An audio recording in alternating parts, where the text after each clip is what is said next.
Good morning everyone, welcome to Donington Park. It's the final round of the Dunlop Touring Car Trophy with TCR UK and the VW Racing Cup, and we've got a barnstormer of a championship decider coming your way. Just 8 points currently separate the top two drivers in the TCT, with 2 races left to settle it later on this afternoon. We've got a full programme of support races as well. The BRSCC have brought some of their most popular championships to Donington Park. We've got a variety of Caterham races which thrilled the crowds here yesterday, as well as the Nankang Tyres BMW Compact Cup, the Fiesta Junior Championship, the Miltech Honda Civic Cup, and the BRSCC's ultra-successful Club Sport Trophy, which once again has a fully subscribed grid. 11 races coming your way live all day. Do not move from your sofa. We're going to bring you a fantastic day of action. Andy McEwen here down in the pit lane. I'm going to head up and join Scott Woodwis in the commentary box to help talk you through this first race. It's the Fiesta Juniors that are heading out onto the track now. Scott, this is going to be good. Thank you very much, Andy. Good morning, everybody. Welcome to day number 2 here at Donington Park. The weather may not have brightened up too much, but it is still going to be a fantastic day of racing, as Andy said. First race is on, heading to the grid right now, which is our brilliant Fiesta Juniors racing with MRF tyres. The first of their 2 races for their 3rd meeting of this shortened 2020 season. But as Andy said, there is a full programme of excellent races taking place this weekend, especially today. We've got more Caterham action, which he rightfully said was spectacular from start to finish. We've got the 3rd and final race of the final weekend of the Compact Cup, as well as the 2 deciding championship races for the Miltech Civic Cup, the last 2 races for our headline act being the Dunlop Touring Car Trophy and TCR UK with the Volkswagen Racing Cup. Plus we've also got the BRSCC Club Sport Trophy to finish things off at the end of the day. So the cars are being led round to the grid before they head off on their formation lap, and that will be for the first of 2 races for the BRSCC Fiesta Junior Championship racing with MRF tyres. These great little 2-litre Ford Fiesta ST 150s, all run with AST suspension, MRF tyres. They have an engine restrictor on them, so it limits the power and limits the speed. They have all the mandatory FIA and Motorsport UK safety measures, and it makes them a fantastic proving ground for drivers to come through. Plenty of top graduates have come through the ranks, and as a result of that, it now means that it is an incredible place for young drivers to come through. So the grid as it sits from qualifying yesterday is points leader Joseph Loke on pole position for the 3rd time this season, with Jensen Brickley, last year's National Mini Stocks champion, on the front row alongside him in a personal best qualifying. Then 2nd in the championship, William Morton will start 3rd alongside Bradley Beavers on the 4th, 2nd row of the grid in 4th. Dylan Hotchin, who got a podium back at Cadwell, starts in 5th position alongside Joseph Knight in 6th. Alex Lee, who debuted at Silverstone, starts an impressive 7th. And we get back to the top 10 with Jake Weston, who took 2 podiums last time alongside Albert Webster. George Davis and Sid Smith make up the 6th row of the grid. And then looking to the last 3 spots, we have from 13th down to 15th position, we have Alex Sprange, Mitch Marie and Bryony Davis at the back. So they are all lined up. I expect they'll be heading off onto a formation lap shortly to get some extra heat into their tyres. So they should get the green flag in a moment's time, and they'll head off to get some temperature of the tyres on what is still a rather cold morning this morning for the racing that's happening in place. Of course, Andy's managed to rush back up to the commentary box alongside me, and just before we get off onto the formation lap, I want to cast your mind back to pretty much this weekend last year. We had 2 cars on track as part of the weekend for the sampler sessions for prospective drivers as they head off on the formation lap, and it was the championship was a different position than it is now, but all the work that's been put in over last year and during the winter and into this season means that compared to the last race that we had at Brands Hatch last year with 3 cars racing, it has basically increased the grid 5-fold, and there is substantial interest again for next year. I'm hearing possibly mid-20s for next year. So within 2 years, there's been something of a, I think the fitting word is a renaissance for this championship. It's gone from where it was last year to where it is now, and it looks as though the only way is up for this championship. Yeah, exactly. I mean, it's one of the real success stories of recent history for the BRSCC. I mean, they've really resurrected this championship. It was not in a great place 12 months ago. You know, we were well down into single figures on the grid, and it was such a shame because it's always been a championship that's had incredible potential, and it's produced some real talent over the years as well. Some drivers who have raced in this championship have gone on to achieve great things in the world of motorsport. For whatever reason, grid numbers were down, the support just wasn't there, and it was just over 12 months ago, I think, the BRSCC really started to focus a lot of their attention on this championship, on working out what they needed to do to resurrect it. And whatever it was that they found, it has worked, because here we are, as you said, with a good grid of 15 cars this weekend. The racing is as close as ever, and lots of long-term interest into the future, and that's the best thing. This isn't just a flash in the pan. It's not just 1 year of 15 cars and then back down to 6 or 7 next year. It looks as though it's going to continue to grow, and I think a lot of that credit has to go to the championship coordinator, Laura Payne, yes, who has worked so hard. I've spoken to Laura a few times over the last year or so, and at times she's been a little stressed, but with good reason, because she's been working busily behind the scenes to make sure this championship is the success story that it can be, and it must be so rewarding for her and the whole club to see where it is now. Yeah, as someone who's part of the BRSCC, I can tell you it really is. There's a lot of enthusiasm, lots of positivity around this championship, and I know that they are continuing the hard work from this year into next year. There is still one round set to go, which is scheduled for a couple of weeks at Croft, which has been rescheduled a couple of times. Everything's been going on. It was originally going to be at Anglesey. It was scheduled twice, and then they've rescheduled it to Croft for the end of the weekend. So as the cars head onto the grid, quick reminder of where we stand in the championship. Joseph Loke took pole position, so he now has 207 points. He now has a 19-point lead, 21-point lead, in fact, over Will Austin in second place. It's Albert Webster in third, 4 points ahead of Jensen Brickley on 134. Bradley Beavers is a further 2 points back on 132. And it's Dylan Hodgkin, Joseph Knight, Bryony Davis ahead of George Davis, and then Jake Weston, who is at the bottom of the top 10, impressively, because it was his first weekend at Brands Hatch at Silverstone, and picked up a really good qualifying performance, 2 third places and a fastest lap, so the only way is up for him to push forwards. So everyone is in place. The green flag waved at the back. Enjoy some of the racing stars of the future, because the BRSCC Fiesta Championship is all set to get underway, and we are all set. Red lights are up. Who's going to win the sprint down towards turn 1? The red lights go out any second now, and we are junior racing here at Donington Park. It's an equal start from Loke and Joe Jensen Brickley, but Jensen looks like he's got a better second phase of the start, and the National Mini Stock champion might possibly beat Joseph Loke down to turn 1, unless he can get the inside line. Into Redgate for the first time, and it is Joseph Loke who turns it in front. There's contact behind it. Joseph Knight tags Jake Triggs. Oh, and Albert Webster, goodness me, up and over he goes. It's back onto its wheels, 2 cars in the gravel. And unfortunately, that's not the start we wanted to see. Albert Webster he's beached in the gravel trap. But I'm afraid, Andy, that is not exactly what we want to see for the start of today's action. Always a danger, though, isn't it? Oh, there's more drama now down through the Craner curves, off into the gravel, sideways. That's the 281 car. George Davis, and then he collects the, who was that he got? Dylan Hodgkin, I think, wasn't it? As they came, yeah, Dylan Hodgkin is sideways as well.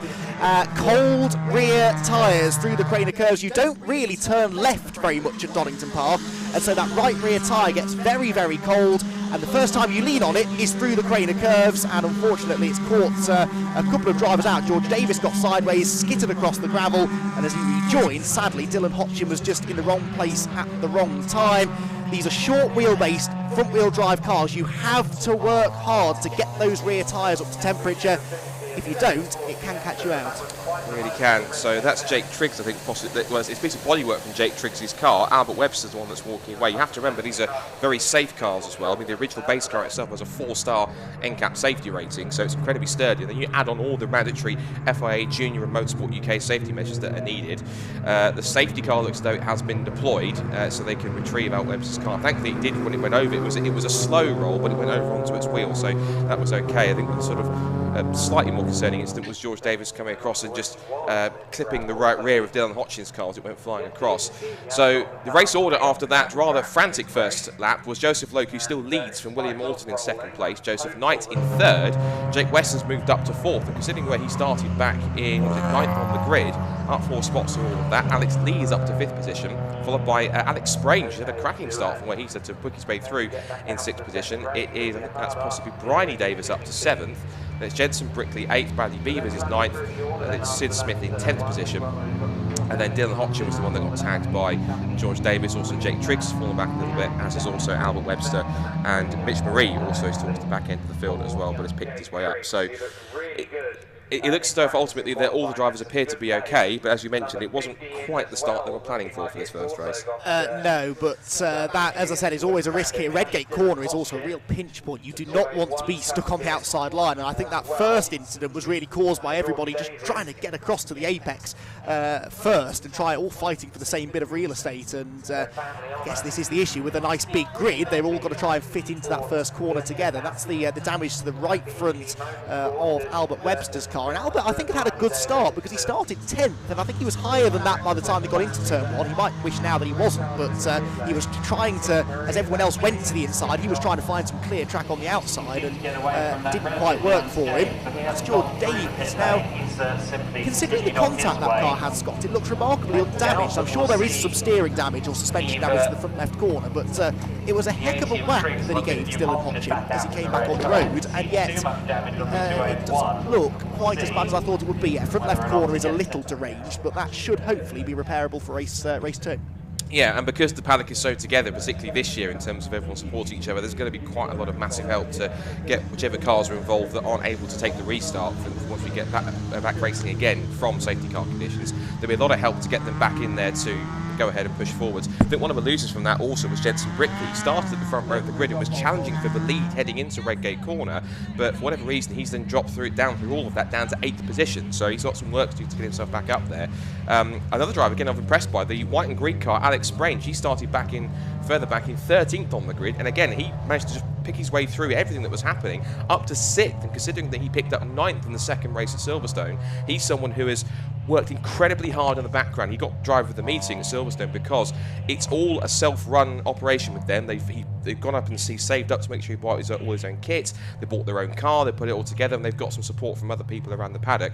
It's a true, proper independent effort, and regardless of everything that's happened in the first couple of laps, to be up there in 6th and to keep out of trouble, that's incredibly impressive for someone who prior to this season had never raced competitively. Exactly, and I mean all of these drivers are relatively inexperienced. This is a junior championship after all, but for someone with so little experience, that was a pretty high pressure situation to find yourself in, wasn't it? I mean, everything kicking off around you, not once but twice on the first lap. You had to avoid fairly significant contact amongst other cars, and that's the kind of thing, it's those split second reactions that generally you develop over time. This early in someone's career, to be able to avoid those kind of dramas so effectively is pretty effective. Lots of different drivers setting fastest lap because in theory that's the first full flying lap of the race, but we are of course still behind the safety car with Joseph Loke out in front, and Will Orton, who did get a good start. I noticed he was off the line pretty well as well. He started 3rd, he's moved his way into 2nd position. Joseph Knight up there in 3rd as well. What we've got is a slightly jumbled order, I would say, here, with obviously Joseph Lowe at front, stayed there, but everybody else pretty much is not where they started. So when we do go racing again, which I'm hoping won't be too far away, we should be in for a fairly lively race, I think. Yeah, another driver who's out of position, I don't say that negatively, is Bryony Davis, who it's her first season in circuit racing, but also first season driving a car that's got gears, because she was having to learn that pretty much on the fly at Campbell Park. She's been getting quicker and quicker, shaving time off her lap times, and so again she was another one that stayed out of everything that happened. And I'm actually quite impressed that George Davis's car is back out on the circuit with a little bit of sort of race team duct tape on the side of it, and it looks as though, considering everything that happened, it looks like it's driving fairly straight and true. It looks as though I told you these cars were sturdy, and I think that's a good case for that. It's a case that George's car is still going, and we've still got 12 cars in this field. I have to say, considering everything that's happened, I'm fairly impressed by that. You're fairly impressed. I'm gobsmacked. I cannot believe that car is driving straight and true. I mean, we'll wait and see what the race pace is when he gets going, but he's only lost a lap. He's going to score some points, of course, by getting to the end of the race. That's why it's important, even if you've had early dramas, to try and get out on track. You might salvage a couple of points, and by the time you get to the end of the year, that could be pretty important. And it looks as though, Scott, I think we're about ready for a restart. It looks as though Joseph Loke has started backing people up, so great work from the marshals and the recovery crews out there. Pretty quick recovery there, considering there were a couple of incidents to clear up, and we're about ready to go racing. Yeah, so 8 minutes to find out if it'll be 5 for 5 for Joseph Loke, or if any one of the cars behind him could possibly keep up with him and challenge for victory. If anyone else does, I have to remind you, it'll be a first-time new winner, because Joseph Loke, who is the only driver that is left over from last year, has won all 4 races so far. Whether he makes it 5 for 5? Let's find out. 7.5 minutes left on the clock, and thankfully we are back to green flag racing in the Fiesta Junior Championship for the remaining 7.5 minutes to see if we can find a new winner or if it will be a continuation of a Joseph Loke's domination. Back towards Redgate corner, a little more spread out this time as Loke leads them into Redgate for the first time at proper racing speeds on the restart. It's Will Orton in 2nd place, Joseph Knight in 3rd place. Jake Weston 4th ahead of Alex Lee in 5th position. Alex Sprague is staying with him in 6th place. I feel there's probably going to be a change for 7th briefly between Bryony Davis and Bradley Beavers briefly enough. And then Sid Smith from Mitch Marie, and then it's Jensen Brickley and George Davis who will have just got to the tail end of that. Maybe not just yet, actually no, but Jensen Brickley's dropped back a little bit. As round the outside goes Bradley Beavers into the old hairpin. That's an impressive move even for juniors to go around the outside for that. We saw that a couple of times yesterday in the races we had in Caterhams and BMWs, but Joseph Loke has the lead, but it looks as though that both Orton and Knight are going with him. Jake Weston certainly trying to, as is Alex Lee, but Alex Sprague again on genuine pace up there in 6th, and Bradley Beavers will certainly try to chase after him as there's more overtaking with Sid Smith number 99 getting past Bryony Davis. And next up should be, by the looks of it, both Mitch Marie and George Davis. They're going to be side by side scrapping over what is now currently 10th position. And into Coppice they go, and George Davis little on the edge as he tries to get back on the road. He goes tracking through the gravel trap that's more relevant of like the Acropolis Rally rather than Donington Park going through the gravel, but again keeps it on the road. You have to remind 14 of these 15 drivers this season are all brand new for this year, so they're all on rookie plates, they're all learning as they go, so inevitably, you know, to kind of cover them a little bit, there aren't going to be 1 or 2 mishaps, but it's all part of a learning process of a Formula Championship like this. That's the purpose of Fiesta Juniors, to allow them to learn and to develop in terms of these bigger circuits. When they go up into championships like BTCC or British GT or further afield, they have an understanding for it from as young as 14 years old. So there's going to be times when there's going to be teething problems and getting used to the grip of the car, but it all comes as part of that process. Yeah, it's one of the things I love about junior championships is watching drivers who at the start of the year maybe aren't on the pace, but as they get more seat time, that learning curve, if you've got it, then you really improve quite drastically in your first 12 months or so of racing, and it's really fascinating to me to see those drivers that do improve at that rapid rate throughout their first season of racing, and we've been able to see that a little bit this year with a handful of the drivers out there that had 0 racing experience at the start of the year. At the front of the field, it's an 8/10 of a second lead between Joseph Loke, the race leader, Will Orton in 2nd place, number 31. This battle on the screen is the number 77 of Alex Sprague, who is in 6th position. And trying actually to go further forward. No, he's lost a place. Ahead of him now is the recovering number 29 Bradley Beavers. Remember, Bradley in the red car started on the 2nd row, so he should have the pace to work his way towards the front. Lane, yeah, that's the 246 car, which fortunately is in strife. Jensen Brickley started on the front row. He did, but this race has not quite gone to plan for him and a few others, but I'm fascinated to watch the progress of this man. Bradley Beavers, as I said, has front running pace. He was only just over a second away from the pole position time. Now he's broken into that 6th place. How quickly can he bridge the gap to the top 5? Yeah, having that clear space is going to be key, and he managed to get around Alex Sprague pretty quickly. He was able to try and chase after the top 5. Speaking of the front runners, Joseph Loke no longer has the fastest lap of the race because Will Orton, who was a prominent karter up to last year before he entered into Fiesta Juniors for this season, has now picked up the fastest lap of the race. He's now into the 124s as he heads his way through the old hairpin. And he did this a little bit at Silverstone, where he was starting to keep with Joseph and keep the gap around about just under a second or so. He said his tyres were going off a little bit towards the end of the first race, and he had some ABS problems in the second race, which hampered his pace a little bit. And I guess he was only a little bit fortunate. He even himself admits he was a bit fortunate picking up second off. There was a little bit of a contact up at the Brooklands between Jake Weston and Dylan Hotchin, which is an entertaining battle in itself. It's just a shame it kind of ended up that way. But William Orton still has that perfect record of 4 second places. But the pace he's showing at the moment, Andy, I'm sure he would dearly love to now take it from his 4 second places to now add a victory and to stop Joseph's dominance. Well, he's got the pace, and now that he's only about 6/10 or so behind the leader, he's picking up a bit of a slipstream. The slipstream is quite important here at Donington Park. It's a high-speed circuit on a few long straights and flat-out sections. So if you can get within half a second or so of the car in front, that last half a second tends to disappear pretty quickly. They come across the line again, and just as I say that, the gap goes back out again, but only fractionally. It's just over 7.5 tenths then. Loke to Orton.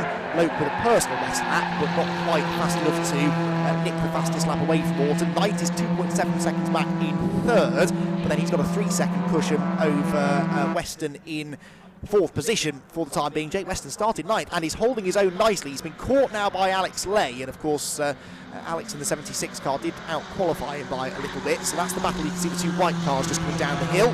Alex Lay with the Trade Price Cars sponsorship, and association that he's got with the British Touring Car Championship team. I know he's got a few of the team members here helping him this weekend, and that is nice to see again, that association with a Fiesta Junior driver and a team running at the very highest level of British motorsport. It's that kind of motorsport ladder that you try to get on from an early point in your career.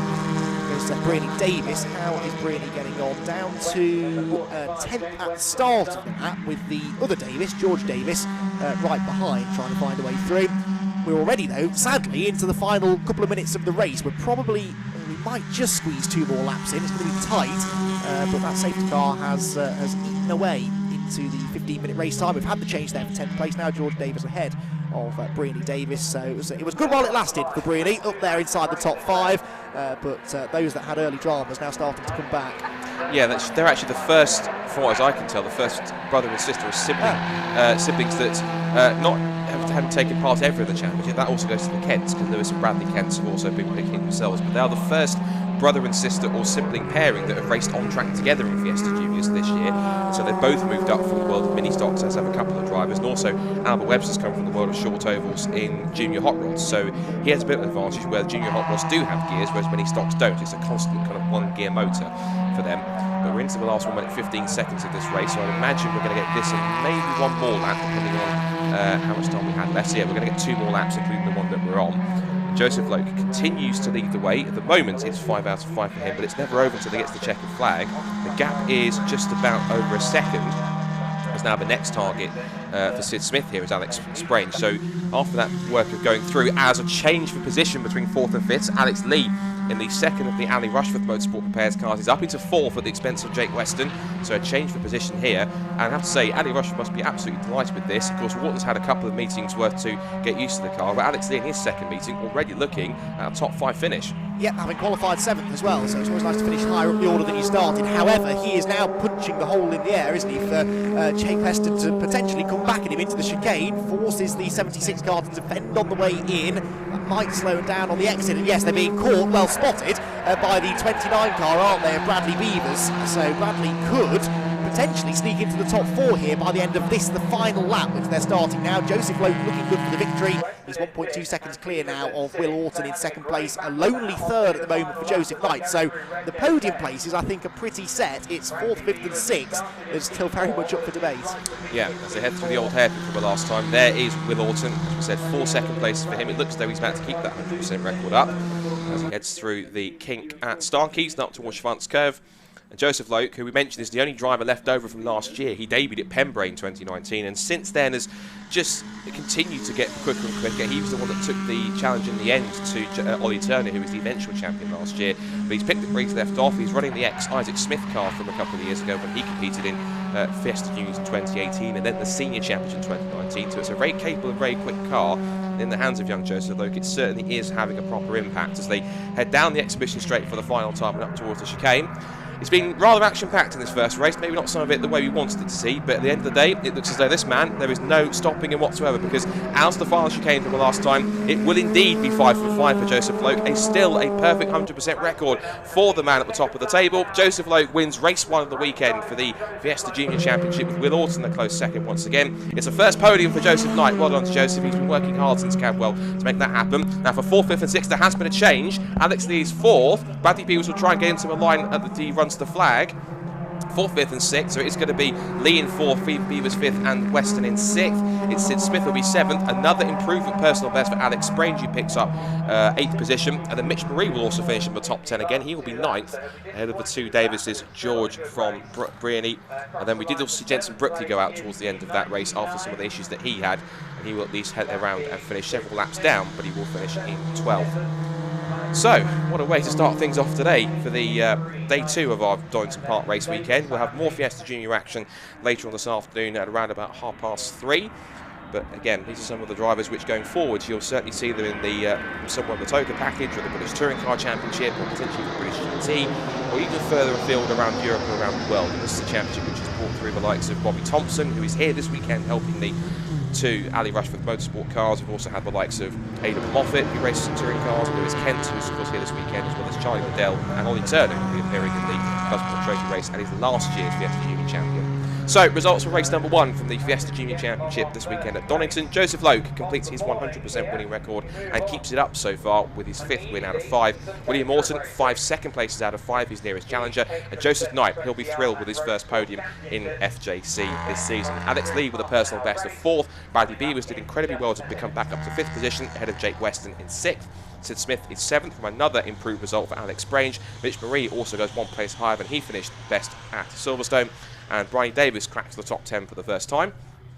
And then moving down from 11th place down, we can see the last couple of the cars that did make the flag. And they will be... In fact, actually, Bryony repassed George in that once we missed that off camera. So Bryony actually finishes ahead of George, which is impressive. And then Jensen Brickley, who had those issues after that, but started on the front row of the grid and could be quick later on this afternoon. And then sadly, from that couple of first lap incidents, we lost Jake Triggs, Dylan Hodgkin and Albert Webster. And hopefully all 3 of them will be back out for the next race. So Andy's heading down to have a quick chat to our top 3.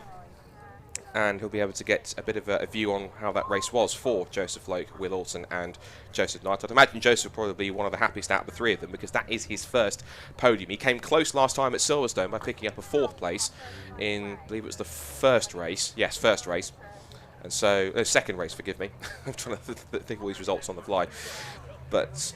cars heading into the assembly area. Next race coming up after this is going to be our first of our Caterham races for today, which is the Motor Caterham 7, 270R and Road Sport Championships.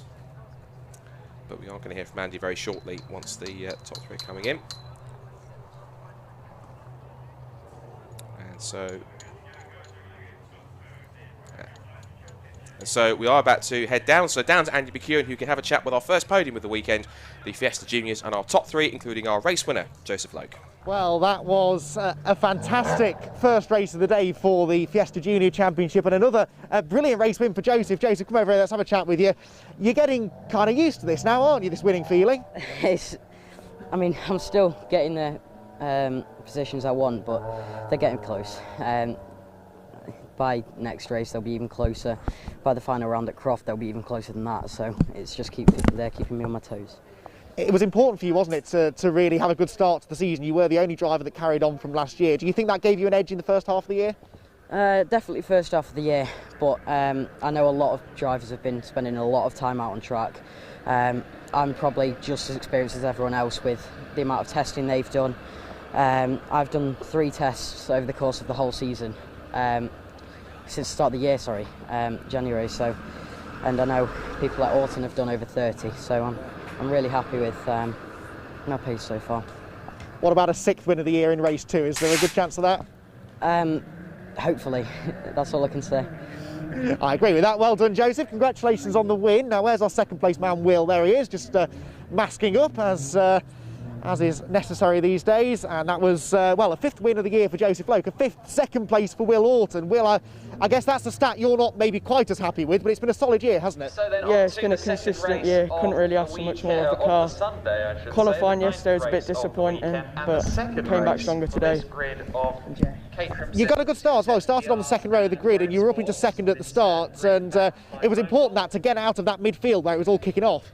Yeah, I mean, I don't know what happened behind, but that gave us a little bit of a gap. Coming out of the old hairpin, Jensen seemed to slow down a bit, and that allowed us to get into 2nd. And from that, and then safety car came out to put us back to the front of Loke.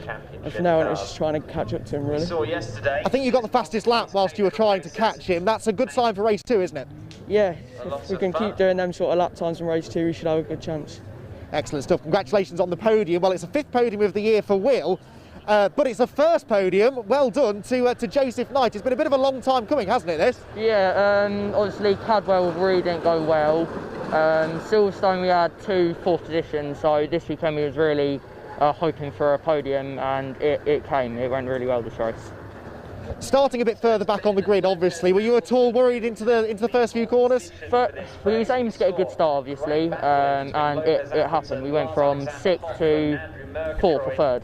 And obviously the safety car came out, and when it went in, we were able to hold it with a good gap. Yeah, I was really happy with it. Well, congratulations on the podium. A brilliant first race of the day then for the Fiesta Juniors. It's now time for our first Caterham Championship race. It's the Road Sports and the 270Rs. And Scott, I think they're lining up on the grid already. Yes, indeed. Thanks, Andy. Thanks to all of our Fiesta juniors for that one. It was a little bit of frantic at times, but still hopefully an entertaining race. And we'll see them once again later on this afternoon at around about 3:30. So, up on track, as Andy rightly said, is the first of our Caterham races for today, the Meltol Caterham 7 270R and Road Sport Championships. The grid is ordered by how they finished in race number 1 yesterday. For the 270Rs, it was a victory for Ben Lopez-Appleton ahead of who was the joint championship leader going into this weekend, being Lars Alexander Hoffman, whilst his fellow championship leader Angelos Alvanos finished back in 5th on the grid. Here's the order as they come down towards the first corner for the start. So with the 270Rs, who will start first, Ben Lopez-Appleton starts on pole from Lars Alexander Hoffman alongside. Harry Cook and Andrew Murgatroyd on the second row start 3rd and 4th respectively. Row 3 of the grid is set to be Angelos Alvanos, and alongside Angelos will be Stuart Bell in 6th place on the grid. Andy Lees will start 7th on the 4th row alongside Dan Clayfan in 8th. Rounding out the top 10 in 9th place is the 11th alongside Simon Martin in P10. Then there's Greg Curtis and Ryan Errol on the 6th row of the grid. The final 2 cars on the 270Rs is Dave Curry and Giuseppe Fillet to round up the 14 cars that will start in 270Rs. Then there'll be a 10-second gap, and these Road Sport cars will be started by the flag. And that was a win for Blair McConaughey yesterday, who will start on pole alongside Harry Eyre, Nick Allbones and Wes Payne behind them. Behind Nick Allbones and Wes Payne will be William Brunt, and then Darryl Cresswell on the 3rd row of the grid for the Road Sports. Row 4 is Tim Steele and Michael Curley, ahead of Alan Curtis and David Gracie. Then it's Fraser Riddington and Peter Wales from Peter Martin and Mark Lovett. Paul Herndon and Peter Vincent come next, followed by Demetrius Melas and Roger Gaunt. And then a couple of cars to watch out for, particularly Demetrius Melas, but also Carl Jones, who starts in the back, towards the back of the Road Sport cars with David Morgan and Oliver Smith. So it's a full quota of 35 cars for this second race. Plenty of battles between the two classes yesterday. And of course, going into this weekend, the points leaders respectively were Tom Willis and a joint lead between Angelos Alvanos and Lars Alexander Hoffman. But of course, Tom Willis not being here this weekend means it's a free pass for anyone else around in the road sports to pick up points as they go along. So this is certainly going to be quite a crucial thing. David Grace's car to also watch for. He was around in the top 10 yesterday, but he unfortunately ended his race in the gravel trap at the Fokker So not the best way he wanted to start things as they head towards the complex and the final chicane for the last time. But Ben Lopez-Appleton had a bit of a shaky start at Cadwell, didn't have the best form after retirement and then falling back through the order, but he has managed to pick up the pace as the season's gone on. And also Lars Alexander Hoffman wants to make it 2 titles out of 2 seasons because he was Road Sport champion last year. He wants to go to the 270R ranks and do exactly the same thing here. But of course, 1 round still to go at Snetterton on the 31st of October. It's still all to play for, so he wants to be in the best possible position, particularly trying to get ahead of Angelos Alvanos. Of course, Andy back in the commentary box here. Of course, you've been watching the Caterham so far this year, watching both 270s and Road Sports. Again, 2 very hotly contested championships. It's crucial that we haven't got one of the championship leaders here this weekend, but the 270Rs at least, seeing Lars Alexander Hoffman going for that 2nd time in a row. But again, as it normally is, very competitive in these ranks, no matter where you find yourself in the pack. Yeah, I mean, it's not going to be a dull race, is it? It's Caterham, for goodness sake. It's always close, it's always competitive. And yeah, the 270R categories is possibly my favourite, actually, of the Caterham categories, because it strikes just the right balance between horsepower and raceability. They're quick, but they're not so quick that the slipstream, you know, isn't all that effective. You can still get these big packs of cars, and mixed in with the road sports out on circuit, it's usually fairly breathless stuff. You never quite know where to look. But yeah, lots of drivers that are capable of winning races across both categories in 270Rs. We've had 4 different winners, but we've had about 6 or 7 different drivers on the podium throughout the course of the year. And as you said, that championship battle pretty tight now. Only about 3 points, I reckon, between Harry Cook and Ben Lopez-Appleton, who got the win yesterday, closed in on the championship lead. And I've got, according to my maths anyway, top 4 drivers separated by just 7 points. So it's going to be tight. The red lights go out though. We're away and racing, and from the outside of row 1, it looks like Lars Hoffman has got a good start on the run into Redgate Corner, and he will actually have an uncontested lead in the 270Rs as they turn into the tight right-hand. A bit of locking up. They're all on cold tyres again. It is rather chilly out there this morning, so they're going to have to work hard to get the temperature to the tyres. It's already gone wrong in the road sports though. Now, that's Carl Jones. It is Carl Jones, isn't it? And he's been spun through a full 360 before he even got to the start-finish line. He's lost a wing, but he's carried on, I think, relatively unscathed. Yeah, that's unfortunate for him because he had a couple of problems yesterday which forced him out of the races. A couple of cars ran wide there. Marshall's ever very quick to pick up some of the debris from Carl Jensen. I think he's possibly carried on, albeit with a slightly lighter car parts-wise than he started the race. So leaders now for the 270Rs head into McLaren's for the first time. Ben Lopez Appleton has the lead. It's second place for Hoffman. Round the outside, it was side-by-side between Harry Cook and Andrew Murgatroyd. There's David Curry, who is, again, recovering after his trip into the gravel track yesterday.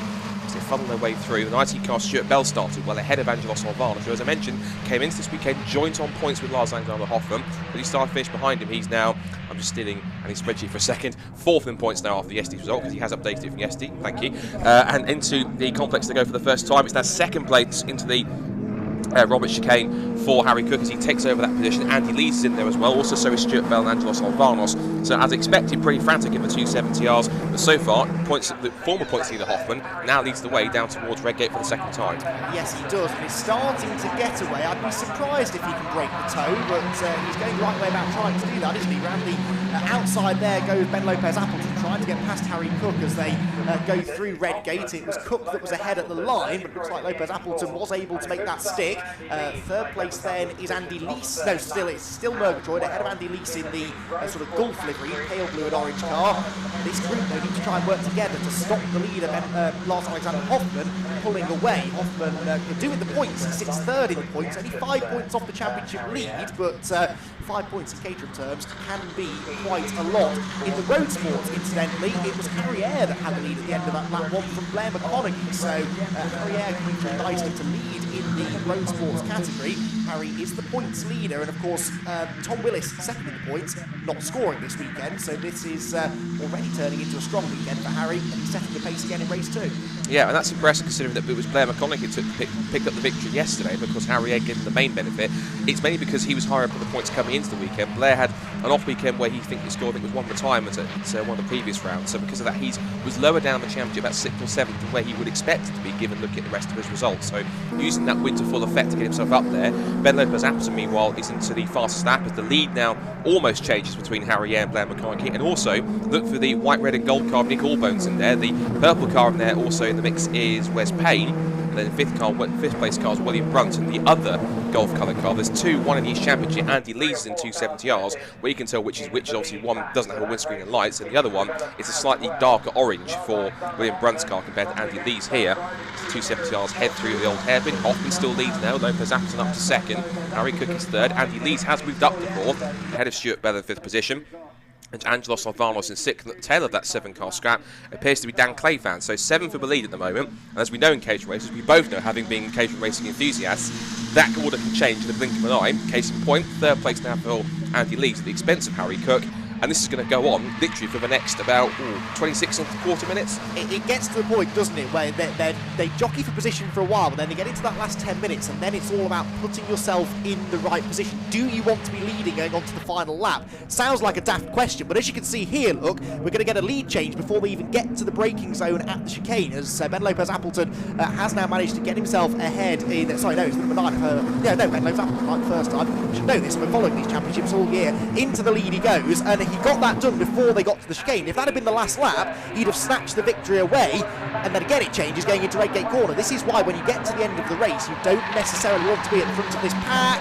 Oh, Andy Lees, having made a brilliant move on Harry Cook to take third place in McLaren's, is now the one that finds himself getting shuffled out at Redgate Corner. Harry dives back up the inside. He will retake third, and Andrew Murgatroyd, I think, was trying to follow him through there as well. Across the line come the road sports. Any changes there? Yes, because it's now the 103 car of Nick Allbones that's got himself to the class lead, with Harry Eyre second and Blair McConaughey third. So the two cars that were contesting the race lead in the road sports a lap ago, down to second and third now. Harry Cook's looking pretty racy here. It's side by side, as it always tends to be for the leading Caterhams, but into McLaren's they go, and Ben Lopez Appleton has got that lead back again. Second for Hoffman and third for Harry Cook now, who is now, of course, as we said, now moved into the points lead now, looking to try and defend that as best he can, but he knows that the cars around him, particularly the two cars that are immediately behind him in the points are indeed Ben Lopez-Appleton and Lars Hoffmann. So he knows he's going to try and get himself to the front of this pack and then try and pick as many points as he can from these two cars. What will also help is the fact that they're scrapping amongst each other and trading places for the lead. And I suspect possibly there's a bit of an impromptu pact here between Lars Hoffmann and Ben Lopez-Appleton. I think they're trying to work together and pull away, because they did that and swap places the last time by. The drivers will do that. They're not exactly allies on track, but they'll call a temporary truce on track to try and work together. Case in point here, look, Ben Lopez-Appleton out of the slipstream, Hoffmann lets him have it. So I think these two, Andy, this is smart work for them. They're trying to pull away, but as long as Cook, the lead, and everyone else stays in the pack, keeps their slipstream, that's going to be key. Road Sports have changed. Harry Ayres back into the lead. Nick Allbones is going to shuffle down to about 3rd or 4th. And is that Carl Jones back in about 6th or 7th place? That's just a lap down and come in the pit lane. He must have come back further down the order, but no, he's about 6th or 7th. So 7th place, yeah. That's quite astonishing. Yeah, the car that was pointing backwards basically before the race had even started. Clearly it was undamaged, that car, and you're absolutely right. He's closing on the lead pack now. Fantastic stuff. You can see him breaking away in 7th place. That is the leading 6 in Road Sports. Then there's a gap back to Carl Jones in 7th. Blair McConaughey over the curb there as he went through the Craner curves. That nearly ended in tears. He's dropped down to 4th position now, just behind the 138 machine, which is Payne. Wes Payne, who has gained a couple of places on this lap then. He was 5th at the line. He's 3rd by the time they reach the old hairpin. Into McLean's they go then, onto the brakes, through the quick right-hander, and it's all about momentum at that far end of the circuit. You've got to keep that mid-corner speed up. As soon as you start defending from the cars behind, it just slows the whole pack up. Running 3 wide through the chicane will slow you down as well, and that's what's going on for 3rd place there amongst the 270Rs. Ben Lopez-Appleton's got the lead back again from Lars Hoffmann. Into 3rd position now, though, has gone Stuart Bell. Stuart Bell, who's not had a podium yet this year, I think I'm right in saying. He's up there in the podium scrap now, and he leads up the inside ahead of Harry Cook, number 9. Around the outside is going the 22 of Angelos Alvarnos. Alvarnos is having I think it's a bit of a cagey start to the race for that blue and white number 22 car. I think he knows that he needs to score good points out of this race. He needs to try and win it if he can, but possibly discretion the better part of valour in the early stages. He goes around the outside of Andrew Murgatroyd as the number 19 car of Stuart Bell, who I just said was doing so well, makes a bit of a mistake at the old hairpin and loses a couple of spots. Look at the way, though, that this is allowing the top 2 to get away, and this group are not working together. It's one of my biggest frustrations watching Caterham racing from the comfort of a commentary box. It's so obvious to me this group should be working together. They shouldn't be racing each other so hard, but they're racing drivers. They all want to be at the front of the pack. They all think that if they got to the front of the pack, they could lead them up to the leaders, but if they all think that, they're going to keep on racing, they're going to keep on holding each other up, and that will play perfectly into the hands of Lars Hoffmann and Ben Lopez-Appleton. And the person who will frustrate the most is Harry Cook, who's just taken the points lead. He's possibly going to watch it ebb away. He's currently in 4th now, stuck behind Andy Lees, and again, as everyone wants to be 5th downwards. I think the car, Stuart Bell, if I remember correctly, I think it was either last year or a couple of years ago, he was in contention for either the Academy or the Road Sport Championship, then had quite an awful accident here at Redgate a couple of years ago, and it pretty much truncated his season. It stopped at his tracks right there, so it's no surprise seeing towards the front. I'm glad to see him there because he's actually showing what he really can do in a faster piece of machinery than he's had underneath him the last couple of seasons. So once again, position swapping again. This is, as you were saying, you're absolutely right in what you said. The rest of the pack are not working together, although that said now, I spotted a second breakaway pair now, and importantly, it's Harry Cook in that with Andy Lees. So after the initial skirmishes of the first 10 minutes, as you said, there's going to be some working together. These guys are not working together because Blair McConaughey now is back into the lead of the Road Sports. It's now Nick Allbones in 2nd place. He shows Harry Ayres the edge of the track, and now William Brunt's going to get involved, and Wes Payne, and just about everyone else behind him. So there's all sorts going on as they head down through the Craner curves. We're back with our 270Rs towards the leaders, and again, this is interesting now. Harry Cook now has the option. He's got his running partner now in Andy Lees, and as you rightly just suggested to me, they are starting to bring that gap down. So Harry Cook has realised he is going to try and make that to catch up to them. And again, this might actually play to his hands because possibly what they think might be working together, if they continue to keep on trading places too much at the wrong places, these two cars are going to keep on catching them. It's going to be once again a 4-car train for the lead. Well, they've caught them already, I think, haven't they? Look, as they come across the line, a lap ago, 2nd to 3rd was 1.6 seconds. It's now 0.4, and Harry Cook, now that he's worked with Andy Lees to catch the leaders, goes ahead of him into 3rd and sets off after the top 2. They're also not really breaking away from Alvarnos, Murgatroyd and Stuart Bell, are they? So I think before too much longer we're going to be back to a 7-car lead train here as they go down through Hollywood. Murgatroyd and Alvarnos there almost banging wheels in the background. For 5th place it is Alvarnos that's got himself into P5. So the race lead then is Ben Lopez Appleton, it's Lars Alexander Hoffman in 2nd, it is Harry Cook 3rd, Andy Lees 4th, Angelos Alvarnos 5th, Andrew Murgatroyd 6th and Stuart Bell 7th. Any one of those 7 can most definitely still win the race, possibly a few more as well if they keep on jostling for position, which they are doing. And now that temporary truce that you mentioned a few laps ago between Lopez Appleton and Hoffman very much has ended, because as Hoffman tried to pull alongside to pass there, he found that Lopez Appleton was defending the inside line, not willing to let him pass too easily. Now go on to the exhibition straight though, past the Donington Park Exhibition Centre, from which it gets its name. Over the rise into the braking zone. They're going to be 3 wide for the race lead because Harry Cook's going up the inside line. Who gets into the chicane first? It is just about going to be Hoffman, but Harry Cook is 2nd and Andy Lees goes 3rd. So the big loser there, Ben Lopez Appleton. So you're right, Scott, they had a chance, didn't they, Appleton and Hoffman, to pull away. It didn't work, and I think that might now be the last we see of any breakaways, because it's clear that these cars are all evenly matched enough that it's almost impossible to pull clear. Yeah, absolutely. Andy Lees running a little wide on the exit there, and it's incredible in occasion racing how quickly it can change, because from one point of Ben Lopez absolutely leading that race has now been, as you say, shuffled down to 4th. Ooh, it's side by side again between Alvarnos and Murgatroyd, but Alvarnos has the line he needs to hold on to the position, and in the back of that train is Stuart Bell. I was quickly handed pointed by Kirsty Durrant over the catering cars that it was last year that Stuart Bell had his accident, so thank you for that, Kirsty. I know she's listening. So into turn 1 with our road sports, and that is William Brunt making an impressive outside pass on Nick Allbones to pick up 2nd place, with Harry Eyre in 4th position, and Blair McConaughey again taking full advantage of his evergreen rival from both last year's Academy and this year's Road Sport, Tom Willis, because practically whenever you see one normally on track when they're in the same pack, the other one is usually there. And it was the case in the Academy, it's the case again in Road Sport. And they were, of course, I think Blair McConaughey's probably missing a little bit now because he's not here this weekend, but he's pulling away and making the most of it. There was a change there for position because Nick Allbones is either dropping back a little bit with pace or just lost the momentum. And incredibly, we talked about it before, look who's now crept up onto the lead group, Carl Jones. Sands a left wing, granted, but he's that little bit extra lighter car is possibly helping him. 270Rs back into the mix. It's all changed around once again as Hoffman retakes the lead from Andy Lees. Cook is looking for 3rd on the inside of Ben Lopez Appleton, who defends. He extends it up the inside to try and prevent that. Bit of an interesting attack that was. If you're being attacked from the car behind, attack the car in front to put him off. That's quite a novel tactic. Well, they say attack is the best form of defence sometimes, and I think that was absolutely true. So Lees gets shuffled down to 3rd. I think that was the first time Andy has been at the front in this race, though, albeit only for 100 metres or so. But I think everyone in this league group now, maybe Alvarnos, has had a stint out in front. Slower traffic there, one of the road sports cars just trying to get out of the way. Also got a message that maybe one of the road sports, 5-second time penalty to Fraser Riddington in the road sports category 4 track limits. So that's I think the first time we mentioned it today. It almost certainly won't be the last.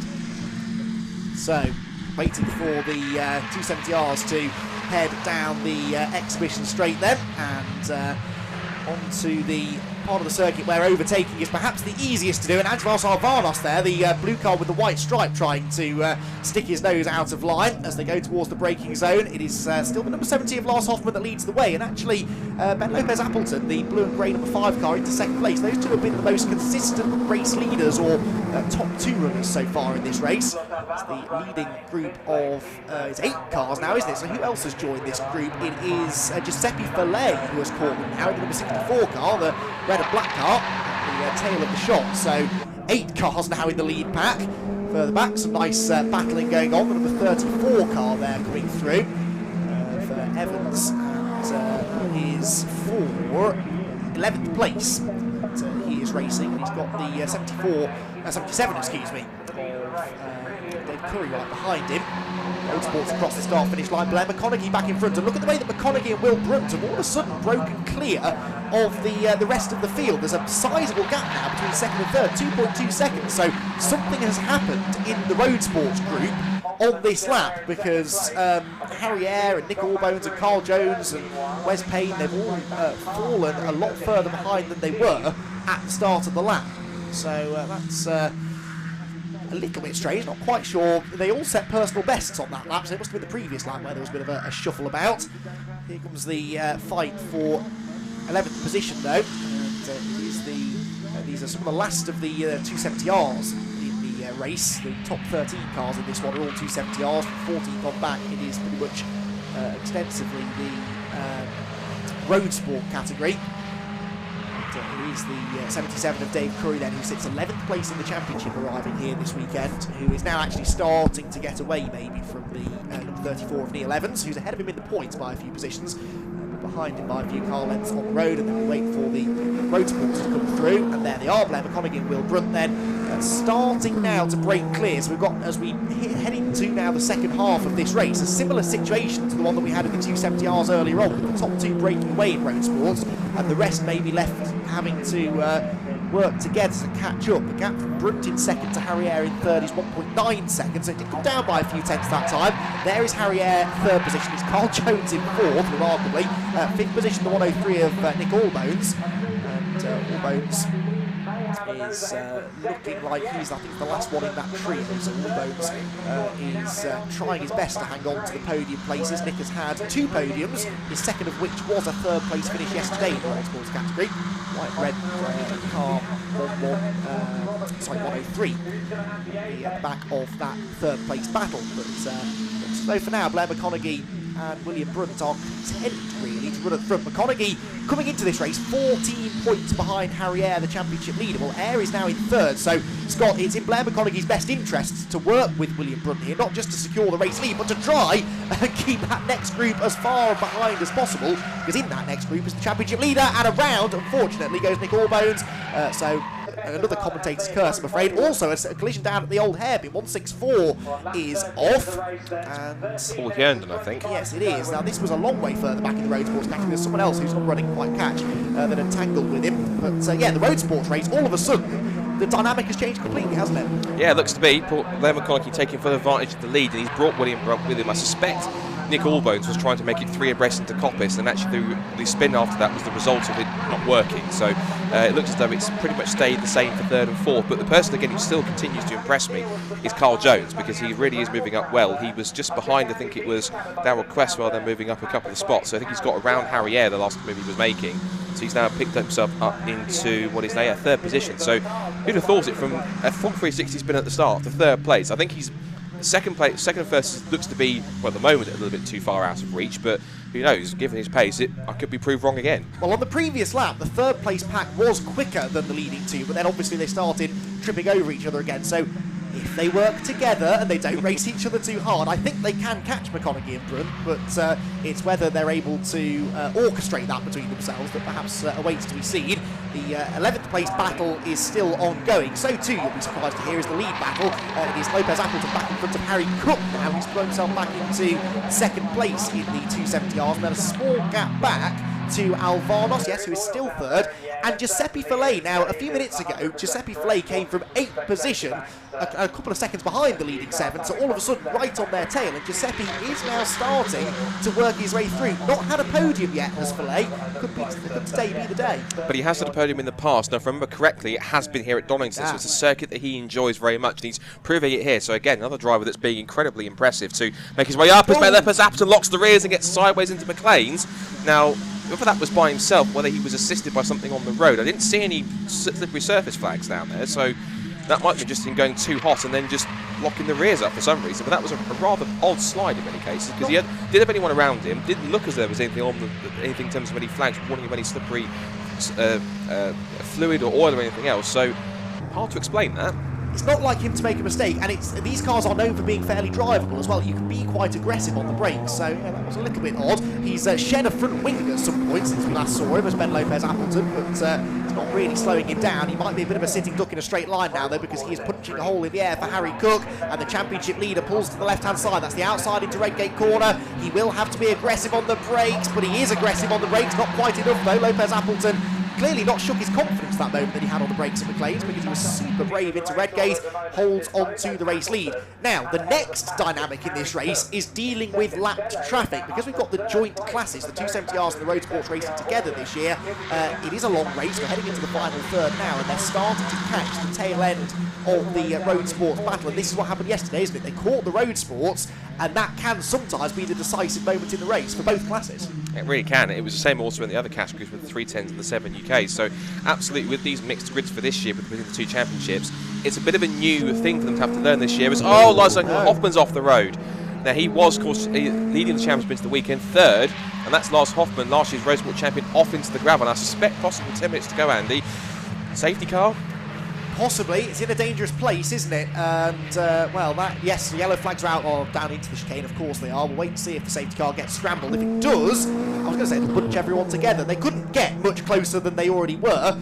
I fear you might be right. We do have the option for live snatches here at Donington, but the chicane is not one of those places, I think. Or if it is, they don't like doing it really, because it's quite a popular place to go off the road.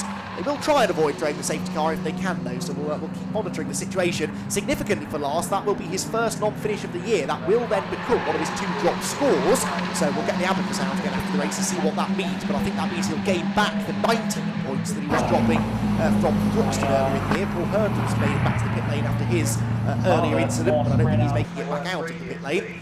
His race appears to be over. Now in traffic, Ben Lopez Appleton is getting away from Harry Cook here, I would say, and Angelos Alvarez getting stuck behind a couple of the Road Sports cars as well. So this is, as I suspected might be the case, starting to have an effect now on the lead battle. The top 2 have got through, but Alvarez and Fillet and Murgatroyd and Stuart Bell, they're all having a slightly harder time of it. So this might be enough to allow those top 2 to break clear. Yeah, and it'll be a similar scenario that we saw earlier on, of course, when it was both, at the time, Hoffmann and Lopez Appleton pulling away, but now it's been a different effect as before lap traffic was 128 running wide onto the grass.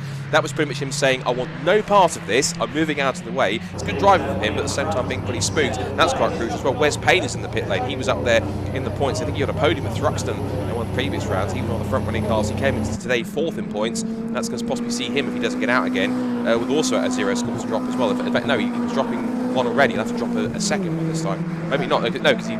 Yes, he dropped a second one because he's completed 2 races at Brands Hatch and there were 3 for different groups. So a bit of confusion with the points there, but it's the 3 race system we've had for a couple of times in this year because it's been a strange season getting everyone in to get all the races in at once to make sure we've got a full season.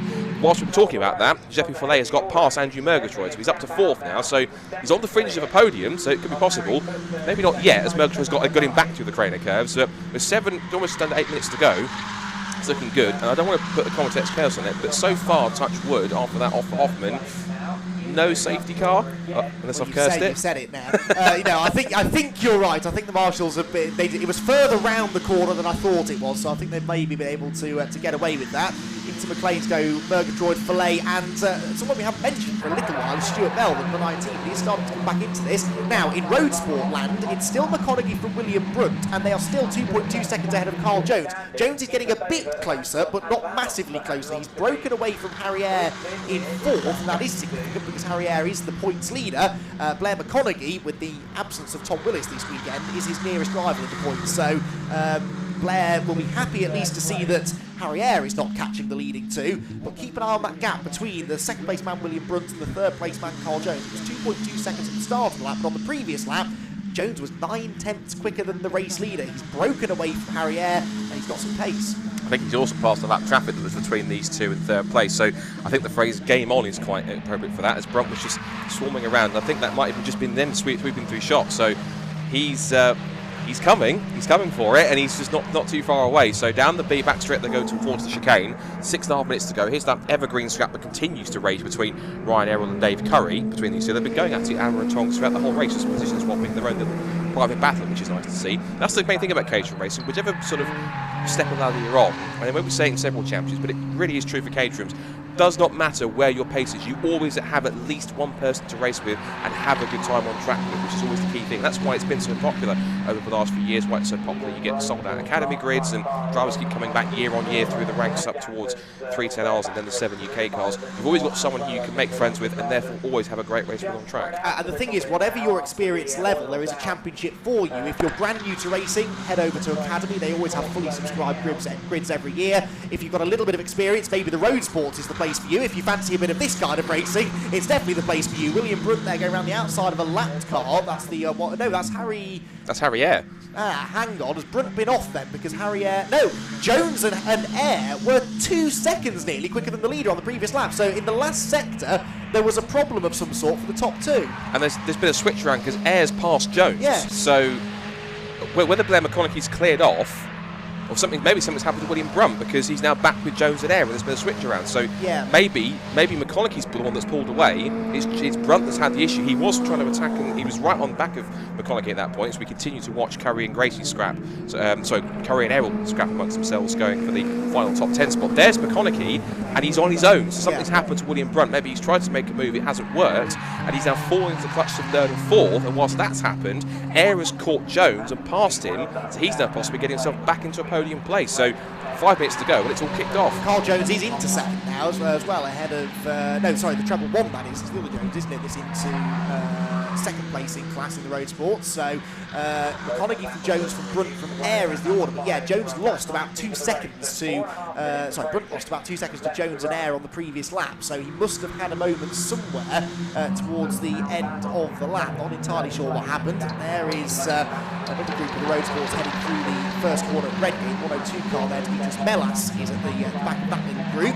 He is running 7th in class at the moment. We've seen Demetrius run a little bit better than that in the past, but I think only done a part season this year, hasn't he? So hasn't been at all of the rounds. Makes a nice move there on, I think, a lap car actually going into the Craner curves. Yes, the 152 car is Peter Wales.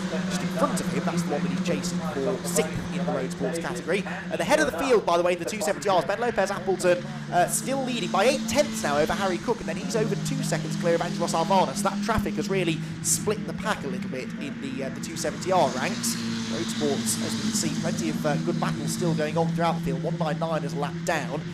Demetrius Melas doesn't need to do too much about defending from that car, but it can sometimes be a little bit difficult to keep track of who is on the same lap and who's in your battle. It's a long old race, and if a car arrives on your tail, the natural instinct is to defend from it. Yeah, absolutely. I think, just going back to 270Rs, I think Stuart Bell must have heard that we forgotten about him for a moment, because he's put in the fastest lap of the race for 270Rs. He's given us a reason to talk about him again. Not that we don't talk about him, but of course he's certainly proving his point as to how quick he is, and in 5th position. So he's trying to make up the move as he tries to close in on both Murgatroyd and Alvanos. Side by side on a couple of occasions, including Demetrius Melas. Demetrius has, the rounds he has appeared in, he hasn't had the best of luck, because he had a tricky Campbell Park, he had an off at Thruxton, so he's quicker. We know he's won races and been towards the front in the past, particularly in Academy last year. It's just he finished third in the points as well last year in his Academy group. Just hasn't had the rub of the green this year in terms of the luck and the results he wants. Yeah, exactly. Definitely a quick driver. And another example, as I was starting to say before it all kicked off before, of a driver who started right at the bottom of the Caterham racing ladder and is trying to make his way up from Academy up to road sports, up to 270Rs, up to 310Rs, and possibly even up into the Caterham 7 UK class, right at the pinnacle of Caterham Motorsports ladder. On my side there, that's one of the 270Rs coming through to lap the road sports. The difference, as Scott was saying earlier on, visibly at least between the cars. The road sports have the headlights, they have a windscreen, and they are a little bit less powerful as well than the 270Rs. Through Compass Corner then goes the 152 car, that is Peter Wales. So Peter, who was 6th still at the start of the lap, but only just from Demetrius Melas, so I think he's ahead of him now, isn't he, the orange car. So Melas has got himself into 6th position now in the road sports category, as we are into the final couple of minutes of the race. And all of a sudden, we're not seeing it on the screen, but on the timing screen, Harry Cook has caught Ben Lopez Appleton again in the 270Rs, and he's got no pressure from Angelos Alvanos behind, so if we get a chance to check back in with those 270R leaders, this could be Harry Cook setting up for a bit of a last lap pass for the win. And we remind, they're now currently, after yesterday's result, the top 2 in the championship, so it really is a clash of the titans between the top 2 at the front of the field. So that'd be quite a hectic end to the race with a minute and a half to go in many cases.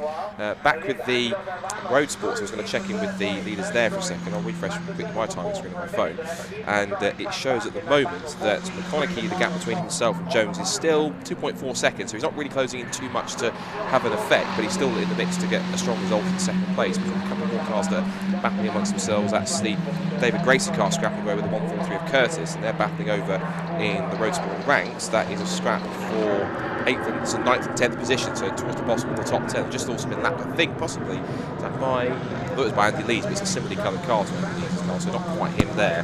50 seconds to go, and I know the phrase is time flies when you're having fun, but it's a 30-minute race, but plenty in usually Caterham races, it's a 30 minutes that goes away pretty quickly, because there's always so much to talk about, and usually with all these battles quite clean, including, this is a crucial one, we're going to go on to the last lap of the race with the top 2 in 270Rs and currently in the championship, nose to tail, as Cook starts to put him under pressure on the run down towards the Robert chicane, under brakes. just almost flicks the tyre stack as they come through right and left. Harry Cook will set him up on the pit straight here for a possible move to Redgate. I suspect he'll go defensive, Andy, but on to the last lap of the race, game on for victory. And look at this traffic they're going to catch as well. So whereas normally I think Harry Cook might have waited till the very end of the lap to make his move, he might want to make it sooner, but he couldn't do it into Redgate. So Ben Lopez Appleton hangs on. Remember, it's Cook that has a 3-point advantage in the championship over Ben Lopez Appleton. Lars Hoffman is out of the race and not scoring points, so we'll have to wait to see how exactly that plays out. But is Harry Cook just going to play the patient game? If he's confident, he will wait until the exhibition straight. He'll get a good run out of Coppice, get in the slipstream and make the move down into the final chicane. But how confident is he that he can do it if they catch the traffic? Because it's not only road sports, but a couple of 270Rs in this group as well that won't be quite as easy to overtake. That is, the fight for 12th position in the 270R category that they are catching. And that is possibly going to complicate matters. They're going to catch them going onto that exhibition straight as well. So is Ben Lopez Appleton going to be able to keep Harry Cook at bay? They're both going to have to go to the inside of the back markers, and that could actually compromise Harry Cook. He's got to run. The leaders are at the back of this pack then. Who is going to get into the chicane first? Battling here between some of the back markers in the 270Rs. It's the cars in the back of the group we need to see. They're side by side into the chicane, and Harry Cook tries the outside. He couldn't quite do it. Back markers scatter into the gravel, and Ben Lopez Appleton is just going to hang on to the win. Yep, that's a double of him this weekend. Harry Cook takes a clean sweep of the 270Rs in a frantic battle towards the end, and they caught the traffic in the end, but it certainly didn't hurt them too much in many cases, particularly for Ben. Third for Andrew Murgatroyd, who passed Angelos Alvanos on the last lap, so a switch around for third on the final lap of the race. It's fourth for Alvanos, fifth goes to Stuart Bell, sixth for Giuseppe Fillet as well, seventh for Andy Lees, eighth for Dan Clayfam, and then it'll be Ryan Errol and Dave Curry who will round up the top 10. Now we wait for the road sport cars to come through. It's Blair McConaughey who leads, and he's managed to pull that lead gap out to Carl Jones to about 3.2 seconds. So he looks as though it's going to be also himself that will take the double. He took the victory yesterday.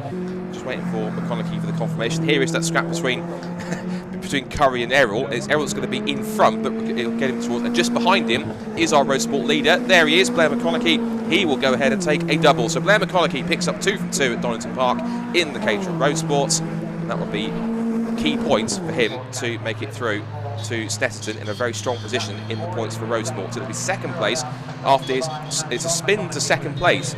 A very impressive drive for Carl Jones. He did drive for the day in road sports. I have to give it to Carl Jones. That was an impressive drive for him. But William Brunt picks up third.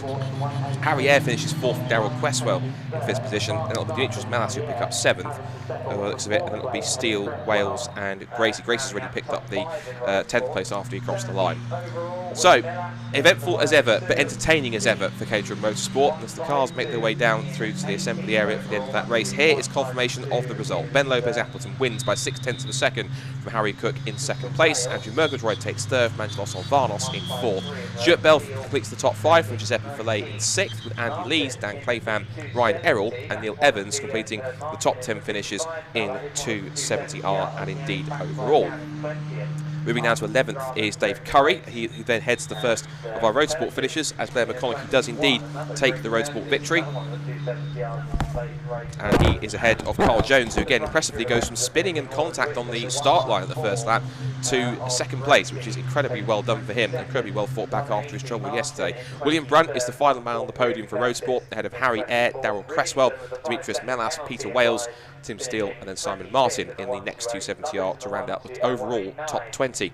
21st downwards is Greg Curtis from David Gracie, then it's Peter Martin, Alan Curtis, Fraser Riddington, then Mark Lovett, Peter Vincent and Michael Curley, then some of the cars that hit trouble. Lars Alexander Hoffman out of the race crucially. He will have to fight back now. He's got no points to drop going towards Snetterton. Nick Allbones also was a front runner, but he also retired after contact at Coppice.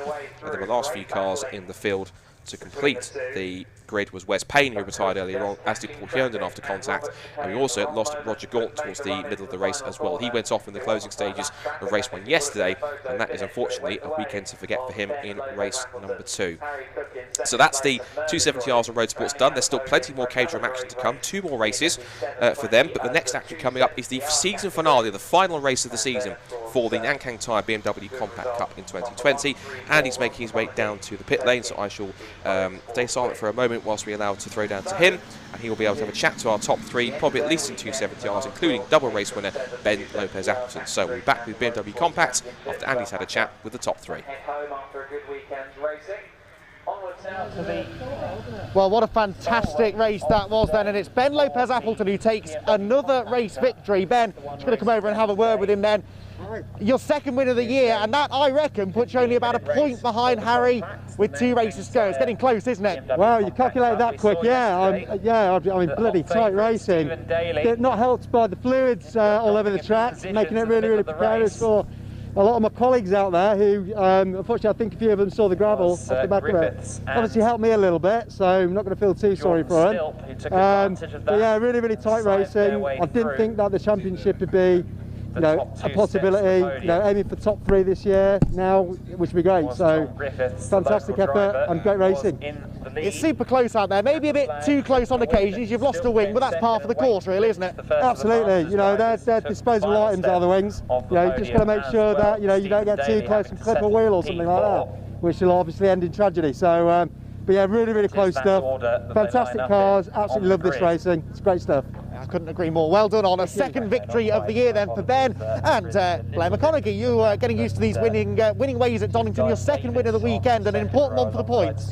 Definitely an important one for the points. Really enjoyed out there. I was maybe lucky in a way because we're missing Tom Willis, who's the championship winner, so that favoured me slightly. So I had to try and take the points that were there, but I was raced incredibly hard by Will. He was really, really close. I can't believe that Carl came through the field as well.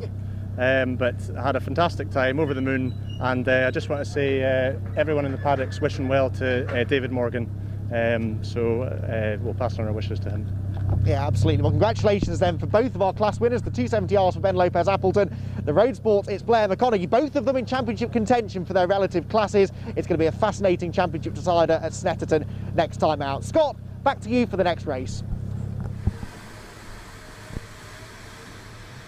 Thank you very much, Andy, and congratulations to both Ben Lopez Appleton and indeed Blair McConaughey for their respective wins in 270R and Road Sports. If you want to find out more about Caterham Racing and get yourself involved, head to caterhamcars.com, which will give you all the information that you need to know. Of course, their season finale for Road Sport 270s, 310s and 420 7 UK, forgive me, 420R cars in the 7 UK Championship is at Snetterton on the 31st of October.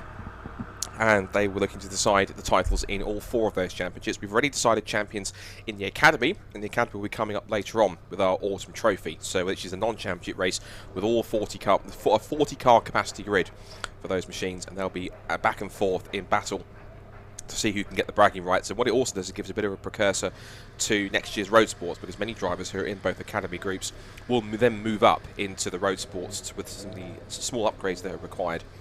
But now moving forwards, quite appropriately, the bridge on the top of the start-finish line gives us a hint for what's coming up next. The BMW seems the ultimate driving machine, and I'm pretty sure that the drivers who are competing in our next race of the day is going to be in full agreement, because coming up on the timetable is our 3rd and final race of the weekend and the final race of the 2020 season for the ever-popular BMW Compact Cup, sponsored by Nankang Tyres. I know that when Andy gets back in the commentary box, he has quite an affiliation with this championship, and I can see why, because it's a packed grid full of talented drivers. They're all short little rear-wheel drive E36 compact 318 Ti BMWs. They all run a Clarice exhaust. They run Nankang Tyres. They run gas shocks and Powerflex bushes. They also run a super chips tweaked ECU, and you can buy a car and basically buy a donor car for the championship for as little as £500, and there were some drivers who certainly have done that in the past.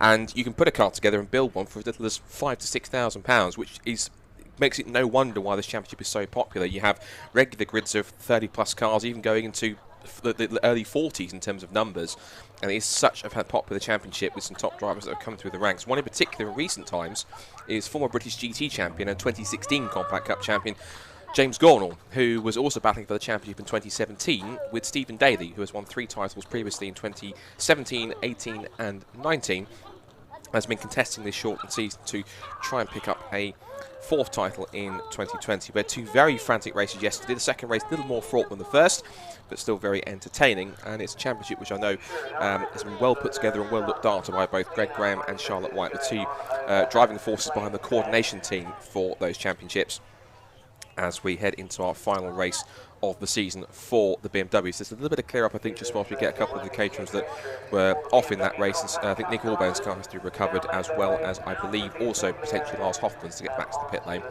But I was going to mention, just as Andy takes his seat back once again into the commentary box. Next up, I think, is a championship which you have quite a love and affiliation for, which is the BMW Compact Car. And I believe, according to your calculations, we effectively have provisionally a champion to crown and to congratulate.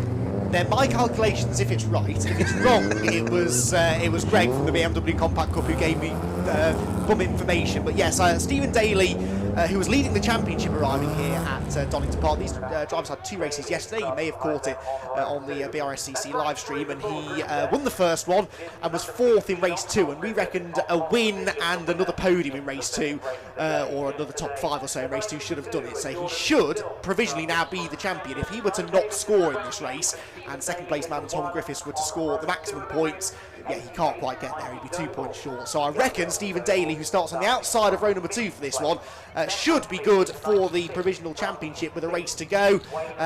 But that doesn't mean he's going to settle for anything other than a race win. Stephen Daly likes winning these races. He's rather good at it as well. He's won 4 races now in this shortened 2020 season, and he is the winningest driver now in BMW Compact Cup history as well. So he's absolutely going to be looking for another top step of the podium here today in the final race of the season, and it should be another cracker.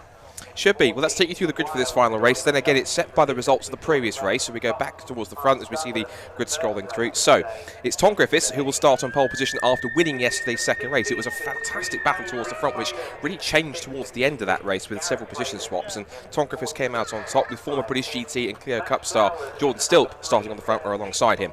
Guy Davis starts on the second row and third alongside champion-elect Stephen Daly, who effectively we believe is now provisionally a 4-time Compact Cup champion who wants to try and end this weekend in style if he can. Mikey Doble alongside Ben Huntley. And on the 4th row of the grid, possibly my pick for victory potentially, Wayne Flint. He came from about deep in the 20s on the grid in race number 1, climbed up to around about 9th or so, and actually fell back to 7th after 1 or 2 mistakes. I think if he runs well, could potentially get himself in line for a victory. He starts alongside Oliver Fowler. Ian Jones, another one, started back in 33rd in race 1, climbed up to 19th and then back up to 9th in that one. So again, watch for him from the 5th row of the grid, the black and pink car, with Rudy McMillan, one of his personal best results, in 10th. Mike Doble Sr. and Lee Denton South come next on the 6th row of the grid, and they're followed by Ian Howes and Paul Maguire, former 5 Club MX5 champion.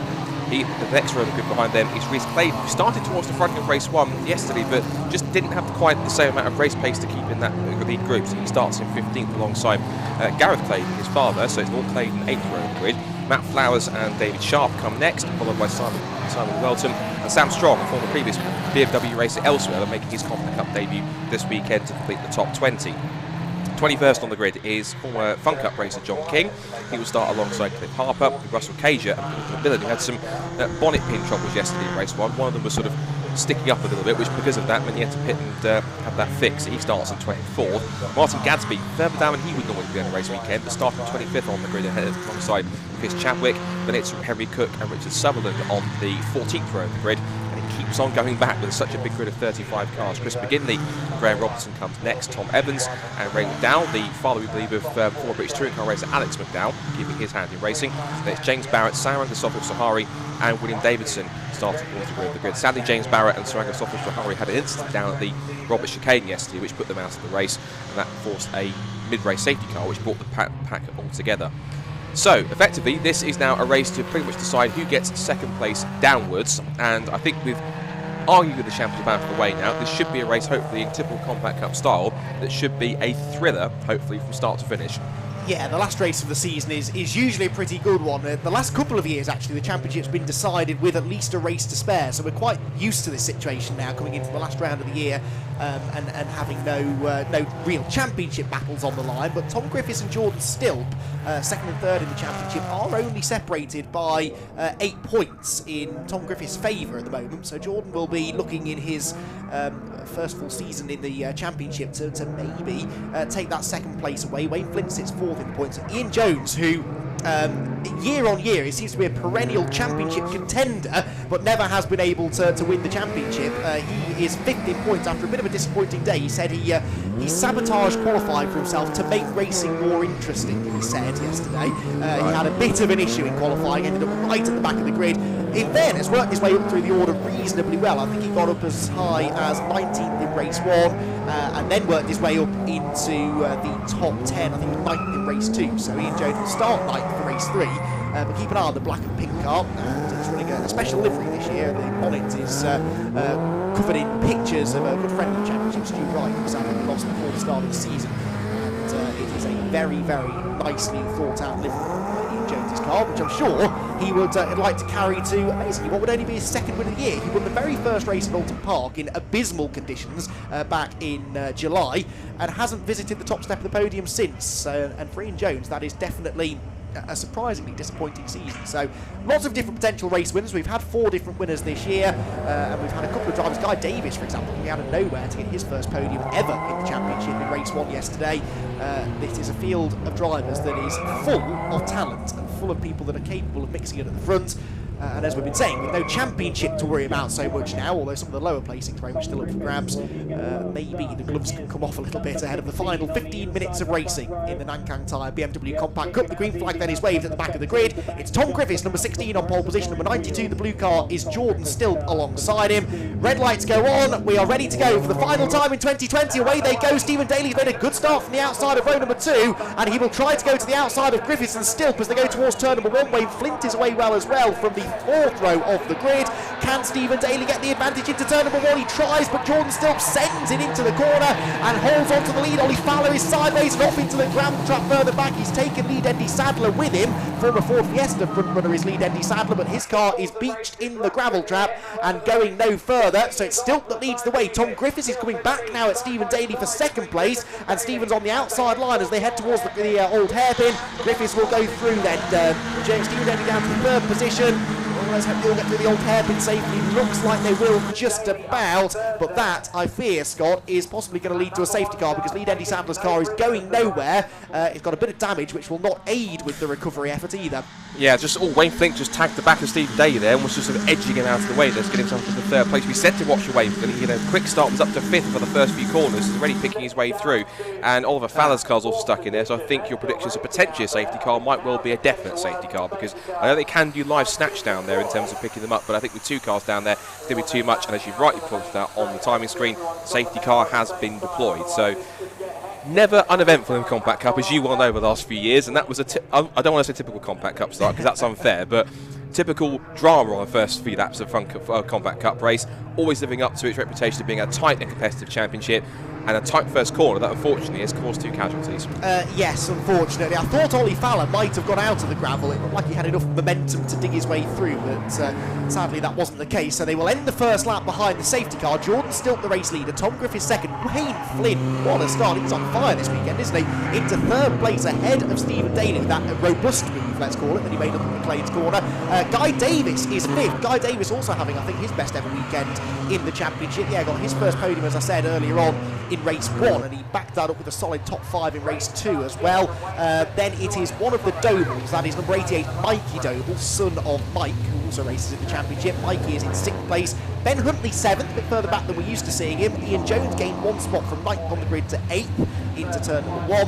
Paul Maguire is 9th, and Reedy McMillan rounding out the top 10. And then there's a fair bit of shuffling going on further back. But I tell you what, Jordan Stilp was not going to just wave Stephen Daly by as he went through. He was so late on the brakes into Redgate, but he got the car stopped, and Jordan Stilp managed to hang on to the lead. He got his first win in the championship back at Thruxton in a race that I believe you were calling that weekend, the middle race of 3 that weekend, but then had a non-finish in the final race. He's had several podiums since then, though, as Jordan Stilp. We always knew he was going to be quick this year. He's a hugely experienced driver. He's raced pretty much everything, as you said, up to and including British GT. And it's interesting to see that actually someone with that level of experience coming into a championship like this has not had it all his own way. It just goes to show how competitive it really is out there. And there are several championships like that where you get some bigger names coming in, and immediately off the bat you get some people think, oh, they're going to come in and dominate. But it's the regulars that come in and drive these cars week in and week out that know them effectively inside out. When you've got someone who is, in some cases, a stranger to the championship, but quite widely experienced and maybe higher up levels, it's not as simple as jumping into the car and pretty much being on the pace straight away. For some people, it takes them a few races, even as much as a season, to adapt to it. It's not the same as a BMW Combat Cup car for Jordan Still. Arguably, it's not the same, obviously, as a Clio Cup car or a British GT4 car. But even so, it's also the drivers who are great because they can adapt to those cars quickly enough, and it makes you get the monikers of people who can drive just about anything and be those all-rounders. And Jordan Still is able to be someone who, whilst it's only taking about half a season, even though it is a short season, you have to consider as well that's only about 8 or 9 races or so to be a regular front runner, and even someone who's won a race as well. So to adapt to that car that quickly in a championship as competitive and as well populated as the Compact Cup, I mean, hats off to him. I've never doubted his ability, but to be that quick on the pace that soon, it's quite an impressive feat in itself for someone even as experienced as Jordan. Yeah, really impressive stuff, and he is still gunning for this second place in the championship, if at all possible. I've just done some quick calculations. If Jordan Still were to win the race, he needs Tom Griffiths to finish 7th or lower in order to take second place in the championship away from him, or 6th or lower if he were to take the fastest lap. So that is, of course, still up for grabs. We haven't yet had a full flying lap. The fastest lap is worth bonus points in this championship. Ollie Fowler's car, you can see in the left-hand side of your screen, just being dragged out of the way. They've already worked hard to move Lee Denley Sadler's car clear. And the hard-working marshals, who always deserve a shout-out, but never more so, arguably, than this year. There was a bit of concern amongst the motorsport community this year because there is so much racing going on in such a compact space of time, with obviously this completely restructured season that we've had to have, with so much racing over just 3 or 4 months. There was a concern we might have a shortage of marshals, but the enthusiasm is well and truly still there amongst the marshalling community, and they are still, these meetings, really well subscribed with marshals. So thank you to everyone that's out there on a completely volunteer basis, doing their best to keep the race meetings going strong. And without them, it is simple, we couldn't enjoy motor racing the way in which we do. And their hard work is being put to the test already this weekend. They've had a few little incidents to clear up yesterday and already this morning. Donington's one of those tracks, though, isn't it? If you go off, there are gravel traps, there are barriers, you're probably going to end up getting stranded somewhere. It's safe, it means that, you know, the gravel traps are there to catch you if you go off, but it does mean that it keeps the marshals busy. Yeah, admittedly, you have to probably go off at quite a heavy speed to even reach one of the barriers in many cases, and that's the I guess, a blessing of why Donington Park is such a wide and open circuit like that. I mean, even down here at the Crane and Curves, if you happen to have a loss and come off the road, we saw a couple of times in some championships yesterday, and we've got it a couple of times today, you've got so much space and tends to, forgive the term, have your accident or have your spin, so to hopefully do that. And if you do happen to collect somebody else, it's a very rare occasion it happens because it is such a wide and spread out circuit. The gravel trap's there to catch you out, sorry, not to catch you, to catch you, not catch you out, catch you if you do happen to go off, and the grass is so much space there that if you are having to slide off, you've got plenty of it to hopefully try and slow the car down. It's not so easy when you've got quite a cold and sort of slightly damp day when the grass does get, you know, quite more slippery and it always accelerates your car rather than stops it, but makes it a bit tricky in that case. I thought also as well whilst watching that, Oliver Fowler looks as though he's obviously stayed in the car, which means I would suspect that he's been allowed to rejoin, but he was just patiently and courteously letting the rest of the field go through so he could join at the back of the field. So he'll be a couple of laps down, but he wants to try and get at least a couple of points anyway to go towards his tally. But I think with the fact that Jordan Stilp is backing everyone up, I believe, Andy, looks like we're going racing again finally with 8 minutes to go. Yes, we are at the end of what will be lap 3 in this race then, and we are indeed getting ready to go. There is the, appropriately, BMW safety car pulling into the pit lane, and Jordan Stilp, you can tell he's handled the odd safety car restart over his many years of racing. Still relatively young is Jordan, but he's just been around forever it seems, and look at that was a textbook restart. He backed them all up, he accelerated midway through the chicane and caught Tom Griffiths on the hop a little bit, so Stilp will most definitely have the advantage as they rush towards Redgate Corner for the 3rd time, and it's Tom Griffiths that has to watch his mirrors because it's that man, Wayne Flint, behind him, looking to try and get up the inside into the braking zone. Wayne Flint is late on the brakes, he's got the inside line. They're both later on the brakes than the race leader though, so they're all sort of concertinaed back together at the apex. I think Griffiths on the outside line will have the momentum through Hollywood to keep Flint at bay just about, but Wayne Flint signalling his intent there. He's not willing to sit in 3rd place, he wants that race victory. I don't recall Wayne Flint ever winning a race in the championship. He's been on the podium a few times in the last year or so, but still looking for that first victory. Stephen Daly's had a few race victories though, and he's had a few race victories not just from the front, but also races where he's had to pick his way through the field. He is a very, very good racer, and with Jordan Stilp now defending the race lead, Stephen Daly will be sensing an opportunity here. Yeah, Tom Griffiths thinks, right, time to go look around the outside and Jordan Still edge so's to the edge of the road over the curb, but the momentum has kept Griffiths there on the outside, so it's side by side for the lead and for third and for fifth place behind, because you've got Guy Davis battling with Mikey Doble. He's never done a compact cut race, as you well know. Let's go through Coppice Corner onto the pits, onto the back straight down towards the Robert chicane. Now Tom Griffiths is on the outside. Does he dare outbrake Jordan Stilp into it? He's quite experienced, Jordan Stilp. He knows about late braking. He's done it in clears, I'm sure, several times. He's going to do it again here, and he is going deep down the outside line. He has got the move stuck, so he's gone through. Stephen Daly, meanwhile, slots past Wayne Flint to get back into third. We saw from yesterday, Guy Davis right there with the side by side, but it's also, look at the pack it's brought in as well. It's brought the likes of Huntley, Jones, Maguire, Rudy McMillan, Ian Howes in the mix as well. So a massive sort out for fifth position. It's 3 abreast almost for fifth in the background, whilst Daly goes for second on the outside. It is 3 abreast, and Ian Jones comes from nowhere to take 2 for the price of 1. Up the inside it goes, what was that? He is now P6, and he's got the top 5 or 4 cars in race. He's fifth now, in fact, he's got to fifth, and he's got the top 4 in their sights. It's 3 wide again, the mid-pack. Where do you look? There's so much going on in this combat cut race, as there usually is somewhere, whether it's front, middle or back. Again, it's that age-old term we say, there's always someone to race with. That's not going to work. 3 wide through the craters. Mike Doble, Gordon McMillan involved in that one as well. The number 60 car is the new boy, isn't it? That's Welton, who made his first appearance of the year yesterday. Simon Welton, running well actually, just outside the top 10. But yeah, you don't know where to look in this one, do you? The blue and yellow car there is Ben Huntley. He's followed Ian Jones through, past Guy Davis. So those two working forward nicely.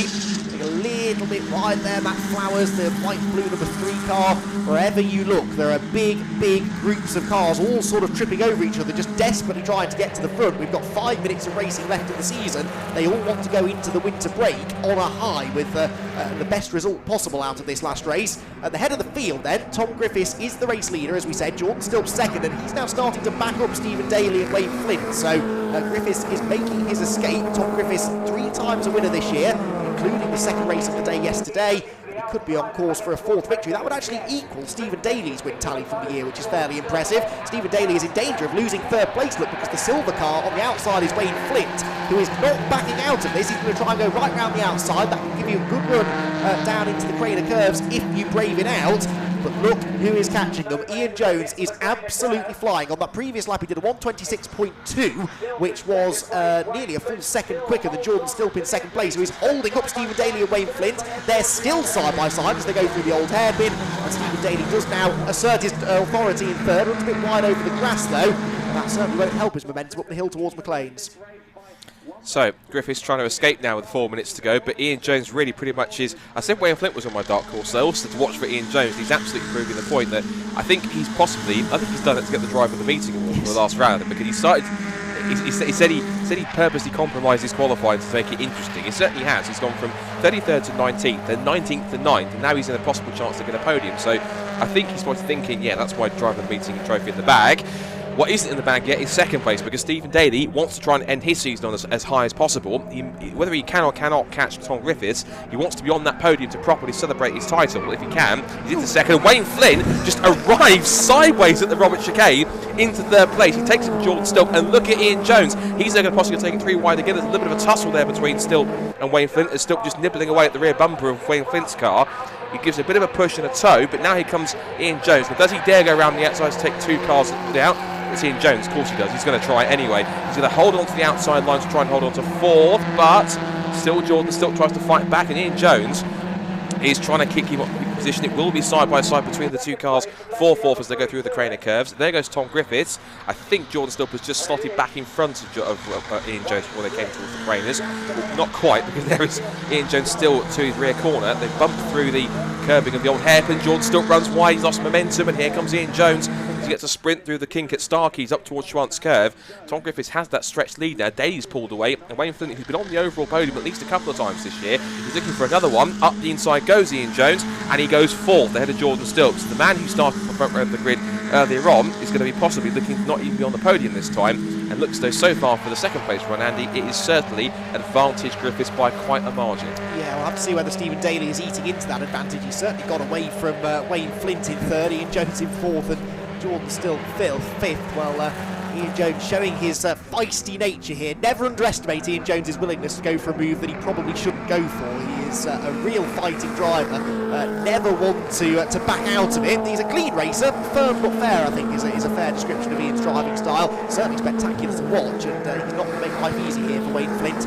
He's only had a couple of podiums. He's actually had 5 podiums this year, which is by far his best season of the several that he's now completed in the Magnac Tyres BMW Compact Cup. And can he make that a 6th podium finish here in the final race of the year? Well, if he's going to do it, he has to keep one of the most experienced drivers on the grid behind him, the black and pink car of Ian Jones, who, as you said, is absolutely gunning for that Stu Wright Driver of the Weekend trophy. He's handed out to the driver that the organisers decide put on the best performance, or the most noteworthy performance of the weekend. Not always the driver that scores the most points, just the driver that catches people's eyes the most. That's a late move up the inside. It was a nice move up the inside as well for Rhys Claydon. Is it Rhys Claydon, number 6? It is, yes, isn't it? Who has just dived past there into the old hairpin. Gets himself ahead of Sam Strong. That was a really impressive late-breaking lunge into the quick right-hander. Coppice goes this 3rd place battle. We've got time for one more lap after this one. So Tom Griffiths, who is being caught by Stephen Daly, by the way. Stephen was half a second quicker than him on the previous lap. He stole the fastest lap away from the race leader too. I don't think Stephen is going to have time to get there, but he's certainly going to give it his best shot. Through the chicane goes Tom Griffiths, nicely over the curbs. There is Stephen Daly in 2nd. And 3rd, still, for now at least, is Wayne Flint. Yep, but he's coming under massive pressure. He saw Ian Jones was lining him up down the back straight towards a run through the chicane. Stephen Daly with another new fastest lap of the race. He puts in a 1:25.313 as we go on to the last lap here at Donington Park. He was again a full half a second quicker on that lap as well, so that's looking pretty key. There's another battle here going on between William McMillan having a scrap with Ian Howes and Paul Maguire in the black and pink car, and Howes goes diving up the inside into the right-hander at Redgate, tries to send him onto the edge of the curb, which he does. That might be an advantage here for Paul Maguire to get through. McMillan tries to force his way back up the inside, down Hollywood and through the crane of curves. But 3rd, meanwhile, Ian Jones has got it up the inside into the old hairpin. Jordan still tries to follow through, and all that scrapping has brought Guy Davis in 6th position into fight now. So it's now a 4-car battle on the last lap. The fluorescent car in the background, in the back of that 4-car train, is Guy Davis, who took his first podium yesterday, as we see them head through McLean's. And once again, visibly close, and Guy Davis is up there now. He's past Jordan still, but Ian Jones hanging it out around the outside of Wayne Flint, who fought back on the inside of McLean's. Now Flint drops back a little bit, but he'll try and set him up if he can. No, forget that. He's going up the inside of Coppice now. It's going to be a very tense sort out who gets the final podium place of the day. And look at Guy Davis up the inside of all of them. He's absolutely hoodwinked everybody. Now he's got the advantage. He's now side by side Wayne Flint. Sam Strong's off in the gravel. That's not how he wants to end his first weekend. It's going to be Tom Griffiths who win from Stephen Daly. Who gets 3rd? Guy Davis might get it. He's under brakes into the final chicane. Gets a nudge from Wayne Flint. He's over the gravel. He's over the curve. He's sideways. He's getting it very sideways. He's lost it off into the tyres. No, Guy Davis is off the road. It's a sprint for 3rd place to the line, and it goes to... Who's it going to go to? I think Wayne Flint gets it incredibly. What a final sequence of corners. And Wayne Flint gets it on the line. I'll quickly refresh my tyre screen to see how close that was. Wayne Flint beats Ian Jones by 0.105 a second. And as for Guy Davis, Andy, so close to a 2nd podium of the weekend and of his season. That was incredible. I really thought he was going to do that as well, because he got a mega run. Ian Jones and Wayne Flint were so preoccupied watching each other, they forgot about Guy Davis and Jordan still behind them. Guy got a run up the inside. There may have been a touch from Wayne Flint, which put Guy Davis wide into the gravel. And as he rejoined, he had dirt on the tyres. It was a classic tank slapper and off into the barriers. Thankfully, it's the Rectacell fencing there, which has, I think, absorbed most of the impact. So there's a bit of superficial damage, but possibly not as bad as it looks. Brilliant racing, though, and what a way to round out the season. Absolutely. And to confirm, Tom Griffiths takes another race victory, but we can officially confirm it now. On screen, there is your champion number 1, Stephen Daly. He is now a, count it, 1, 2, 3, 4-time Compact Cup champion. Consecutively. He's done it from 2017 to 2020. He is a 4-time champion. I'm sure that when Andy goes down to have a chat with him on the top 3, he'll have quite a big smile on his face and be quite relieved as well to get that sorted this weekend. Whew, take a deep breath, everybody. Unfortunately, that's the last Compact Cup racing of the season, because we'll see them once again for 2021, and I've no doubt, I'm sure Andy will attest, it will be just as thrilling next year. So, final race of the season and of the championship. Tom Griffiths to secure 2nd place with his 2nd win of the weekend. 2nd place, new champion once again for the 4th year consecutive. respectively. Stephen Daly only 1.1 seconds back, so he raced the rest to really close in. The almighty sort out for third sees Wayne Flint pick up another podium finish for himself, just ahead of Ian Jones in fourth. Jordan Stilt rounds out the top 5, and then everyone else, because we unfortunately forgot about them a little bit, but Mikey Doble finishes 6th, Ben Huntley 7th, then it's Ian Howes, Rudy McMillan and Paul Maguire. So Ian Howes did beat McMillan and Maguire on that last lap battle for the final top 10 spots. Looking now 11th, it's Mike Doble Sr. from Reese Claydon in 12th. Simon Welton, impressive run for 13th in one of his first starts this weekend. Matt Flowers is 14th ahead of Russell Cager. Then it's Ray McDowell, Richard Sutherland, William Davison, who again you started towards the back of the grid after the problems in race 1. Not a bad run from the back of the grid to 18th. Well done for him. Gordon McMillan and David Sharp round out the top 20. Then we go further back into 21st downwards. Cliff Harper from James Barrett. Again, was in the gravel in race 2 at the Robert Chicane, towards the back of the started towards the back, finishes 22nd. Good drive from him. Martin Gadsby, Chris Chadwick, Henry Cook. Then it's Gareth Claydon, Graham Robertson, Chris McGinley, Tom Evans, and Guy Davis, who was so close to that second podium of his career, but ended it into the tyres at the last corner. Then Sam Strong, who was off in the gravel. We also lost, sadly, John King through that race as well, and we had Oliver Fowler and Lee Dendy Sadler. Oliver Fowler continued, but Lee Dendy Sadler was off in the gravel. So, what a finish to the Compact Cup season, and Andy will be down there with the top 3, including winner Tom Griffiths and new 4-time champion Stephen Daly.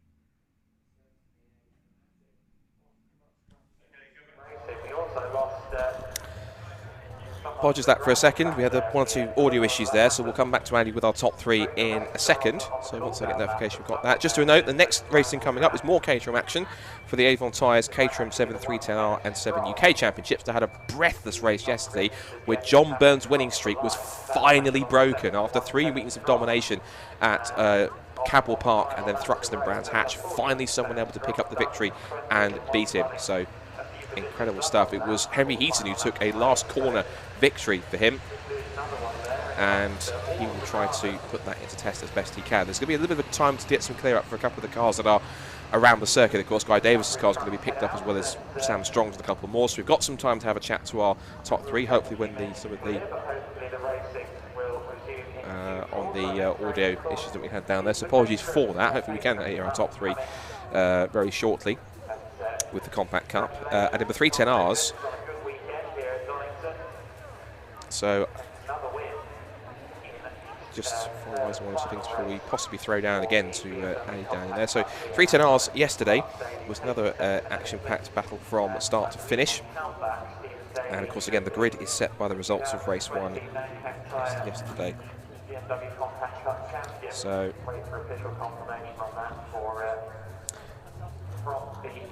we are actually heading to our next race. So apologies, we had one or two issues to get into with the Compact Cup. So it would have been great to have a chat, but I think what they are going to do is possibly record them for later on, I think. So anyway, we are going to move on from the BMW Compact Cup. If you want to find out more, you can head to the BRSCC website, brscc.co.uk, and you can head to the Formulae section and head on to the dedicated page for the Nankang Tyres BMW Compact Cup, and you can have a chat to the coordinating team of Greg Graham and Charlotte White, who once again have put on a fantastic championship as always. They'll be back again, I'm sure, with another bumper list of entries for 2021.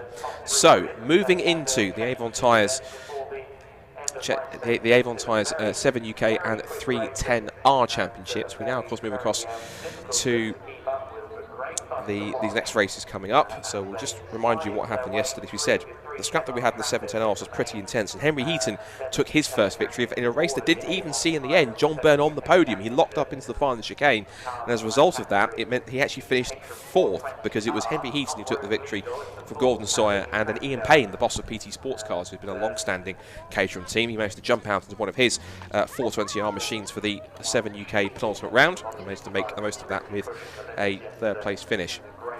In the 310Rs, it was Greg Monks who took the win from Lewis Thompson and James Wingfield. What was again another crazy race, which importantly also saw a bit of a skirmish midway through, which saw some of the leaders in the 310Rs and 7 UKs getting caught up whilst the 310Rs were being lapped. And unfortunately, there were 3 cars that were the casualties of that. 2 were Stephen Nuttall and Tom Allen, who were off on the pit straight. And there was also an incident, as well, possibly some damage, lingering damage, which also forced the retirement of the then points leader going into the weekend, James Murphy, who was former road sport champion. Means he will have to use that as one of his 2 drop scores, and that means he cannot afford a bad result. It means that with the car fixed, he will have to start the race from pretty much the penultimate row of the grid, which is very deep down the 310Rs. But the reason why there's a nickname which I give him, which is called the Superman. The reason why I call him that is because there was a couple of weekends ago, just to quickly give you the backstory behind that. Also got some time to fix the barriers and to collect a couple of cars around the circuit from the last race with the Compact Cup. Is because he had an incident at Thruxton a couple of years ago when he was battling for the road sport title, and he had an incident which meant that he had to start the second race from the back of the grid. He charged his way through to pick up, I think it was 3rd or 2nd, and the reason why I call him Superman is that I was down there in the Parc Fermé when he pulled in after that, and he was so delighted. He made the gesture of laying down on the top of his roll cage and sticking his arm out like he was Superman. So that's the reason why I dub him like that. And you really need a cape after that to kind of live up to it. And he'll have to pull out a Superman-style performance again from the back of the grid to keep himself in contention for the 310R title. So we should mention that about some of the specs of the cars. The 7 UKs which are racing are the same cars that you would seen if you've seen this championship before. What used to be called the 7 420R Championship, but because it's been renamed, it's due to the fact that over the winter, Caterham were fortunate enough to gain UK national status for the championship, which means that whoever wins this title this year will be the first ever British Caterham champion in its history. So it's had a couple of names going through from the Superlight 300Rs, it went through to the 420Rs, and now it's been renamed again to 7 UK. And it is the top level of Caterham racing from the factory championships. It's a dedicated chassis, they run dedicated Avon tyres, they also run a Ford 2-litre Duratec engine, and it's a proper Sadef sequential gearbox. It's a proper race car, proper thoroughbred racing machine, whereas the 310R is the ultimate evolution of what starts out as the Academy car. And in many cases, when you get to the final stage, it usually gets an uprated amount of power, and it also gets a limited slip diff, which makes it very, very drivable, and it is the fastest iteration of what starts out as the Academy car. It's a very big difference between the original Academy car that the drivers were starting at the beginning of their Caterham racing careers all the way through to 310Rs about roughly 3 or 4 years later. So it is an immense platform for people to come up from the ranks and actually to build their car. And that's the beauty of it, in terms of you don't have to buy a different car when you go up through the ranks from Academy to 310. It's only when you get to the 7 UKs that you have to go and actually pick up a different car, because it's a purpose-built chassis for the 7 UK Championship. But simply from Academy to 310R, you simply just put the upgrade parts on which you need for each level, and you keep the same car through 4 continuous seasons, which makes it incredibly cost-effective. The initial outlay, it's about £30,000 for it, but you get a full package, which includes, when you start off as an Academy driver, you get everyone gets their car and everyone does their ARDS test together. It's usually at a venue like Castle Combe, so the drivers will get split into their 2 groups, green and white, and then each group will do its ARDS tests together. Then after that, you'll then have drivers will do a handling day and a test day and a setup day to get used to it. They'll all do it together to be able to get used to the feeling of cars out on track together. And then in a normal season, the drivers would then go out and do in the Academy a sprint, which is somewhere like Aintree or Kerbera. They've even done a sprint event at of course, a circuit that's very much missed Rockingham. They've done that a couple of times. Then they'll do 6 circuit races or so to be able to allow them to get 6 signatures to upgrade their licence from Interclub to National, which means they can go with the road sports into road sports and further afield, but it also means they can contest the full season, which usually includes, for road sport upwards, a visit to a European circuit. And they've been to the likes of Spa or Zolder in Belgium, they've been to the Netherlands, they've been to Zandvoort, and they've also even been to as far as the Nürburgring in Germany in the past. And it's a fantastic set of championships where you really do race with your friends all the way up the ranks from Academy through to as high as 7 UK, and you do get sets of drivers and classes all the way coming through. So it's a fantastic process, and it's recommended for many drivers. Let's quickly run you through the running order for this race. Again, the grid's set by the results of race 1. So Henry Heaton, yesterday's first time race winner, at last will start from pole position, with Gordon Sawyer, who won the Super Pole yesterday, starting alongside him on the front row. PT Sports Cars boss Ian Payne will be 3rd, alongside John Byrne in 4th position, finally beaten for the first time this season.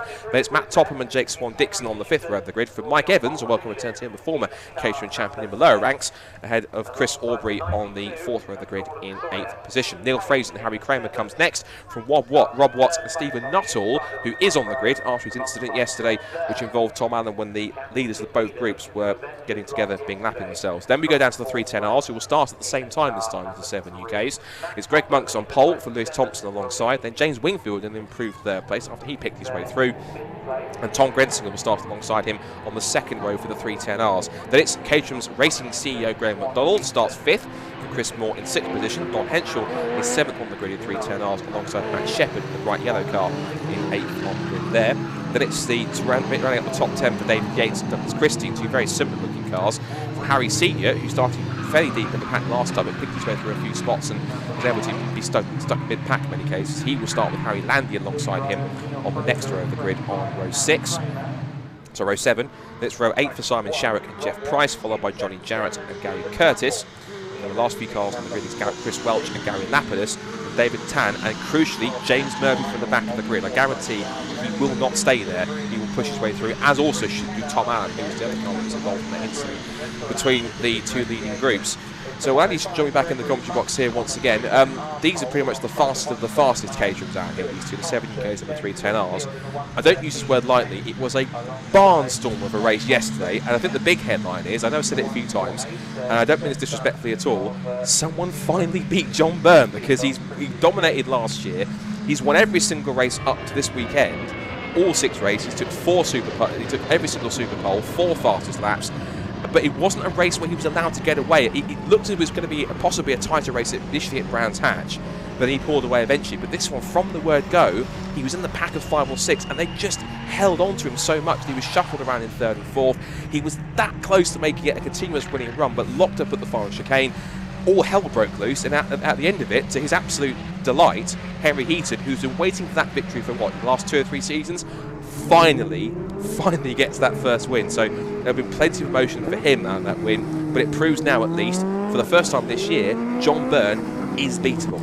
Yes, exactly, and it was nice to see anyone beat him, but especially, as you said, to see Henry do it. That meant so much to him. He's been very quick ever since he moved up into the 7 UK category, really, but just John Byrne is just that little bit quicker, and not just quicker, but he has this real ability, as you said, to break away at the front of the field. That is so hard to do in Caterham racing. I mean, the races for second on back in 7 UK are always really fraught. It's just that John seems to be able to just pick himself out of that, pull away and leave them to it. But I think they've realised now they need to work together, they need to try and make sure he doesn't get that chance to escape, and if they do that, he is absolutely beatable. But also, I'm pretty sure that now coming into this second race of the weekend, he's not going to want to be not only off the top step, but off the podium completely after yesterday's race. He'll want to get back to winning ways, and that red number 3 car is going to be one to watch from the second row. And in amongst the 310Rs, a ridiculously close championship battle. James Murphy and Greg Monks tied on points now after James's disappointment yesterday, so it's all to play for.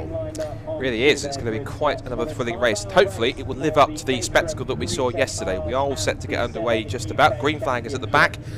Hold on to your seats. This is going to be 30 minutes of breathless action for the 7 UKs and 310Rs with Caterham Motorsport. Watch for the lights at the top. They will all start together this time, so watch them all tear off a line as one. Red lights are up. The red lights go out any second now, and we are underway. Cracking start for the mid-pack from Mike Evans, has spotted out of my commentary box window, but it's now 3 abreast already down towards turn 1. Henry Heaton has the inside line with Gordon Sawyer to his outside, and John Byrne thinks, right, down the outside of everybody, let's put this right, shall we? Down the outside he goes, and to no one's surprise, takes the lead exiting Redgate corner. So he's putting right what happened yesterday. He's out straight away into the lead as one car's already tracking off into the gravel. Can't quite tell who that is. I can tell you it's not. It's not James Murphy. It's the 122 that's involved in that. So 122. Just looking down Gary the Curtis. It's Gary Curtis. He's off the road sadly. So the 310Rs and the 7 UK cars filtered their way through, and I think out of all that start, Tom Grensinger, by the looks of it, Andy, has made the break into the lead as the 7 UK cars make their way through. But Mike Evans, the fast starting car, in Payne's 3rd. But watch for Mike Evans and the black and red car in 4th place there. Former champion lower down the ranks. He's made his first comeback for a while. The last time he raced was in the 7 UK championship now, in terms of his name, making a comeback and making the most of it up there with a cracking start. Yeah, it's Gordon Sawyer that's gone backwards rather. The yellow and black number 92 car started second, down to about 5th, I think, at the top end of the circuit. But as we know, that's not necessarily the end of the world. It's a long race, and as long as he stays in that lead pack, which I think he will, because they're definitely not taking the quickest line through the chicane, side by side there as Henry Eaton gets past John Byrne. Yeah, pretty sure no one's escaping for the time being. Heat then hits the front at the end of lap number 1, leads the way from John Byrne, who comes across the line in second position. Third place for Payne, fourth is Gordon Sawyer. Payne having a look at the inside of John Byrne, who is also on the inside of Henry Heaton. Byrne takes the lead, drifts out wide. They could be 3 wide on the exit though, as Payne gets on the inside of both of them. Heaton down to third, and it looks as though Payne might have the lead. Yes, he does, and John Byrne is now risking getting hung out to dry. He's got the inside line for the left-hander at the Craners, but that's the outside into the old hairpin. Henry Heaton fights up the inside. Gordon Sawyer, didn't have to say he was falling back down the order. Back to fourth now, and on the tail of those two as they head out of the old hairpin. They're not making it easy for John Byrne again, are they? But look who is on the tail. He hasn't wasted time as you from the back of the 7 UKs to put it right. Stephen Nuttall up to 5th and going for it. Is now into second once again goes John Byrne, looking for third now to put it down another place there. I think someone looks like he's a bit of a nibble at the back of John Byrne's car. There's a bit of damage towards the back of it. Someone's punched the rear end of that car a little bit. But there is Stephen Nuttall, of course. Remember, he ended yesterday punching the wall on the exit of the final chicane onto the pit straight. There's a bit of contact midway through. He's redeeming himself now as John Byrne darts out for second place. Ian Payne puts the car in the middle of the road, which might be the safest place he can put it. Up the inside for second place into the Robert chicane goes John Byrne. Third for Henry Heaton now. Fourth for Gordon Sawyer, fifth for Stephen Nuttall. And then what it's also done, because this 5-car scrap is brought in the rest of the 7 UK contingents. Now pretty much all 12 of them are all together down towards Redgate Corner now from the start of the third lap. Up the inside for the lead, or maintaining the lead, goes Ian Payne. John Byrne still second. Now we look further back for our 310Rs. We now see that is Lewis Thompson, I think, into the lead. No, it's not, in fact. It's Lewis Thompson. Who is it now? It's Henshaw. It's Don Henshaw. So he's come up from almost nowhere now into the lead. Tom Grensing is second. Lewis Thompson is now third. That's following from Greg Munson. Graham McDonald, racing CEO. I keep making the point he hasn't won a championship race on UK soil yet. He keeps telling people about how he's won at Spa last year. It probably hasn't been quite about it since, which I keep joking about. But he's had some good pace, particularly at Truxton, and not quite so much at Brands Hatch. But here at Donington Park Circuit, he seems to enjoy up in the top 5, and certainly is in contention for it if he can stay with the league group. Yeah, absolutely. So they 310Rs then head up towards McLean's. Bigger grid of 310Rs than we have 7 UKs, and I think we've got about 5 or 6 of them at least, no more than that in this lead pack, haven't we? Up towards Coppice they go. Henshaw just about hanging on then. Tom Grensinger, who is third in the points. We're talking about James Murphy and Greg Monk's being tied for the lead. Well, Tom Grensinger's only 2 points behind him in third, and he's only 5 ahead of Lewis Thompson. It's very much a 4-way scrap at the moment for the 310R Championship, and after this race, there will just be those 2 races to go at Snetterton. Into the chicane they go then, onto the brakes, battle there for what's about 8th place or so, isn't it, coming through the chicane. The 310Rs though, all absolutely as one as they come back across the start finish line. That's Matt Shepherd, the 180 car, who's making a nice move into the chicane for the lead. Don Henshaw under pressure now from Tom Grensinger, who goes around the outside and gets the advantage away, and Henshaw now under threat from the Lewis Thompson car. 4th in the championship, 3rd in the race at the moment is the 179, trying to get through at Redgate. Did he make it stick? Well, they're still debating it as they go down the hill, but actually no, he's going to lose that 3rd place, isn't he, to Greg Monks in the 105. No, he's not. At the very next corner, he goes back on the inside of Greg, holds on to 3rd place. It is Graham McDonald, as you said, who's there in 5th position, and they work their way up towards McLean's once again with 2, 4, 6, 8, 9 of them, I think, at least, all in contention for the lead. It's fantastic to watch seeing this massive pack, and the thing is, as we keep on talking about, the more these guys fight each other, it brings the guys behind closer and closer, and it adds to the group. You might start with a 5-car train for the lead. If they keep squabbling amongst themselves, it becomes 7, it then becomes 9, and 11, and 14. The rest of the pack just keeps on latching onto the rear end and making it one large train. Looking out the window, side by side for the 7 UK leader, watched as I was seeing out of my commentary box window there. But here it is on screen, thanks for that, director. So side by side as they come into Redgate, and it's Ian Payne who holds on from John Byrne. Henry Heaton is still 4th, it's now Gordon Sawyer 5th. And Matt Topham, he briefly took the fast lap of the race last time, has just been taken now by the car behind him, Stephen Nuttall, who's been shuffled down to 6th. Then after that, it's then Mike Evans from Aubrey, Van Swan, Dixon and Kramer rounding out the top 10. And that's for the 310Rs. It looks as though it's still Grensky, Henshaw and Thompson, with McDonald up to 4th now, as Monks is down to the bottom of the top 5. Worth mentioning, James Murphy from the back of the grid, only 15th in the 310Rs. He's not making electrifying progress through the field, the joint championship leader, so it looks like this might become another drop score for him, unless he can suddenly find a bit more pace. Mind you, 15th is probably within a second and a half of the lead, but a lot of cars to overtake before he can get up there. In the 7 UK ranks, though, again, like yesterday, no one breaking away. it does seem like there's a real concerted effort amongst them. It's like they've all got together between the last round at Brands Hatch and this weekend. Say, right, just don't let John Burns settle in front. But at all costs, keep him in the pack, because if we can do that, we can beat him. And it really does look as though whatever John Burns tries, he just can't break through at the front of this pack. 46 goes through there. That is Stephen Nuttall, who is running in 6th position as they come across the start-finish line. Challenge again for John Byrne around the outside of Ian Payne. Same as last lap, though. Ian is late enough on the brakes to hold on. Gordon Sawyer's up into 3rd, I notice, ahead of Henry Heaton and Ian Payne. Well, he got across to the inside line to defend the race lead, but only just then. That was almost contact with John Byrne, but he does keep the championship leader behind him.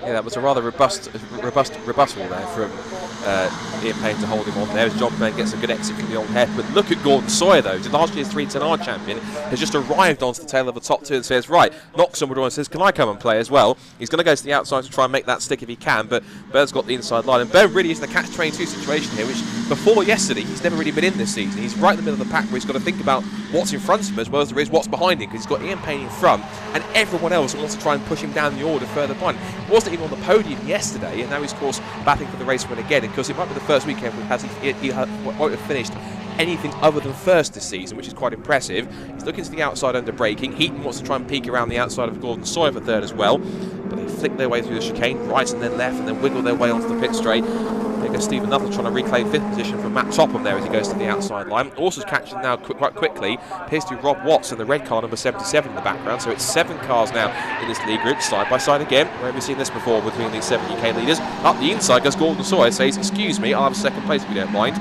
He's trying though, he's looks to go up the inside if he can. For the lead in the 310Rs, everyone arrives under brakes here with locked tyres. It's Don Henshaw who still leads this point this time by Tom Grenzier in 2nd place. I'm getting tongue-tied. It's then Lewis Thompson 3rd, and Graham McDonald is staying up there in a possible podium place here. Grenzier dives out in the Speedworks prepared car. It's still the same team that runs Tom Ingram's Toyota BTCC machine. So he's got a well-supported team supporting that car. Oh, there's a flick of the brake lights there for Tom Grenzier. Either he sort of got a little bit sideways and had to possibly get the car corrected. Either way, it's kept Henschel on his tail here, and also looking strong just behind them in 5th position appears to be, that is Chris Moore in the sort of dark green car with the fluorescent yellow roll bars. And looking in the pack, there's James Murphy, number 3, just in there, 103. So he's in the mix now. He's up to, what is it now?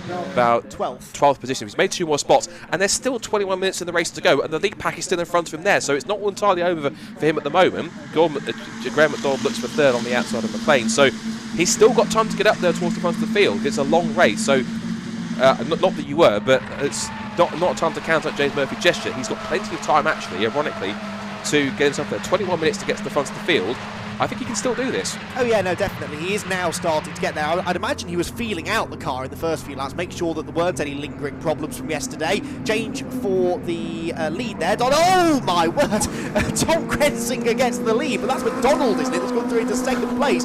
Somehow, don't ask me how he got the car stopped, but he did, and down into 3rd place then, the erstwhile leader Don Henschel. Lewis Thompson is 4th, then Moore, Monks, Yates, Shepherd, Landy and James Murphy up another couple of spots now into the top 10. So the black and orange car, if you can count 10 cars back in that queue, is the joint championship leader, and he might gain a couple more here on the exit of Redgate corner. I think that was Greg Monks that possibly dropped back a little bit, so he got shuffled back a few spots. He's now towards the bottom end of the top 10, it seems. Whilst that was happening, also Don Henschel said, Graham, I'll have that 2nd place back if you don't mind, down the pit straight. But that was an extraordinary bit of braking down towards it. I think, to use a phrase John Hyman used once before, it's like in a video game. He just shot through the middle of 4th and 2nd place just to take that position. It was incredible stuff. And Graham really is. He's a racing CEO. If you know the days of TVR Tuscan racing, he's very much a modern day version, I think, of Peter Wheeler, who used to race the TVR Tuscan Challenge all those years ago when racing his own cars. And so I think he's done that to get not only just enjoy himself, but also he's doing it crucially to get a better experience of his customers, some of them which are frantically scrapping over the 7 UK league here, because now it is Ian Payne, who ironically is doing a John Byrne and getting away here now. So he's pulling away with John Byrne in 2nd place, and ironically now he's now the hunter rather than the hunted, because he's now being chased down by Sawyer and by Henry Heaton. And also you've now got Stephen Nuttall, Matt Topham and Rob Watson there too. So this 7-car train for the lead is looking pretty impressive now. 310R's going to come down the pit straight here with side by side for the lead, because we've got Tom Grenzier now side by side with Don Henschel.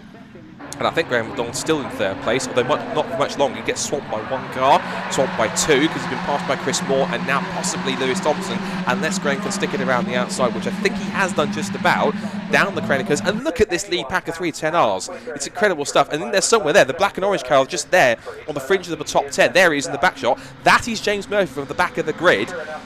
He could still win this. Yeah, but he's ninth now. He's gained another position since we last saw him. So James Murphy is definitely in with a shot of a podium here. The people he's really chasing are people like Greg Monks, Tom Grensinger and Lewis Thompson, though, who are all up there fighting for the race lead as they go into McLean's. There is Murphy, look, just behind Matt Shepherd now, isn't he? In fact, up the inside of Matt Shepherd. So the 103 car gains another spot now. And before the end of this lap, he could even be challenging for a top 5 position. 3 copies they go. There is the 115 car of David Yates. He's one of the next cars that James Murphy will be trying to pick up and put down. Down into the chicane they go. Challenge on for the lead. Grensinger pulling to the outside now of Don Henshaw. And Henshaw on the inside line, you'd imagine, will hang on. No, Grensinger around the outside. Nice stuff. Gets the lead away. So Tom Grensinger back out in front as they streak across the start-finish line. Now they held each other up there, though, so the next group of cars are getting a run on them as well. James Murphy, keep an eye to the black and orange car, looking to the outside to try and gain another place. He crossed the line that time in 8th position. Henshaw back to the lead. Grensinger second, and third place is going to be Moore, isn't it? Chris Moore, who's down in 7th in the championship, but actually still has a shot to get into the top 5 in points if he can get himself a couple of victories before the end of the year. This lead pack, though, if anything, is getting bigger, isn't it? I think the entire 310R field are in this group, and at some point, the 7 UK cars are going to have to lap this lot. That is when things can get really, really messy. I'll just watch my eyes when that happens, if you don't mind, because that's going to be quite close. It was close yesterday, which is what led to the incident we had between Nuttall and Allen, and involved also James Murphy. Don Henshaw back to the lead, looking round the outside for second goes Chris Moore, but taking advantage that might be Graham McDonald, who tries to squeeze up the inside. Also coming back at him is Lewis Thompson, and there is James Murphy, the black and orange car, up to 7th now. He is on the fringes of the top 5 as now Thompson looks up the inside. He's right there, and he's going to get the toe of Thompson, and I think David Yates is in there as well somewhere in 6th or 7th place. Yes, he is. There he is. He's just alongside Thompson now, who's lost some momentum. Side by side again between Grensinger on the outside. On the inside, Don Henshaw. 3rd is Moore. 4th is McDonald. Everyone arrived for 5th. But that's Murphy! Murphy's off the road in the background. He's made contact with David Yates. Off the road there. He's gone back on the road again. But all that hard work, I think his exhaust has been shifted a little bit. But incredibly after that, the car was like a couple of feet up in the air in the front end. And how that survived, neither of us can believe that. For the first time I've been there quite a while, 2 commentators are speechless to how that's happened. David Tan's involved in that as well.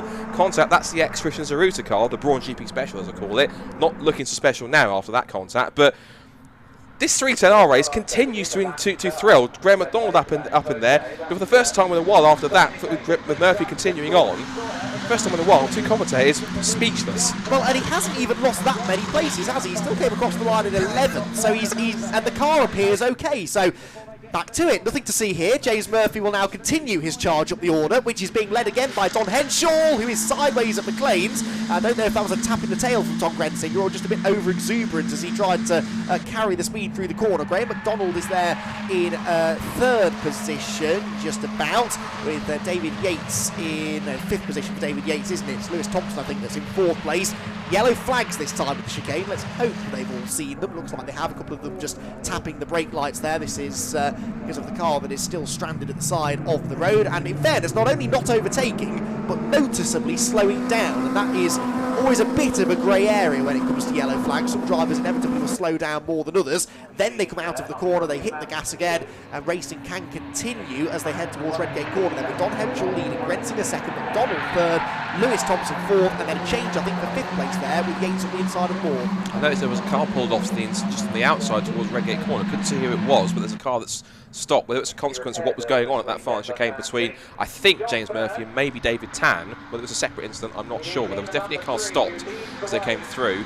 So top 4 now for the team. I think we're going to sort of shuffle the pack up a little bit in terms of broken it up, rather than one continuous train. I think, to be fair, something was probably going to happen. Get to the point where something was inevitably going to possibly happen, and it did, and it seemed to involve James Murphy initially at least, but he's trying to pick his way back through. So Grensinger now leads in 310Rs, Henshaw in second, Graham McDonald, who really is showing his racing prowess, up in third, but he's being harried by Lewis Thompson. Oh, what a surprise, up into the lead, it's John Byrne, he's been in 7 UKs. But to be fair, he has been working hard to get this lead now, so he is back into where he feels he should be. It's now 2nd place for Sawyer, 3rd for Payne, with Heaton, Nuttall, Watts, then Matt Topham down to 7th, from Aubrey up past that's Mike Evans and Harry Kramer running at the top 10, followed by Swan Dixon, and then the 12th place car, and that one of Neil Fraser. So all 7 UK still present and correct, and for, as we say, the further back from 13 downwards, pick a winner, because it's anyone's guess from that lot.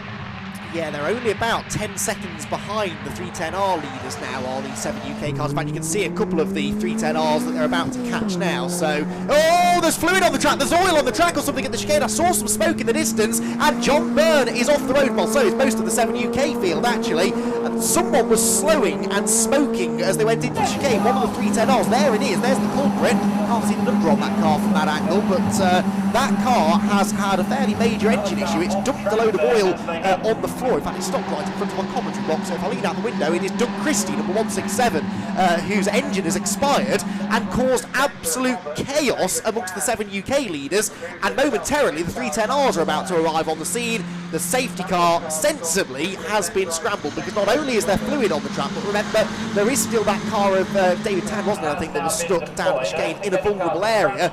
It was okay until the oil ended up on the road, and now it's right in the firing line. Red flag. Red flag. And I think, no surprise, if they've got all to clear up down there, they've got no choice. They've got to have the time to do it. So, smart decision by the clerk of the course, and that one to throw the red flag, because they have to.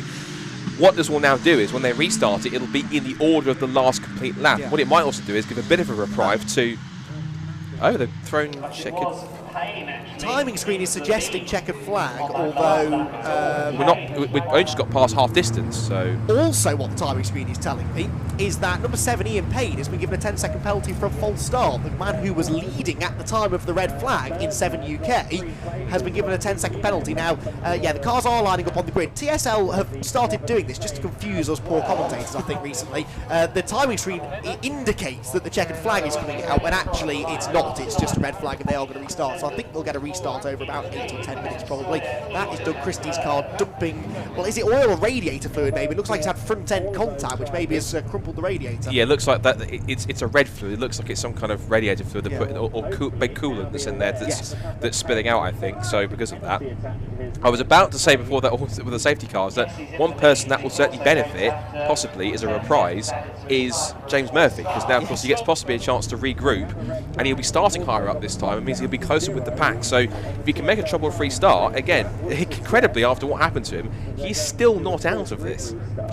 Yes, and I can hardly believe that. He was 11th at the time of the red flag, so, but yeah, he had, of course, dropped a fair way back. I'd be amazed if that car is driving properly. I mean, it was a real whack on the right-hand side, the front right corner, and although, you know, you can get away with a little bit of contact, as I think Ben Lopez Appleton was telling us earlier on after the 270R race earlier on. They're fairly robust. You can make a fair bit of contact and not do too much damage, but that was more than a love tap. That was a proper hit that he gave, and so, as you said, the car launched into the air. So at least he's on course for some points. His worst finishes at the moment, he had obviously that non-finish yesterday.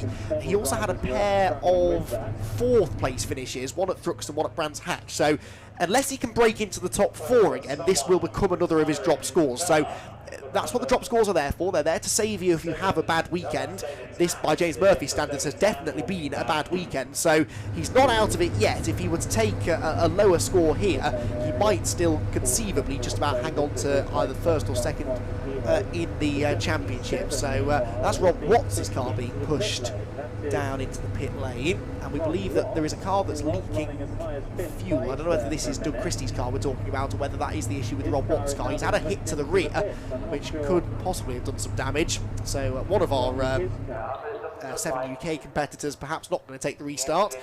But, well, I'll tell you what, this red flag, it's a shame we've had it, but it does give us all a chance to just catch our breath. Oh, yeah, no, that was Rob Watts' car, I think, that was leaking fuel on the grid, so good catch that by the marshals on the starting grid. Yeah, I think we needed this just to take stock of the situation, catch our breath, and just reflect on what has been an absolutely brilliant race so far. Yesterday's race was an absolute cracker. and today's has been no different.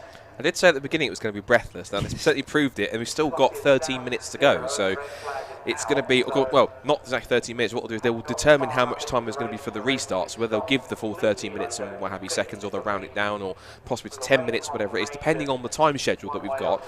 I think we've probably got a little bit of time to play with, I suspect, because usually with BRSCC meetings they are, and I don't use this term sparingly, they are ruthlessly efficient in making sure they can get them up ahead of time, so that there is events like this, they've got spare time to work with to kind of get it up there. So whilst you have the timetable, usually that's a guide of when races are going to be, because you do find that usually on BRSCC events they do like to run as ahead of time as much as they can, because of the fact that obviously it gives it extra time if there are any red flags or safety cars or other misdemeanors which force sort of racing to be a little bit truncated or sort of slowed up a little bit because of certain things happening. So, but yeah, the race is certainly living up to being as crazy as yesterday's was, if not even crazier, and we haven't even finished it yet. So there's still, I suspect possibly for the last 13 minutes for the sprint to the flag, possibly still some of the best racing yet to come, I hope. Yeah, no, I tend to agree with you there. I'm just trying to work out what this, if we were to throw the check flag now, what this would mean for points, because James Murphy down at 11th, as I said, this will become one of his drops now. 14 points you get for finishing in 11th place. That means he now scores back the 21 points that he scored at Thruxton or Brands Hatch, whichever he decides to use as the drop. Greg Monks is currently sat only 7th for Greg. It's been a quiet race for him. 18 points then would go his way. Obviously, Grensinger's leading the 310Rs. He would get 25.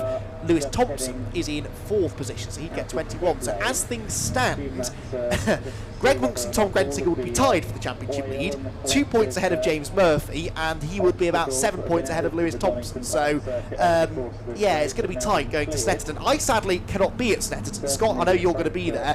I think regardless what happens if we get a restart, and regardless what happens after the restart, the points are going to be very tight, and I think this and several other of these Caterham championships are going to go down to the wire. Yeah, I do think, in all due respect to 7 UKs, that possibly 7 UKs is becoming a bit of an inevitable conclusion, which I think because of his early season form, John Byrne pretty much looks on course, I would imagine, to take that title and wrap it up. 310Rs, though, I have to agree, Snetterton is shaping up to be an absolute thriller to decide this championship. I think one of the best weekends we had for winning championship battles, ironically, also involved James Murphy, and that was Silverstone 2018. Which is in the road sports, where it was Daniel French versus James Murphy for the title. And James Murphy, who, again, proving that he doesn't do things easy, he got involved in a last lap incident, which ironically he still won the championship by a point by courtesy of getting points back on a drop score. What didn't also help Dan French is that he was trying to get the fastest lap and won the race, but the fastest lap was stolen away by somebody else in the closing stage, which means that he lost out by that 1 point. So James Murphy doesn't do things easy. He likes to win if he wants to win a championship, it's probably more difficult than he would ideally want to have it, but likes to make it. So it's tricky, but 310Rs is going to be quite a sensational battle. As is going to be 270Rs and Roseforce, but I think possibly I might have a bit of a soft spot, as you said, for 310Rs for Silverstone, because looking how close it potentially could be, that's going to be a spectacle. Yeah, and Snetterton is kind of the perfect place for Caterham racing, isn't it? Donington Park is as well. To be fair, Caterham Motorsport, they choose their calendar wisely, don't they? They go to circuits that are going to naturally promote really close slipstreaming racing. Cadwell Park maybe being the exception this year, the first round, but then Thruxton, well, I was there at Thruxton, I saw just how manic those races got. Brands Hatch Indy, although it's not known for being a high-speed circuit, it always gets really close Caterham racing. Donington, obviously, we've seen the racing we've had this weekend. And then Snetterton with its long straight, big braking points. That is going to be really spectacular as well. And yeah, forward to voicing the highlights of that event a little bit later on this year, and several champions I think will be crowned possibly right at the very end of the season. Many of these drivers, of course, in the 310R category have come through from other categories too, and it's nice to see them now starting to achieve success at the top of 310R and indeed into 7 UK as well, which is the premier class. And there was some good news, wasn't there, at the start of the season about 7 UK, and it's sort of an official billing now as a national championship, and really starting to get the recognition that it deserves. Yeah, as I mentioned towards the beginning, it's basically whatever happens this year, whoever wins the 7 UK championship, whether it is John Bunny or anyone else, they will get quite a unique title, which is the first ever British Caterham champion, which had never happened. We've had Caterham champions on the factory roster, but never an actual title of British Caterham champion, which is quite prestigious. So that's one of their efforts to try and make sure that it is still, you know, the premier class of Caterham racing out there in club racing, to improve it and enhance it, to make it a bit of a more sort of, if you see my meaning, it more of an elite championship, not in terms of only not preventing anyone from coming in, but just making sure that it's seen as the top level that everyone has to aim for in terms of ability. And you do genuinely get some of the fastest, some of, if not the fastest drivers that you have on the entire paddock out in these 7 UK cars, because they've had all that experience of being able to handle them.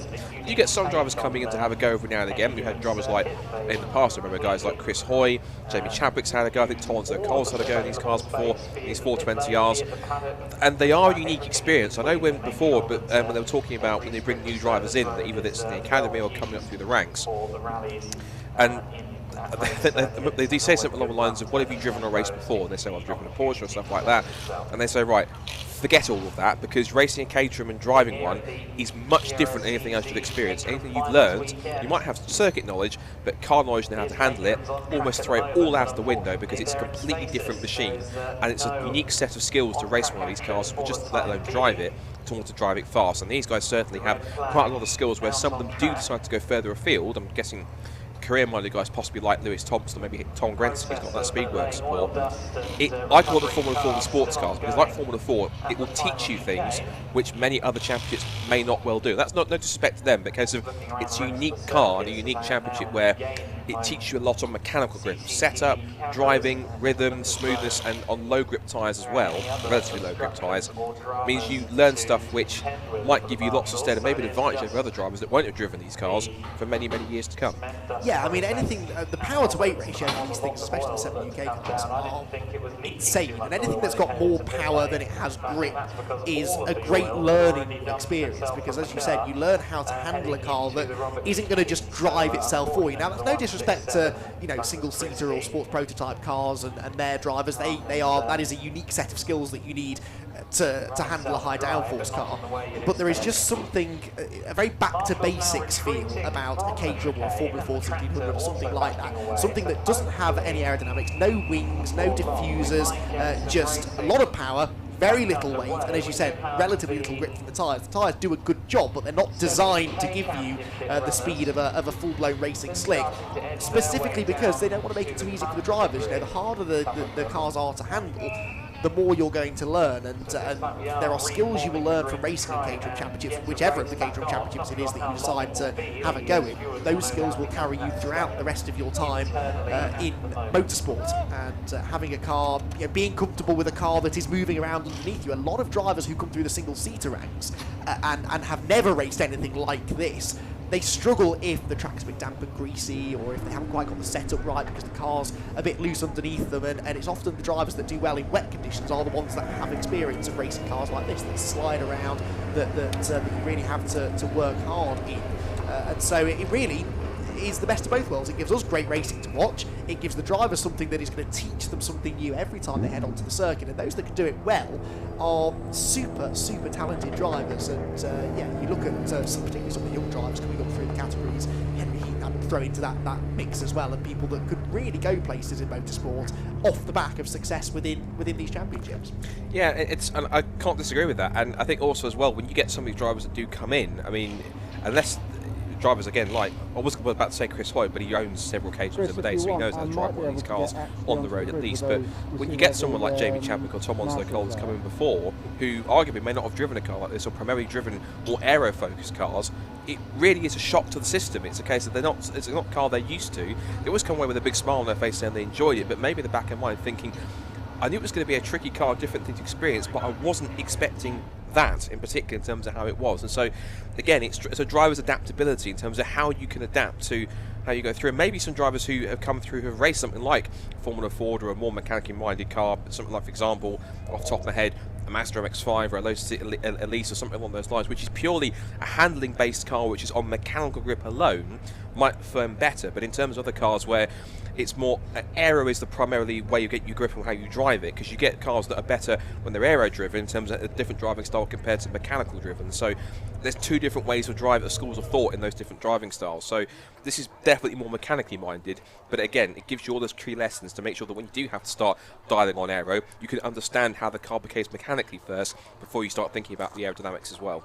Yeah, precisely, and all of this, you can tell we're both enthusiastic about Caterham Racing because give us a red flag period to fill in and we have no difficulty finding something to talk about. The good news is the red flag is coming to an end. Good news because the racing will start, good news because we might shut up and start talking about the racing shortly.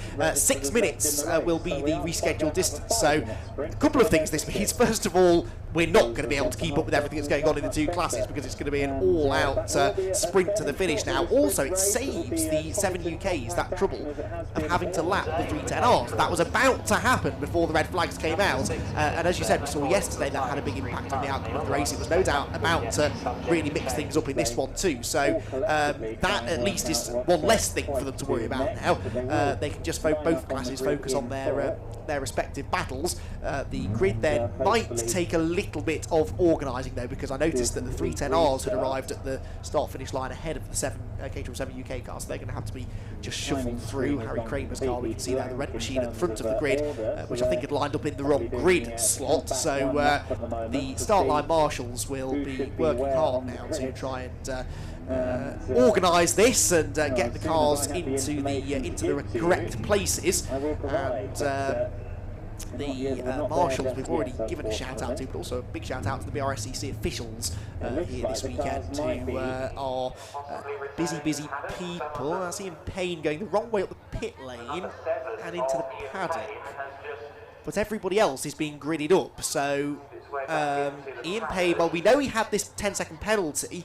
Maybe in protest he's decided not to take part in the restart of the race, but that is strange. So maybe some sort of a problem there to chase up with Ian Payne, who was leading the race, of course, before the red flag came out. Just on the subject of officials, I know the BRSCC are going on a bit of a recruitment drive at the moment to try and get a few more people involved in not just on the trackside element of racing with marshalling and things like that, but also working away behind the scenes. There's a lot more that goes into running one of these events than maybe first meets the eye, and if you are interested in getting involved in motorsport, you don't necessarily have to find a few £1,000s and go and buy a racing car, or go and stand out in all weathers being a marshal. There are officiating opportunities that the BRSCC are looking to try and give you, and things like clerk of course, club stewards, rescue units, race admin as well. It's a really important part of the weekend, and of course marshalling as well. And the BRSCC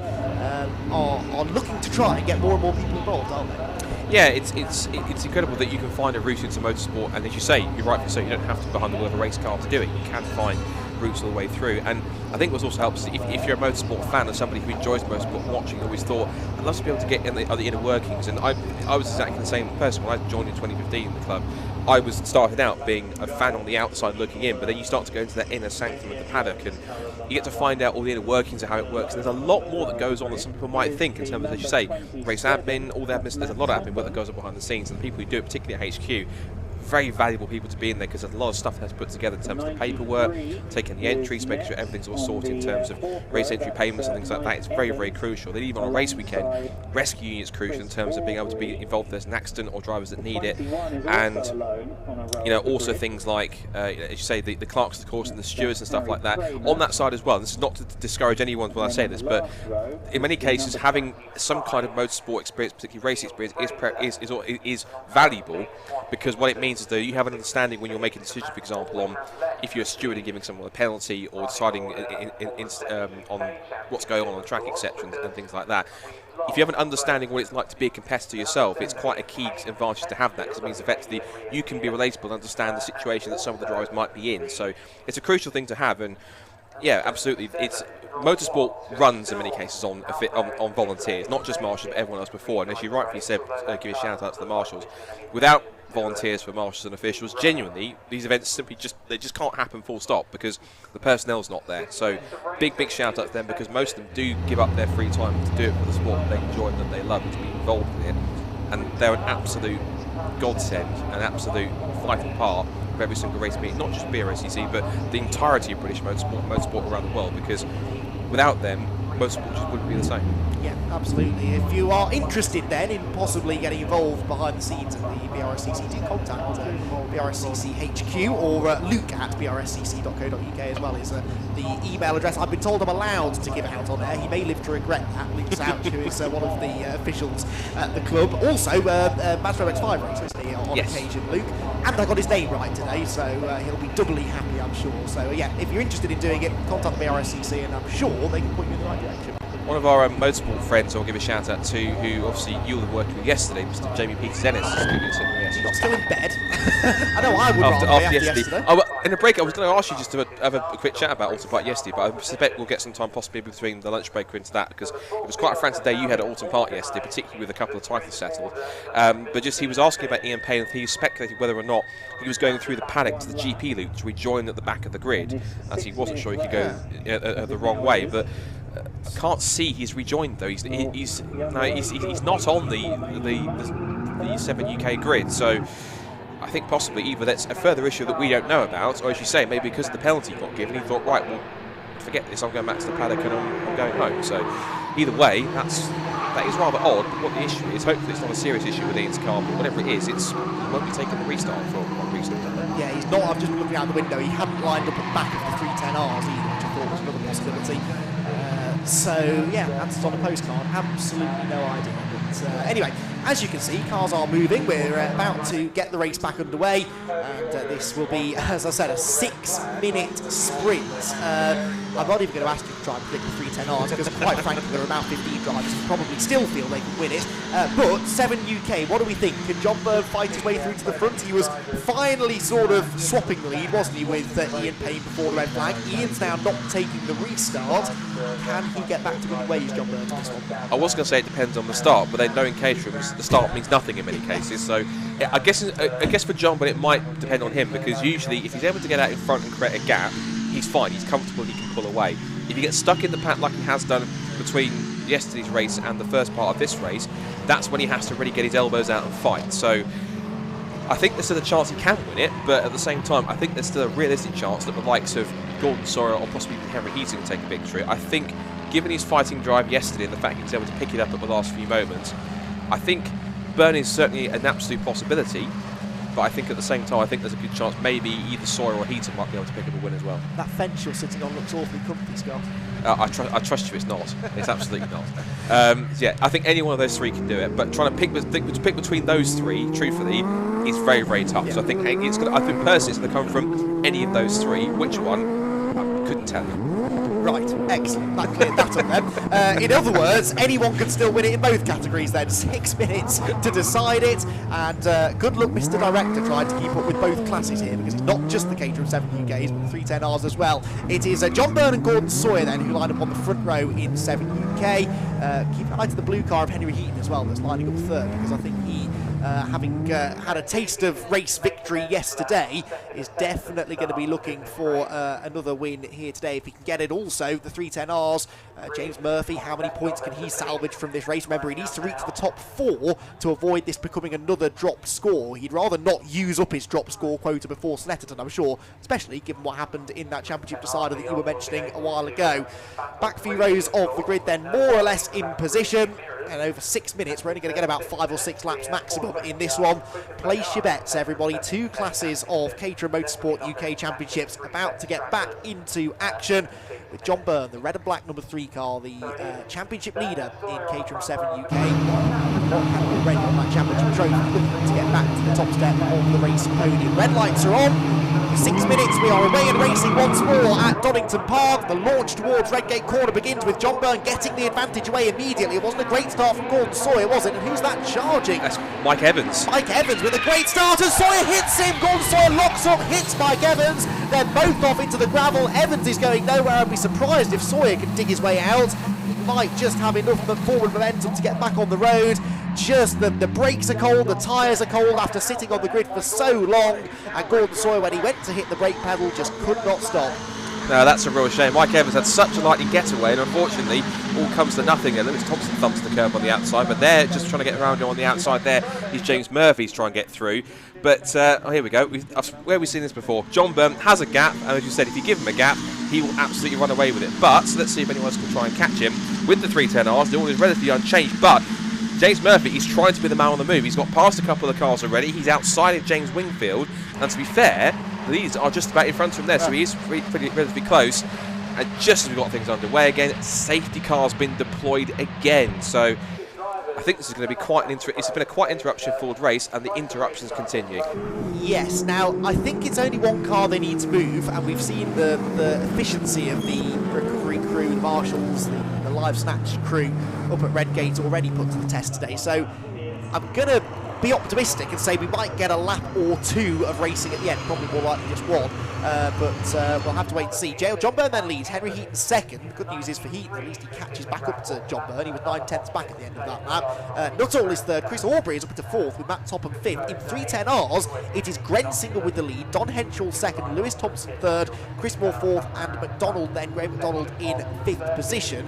Murphy is 8th, and I think he started about 12th or 11th or 12th, so he's gained a few positions into the top 10, but he will be the least happy person, I'd imagine, to see this safety car out now, because this obviously is massively limiting his opportunities to gain further ground. Yeah, but I think if they can work quick enough, and I think possibly given the fact the safety car is going a little slower than it normally would, I suggest possibly what they're trying to do is recover Evans' car out of the way and get everyone back in position so that we only have one complete lap under the safety car, which would be a possibility. What it also means, though, is John Byrne has to do it all over again, because before the safety car, he did have that typical John Byrne gap that he was able to pull out, and as I mentioned before in the previous races, you give John Byrne an inch, he will take an entire mile and more to take the lead, so that's something you have to watch out for on that really start.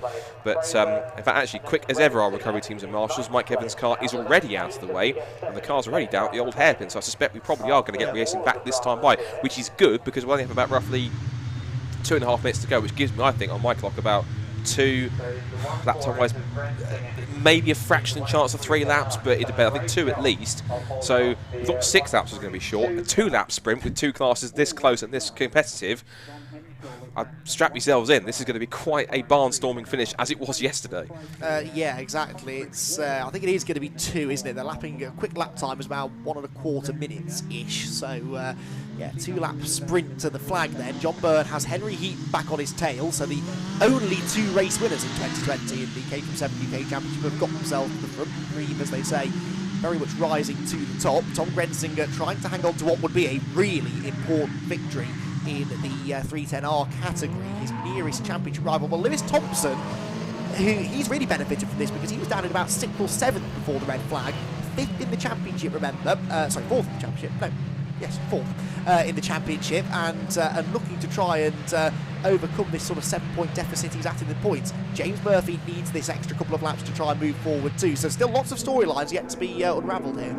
Well, they're about to unravel in front of our eyes here, because safety car lights are indeed off, and I think John Byrne said, oh, there's 2 more cars that are I think maybe that's a consequence of what happened previously before that start. I don't think it was possibly related to what was going on, but either way, this is it there. 2 laps to decide who wins this second race. Immediately, Henry Heaton is not hanging around. He's looking to the outside lines, trying to take the lead away from John Byrne. It is 3 abreast. Chris Aubrey's come up from benefiting all of that. Round the outside for 4th on Matt Topham. Chris Aubrey having one of his better weekends in the 7 UKs. Stephen Nuttall is now 3rd. What about 310Rs? It's been quite a lightning getaway. Has he ever for Tom Grensinger? He's sailed away at the start there. Don Henschel's 2nd place. The 3rd, it's going to be still, I think, Thompson versus McDonald for 3rd and 4th. But into the old hairpin for the 2nd time. Sorry, for 2 laps to go, forgive me. And I think up to 3rd now has gone, possibly Graham. 3rd or 4th Graham McDonald. Don Henschel has dropped back. Well, that's David Yates further back either way. There's James Murphy on the back of Greg Monks, one of his title rivals. If you can get past him, that would be certainly be beneficial for him going forwards. John Byrne in this restart, though, hasn't been allowed to get away. There's just under a minute to go, it seems. In fact, there's going to be a minute now as they come through Coppice Corner onto the exhibition straight. And Henry Heaton does have a tow, but so does Stephen Nuttall on Henry Heaton down towards the exhibition straight towards the chicane. There's still yellow flags down there, so whether they're going to allow them to overtake on it, yes, they will, just into the braking zone. So 1 lap to go at Donington Park. This is going to be close, Andy. I think it's all yours. Yeah, Stephen Nuttall and Henry Heaton, don't forget, were tied for 2nd in the championship going into this this weekend. Heaton took it from him after yesterday's race, so Stephen Nuttall, third in the race, would like to beat Henry Heaton, but Heaton would also like to beat John Byrne, and this red flag and subsequent safety car have given him a chance to do so. Through Redgate they go in the 310Rs, incidentally. It is still Grenzinger from Don Henshaw second, but it's getting very tight into Redgate corner. Is that Henshaw, trying to defend from Lewis Thompson, so Grenzinger has gone. The real fight is for second, third and fourth in the 310Rs, with Henshaw, Thompson and McDonald tied together. The 7 UK leaders coming through the old hairpin. Henry Heaton has got a run here, but he'll want to get this done before the chicane, because I think there might still be yellows on the straight, and it might be difficult to make a move into the final corner. He goes to the outside into McLean's. John Byrne says, not on your life. Gets to the inside. Heaton will try the switchback, but he's not got the momentum off the corner. Or has he? He can't get up the inside into Coppice, but John Byrne is forced to defend. That will slow him down on the exit. Heaton has one more chance to try and find a gap on the inside. He can't do it. Stephen Nuttall has got a double slipstream as well. Down the back straight then. Defensive line taken by Byrne. Heaton goes to the outside. There are no yellow flags, so they can race into the braking zone. Heaton almost got his nose ahead, but Byrne on the inside line gets into the corner first. He'll be a bit slower on the exit, but I think he's successfully blocked Henry Heaton. And John Byrne, after missing out on the victory yesterday, missing out on the podium yesterday, wins once again in the Caterham 7 UK Championship by an enormous 59 one-thousandths of a second at the end, with Stephen Nuttall third and Matt Top and fourth, setting the fastest lap at the flag. In 310R land, Tom Grenzinger's taken the win. Don Henshaw is second, Lewis Thompson is third, McDonald is fourth, Yates fifth, Ramore, Monks and James Murphy only eighth.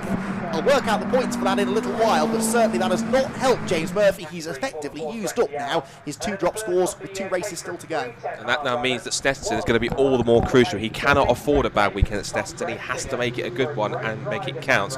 But again, even when he's down in race 1, you cannot stop John Byrne. That is now his 7th win out of 8 races, and he continues to lead the championship. And I'm pretty certain that going forwards into the next round, I'm guessing that all he needs to do is pretty much complete race number 1, and he will be effectively champion-elect. He might even have to do race number 2 at Snetterton. But Henry Heaton again with another strong second place, once again being joined on the podium by Stephen Nuttall. That's a good recovery for him, and a nice silver lining for what was a tough first race. And of course Tom Grenzinger, who ran away with that victory in the 310Rs, getting all the way through to pick up that victory, which again will put him into strong contention going into the final round at Snetterton, with James Murphy a lot of work to do, along with Greg Monks of course trying to chase, as he's also will be Lewis Thompson. I can see Andy McEwen's frantically updating his point spreadsheet to give us some kind of an indication of where they're going to sit.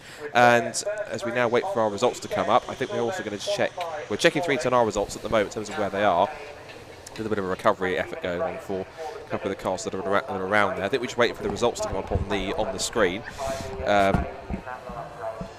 But incredible stuff from everyone involved in that race, of course. And that's not the only Caterham race we have. Of course, we've got one more coming up, which is the non-championship race for the Caterham Academy for the Autumn Trophy. Of course, that was a fantastic battle to see, a non-championship race for both of our green and white group contenders to do that one. So I'll quickly give you the result, because I think we have 1 or 2 troubles there to get it in. But John Byrne, that man there, picks up the victory.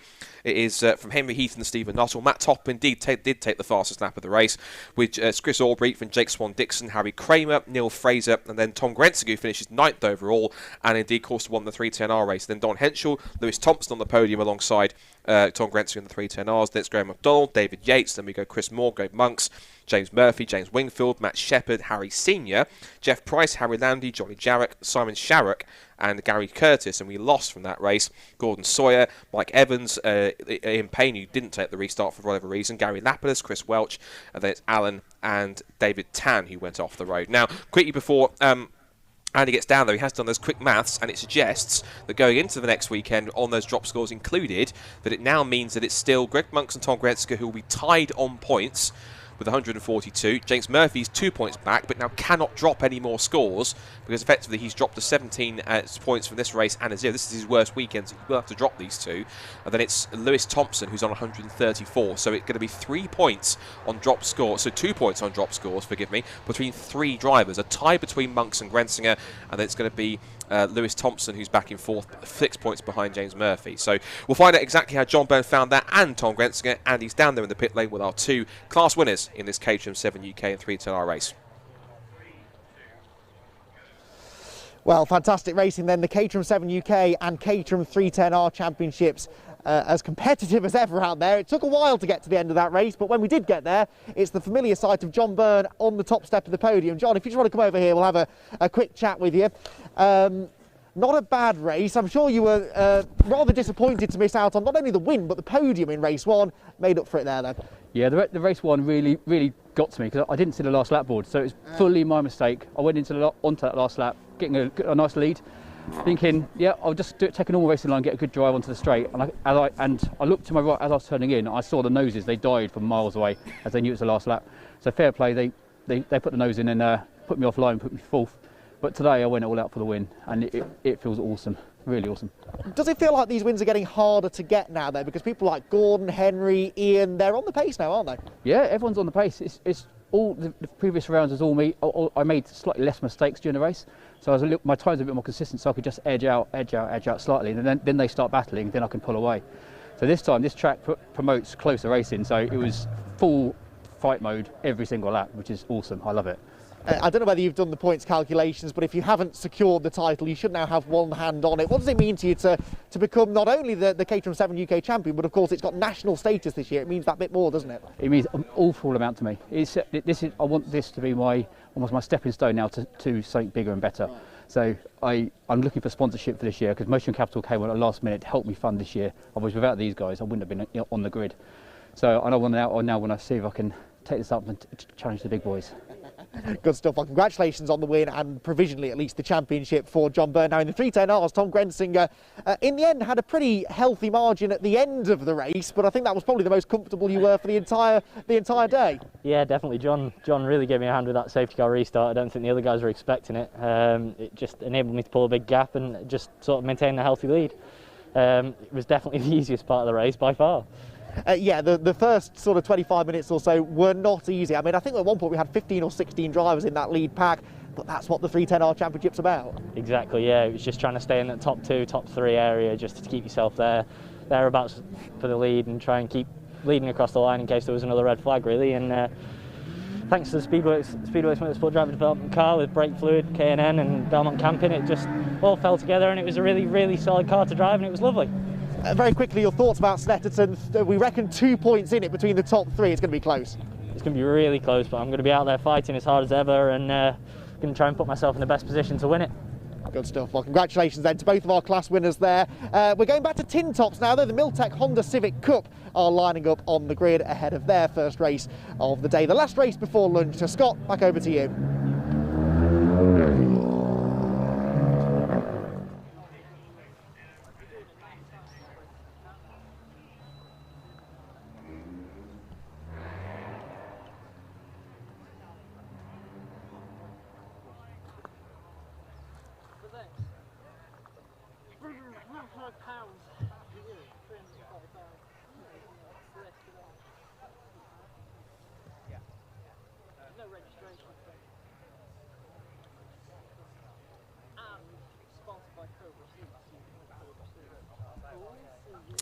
Well, welcome along everybody to Donington Park for this first of 2 races to decide the fate of the 2020 Miltech Civic Cup here at Donington Park on the national circuit, where it has been quite an interesting season all the way through in this truncated calendar given all the global situation. But it now means that in this first race we could potentially crown the champion, because the man that starts on pole position for this first race, points leader Bruce Wingfield, has an opportunity here to wrap it up a race early. There is a chance he can do so, and it's going to be quite an intense battle, I'm sure, at the front, with a slightly bigger grid than normal, because we're joined by a few different cars which in this new trophy invitation class, which are going to be taking part as well, with 1 or 2 very familiar names, including a certain Lee Deegan, former overall Civic Cup champion. He gets to check it out on that instance as well. So, here's the grid then for our first of our 2 Miltech Civic Cup races. Bruce Winfield, championship leader and possible champion-elect, starts on pole alongside Alistair Camp, his main rival for the championship, in 2nd place. Max Lewis, who is 3rd in the championship, starts 3rd. Then the young George Williams, great young talent who came close, he got getting a good podium at Silverstone, starts 4th. 5th on the grid is going to be Martin Dalzell and David Buki from Ross Darlington and Paul Taylor, rounding up the top 8. And then we move down to 9th for Ben Mills, for 10th from Bradley Lane. Then we have, I think, the first of possibly our trophy class cars, John Peerless, who's going to start 11th for Jamie Thompson, 12th. Then Paul McHugh, Oliver Barsby and Sam Barrett rounds up the 15 Civic Cup cars. John Peerless is in one of the regular Civic Cup class cars. Then we move to our brand new trophy cars, which are a little bit further back. And Thought we had the line up for them, but forgive me if not. I'll possibly look on TSL and find the information for them.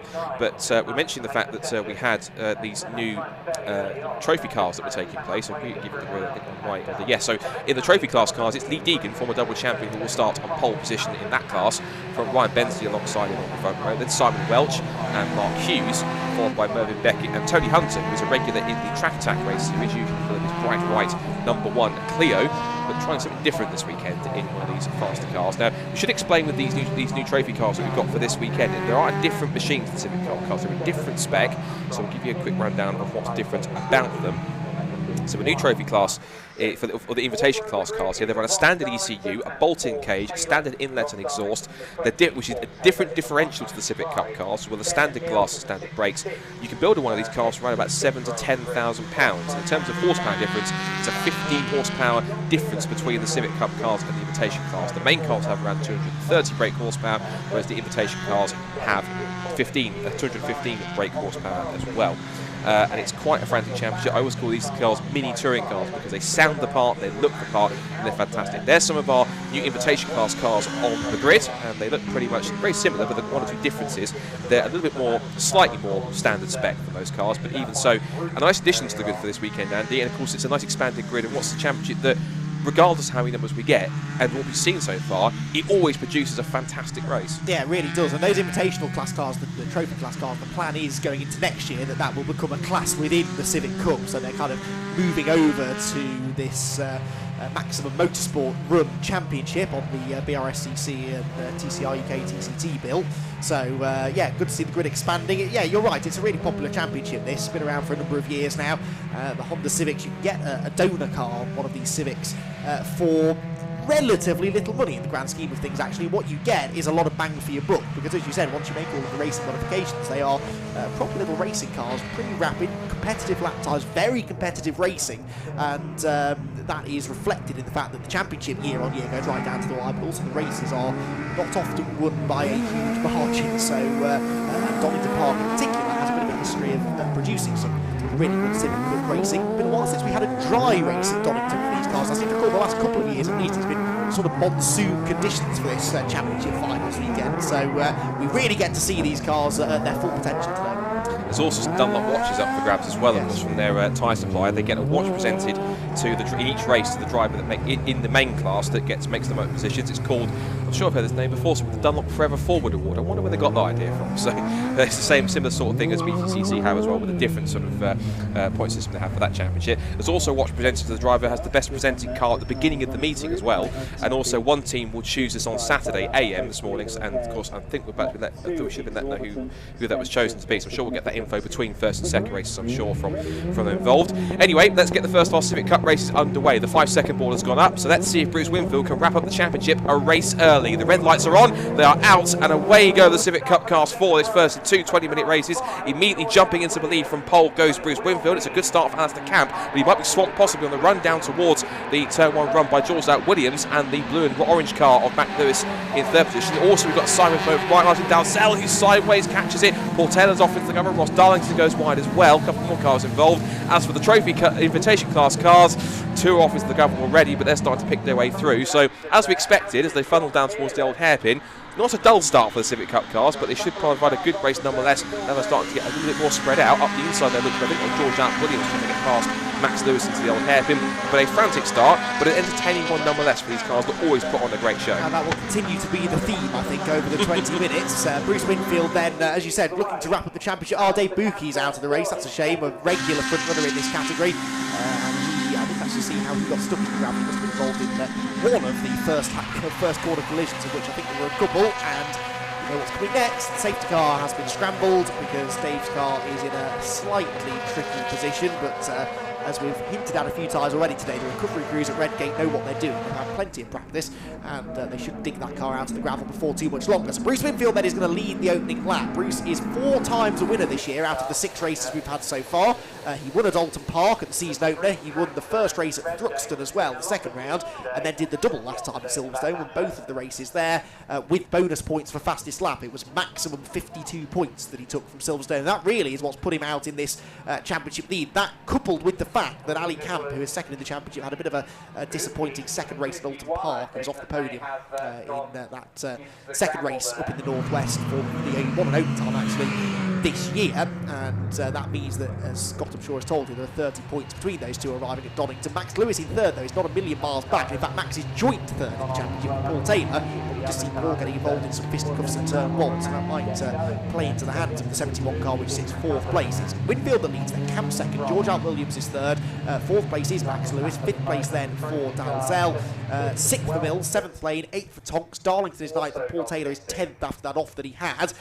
Into the pit lane, I believe, according to TSL at least, has come car number 7, which is Ryan Bensley, one of the invitation class cars. The invitation or trophy class is being led by car number 32. Whoops.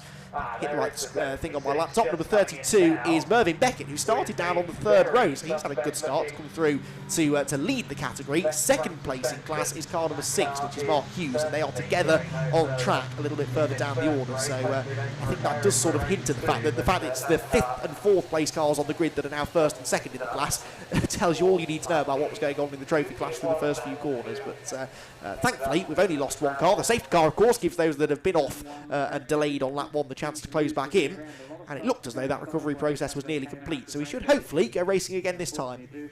Yeah, and one driver that you should mention that's back in that trophy class is actually Lee Deeg, of course, former double champion, and of course in recent years has been not just that, but applying his craft in mini medias as well. Yeah. Of course, I was actually watching the other day the race he had when he came to almost win to rebound after a mistake. It was a couple of years ago at Thruxton when they were on the toga package. That was quite a thrilling race, which Lee Deegan was a part of. And there's also a story I'd love for, I think it was last year's Civic Cup, where he arrived to the first meeting on 2019 at Snetterton on Saturday morning, did the practice session, put in a 15-minute practice session, then went into qualifying, immediately stuck it onto pole position.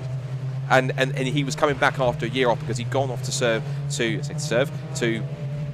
do his championship prize, which was driving the MRF Challenge after winning the championship in 2017. Took a year off, came back in 2019 and practically dominated it and wrapped up the title pretty much before the equivalent of what was within the final meeting of the season. He pretty much did it at Silverstone, and then pretty much sort of did the first race and then thought, right, I've wrapped it up now, I don't need to do it. So he's come back to give these new invitation class or trophy class cars a go to see develop them a bit and see how they feel, and he'll see if he can try and succeed and get himself into the top 3. Meanwhile, with his former fellow championship runners, it's Bruce Winfield who will get the race restarted as the safety car comes back in, and away we go once again. So on the pit straight they go with Bruce Winfield in the lead, followed by Alistair Campbell in second, George App Williams is third, followed by Max Lewis, then Martin Dalzell, then Ben Mills. The only FN2 shape on this bit, they're all the EP3 generation car, but the FN2 car, good to see one of those back up in the 6th position, followed by then Bradley Lane, Jamie Tonks, Ross Darlington and Paul Taylor rounding out the top 10. So now we've got races back underway. They're a little bit spread out on the restart, but hopefully should be some good battles, Andy, throughout this top 10, including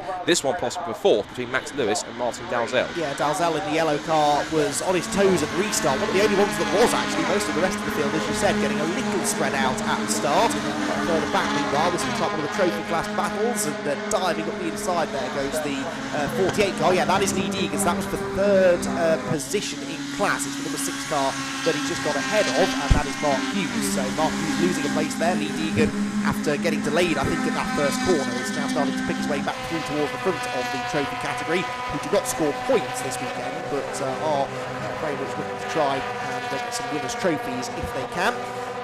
Debut with the Miltech Civic Cup. Down into the chicane we come then. Bruce Winfield starting to get away. A race victory in this race would almost certainly wrap up the title for him. You're right, best battle is the one for 4th place between Lewis and Dalzell. Max Lewis just about staying ahead of Martin Dalzell, who didn't compete in the first couple of meetings this year. He made his debut this season, at least at Silverstone last time, and got a couple of points finishes. Nothing much to write home about. A little bit stronger inside the top 5 here today. Through Red Gate they go then. Had a change for 9th that time. Paul Taylor got himself up ahead of Ross Darlington for 9th position. But other than that, a fairly static restart. We'll wait and see how these gaps start to develop. Lee Deegan, by the way, already into the lead of the trophy class. He restarted fourth, and a lap later he's in the lead, and not just a little bit, he's over a second clear as well of the rest of the pack. Mervyn Beckett's still second place, but Lee Deacon has already gone. Yeah, in fact, he'll actually, if he goes that quickly, he might actually even catch the back of the Brigade Civic Cup car, which would be quite ironic given he's the former champion. Switch on there for position between numbers 10 and 6, so that was Oliver Barsby, I think, getting past Paul McHugh. So no, it's not Paul McHugh, sorry, Mark Hughes. So there's a bit of a change between. Oliver Barsby is another regular Civic Cup racer who's jumped into one of these invitation class cars, which is good, and they're really riding good racing of their own. But you can tell Lee Deacon is a former double champion. He's got into the lead and said, right, see you guys, and just decided to sail off into the distance. So I think unless something dramatic happens, touch wood, I think we're not going to see him again between these near these cars for the rest of the race, I think. So they'll carry on regardless. We've got just under 13 minutes to go, and Bruce Winfield, as you'd expect, comes across the line and continues to lead the way. Fast enough the race actually been taken now by George Allen Williams now. Who's now back in third position. But these trophy cars certainly showing what is possible for next year in terms of an extra class. It makes it a nice little multi-class championship, which I think they have had previously in the past in previous years, but not in terms of the same sort of cars like the EP3s, mainly in terms of in between an inter-class championship. Not had that for a while at least. No, exactly, and that is a change there for second place, I think, because it looked as though Mervyn Beckett, no, that's Oliver Barsby covering, isn't it? So that was one of the Civic Cup cars who passed the trophy car. Yeah, it's going to become, I think, like an entry-level class within the Civic Cup. If you want to go Civic Cup racing, but you don't necessarily want to spend quite as much money doing it, then the trophy class is the place for you. We've got Dalzell ahead here, haven't we now, of Max Lewis? So Martin Dalzell into fourth place now in the number 77 car, and Max Lewis down to fifth. Now these two were only about a second and a half or so behind George Alt Williams at the start of the lap, although that gap has now gone out as a result of their continued squabbling. So Dalzell may have taken fourth position, but he's a bit further behind the podium places than he was. Bruce Winfield was slightly slower than Alistair Camp on the previous lap, but Camp now has his wing mirrors and hands full of George Alp Williams. George Alp Williams has yet to have a podium in 2020. He's already third place, and he's in the slipstream now as they come across the start-finish line. Is he close enough to have a lunge at Redgate Corner? It's so inviting to go to the inside, which he does, and that was an absolute peach of a move from George Alp Williams. He's into P2. And Alistair Camp is no slouch. He's a very experienced racer, but George made that look very, very easy. That was a brilliant move. I was going to mention, actually, it was something you mentioned at Silverstone, that George Alp Williams, have to remind, he's only 17 years old and has a provisional licence only. He doesn't even have a full driving licence yet, and he's up there in the front of one of the fastest front-wheel drive championships at club level that is out there, and challenging for second place against two drivers, as you said, that are no strangers to this. I know exactly what they're doing. In fact, he's up to second place, and he's got through. So he's passed now past Alistair Camp, and in fact with the pace he's setting, he's got a realistic chance to win this if we could. But I suspect he's not going at full 10 tenths because he wants to wrap things up. He's probably going to start to come back towards them. This gap for fourth is looking still good though. Martin Dalzell managing to keep Max Lewis off again at bay, but he's still being hounded by the number 71 car behind as they head down towards the chicane once again with about 10.5 minutes to go. So top five looking pretty as though it's going to change the order in terms of the top three and then the fourth and fifth positions, but plenty of action going on particularly. And sixth place pulling away is our sole FN2 chassis Civic of Ben Mills, who's got a bit of a gap now to Paul Taylor back in seventh place. Yeah, Taylor recovering nicely, so is Ross Darlington actually, those two working their way through the field together. George Alp Williams, another fastest lap now, 118.141. That was a tenth quicker than the race leader, and there was an overtake at Redgate Corner involved in that as well, so George in theory could go even quicker. And also means he's getting the bonus point for fastest lap for what it's worth. It won't make much difference to his championship, but it does stop Bruce Winfield, for example, for taking another maximum point tour. Now, this fight going on here for fourth position. Martin Dalzell got past Max Lewis relatively easily straight after the restart. I kind of thought he might pull away, but Max is well and truly staying on his boot lid as they head up towards Schwanzkirch, the left-hander, into the right-hander at McLean's. Has a look to the inside, but Dalzell saw that coming and defended the inside and actually managed to come off the corner pretty well. Similar story here between Alp Williams and Alistair Camp as well. Williams, having gone through, can't really pull away, but if Alistair Camp is sensible here, he will not really attack Alp Williams just yet. He'll wait and see if George has the pace to go after Bruce Winfield, because if he does, Alistair can just sit in his wheel tracks and follow him onto the tail of the leader, and I would say, Scott, that gap is coming down. Yeah, and the cross line last time was 1.2 seconds with George Alp Williams putting another new fast lap in the race. Cross line they go this time by, and across the line he's still quicker by 3 tenths, so the gap is coming down. It's 0.9 of a second now. Personal best for Camp, who was the fastest of the 3 cars in that lead group, with a 1:18.2 compared to a 1:18.3 for Williams and a 1:18.6 for Winfield. So I suspect that Williams has said, Winfield, as I mentioned, he's not going at 100%. He simply just wants to get to the end of this race and bank the points he needs to pretty much wrap up the time of the race early. So he's not trying too hard. I'm not saying he won't defend when these 2 cars get in front of him. I suspect he's not pushing as hard as he feels he could do. And because he needs to, as Max Lewis has a big wiggle through the Craner curves. And thankfully with the front-wheel drive cars, the strategy if you get a slide on is simply boot the throttle and the car will sort itself out. So Max Lewis, he might be a little bit shaken off that, or I was going to use another term, probably not appropriate for a broadcast, but he probably will it will have frightened him a little bit, but quickly bring the front back around, and at the moment all is well. But it's cost him a couple of car legs to Dalzell at the expense of that. I think that will affect his confidence as well, because you'd expect those rear tyres to be up to temperature by now. So the fact that he just snapped sideways on him, I'm sure will have caught his attention. This is Paul Taylor, by the way, 7th place. He's now caught the 66 car of Ben Mills in front of him. So Paul Taylor, as we said, off at the first corner. He's about to work his way up the inside, I think, isn't he? He's got the run onto the back straight, and you would expect that shape of car to be a little bit more streamlined, and yeah, he was able to drive straight through. So Paul Taylor then into 6th position, 4.1 seconds behind the Dalzell-Lewis scrap, but he has been lapping quicker than them, so he's still got 7.5 minutes to go. He might yet challenge for a position inside the top 5. The lead gap is down to just 0.4 of a second now. George Alp-Williams with a lap that was half a second quicker than the race leader Bruce Winfield, and he's bringing Ali Camp with him. So it is 3 cars for the lead now. The top 3 starting this the 9th lap of the race, just 8.5 tenths covering the 3. And I wouldn't bet against Alp-Williams. He's already on course for his first podium. But look at this, he's got the lead already. By the time they go out of the old hairpin, George Alp-Williams is ahead of Bruce Winfield, and Alistair Camp will now be on his toes to try and get through as well. Yeah, and he's going to do the best he can here, as he's going to try and defend the inside line from Camp. He's going to try and force you out the inside line. Well, Rob Baker's going to be watching through his hands at this too. They're both area motorsport cars, and they're almost touching wheels as they come up the inside. But Winfield, I think, in the end, will try and fight it around the outside. But Seacon will be past me thinking, I don't need to fight these guys too much. I know if I just finish and get the points I need, I'm pretty much going to seal the title anyway. So he's going to still have some fun and battle with Alistair. But now what's going to happen is see that Alistair Camp is so busy battling his area motorsport teammate. George Williams has the car in front. He is the fastest man on track. He is now just sailing away at the front of the field. And I suspect that possibly if he comes back next year, if he wins this race, we could be seeing maybe a precursor for some of the championship contenders for next year. And George, if he does carry on, certainly he's shown the pace to show he's got the potential to be one of them in 2021. Yeah, I 100% agree with that, and he's really got quicker as the year has gone on. This is already on course to be obviously his best result of the year, but compare it to the couple of races at Alton Park at the start of the year where he was struggling really to get anywhere near the top half dozen or so. Now here he is leading the race and getting away from Ali Camp in second. 0.8 of a second was the gap, but now we'll see whether Camp has the pace to go after him. There is Dalzell still ahead of Lewis, 4th and 5th. 6th is Paul Taylor, but not catching him anymore. He's actually losing time. 6 seconds is that gap. So now the closest of the battles is this one, 7th position. Oh, and sideways! Can he save it? Yes, but he's in the end going to mean a premature end to that battle, because I was about to say number 66 of Ben Mills was starting to come under some pressure from Ross Darlington, and that pressure told, didn't it, the old hairpin?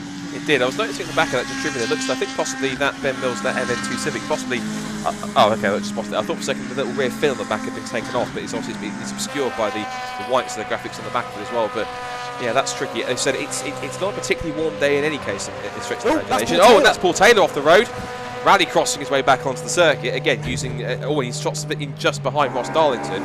But again, it's possibly the consequence it could be of the fact that it's still a cold track out there. It's not a warm day, and neither is the circuit. So the possibility that even though you are getting times up to temperature, the coldness of the circuit might possibly still have an effect. As still, Bruce Winfield is holding off Alistair Camp, but Alistair knows the more time he spends behind his teammate, the less time he has the remainder of the race. What is it? Some 4.25 minutes to go. Oh. No, Camp's slowing. Yeah. Camp has a problem. He's slowing at the Caterham curve, so unfortunately, his charge, I'm afraid, Andy, is coming to absolutely nothing, and he's quickly onto the grass to try and park it up quickly enough. And that's a real shame, and I'm afraid what that will mean, if it wasn't almost guaranteed by the end of this race, I'm afraid that looks as though it is definitely now game, set and match Winfield for the championship. Yeah, this might have an effect on Alistair Camp's second place in the points, although Max Lewis is, well, he's doing Herrick third now, isn't he? Yes, because he's back ahead of Dalzell, so that was a really important lap there, and the championship may be over as far as Winfield versus Camp, but Camp versus Lewis is game on for second place now, because Lewis gains a position just as Alistair Camp pulls off to retire. So Winfield had got himself ahead of Alistair Camp. In fact, they were 1/1000th of a second apart at the line, but then obviously Camp's car was starting to run into some sort of mechanical issues, clearly. So that means that George Hart Williams now has an uncontested lead. Bruce Winfield will be, I think, fairly content to settle for second. It really is now a question of who's going to join them on the podium and what that means for the championship standings. Max Lewis goes third, Dalzell fourth, and Ross Darlington will be able to fifth place. I tell you what, Ross Donington will be sitting there thinking, do you know what, this racing business is dead easy. I just stay on the track and everyone else throws themselves off in front of me. That's 3 places he's gained in a lap and a half, and he's not had to actually execute an overtake for any one of them. He's really looked in. How ironic would it be if he picks up the Dunlop Forever Forward for this race, but even not actually having to pass anyone on track, he gets a free watch for almost for nothing in many cases. He doesn't have to pass anyone, so that'd be it's quite ironic if we calculate that, and he has actually been able to do it, so that's quite an interesting thing to watch out for. I thought for a second I saw Max Lewis, I think possibly this message for something from Martin Dalzell, because he's pulled a couple of car lengths now on Martin Dalzell for third and fourth, so Max Lewis momentarily looks like getting away from Martin Dalzell, and possibly, if he got the pace to do so, continuing on. We should remind as well that George Hart Williams, he hasn't yet won a race in this championship yet. He came close, I think he was on the road at least in third place at Silverstone. I think he possibly had to then got pushed back because of a penalty of some kind. So George Hart Williams, not only will it be actually his first proper podium, but also we could be looking at his first ever win if he carries on with about roughly 2.5 minutes to go. And as we say, Bruce Wingfield, I think at the moment he's pretty much just in safety bring it home mode and using enough pace to keep all the pace that he needs to, rather than he has, to just bank the points and pretty much seal up the compact Civic Cup title with 1 race to go. When you've got the Championship Cup at the end of the, but it's alliteration CC. Combat Cup comes to mind, but Civic Cup just as entertaining and just as competitive, and I think with roughly a couple of laps to go, the championship title fate is pretty much almost just about settled. Yeah, I can see on on screen we can see a move being made there into the old hair. Oh, that's a lap there. George Hart Williams putting a lap on the 64 car, one of the trophy cars. That is Tony Hunter. But I can also see on the spreadsheet that I've got in front of me, that thankfully someone else is updating, that yeah, as things stand, Bruce Winfield would be the champion, and Max Lewis would move into second place ahead of Alistair Camp. Now, what I don't know is if that counts the drop score, so I'll try and get some clarification from Connor Jackson on that in the lunch break, which is coming up shortly, but certainly it's going to be tight for second. Just noticed Bruce Winfield is on the tail of George Hart Williams again now. He's actually caught him up again, so whether or not Bruce was sitting back and thinking, right, now I'm not actually unchallenged for anything else, maybe I can go for the victory and take the championship in style here. But either way, either George Hart Williams' pace has fallen away and possibly lost a bit from flapping that back marker, or Bruce Winfield has just woken up again in the last couple of laps. But with a minute or so to go, this race isn't over yet. I thought George Hart Williams had the pace to pull away, but Bruce certainly, with a pace he has in reserve, was thought, right, roll my sleeves up. Best to go and win the race now, shouldn't I? And he's probably going to go for it now with a minute left. So this is the last lap of the race now. So I think he's probably thinking, I want to get the glory moment, but whether we can get past Hart Williams down this last lap, if he's got the pace to do it, let's find out. Paul Taylor, I notice, is back into 5th now, ahead of Ross Darlington, so Ross will be hoping he makes another mistake. Ross also being caught, actually, again now by Ben Mills in that number 66 car, so this battle is going to rage right down to the wire. But yeah, you're absolutely right, closer than ever between the leading two. I made the mistake about a minute ago of writing down who the race winner was going to be, who I was going to be interviewing in a moment. I knew that was a mistake, because in motorsport, you can never ever predict anything too soon. Always the potential for things to change. Battle here on screen, the trophy car, that is of Bensley, who's just gone a lap down, I think, to one of the Miltech Civic Cup runners, but trying to pick out the race leaders, George Hart Williams and Bruce Winfield, who will very shortly be heading towards the end of the lap. There they are. George Hart Williams is getting away again now, actually. George, you don't have to scribble out your name on the piece of paper in front of me, because it does look as though he is at long last going to get that first victory. He had to work hard for it, though. Started the race, did George, from 4th on the grid, but he is going to take the checkered flag. So there it is then, 17-year-old George Williams takes his first victory, but effectively what that also does in second place is Bruce Winfield looks to be the provisional 2020 Miltech Civic Cup champion with a round to spare. So congratulations to Bruce provisionally. We'll say provisionally because it's not 100% official yet, but we have to be careful to declare that or not. So it is George Williams with that first win. It's second place for Winfield, and provisionally it seems the title. And for third place, it looks like it is going to be Max Lewis, who's done an incredible job. Fourth should go to Martin Dalzell, and fifth to Ross Darlington in the top 5. But that is good. So just getting an update here. Oh, forgive me, I'll correct myself. There is 21 points between Winfield and Camp on drop score, so he's not quite the champ just yet. That's why we said provisionally, because Stu Lane was checking these things. So he's not quite the champion yet, but he's getting there. So looks as though he is almost there. So forgive us for getting a little bit too premature there. We've still got one race to go to settle it. But for George Williams, that's going to be a special moment. Not only his first proper podium, but also his first victory. He will certainly be saving that for a long, long time. And he's only 17 years old, so he may well be a tin top star of the future. So watch out for this one. And certainly if he carries on for next year, it is 2021. Certainly it's a driver to watch out for.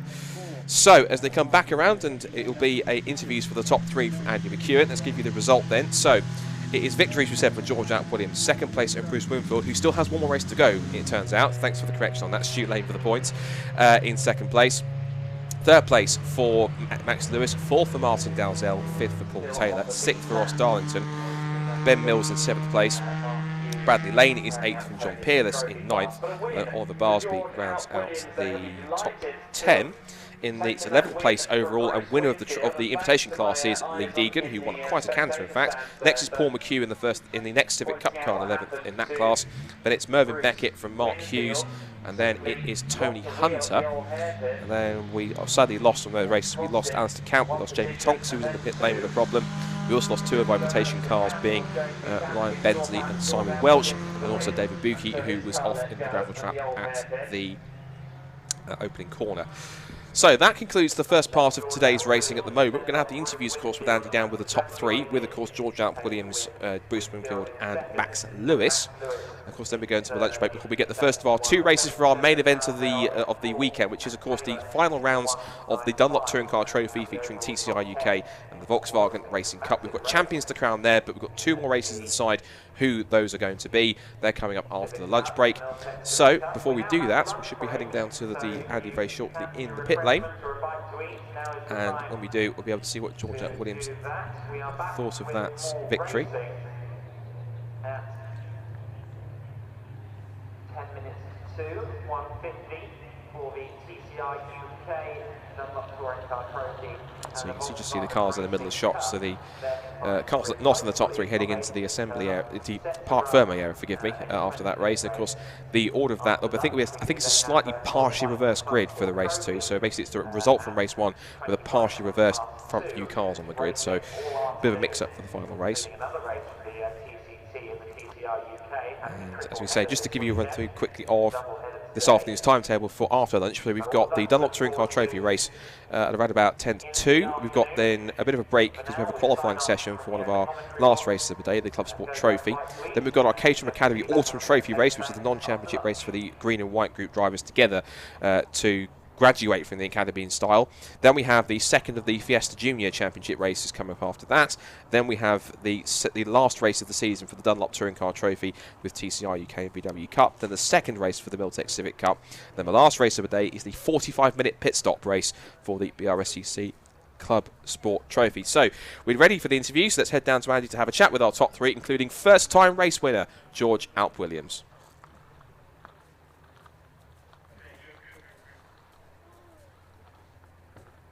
That's the first race of the day for the Miltech Cup then, and what a great deal with George.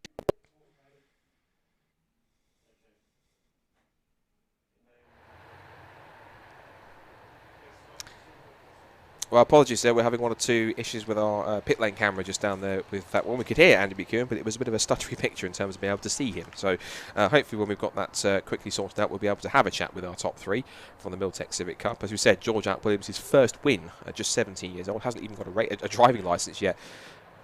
And of course, Bruce Winfield, who again, we would think he might have had the champion wrapped up, but according to the information I've been given, which I appreciate the correction on that from Stu Lane, 21 points between Bruce Winfield and Alistair Camp, so it's not done just yet.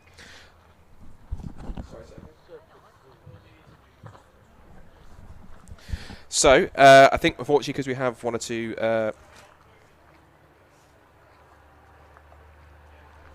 So I think we're going to try down once again in the pit lane. So we'll have a throw back to Andy in the pit lane, who can hopefully have a chat to our top three, including our first-time winner, George Alp Williams, in the pit lane. Williams now. Bruce was second. Where's Bruce Winfield got to? Here he is. Bruce, over here, mate. Let's have a chat with you because you're second in the race. You'd not quite wrapped the championship up. I think you need another point in race number 2, but you've got. What it is? So I'm told reliably. Right. One hand on the trophy there. You've got to be happy with that. Yeah, that was hard work. Yeah, no, it's good. We got out the front, obviously, and then I got a bit of a gap, and then halfway through the race, had a few brake issues. But so yeah, obviously allowed him to catch up with me. Yeah, if I need another point, then let's see how we get on the next race. I can always hear a bit of tension in your voice, although it's almost wrapped up. There's always that niggling doubt, isn't there? Well, it's not, is it? If that's the case, we've got one more point left. It's not wrapped up yet, so obviously, yeah, see how we got on in a bit. The next race is shorter, so obviously 5 minutes less. This was a 20-minute race, next one's only 15. So therefore, we shouldn't have issues with the brakes, hopefully in the next one. But yeah, we'll see how we get on. Excellent, well, congratulations, best of luck for that final race later on. Is Max around? Max Lewis was third. Yeah, Max, over here, let's have a quick chat with you before we wrap up the podium here for the Miltech Civic Cup. A strong third place, and you've actually got a shot at second in the championship now, haven't you? I suppose I have. I think Alistair had a bit of bad luck, so I don't know quite what went on there, but yeah, there's another race to go yet, which a lot can happen. A great battle that you had there as well with for the what ended up being a podium fight. Yeah, you were ahead, then he got you back, and then you finally made it stick. To be honest, the car was a little bit loose to start with. I was a bit struggling early stages, and then once it warmed up, I was all right. Then I found a bit of pace, a bit late on really, but there we go. Well, great podium anyway, and reverse grid now for race 2. What are your thoughts on that? See what happens. As I said, because the track's so cold, it's a bit sketchy to start with. You just got to keep it tidy and hope for the best, really. Well, congratulations. Third place then for Max Lewis. Lee Deegan is here, actually. We'll have a quick chat with Lee, shall we? Because he won the trophy class. You didn't make it easy for yourself. You never do you? No, I mean, I got a cracking start. The Civic Cup cars, the back end of the pack, sort of bottlenecked into the first corner. And we come through at such a pace, and 2 collected each other. And I was faced with 2 cars facing me, and I was like, there's only one way I'm getting out there, to go through the gravel. So I had to put it through the gravel. Obviously, I think I was pretty much at the back of the pack then, and then made a really good restart on the safety car, and managed to pit one into the first corner, and then just sent it up the inside a few times. Just like that. Now, someone who has experience in the proper Civic Cup cars, how do these Trophy Cup class cars compare? I'm kind of seeing it as a nice entry level to Civic Cup. Is that how you describe it? Yeah, that's right. You can feel the difference. That's my old car, so it's nice to see it back on the top spot. Grip-wise, there's a bit less grip. The suspension's slightly different. It's very similar to a Cup car. It's the power band, really. These have the production cars have about 1,000 revs less, and if you drop lower, obviously you're losing VTEC, so you've got to stay in that fine margin and not touch the limiter. So that's quite hard. Probably 2 more gear changes a lap than the higher class, but it's just challenging. The driver really has to find the grip, which is good, and I think it is a class that will really take off next year. Oh, fingers crossed, and great to see you out there again. Good to have you back in the championship. Yeah, and cracking championship, and I'm happy to be back in the paddock. It's really good paddock to be in, and who knows, you might see me back in next year. We can't keep you away, can we? Well done, Lee. Congratulations then on the trophy class win. That wraps up the morning's entertainment then here from Donington Park, but there's an afternoon full of racing still to go, including those final 2 rounds of the Dunlop Touring Car Trophy. Scott, it's been a great morning. It's going to be an even better afternoon, I think. Yeah, can't disagree with that. Thank you, Andy. Well done to our top 3 in the main championship and that one. So we are heading into a lunch break, but before we do that, we've got a very quick promotional video for one of the latest conceptions from the BRSCC, because over the off-season and during the extended period, the newest series to launch for the club was put together, and that is the Great Little City Car Cup. You may have seen glimpses of it at Scrabble Park and also at Silverstone, racing with the Club Sport Trophy. They get their own first standalone race in a couple of weeks' time at Croft. If you're intrigued in thinking what is the City Car Cup and what it's all about, there's a short little promotional video to show you exactly what it is, so enjoy this. We'll see you after lunch for the first of our 2 Dunlop Touring Car Trophy TCR UK and VW races, which kicks off the afternoon's action. So enjoy the City Car promo, and we'll see you after lunch.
Final 2 rounds of the Dunlop Touring Car Trophy, 2 races to decide the outcome of the championship, and it couldn't be much closer. Yesterday's race was won by this man, Henry Neal, who starts on pole position for race 2, and he therefore has an 8-point margin over Lewis Kent, who is the TCR leader coming into these final couple of races. It's going to be incredibly tight. The battling yesterday was especially intense. We've got a few new drivers on the grid as well, a few returning faces. Sam Osborne making the move across from the British Touring Car Championship is going to be one to watch for sure. He was in the podium battle yesterday. As you can see behind me, the grid is being cleared because we're not that far away from getting the race underway. It's going to be a fascinating battle list between Henry and Lewis at the front of the field. Lewis, already the TCR champion, but he won't be happy if he can't win the Touring Car Trophy. He's been trying, remember, for 3 years for success in this category. He really wants to go out on top. As the engines are firing up behind me then, it is almost time to go racing. Scott Woodwiss is up in the commentary box for you. Scott, this is going to be a good one.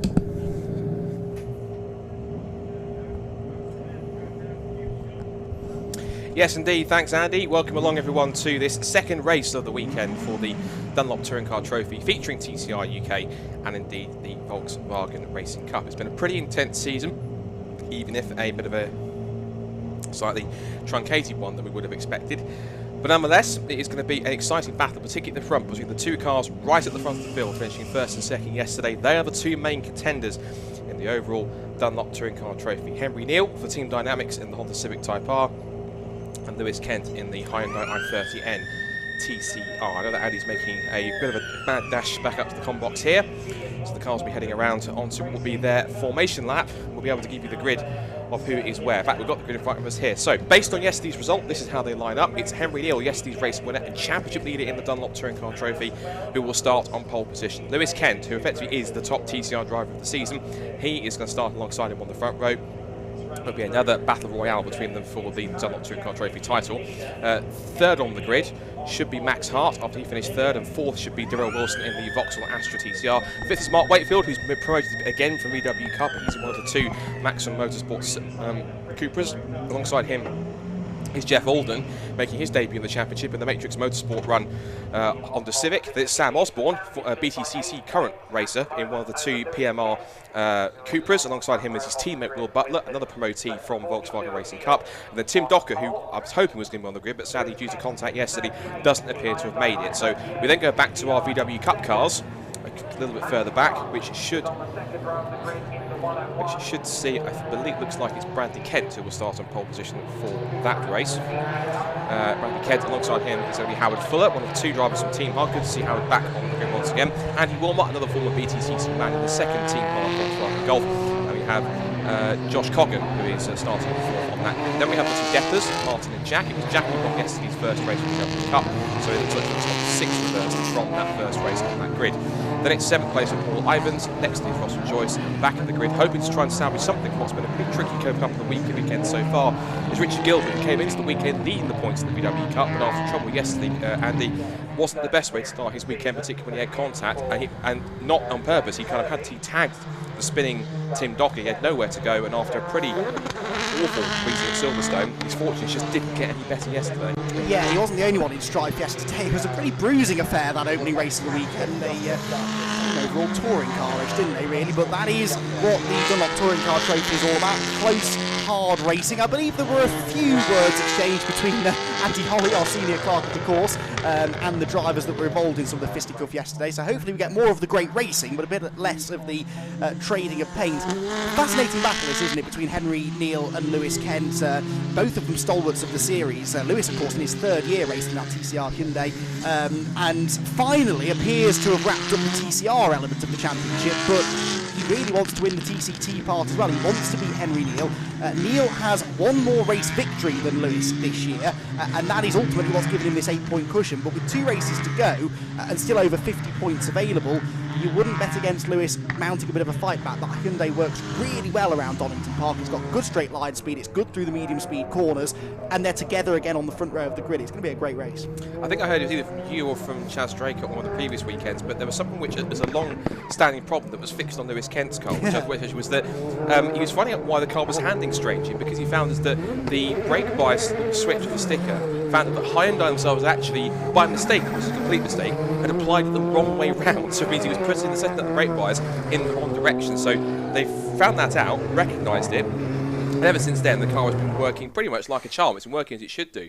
It's just a case that he's having to be chasing this man, of course, who's the only non-TCR car on the field on the Dunlop Touring Car Trophy grid. That being the X-Works Team Dynamics car, still run by Team Dynamics, of course, being driven for Henry. I know his brother Neil, and of course both being son of 3 times BTCC champion Matt Neil, also raced here last year in one of the current spec NGTC FK2 shaped Civics at the end of the season, because Henry's had that full campaign and the delivery that's pretty much identical to that which you see in the BTCC. So it was a pretty frantic battle, but it was more to the benefit of Henry Neil, who just sailed out in front yesterday. Lewis got caught up behind Max Hart in that battle, couldn't quite get past him all that well. But I think as the last couple of cars line up, if it was intense yesterday with more of a title on the line today, I think it's going to be even more intense. Of course, you are the Master of Ceremonies for TCR, so Andy, all yours. Yeah, here we go then. It's finals day again in the Dunlop Touring Car Trophy. 2 races to go, 8 points between them, and they share the front row of the grid. The red lights go on, the revs start to rise.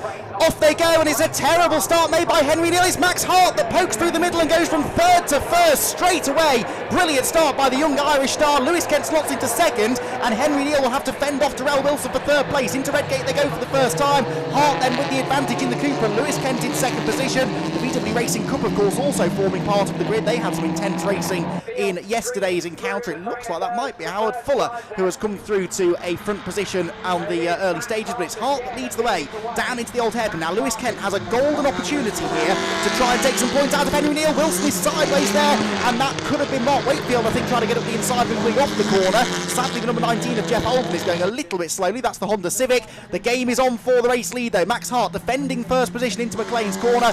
Lewis Kent needs to attack, and he needs to attack now. He knows he's got the ultimate pace to pass Max Hart and get away. He needs to do it, though, Scott, before Henry Neil arrives on his tail. You must feel, though, it's deja vu for yesterday, because he spent practically 2/3 of the race stuck behind Max Hart, able to get through. It was only when Sam Osborne got onto the tail of him, but it was a possible opportunity for him to try and get through. I think the fast starting car that was trying to get up the inside was possibly the other PMR trade price cars, Cooper and Will Butler, who's had a good start from the 3rd row of the grid. But again, this is pretty much as it was yesterday. Max Hart leading a frustrated Lewis Kent, maybe not too much frustrated, it's only the first lap, but Henry Neil with good pace in that NGTC Honda Civic in 3rd. It's Sam Osborne, of course, getting a taste of TCR for the first time this weekend in 4th, and in 5th place now, 5th place is actually now Mark Wakefield. So that battle up to 6th and 7th as Max Hart runs a little wide on the exit of Redgate, and Henry Neil has brought that gap in from the first lap and gone through. The VW Cup cars are coming through. It's actually now Andy Wilmot's gone to the lead from Josh Coggan and Howard Fuller in 3rd place, and Bradley Kent is up to 4th after he started back on the reverse grid pole with the top 6 from yesterday's result first for race number 2. Yeah, there go the VW Cup front runners then.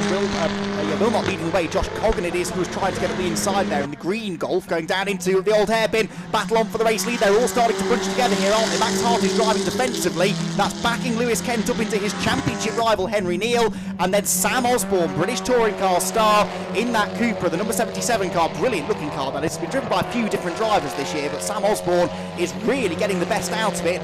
4 cars fighting for the lead. 3 different makes of car represented in this battle. Cooper from Hyundai, from Honda, and then another Cooper, and Henry Neil is looking up the inside of Lewis Kent. He's done more than that. He's going through on the inside of Lewis Kent into 2nd place, and that makes a big difference as far as the championship is concerned, especially if Sam Osborne could get past Lewis as well. He gets the Cooper alongside as they flash past our commentary position into Redgate corner. Lewis is not going to like that. He's late on the brakes. He gets back into the right-hander at Redgate corner ahead, but this is not the battle that Lewis Kent needs or wants to be having. Sadly, Jeff Holden, his only battle is to get to the finish of the race, and it's not going to happen this time, unfortunately. The Honda Civic out of the race with what looks like a mechanical problem. Well, like he go up against the tyre man more than anything else. It's like he had a spin yesterday for the race to put him into the gravel. It looks like any problems he had after that, he was limping around. So, what a great weekend for Jeff Holden, who's transitioned up from the BW Cup into that TCR car. It's an ex-Nick Halstead car run by Fox Motorsport, but now it's Matrix Motorsport running with a little bit of help, I think, from possibly Stu Lyons giving some assistance there, I think. Now, for the VW Cup lead, it's now a Team Haas sandwich between Andy Wilmot and Howard Fuller, and in the middle of it is Josh Coggan. So it's now 3 different Golfs, but it's the 2 more traditional looking Golfs, as you see Andy Wilmot thumping the curve through McLean's, but it's Richie Gilbert, Josh Coggan. You hear Richie Gilbert run those pair of JM Racing Volkswagen Golfs that have it's very much a TCR style body kit on that car, which looks pretty much the part. So if you get confused thinking, why is that TCR Golf in there in mixed VW Cup cars? It's not. It's a regular VW Cup car with a TCR body kit on it to make it a bit more like a touring car. It does look the part in many cases. Josh Coggan ran that similar body kit last year. Top 4 in the touring car trophy ranks is still unchanged. Still Neil, then Hart from Neil, from Kent, and then from Osborne. Looks like third and fourth are close back in the top 2. Now we come back to our battling VW Cup cars, and in 4th place now looks to be yesterday's race winner Jack Depper, who has squeezed up the order into 4th position now. He's up there, Jack Depper ahead of his father Martin. Bradley Kent's down to 6th, and one car went off wide somewhere. That's William Butler's off the road. That's the second of the PMR Trade Price cars. Good spot on that. A plume of gravel smoke, and for whatever reason, Will Butler, he's off the road. It looks like he's done that relatively recently. Yeah, I saw the car hit the barriers off in the distance. I think it just got on the dirt, and as he tried to rejoin, the car kind of snapped sideways and went into the wall. Oops, Bradley Kent there, running a little bit wide. It's not just the TCT Championship battle we need to worry about here. The VW Cup is pretty tight. Andy Wilmot only 10 points ahead of Bradley Kent, and there's a sideways Josh Coggan from 2nd place in the VW Racing Cup. He's off at McLean's. He's going to lose 2nd position to Jack Depper. Jack Depper is ahead of Howard Fuller now. So Depper goes 2nd, son of former British touring car racer Martin, and then Howard Fuller, former TCR UK podium finisher, moves into a VW Racing Cup podium now. So that was a big mistake for Josh Coggan. I was about to say Andy Wilmot has a 10-point lead over Bradley Kent in the VW Cup. It's Wilmot that leads the class at the moment. Bradley Kent is deep in the order, not really on the pace in the Scirocco this weekend, so it could be that Wilmot, if he can win this race, will have a pretty handy points advantage going into race 3. Yeah, I wonder if possibly wherever Will Butler's car is, if it's going to prompt anything in terms of maybe a safety car. It is quite up against the barriers in terms of where it is, so that might be a factor. Here's a battle going on between Mark Wakefield and the second of the 2 Maximum Motorsport run Honda Civic Cupras. He's battling away with the evergreen green Vauxhall Astra TCR car, Darrell Wilson, another car that's been in the championship, like Lewis Kent since 2018, and certainly been one of the stalwarts of the championship throughout the last couple of years since it started. And so this top 4 looked pretty static pace-wise in terms of where they are. Actually, Sam Osborne set the fastest lap of the race last time by, but it was personal best for everyone in the top 4. Just happened to be out of those 4 personal bests, Andy. It was Osborne who was the quickest. So even though they're in this order, I wouldn't say that Max Hart's definitely not getting away, but at the same time, Henry Neal maybe needs to find a bit more pace, because if he is closing in, it's only by chipping away a couple of tenths per lap, and he's still got the immediate threat of both Lewis Kent and Sam Osborne behind. So I think by no stretch of the imagination, with still 13.5 minutes to go, this race definitely isn't over here. These top 4 cars are still definitely in contention for any one of them to take the race victory. Yeah, Henry Neal set the fastest lap that time around, a 1 minute 11.111. All of the ones, that does my OCD the world of good, 0.6 of a second behind the race leader. But of course, right now, 2nd place for Henry Neal is great. He's taking 3 points out of Lewis Kent. He can have a double-figure championship lead going into race 3. As soon as he catches Max Hart, Max is going to defend. That's going to slow them both down. It's going to back them up into Lewis Kent.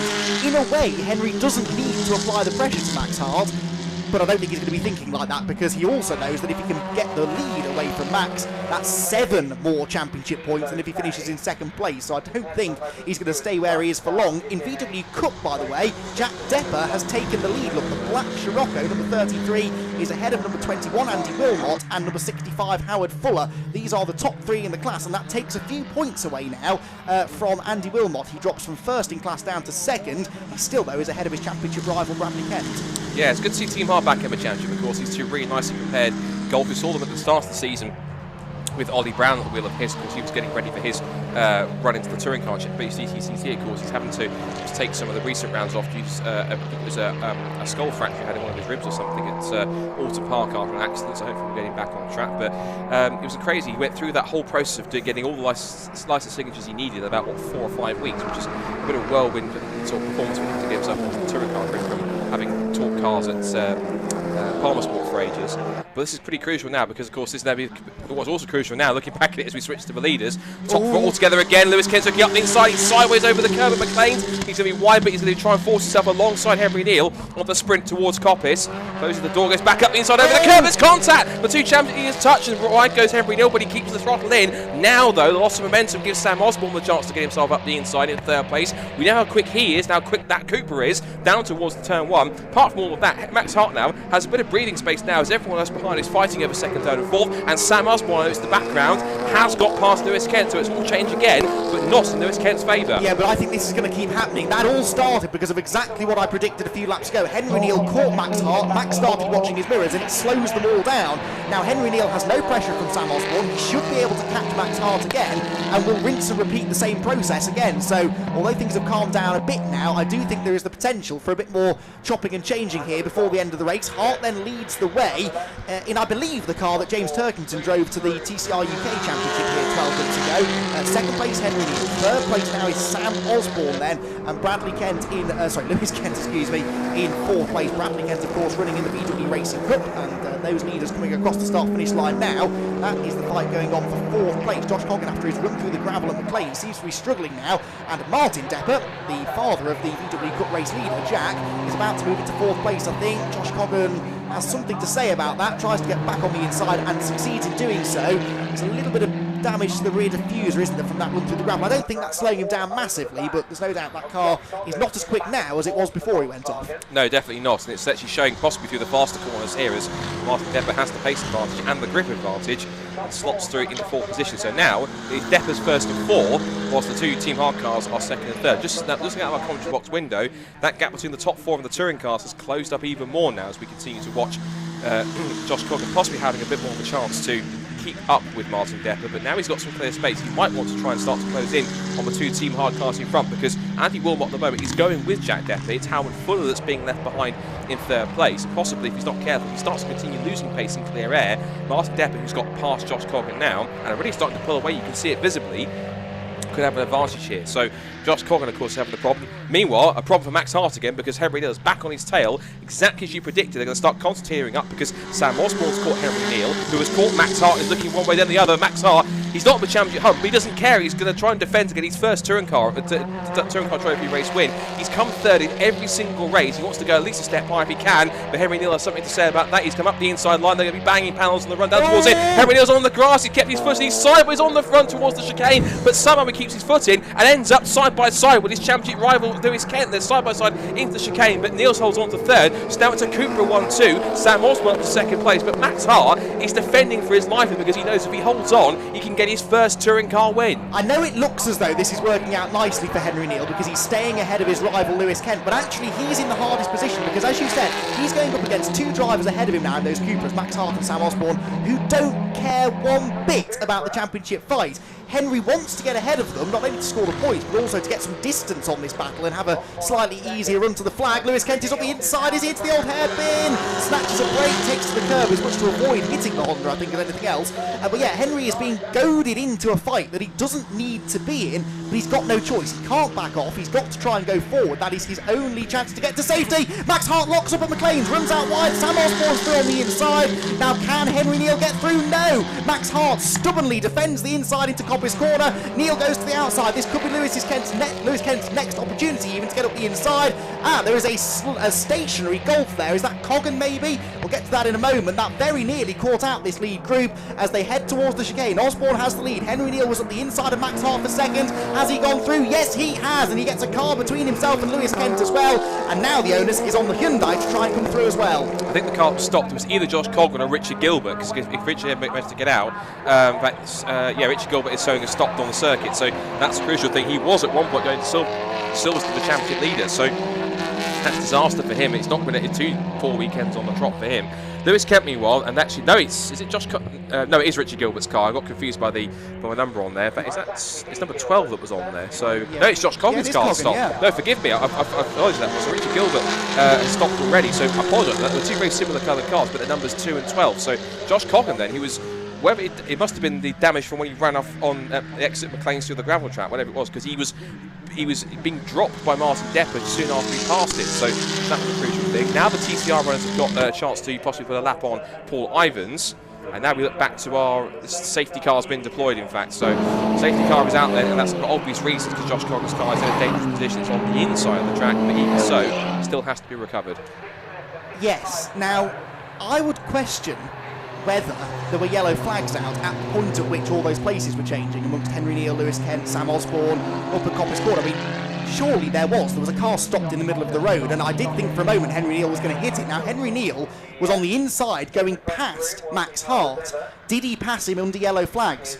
Discuss, everybody. I'm not sure, but that I'm sure will be discussed in race control as we speak. They'll be looking back over the footage to try and figure out if that was a legal pass. The safety car then comes out. We've got 6 minutes and 20 seconds to go. We should get a couple of laps in after this. In VW Cup, Jack Depper still leads. Look, black and yellow, number 33, Scirocco. Andy Wilmot's second. As things stand in the VW Racing Cup, Wilmot's second place is not quite enough to wrap up the title. He would be 18 points clear of Bradley Kent, who is fifth at the moment, and there would still be lots more points than that available. You get 40 points, I think, for a race win in VW Cup, 44 points for a race win, so that absolutely is going down to the last race.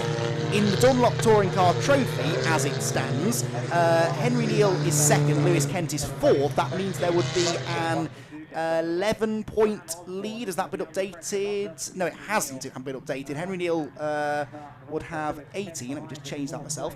18, and Lewis Kent in fourth position would score 12. The gap therefore would be, I think it will be 11 points with drop scores. Either way, Henry Neal is still going to have the advantage, but I do think there is a discussion to be had about that overtake on Max Hart. It's a good point, actually. Of course, as we say, with that car stationary, there wouldn't not have been yellow flag. So absolutely, there is a discussion point there, and possibly, I'm sure, if anyone's going to make that point, it'll be Lewis Kent. Oh, yes. Of course, he'll be wanting to look at it thinking, hold on a second. In fact, he would have had a prime seat to watch that happen. So he possibly looked at it and thought, he's probably on the radio going, hold a minute, what's happening here? 14 points. It's been updated for me now. Thank you, Connor. 14 points between Henry Neal and Lewis Kent as it stands then. So Lewis would still be in it, but he needs to try and beat Henry if he can. You might want to switch race control messages on your timing screen, I think, to see if we get anything come up from race control on that, because that's going to be crucial if we do get anything in terms of penalty. I'm not saying there is, but of course, again, if it's being looked at, it may well be looked at after the race or during, depending on time remaining. Speaking of which, there's only 4.5 minutes to go, and they've been quick to push that car out of the way. The question's got to be, I suppose, is do they have to wait now until they get the VW Cup cars around? There's a bit of body work that's been flown off somewhere from somebody. So I'm not surprised in the slightest. Got people watching this race? I was watching yesterday's and today's race, so I knew exactly what was going on. So, but this is tricky. What is Max Hart? No, Max Hart's transponder is not working. Just to add an extra bit of complication into the mix. The timing screen was saying he was dropping down the order, but no, he's still there in third. We should mention there are a couple of other TCR cars still in this race, because we've popped to the screen now, because we've now got Darrell Wilson in the difficult to spot, I think, is obviously the case thing, is the bright green DW racing Vauxhall Astra, and of course we've also got Mark Wakefield in the second of those Maxim Motorsport cars. Now I'm betting possibly that's the car with certain Mr. Stuart Lyons, yes, I'd imagine, colour scheme wise, so it's definitely got his kind of colour scheme that he's used more than once on that one. Here's our VW Cup cars. They've also caught up to the train, so Jack Depper of course still ahead of Andy Wilmot, with Howard Fuller third, Martin Depper fourth, and this is also crucial for Bradley Kent as well, because Bradley Kent's now closing to fifth. So. And also with Paul Ivans, you see Paul Ivans now, he's in a bit of no man's land. He's right in the middle of the touring car, so he's pretty much he's out of position in terms of the queue. So you might be ahead of Jack Depper. He's actually almost a lap behind them, because he's a bit further back than he should be. So this is going to be crucial for the points in terms of Bradley Kent, because he might have an opportunity here, if he gets a good restart, to pick up a couple of places and maybe negate the advantage that Andy Wilmot has going to this afternoon's third and final race. Yeah, Bradley is 16 points behind now. That moving into fifth place was significant. It saved him a few points, so he's 16 points behind, but he also catches up now onto the tail of that leading quartet, who have all been battling away so far in this race. We should go green this time, I think, with probably around 2 minutes to go, so we could get, yes, the lights are out on the safety car, so we are going racing this time. We should get about 2 laps of racing in here. And Sam Osborne, lost almost amongst all of this championship drama, could be on for his first ever victory in a TCR car, racing of course in the British Touring Car Championship, as we've been documenting already this year. And he has got the Team Dynamics run BTCC car of Henry Neal right behind him. Which is pretty much the same spec car he runs in British touring cars. Yes, it is. It's the older shape Honda Civic, isn't it? Which is still going strong, both in this competition and in the BTCC. Here we go then.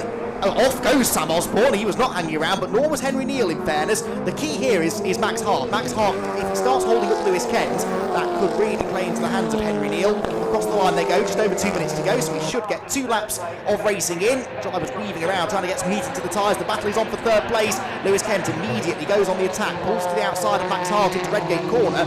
was very late on the brakes. Did he run wide on the exit? You imagine he might have done. There is the VW Cup battle, and where is Bradley Kent? He is nowhere on the restart. He's way back from the top 4, so there goes his chance, I fear, of gaining too many more points out of this race. The question now is what happens to his championship rival, Andy Wilmot. Right, through the old hairpin. It's going to change, I think. Looks like Lewis Kent's got past Max Hart, and he's straight onto the tail of Henry Neal, which is crucial. Actually, hold on. Where's Sam Osborne? Oh, Sam Osborne's not there, is he? Sam Osborne has disappeared, so Henry Neal leads the race, and there is Sam Osborne. Again. Now, this is really significant because it's a much bigger points difference between a win and second place. It's 7 points. If Lewis Kent can win this race, he'd only be a point behind Henry Neal going into the decider. And this happened yesterday. Sam Osborne was in the mix, and he's actually stopped, ironically, at exactly the same place he stopped in race 1. It's almost the same amount of time. He stopped on the last lap, heading down towards the Craner curve. So this now makes it even more significant, and these two are together now. This is going to be a real battle between the two of them through the chicane for the last time. So the second to last time. It's less than a minute to go. Darrell Wilson is currently there's a black and white flag going out for somebody, but you see now in third place is now Darrell Wilson. In fact, so Max Hart's dropped to 5th. Transponder's not working on sorry, it's not working there. So Max Hart is there in 3rd. Darrell Wilson, he's got a bit of bodywork to hang off his car in 4th position. 5th place now still is Mark Wakefield.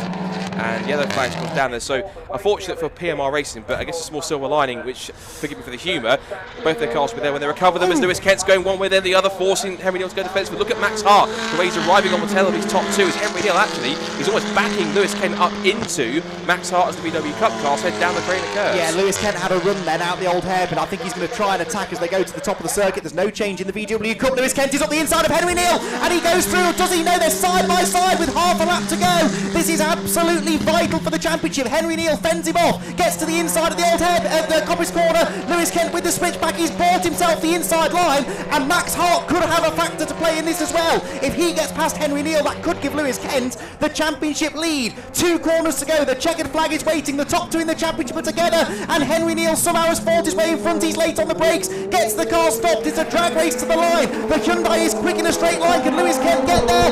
No, he can't. Henry Neal hangs on to what could be the most important one of his 4 victories this year. He will take an 11-point championship lead at least. There could be more than that into race number 3 later on. In the VW Racing Cup, is Jack Depper going to hang on to the victory? I think he will. Andy Wilmot in 2nd place can't quite get there, and his teammate Howard Fuller playing rear gunner a bit there, I think, in 3rd. Now, where is Martin Depper? Bradley Kent has taken 4th. Martin Depper is 5th at the line. So Bradley Kent has gained another crucial place, although his brother wasn't quite able to get the race win in the TCT class.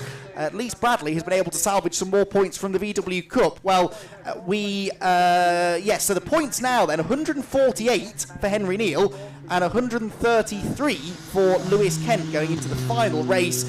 That could prove to be a really important win for Henry. Absolutely, and that was so close, and Lewis was shown that he wanted that. He really did fight as hard as he could, and he possibly thought he had a chance to get up on the inside exit in McLean's corner, but Henry Neal just getting that slightly better run off the corner with the traction that he had. And again, Lewis trying to get this undercut. He was alongside him, but Henry Neal, for whatever reason, just had more grip and more confidence, just stuck it a little bit later under brakes, swept in front, and he held on to the victory. But even though Lewis did really try on the exit, it was going to be always a close run thing. So that's it's a fantastic, thrilling end to that race. And of course, Henry Neal now has that 15-point advantage, which now means he can carry the mix. So he eventually is in the, use the pun, driving seat, well, no pun intended, going forwards into this last race. And it means now that Henry Neal has to pretty much, all he can do is pretty much try and have as calm a race as possible as he can to hold on.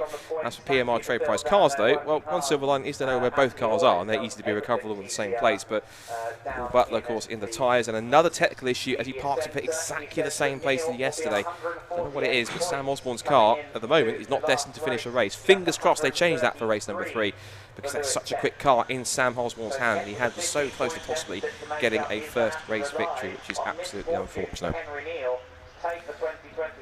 So we are now moving into the final race. Just getting confirmation. Yeah, no champions either way yet in TCT or BW. So that is that. The last race of the season for them is going to take place a little bit later on this afternoon, where we will crown champions in both VW Cup and the Dunlop Touring Car Trophy. In terms of the TCR class, Lewis Kent is effectively the top driver of anywhere, because he has been top of that category all season so far. So that won't have any change on that side of things. We've still got our next couple of races coming up, so be sure to stay tuned for more of that action. But Andy will be just quickly heading down there to have a chat quickly with our top three, at least in our TCR cars. There's also a bit of a clear up to go on to retrieve the two Powermax Racing Trade Price Cars Racing prepared Cupras. William Butler's car just against the barrier there in the background, and the car with the more prominent black and gold flashes is Sam Osborne's car. They've also got to go and pick up Jeffrey Alden's car, which is the Matrix Motorsport Honda Civic. I'll get the words out eventually. Honda Civic of Jeff Alden to retrieve him as well. Again, we said that's the ex-Nick Halstead car. He's now moved on into Genesis GT4 Super Cup, which in where he actually races against the man who is at the head of everything to do with TCT, which is, of course, Stuart Lyons. And, of course, he's been competing in the GT4 Super Cup this year. I mean, taking some regular amounts of class podiums, so he's doing pretty well in the AND category of that championship. So, well done to Stuart for all his escapades there. But, of course, this is his other part of what he does in motorsport when he's not racing Ginettas, and that is overseeing the VW Cup and the TCT, and, of course, the Civic Cup as well, because it's now Maximum Motorsport who look after the Civic Cup this year as well. And, of course, they've invited a few of those invitation cars into the mix for this final round. So we've still got action to come up from another Miltex Civic Cup race. We've still got another race for the Fiesta Juniors. We've also got the Caterham Academy Autumn Trophy race. And, of course, remember, we do still have, at the end of the day, the BRSCC Club Sport Trophy race. Of course, there is a qualifying session coming up for the BRSCC Club Sport Trophy, so we're going to have a little bit of a break going into this one to give you a chance to catch your breath, because we've got some more great racing coming up after that. But the Club Sport Trophy cars will be out for qualifying very shortly, just recovering the two PMR cars out of the area. So I think we're now ready to head down to Andy, so we can have a chat with our top three from that race. A frantic battle in TCT and VW, so down to Andy in the pit lane to see what they thought of that. Well, a dramatic end to that second Dunlop Touring Car Trophy race of the weekend that sees Henry Neal take a really important race win. Henry, if I can just put in here and have a chat with you. That wasn't easy, was it? No. That was rather kept me on my toes the entire race, man. I worked hard for that one, put it that way. I lost midway through the session. I lost on the screen what gear I was in, so I had no idea what gear I was in, and then the gear cut wasn't working for the gear, so I was having to dip the clutch every gear change, which obviously catches you out. So now I managed to get back ahead of Lewis at the end. I mean, he was pushing me hard. I thought he had me then up until the last corner, and I knew we are slightly better than on the brake, so I just gave it everything and backed it into the chicane and managed to just squeeze ahead. So happy days. And obviously when I was alongside Max, I got alongside him and he came across me and I had to ditch it on the grass, and luckily kept it in, but that was dangerous. But hey ho, he didn't see me, so never, bygones be bygones. But absolutely stoked for that double win. Puts us in a great position for the championship now. I think we've got to finish, if Lewis wins this next one, we've got to finish fourth, so we'll see how it goes. Nothing's won just yet. Oh, no, I think it's just into double points now, about 13, 14 points between you. But that must have been quite an intense race, particularly in the first half. When Max was in the lead, you were second. Yeah. I guess you might have taken second place, but you were just quicker than Max. You couldn't help but get involved with him. Yeah, I mean, obviously I really didn't get away well. So I think I was fourth or something off the start. And then Max was in front. I can't remember. It was almost such a blur, that race. That was all so fast. And obviously, I got back past them all in and got behind Sam, and I'm guessing he had an issue with the car, which is obviously happy days for us, but he was looking racy. So yeah, it's all a bit of a bluff. I'm just stoked to bring our own P1. I'll go and have a sit down, mate. I think you need one.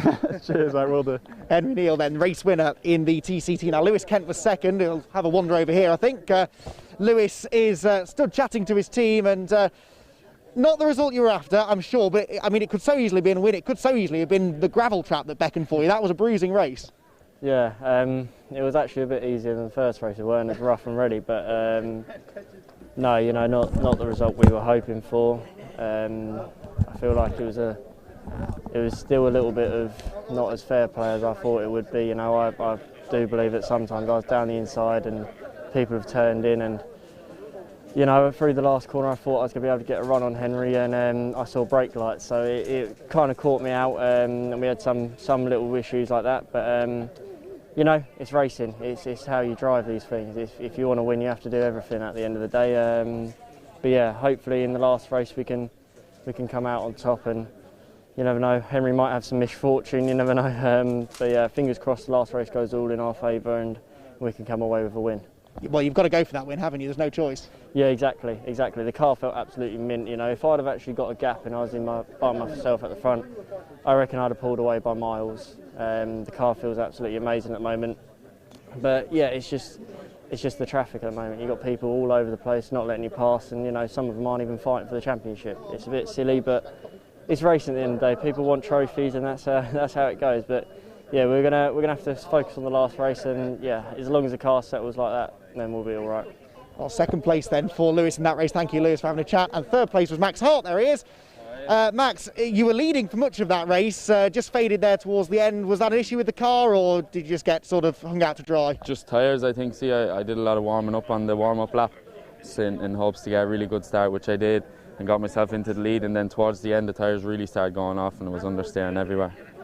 So that kind of the lads started catching me then, and then with the pressure as well, like they have the tow and all that, so I couldn't keep them behind then, and then I couldn't get in front of them. It's so tight out there, isn't there? And with a bigger grid than we're used to this weekend, perhaps, that's making it extra competitive. So to be on the podium must mean still quite a lot. Yeah, no, I'm happy to be on the podium. Like, this is my third place. So I was hoping kind of to move up to second or first, and when I was in first, I was hoping the two lads would keep battling behind me. But I think they might have worked together and caught up with me to take advantage of that then. So. Well, another third place. You've got one more chance to break the trend. Yeah, can you do it? Yeah, new set of fronts for the next race. So hopefully I'll learn from last time, and if I can stay in front, hopefully the two lads can battle away, and I'll try pull a gap then. Yeah. Sounds like a plan. Well done, Max, then. Third place in the Touring Car Trophy. Right, before we have a word with our VW Racing Cup podium finishers, I believe Scott can confirm the race results for us. Yes, indeed. Thank you, Andy. Here's confirmation of that result from race 2 of the weekend for the Dunlop Touring Car Trophy, TCR UK and VW Cup. Henry Neal takes the victory by just 0.139 of a second at the end of that race. Max Hart once again finishes in third. It's the same three drivers on the podium as it normally is, with Darrell Wilson in fourth, Mark Wakefield fifth, and then top VW Cup car driver Jack Depper in sixth. From Andy Wilmot, Howard Fuller, Bradley Kent and Martin Depper in the top 10. And then the rest of the finishers from 11th place downwards, or the rest of the classification from 11th downwards, shows Paul Ivans, then Sam Osborne, who sadly didn't make the finish, neither did Josh Coggan, who stopped on track. William Butley was in the tyres. Richard Gilbert also had an issue which saw him out of the race early, and also Jeff Oldham, who was up against the barrier as well. That's the results, and so quickly we'll head back down to Andy, who has our race winner at least, Jack Depper in the VW Cup.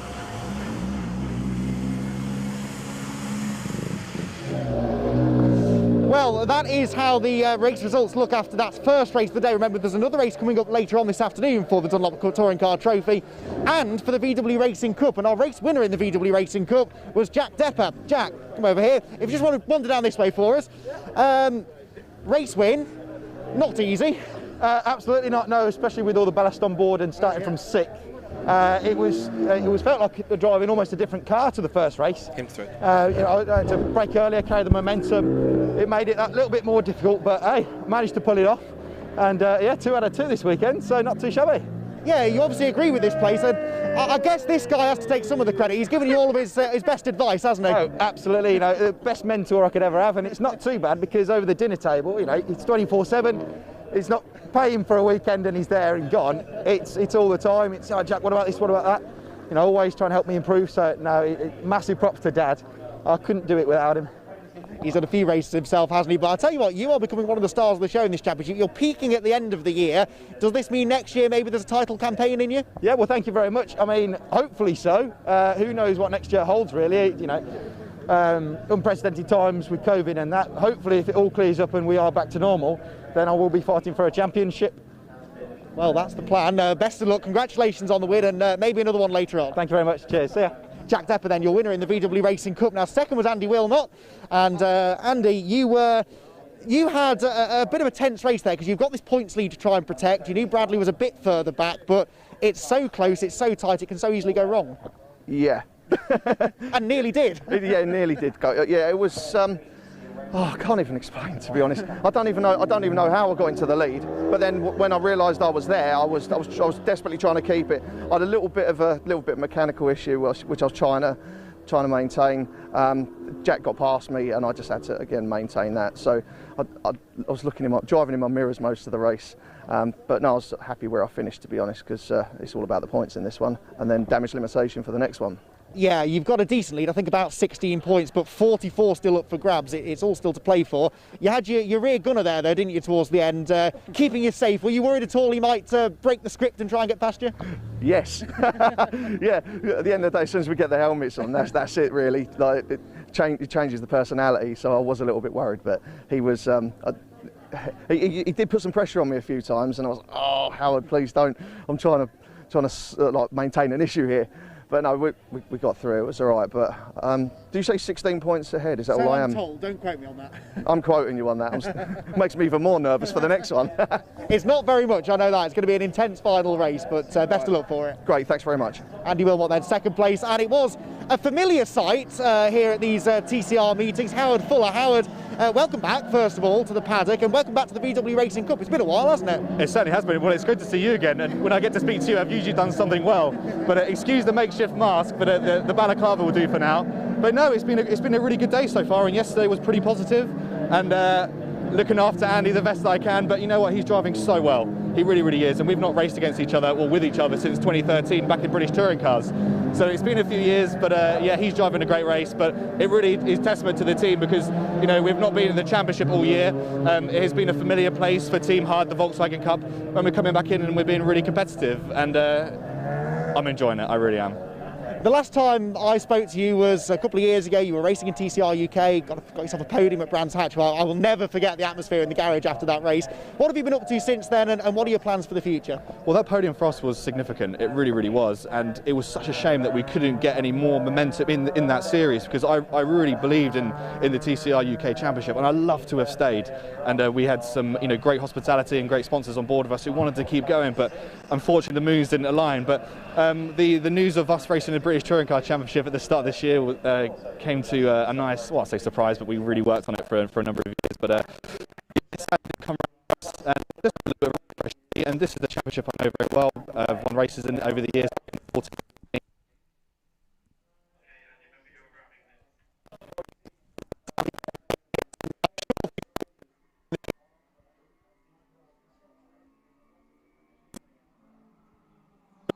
Really, because we had the pace to win. We were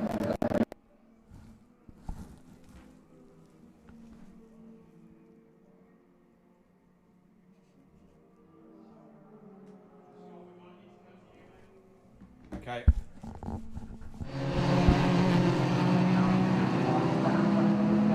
Well, apologies there for the small little interference there on the cameras. Andy was having a great chat there with Howard Fuller, so thank you to him for the chat. Just you can see, we're going to a quick break now as the cars are out for qualifying for the BRSCC Club Sport Trophy Championship. We're going to take a break whilst they do that. That'll be our last race of this afternoon. We've still got some great racing to come up from, of course, the Caterham Mechanical Trophy. We've got that last Dunlop TCT VW Cup race. We've got the second of the Fiesta Junior races, second sort of Civic Cup race, and of course the Club Sport Trophy at the end of the day, the 45-minute pit stop race. So take a breather. We'll be back in a few moments' time, and of course once we get racing back underway, we'll be back with you to finish off today's action here at Donington Park. So stay tuned. We'll be back very shortly.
So, welcome back to Donington Park for our final few races of this fantastic Dunlop TCT and TCR and Caterham weekend.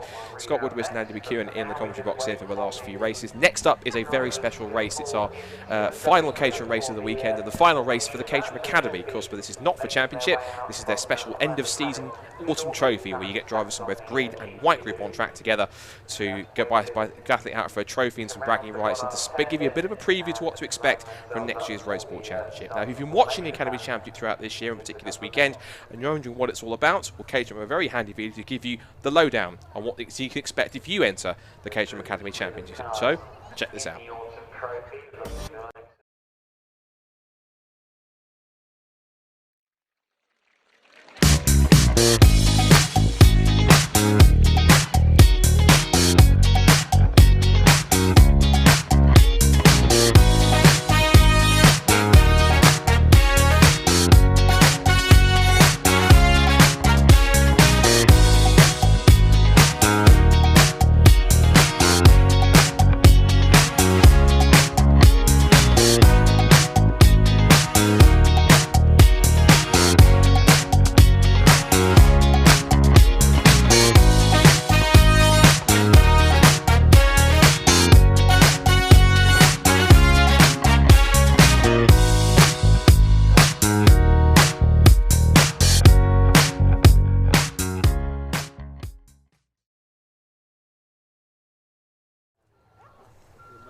So, there you have it. If you fancy becoming a racing driver and you've never even touched a racing steering wheel before, there's an opportunity for. For just a fraction under 30 grand, you've got an all-encompassing package that takes you from a complete novice and a complete beginner all the way through to a fully bona fide racing driver with a national level license. You start with Interclub all throughout the season and you get to rip off your novice crosses at the end of the season, which is exactly what these drivers will do after this race is done. But some of them may have done it already, of course, but the fact that it was their sixth and final race in order to get that signature finished up this season. So, you've got all the information about the cars. If you want more information, go to the website, caterhamcars.com. They'll give you all the info on what you need to get started. And usually with the Academy, and usually it's so popular, they sell out at least a year in advance. By the time usually in history I've seen, when they get to the end of, for example, this season, they would have typically sold out for next season and already taken bookings for 2022. So it's an unfathomably popular way to go racing, especially for drivers who have never done anything before. Some may have driven Caterham to other cars on track days, but in terms of racing,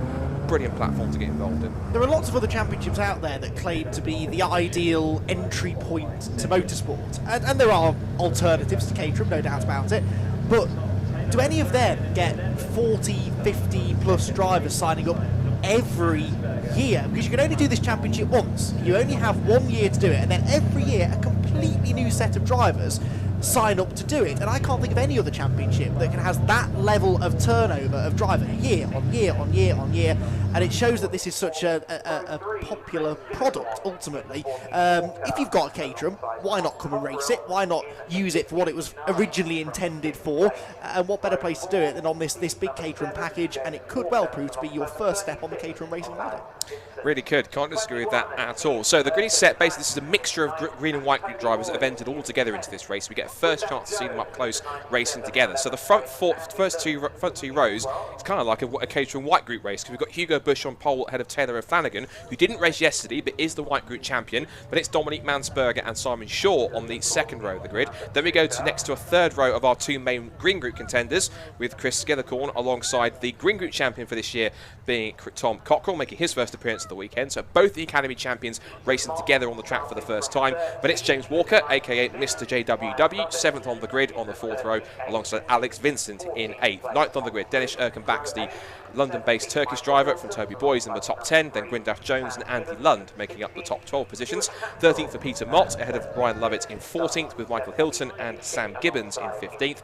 16th, then it's 17th place for Stuart Hatzel, 18th place for Ike Sheik in the 18th place car, when it's Peter Lawson and Andrew Bergban rounding out the top 20. Chris Broom and Steve Lancaster come next for Ryan Meager and Colin Gould. Then it's 25th position for Kevin Turner, from Mika Lazarus, then Ron Mounsey and Nick Timpson back in 28th on the grid, then Alan Costley and James Hall, Ian Hapgood and Richard Brooks, and still they come on the grid because you've still got James Griffiths ahead of Bruce Duckworth, Rob Oldland back in 35th alongside Peter Maloney on the 18th row of the grid, and then the last few cars, incredibly, Chris Griffith, Michael Koo and Carl Webb, a 39 car grid. It's arguably it's the biggest academy grid of the season, and it really is the amalgamation of these cars from both groups, and it is crucially their first chance to race each other, because they've only raced amongst their own groups. Now it's a chance for these guys to see how the white group competition stacks up for the green guys and vice versa. And again, it's a preview what you will see hopefully next year for the guys coming together for the Rose Bowl Championship. A bit of a stink preview for 2021.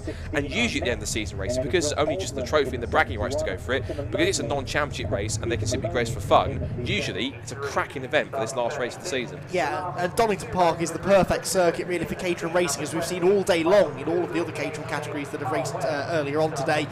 Super close racing, keeping us getting right down to the very end. And don't forget, this is for every single one of these 39 drivers, their 7th ever motor race.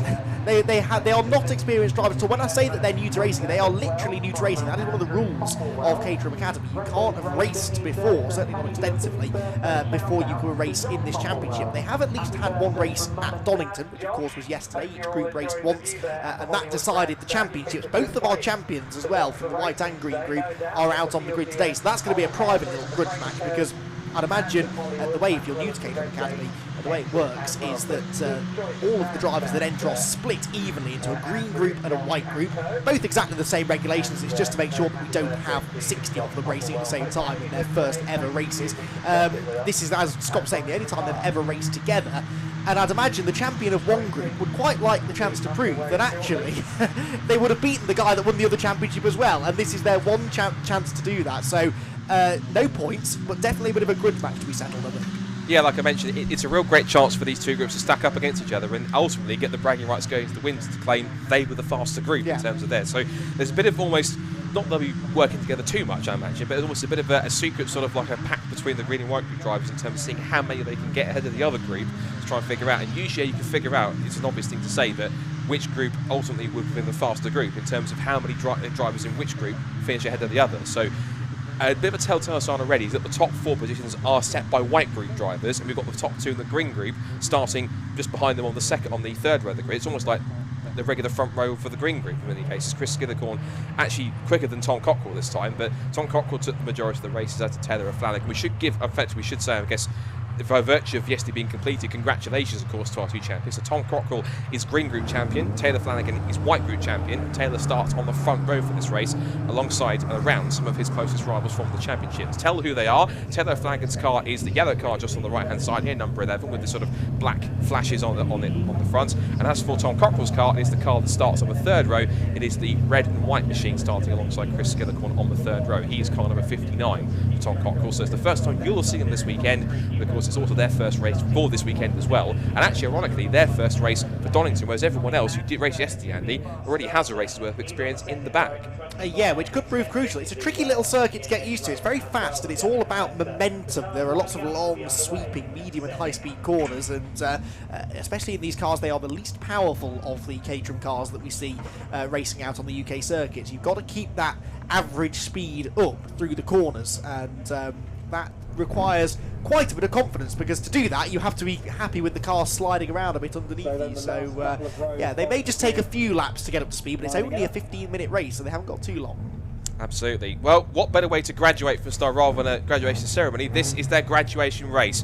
They now move up into becoming proper fully fledged racing drivers. One last hurrah for the Caterham Academy in 2020, the non-championship Autumn Trophy race. Let's have some fun, boys and girls. Lights out, and we are racing. Decent start from Hugo Bush and pole. One car didn't really get away from the mid-pack. I can't quite see who it is. It stumbles away from the line. I think it might be Andy Lund, I think, in car number 2. Meanwhile, down towards turn 1, it's now looking Simon Shaw to the outside, Taylor Flanagan. Dominic Mansberger makes it 3 abreast into the course corner at Redgate, and Tom Cockrell already up the inside of Simon Shaw there to try and pick up for 4th and 5th position. Through Redgate corner, fingers crossed, they all appear to breathe, got through the first few corners safely. But now Hugo Bush, what a lead he's got already. Look, he's sailing away at the front. Second place, a big wiggle for Taylor O'Flanagan. You can tell he's only doing his first race at Donington today. He's now on the outside, Dominique Mansberger. He picked up second place. You can also see in there as well, I think that's Dennis Erkenbachs battling with Chris Skillicorn, and also I think that was also in there too, James Walker as well. Of course, Mr. JWW for those who follow him on YouTube. But up towards McLean's for the first time, and now there is Simon Shaw with Taylor O'Flanagan up to second place. They're down to third, in fact.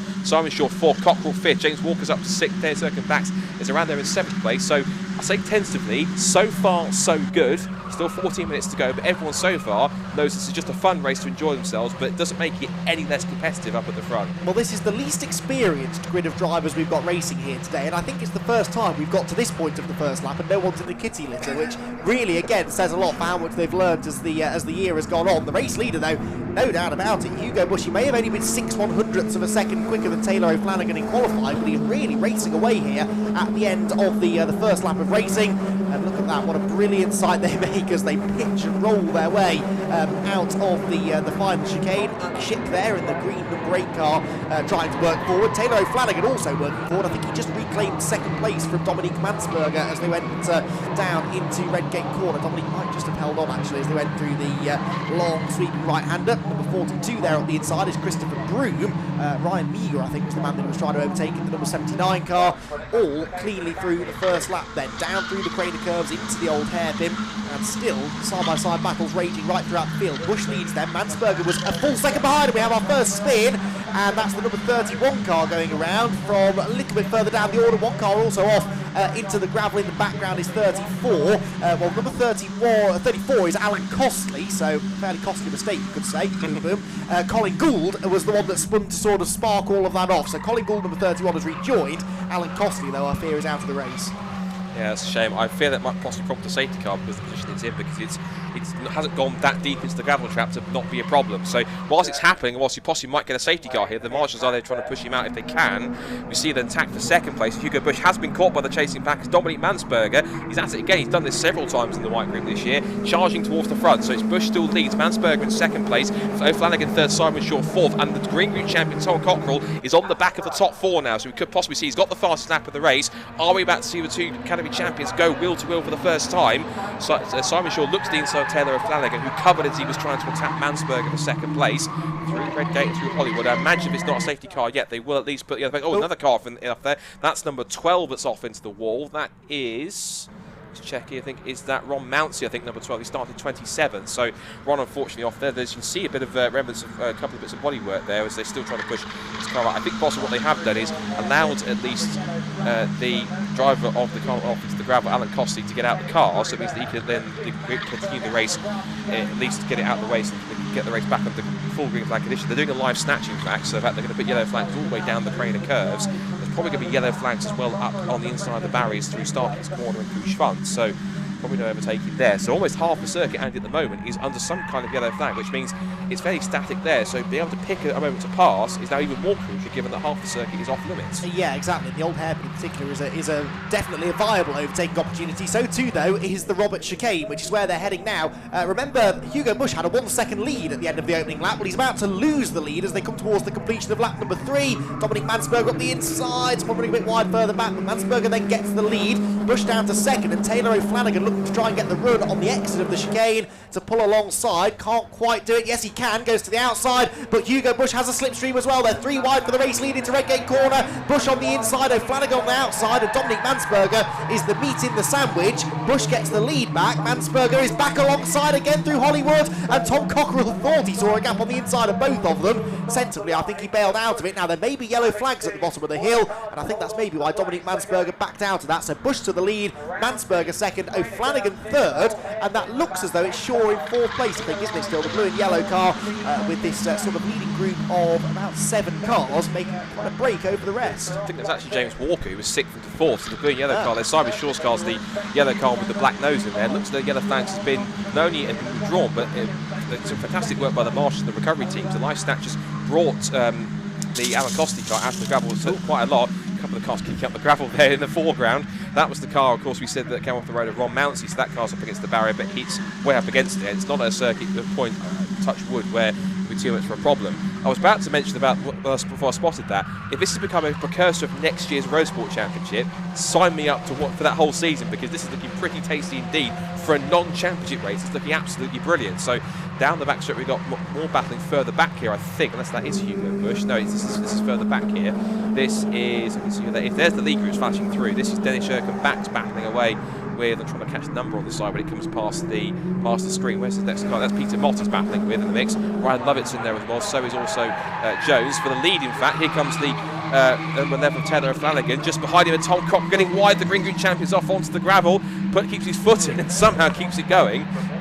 He's broken away from the second pack. That's broken up a little bit there. So top 6 have pulled away. That next group is headed by, I think that's now Walker ahead of Toby Boys and Alex Vincent. So they've pulled away now. But you've now got 5 for the lead with the recovering Tom Cockrell always. They just sliver their way through the old hairpin down through the cascading trainer curves and on towards the right hand. There's Dennis Scherkenbach's ahead of the second group. Peter Mott is in there as well, followed by, looks like Ryan Lovett, Ryan Meager, and then it's 17 of Gwyneth Jones. For second place though, side by side between Dominic Mansberger and the black and green car and the grey and orange car there, Hugo Bush started on pole. One thing I should point out, Hugo Bush has not won a race all season so far. He's come close on the podium, but how unfitting would it be for him to finish his season as a precursor for next year, to take the victory, getting squeezed onto the grass at the moment is not going to help him, to get a victory in the non-championship race to prove a point for next year.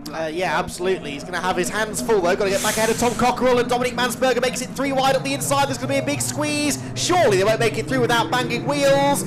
They did. I don't know how, but they did. Out the other side they come, and Tom Cockerell is right back with them again. Tom Cockerell, by the way, on his 3rd lap ever at Donington Park, set the fastest lap of the race. He's trying to muscle his way up the inside of Hugo Bush now, who has really been sort of swallowed up by the pack now. So it is going to be O'Flanagan that leads. Mansberger second. Hugo Bush tries to fight back on the inside on the grey and orange car, and he does. But Tom Cockerell, I think, is the dark horse here. He is absolutely flying. He's still got that fastest lap of the race from earlier on in the race, and he's up into the top 5 overall. Mansberger and O'Flanagan side by side for the lead through the crater curves. Mansberger's got the inside for the old hairpin and will go through on the way into the corner, but by the time we get to the McLean's, I reckon O'Flanagan might be able to attack again. This is absolutely end of term, go hammer and tong stuff between these guys. No championship points on offer, simply just 15 minutes, have at it and go for a trophy and go for the bragging rights. Side by side into McLean's, O'Flanagan says thank you, I'll go back up the inside.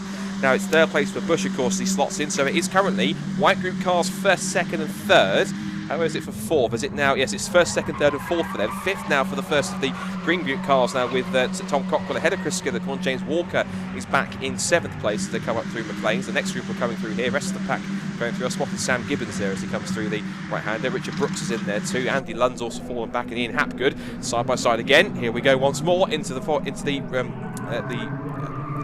chicane. I've forgotten the name for a second, but the Robert chicane. Now exiting it, we see now still Taylor Flanagan leading. Also closing in now is Toby Boys on the back of Alex Walker. Alex Vincent's in there as well. So credit, we've got a brilliant 7-car scrap for the lead, with no telling whatsoever how this is going to work out. I'd say 9 cars. I see you're 7, yes. I raise you 9, and it could be more if they keep holding each other up. Round the outside goes Mansberger. Can he get the lead away on the exit? Oh, that was very tight indeed. O'Flanagan in the yellow car just about left him enough room. The red car there on the inside is Tom Cockerell, the green group champion. The yellow car at the head of the field is the green group champion. So that's the real grudge match, isn't it, between the two 2020 champions. They are 1st and 3rd now, but Cockerell is sideways through the old hairpin and diving through on the inside. That's Walker, isn't it? Past at least 2 cars into the old hairpin, and all of a sudden he is a part of this fight as well, into the top 5. They head up the hill through Schwantz Curve. O'Flanagan leading, Mansberger second. They've been toing and froing all race long, and although there's I interrupt myself because Walker was very out of shape as he went into McLean's there.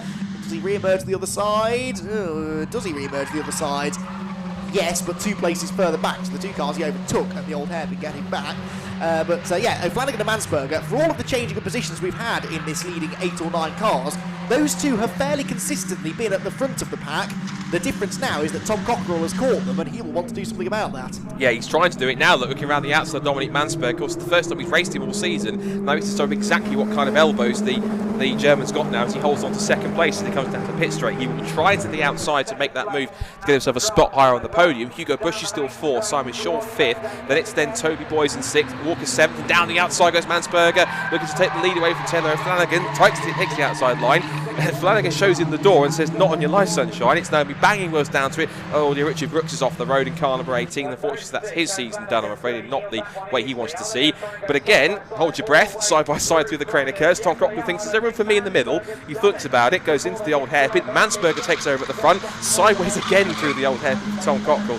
He likes the car a bit oversteer. He likes to hang the tail out through the old hairpin, at least back it in the old school 50s Grand Prix car style. Especially if they've got enough grip and lightweight enough to do that in many cases, but it's great to see. Hugo Bush in fourth, lock up from Cockrell, running wide, tether Flanagan, and now he's going to be under threat from the Green Group champion. Now we've got our first proper true pace comparison, the first on-track battle between the two Academy champions. Lock horns, and let's go. And it is O'Flanagan that makes the first mistake. He runs very wide there through Coppice, so Tom Cockrell might be able to get his nose up the inside. They've got to be careful here. They risk letting Dominique Mansberger escape here out in front. The green and black car is further ahead now, I think, than anyone's been since arguably Hugo Bush at the end of the opening lap. Hugo is still a part of this scrap as well. He was on the outside there going into the chicane. And Cockrell, well, I thought he was going to get past O'Flanagan, but actually he's dropped back again by the time they come onto the start-finish straight. The lead gap then at the end of lap number 8 with 3.5 minutes to go is half a second. Mansberger to O'Flanagan. O'Flanagan absolutely nailed the chicane, didn't he? Because he was a lot further back than that, about 15 seconds ago. Oh, short the inside. He's not saving that one, surely. No, spins and is collected heavily, I'm afraid, by the 99 car. That's Toby Boys. So Toby Boys will be out of the race, and that could, I fear, maybe bring about a premature end to the race, because with 3.25 minutes to go, those two cars and a lot of bits of those two cars are strewn across the road coming out of Redgate. Such a shame that had to happen. It was just wrong place, wrong time for Toby Boys. Shaw was having his own moment and very nearly actually saved it, but just couldn't quite save it before Toby arrived on the scene. Well, it was good while it lasted, wasn't it? That sort of 9-car scrap was brilliant to see. I think, unfortunately, you might be right. But the case here is that if they do have to do something about it, what order are they going to be in by the time they have to actually call it? Of course, they might have to count a lap back in many cases, but Mansberger holds onto it for the time being.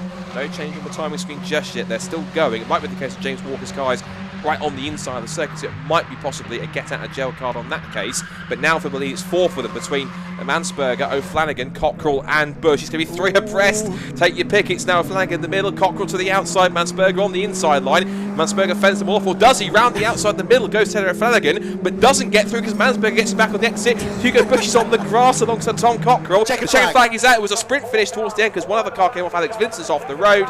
And at the flag, it went to Dominique Mansberger, and the gap between them was 0.173 of a second. So what a cracking finish that was. A premature end, sadly, due to the cars that were off the road. In fact, there was 3 cars off the road. We had Toby Boys off the road to the left, Alex Vincent was off in a separate incident, and also we had James Walker off there too. But I think you'll agree that was a fantastic race for what it's worth for the Caterham Academy, and what a way to graduate in style for 2020. Congratulations to all of them. And Dominique Mansberger picks up the win.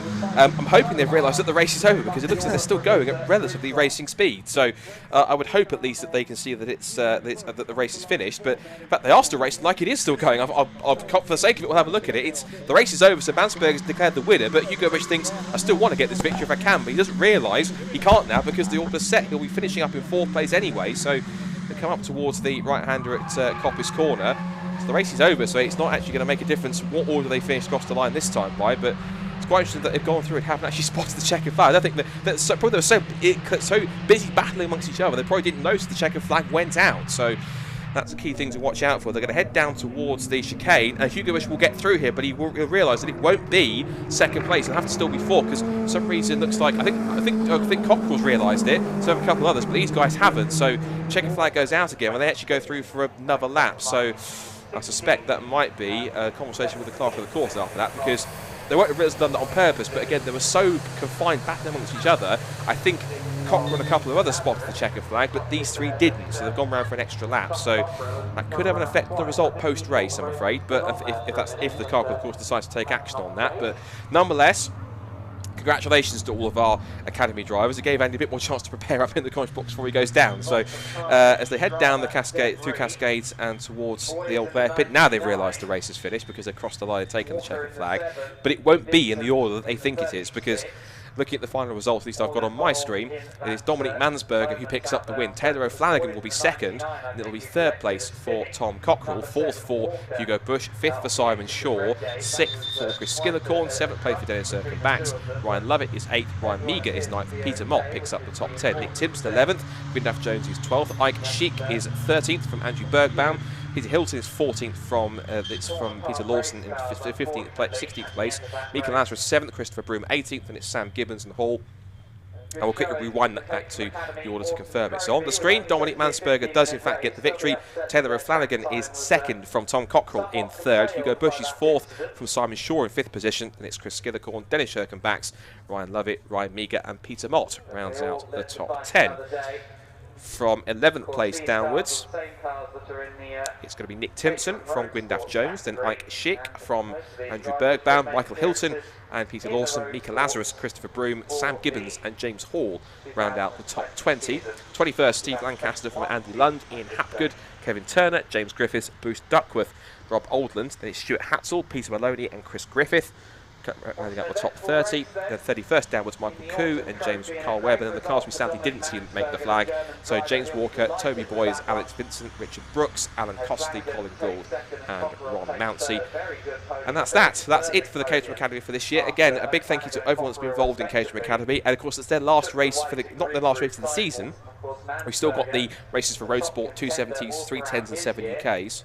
Coming up at Snetterton in a couple of weeks' time. But for the Academy, congratulations to them. We'll see many of them come back next year. And again, if that race at the front is a precursor for next year's Road Sport Championship, I am rubbing my hands with glee because that's going to be quite an action. So we're going to head down to the pit lane now because after that frantic last race in the Autumn Trophy, Andy is down with the top 3, including winner Dominic Mansberger. And I'm sure he's absolutely delighted. Andy, down to you.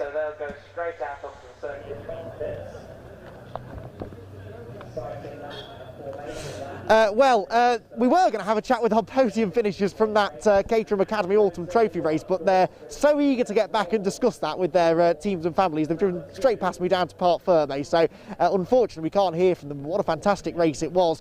Still plenty more racing coming your way. 4 more races here this afternoon from Donington Park, and it is the turn of the BRSCC Fiesta Junior Championship racing with MRF tyres out for their second race of the weekend next. It was a fantastic first race earlier on. Race 2 is set to be another cracker. Scott, over to you. Yes, indeed. Thank you very much, Andy. The second race is indeed coming up for the BRSCC Fiesta Junior Championship, racing with MRF tyres. A little bit of a pause at the moment. We've got to recover some of the cars that are around the circuit. But whilst we're doing that, we can at least take stock of what happened in race number 1. It was a little bit of a slightly messy start for the first one. There was a bit of cars, including Albert Webster's car, which, as you may have seen, unfortunately did have a slow rollover at Redgate Corner. But I'm pleased to say, from what I've seen on social media, that the entire Fiesta Junior paddock, as tends to be the case in these sort of situations, have all clubbed together and helped him out. And I'm pleased to say that Albert Webster's car will be on the grid for this race, and hopefully, I'm sure, we'll get a full quota of 15, because usually some paddocks use the word family, and it's usually some cases it's used more often than others, but it really is a total family of drivers, teams, parents, everyone else involved in this championship, so they all really do club together. And if one driver's struggling or something, you do get a lot of camaraderie in that paddock, and a lot of people do come in to try and help them out, because the end goal is to get them all racing against each other and enjoy themselves out on track, and that's exactly what they've managed to do. So really, really big kudos and really big respect to everyone in the Fiesta Junior paddock for helping. I'm sure all 3 of those cars that had to retire from that first race that we saw getting caught up in 1 or 2 bits of strife there, and hopefully all the cars will be running as they should be. So looking back to that first race, it was Joseph Loke who once again made it 5 wins out of 5. It was Will Orson once again keeping up his 100% record of second place finishes, and it was a first podium of the season for Joseph Knight. He put in a fantastic performance, getting quicker and quicker. Even he said himself, the first weekend at Cadwell Park, he was plagued by some mechanical issues. I think it was more clutch and transmission issues, but got them fixed, did some testing between the opening round at Cadwell and the next round at Silverstone, found some more pace and managed to pick up a personal best of 4th at one of the 2 races at Silverstone. And he also managed to weave his way through the pack in order to, and through the first couple of laps of whatever happened there, in order to get himself into the mix for a podium finish, and so that's looking pretty good there. I'll quickly bring up, if I can, on my screen the results from race number 1 so we can remind you of what happened then. It'll be another 15-minute race for the Fiesta Juniors to run up for their second race, so be sure to watch out for who's going to do this. It will be at least a front row of Joseph Loke and Will Autumn.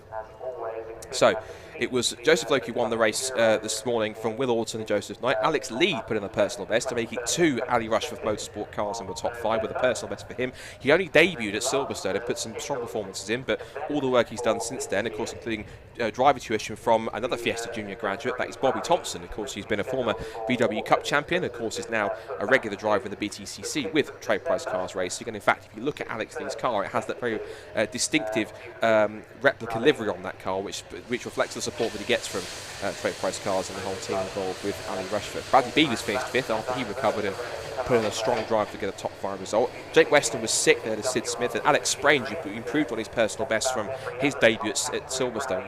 He was 9th place at Silverstone, 8th place in this first race at Donington. Again, he was another person who benefited from everything that happened around him in the first couple of corners of the first lap. Then we had Mitch Marie, who should start 9th, with Bryony Davies finishing in the top 10. That's her first top 10 of the season, so well done to Bryony for continuing to get in quicker and quicker. George Davies was 11th. He had a great battle with his sister on track. Jensen Brickley will start 12th after he had some started on the front row, got involved possibly 1 or 2 of the skirmishes on the opening couple of laps, and then because of that, looks like he had some issues where he had to go as the pit lane and lost several laps because of it. He managed to get back out and finish 12th at least, so he managed to salvage some points from that race to go towards his tally. Number 3 cars we lost, sadly, was Jake Triggs, Dylan Hotcher and Albert Webster. It was Jake Triggs and Albert Webster that came to contact at Redgate Corner, and it was the contact from Triggs on Webster that saw Webster's car do that very gentle rollover, but again, thankfully, that car should be back out. And then Dylan Hotchins' car, he was unfortunately a victim of circumstance because George Davis, on cold tyres, remember this was on the first thing in the morning, on cold tyres on a cold track, lost the back end of his car, went skating across the grass, and unfortunately, just by the fact that he was going pretty much, in terms of the route he was being directed on by the wet grass, slid across the grass, and unfortunately into the path of Dylan Hotchin, where he tagged him, and I'm afraid while George Davis' car managed to go the way it seemed, incredibly relatively unscathed, Hotchin's car had damage that put him out of the race on the first lap. So it's never what anyone wants to see, but again, you have to remember that apart from Joseph Loke, who stayed over from last season, the rest of the field are all brand new drivers from this season, so they're all still finding their feet, and they've all still got the novice crosses on the back to denote that they are rookies. They've done less than 6 races. They should be able to shake them off after this weekend, because this will be their 6th race. No, in fact, some of them it won't be. It'll be like some Alex Sprague and Mitch Marie and a couple of others. Alex Lee will also have those novice crosses, whereas the others will have completed their races going forwards as well. So Andy McKeon's hot back up to the commentary box, who was at Sands Academy driver, seemed to be that keen to get back to the paddock. So, but from one set of drivers finding their feet in racing to another, and as we're talking about, admittedly, it wasn't the start of the race we wanted to see, but as I just stated, of course, they're all rookie drivers still finding their feet in the championship. Like, this is exactly what this platform is for. So it looks to be hopefully that all 3 drivers should be able to hopefully get out for race number 2. I think at least Albert Webster will, because there's been a great bit of collective help from the Fiesta Junior Pack to get him back out there. I saw a nice message on social media that everyone's managed to kind of group together to help him get back out there again, and so we should hopefully get all 15 cars out there once more, and it should be hopefully with the track hopefully a bit warmer and a bit grippier. We should get a much better and cleaner start for the second race. Yeah, the garage that I shortcut through to get down to the pit lane to do the post-race interviews is actually the garage that Albert Webster and his team are in. And every man and his dog, I think, has been working on that car to get it back out there. It doesn't look pretty, but it does look as though it's going to get out there, at least to start the race. Hopefully it's going to be pointing fairly straight. But you mentioned in race 1, they are remarkably strong cars, the Ford Fiestas, and whilst we definitely don't advise that they put that strength to the test, if you do end up getting into any sort of incidents, they generally are either not damaged at all or relatively easy to repair. And the great thing about Ford Fiestas is that spare parts are fairly readily available too, so you can repair them, you can get them back out there, and yeah, hopefully we'll get a full grid, and this success story that is the 2020 season for the BRSCC Fiesta Junior Championship can continue. They've got another couple of races at Croft to round out the season, and I think, yeah, looking ahead to next year, the future is very, very bright indeed. The immediate future, as far as this next 15 minutes of racing is all equally bright. I think we're in for a really close battle here. Joseph Loke kind of had things his own way in race 1, but I think Will Orton feels that he's got the pace to go after him. Remember, Will started from row 2 in race 1 and came through into second right off the start, and really did look as though he might be able to challenge for the victory, but Joseph had already kind of pulled a bit of a gap by then. So yeah, it should be an interesting battle between them, and of course there are quite a few drivers out of position after non-finishes or delays of some sort in the previous race. So it's going to be an equally lively start to the race. Hopefully they've worked hard on their outlap from the pit lane to get some warmth into those rear tyres, especially the right rear. That's the one that does the least work around here at Donington Park. You only really lean on it sort of twice, maybe 3 times over the course of the lap, so it takes a bit longer to get that tyre up to temperature. And again, that's something they are learning. Every time they hit the track, be it for a test session, a qualifying session or a race, they are learning something new which will help them going forward in their career. And sometimes to learn these things you've got to be bitten by them, and 1 or 2 of them were bitten by that particular learning experience this morning. Yeah, absolutely. So the cars just led around to the grid before they go to their formation. So before we do that, to give you a bit more of an idea of exactly what the Fiesta Junior Championship is all about, the small little promo video here that was excellently put together by, shout out to David Christie, Cabot Media, if he's watching. Hi to David. He put a brilliant video together when they were filming their media day at Croft back in July. So to give you an idea of what the championship is all about, here is how you can get involved and what the lowdown is for the Fiesta Junior Championship and what you can expect if you're going to join for 2021 or beyond.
Impressive bunch of kids, aren't they? 14 to 17 years old, and you can get a race car for as little as £8,000 to get onto circuits such as Silverstone, Brands Hatch, and even here at Donington Park. It really is a fantastic junior formula. It's been going since 2012, and it's produced some fantastic drivers such as, like I mentioned, Bobby Thompson, also Aidan Moffat, both of them current BTCC stars. Aidan Moffat, of course, a BTCC race winner in the past as well.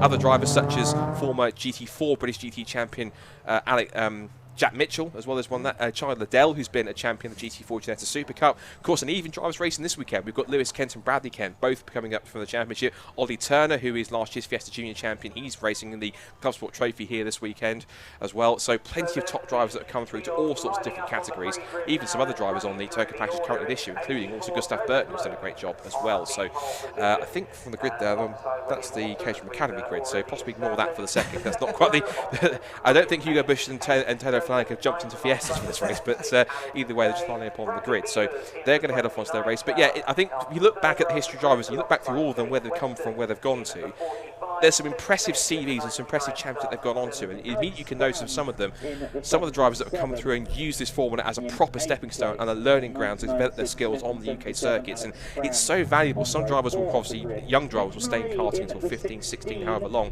but to get on the circuit as young as 14, on circuits they're going to use over the next few years, it's unbelievably vital how much they can use that going forward. It might give them a small advantage in terms of getting up to speed on those circuits in higher formulas than others who be coming straight through from karting for the very first time.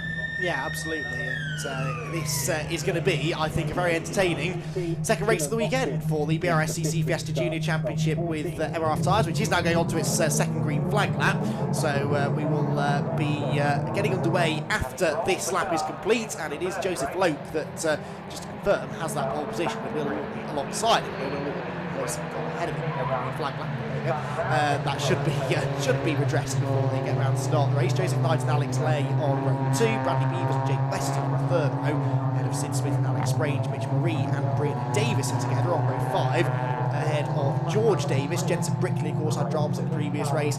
Jake Triggs, Dylan Hotchin, I think, is there. Obviously got a fair whack, didn't he, down in the old hairpin in the previous race, but again, they've done a good job to get that car out there. And Albert Webster should be at the back. We've got 2, 4, 6, 8, 10, 12, 14, 15. Yes, they're all there. So some real heroic efforts there from the teams down in the pit lane. And there is confirmation of that grid then. So Lope from Walton with Knight and Lay on row number 2 would be good based on the results from the previous race. I was speaking to Alex Lay over the lunch break down in the pit lane, and he was really impressed with how competitive the championship's been this year. Really been enjoying himself. He's done a bit of karting before this, but as is the case for most of the grid, very little on track, big track, proper racing car experience. And Alex doing a good job. 4th place on the grid, having finished 4th in race 1.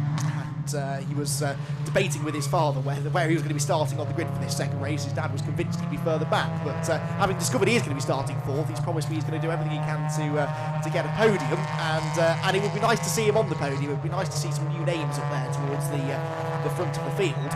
And as you said, Joseph Lake, the one that has previous experience, but amongst the rest of the field there are a good half dozen at least that are capable of finishing on the podium, and that bodes well not only for the last 3 races of the 2020 season, but also for next year. If some of those stick around, it could be a very competitive 2021 season.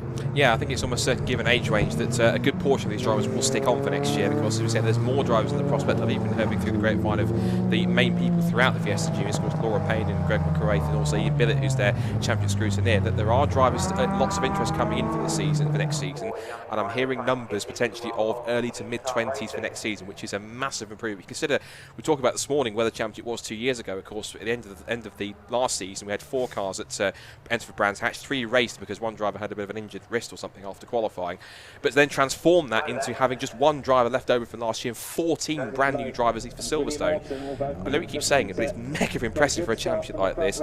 And also as well, we've got lots more interest in the mix. So fingers crossed we get through Redgate Corner nice and clean this time. Let's try this again for race number 2. It is the Fiesta Junior Championship, race number 2 here at Donington Park. The red lights are on. Can Lope make it 6 from 6, or can anyone beat him? Lights out and we go racing. It's a strong start from pole for the grid from Will Alston. He gets the best first part of the start. The second part possibly will go to Joseph Loke, and he pulls alongside. Here comes Joseph Knight.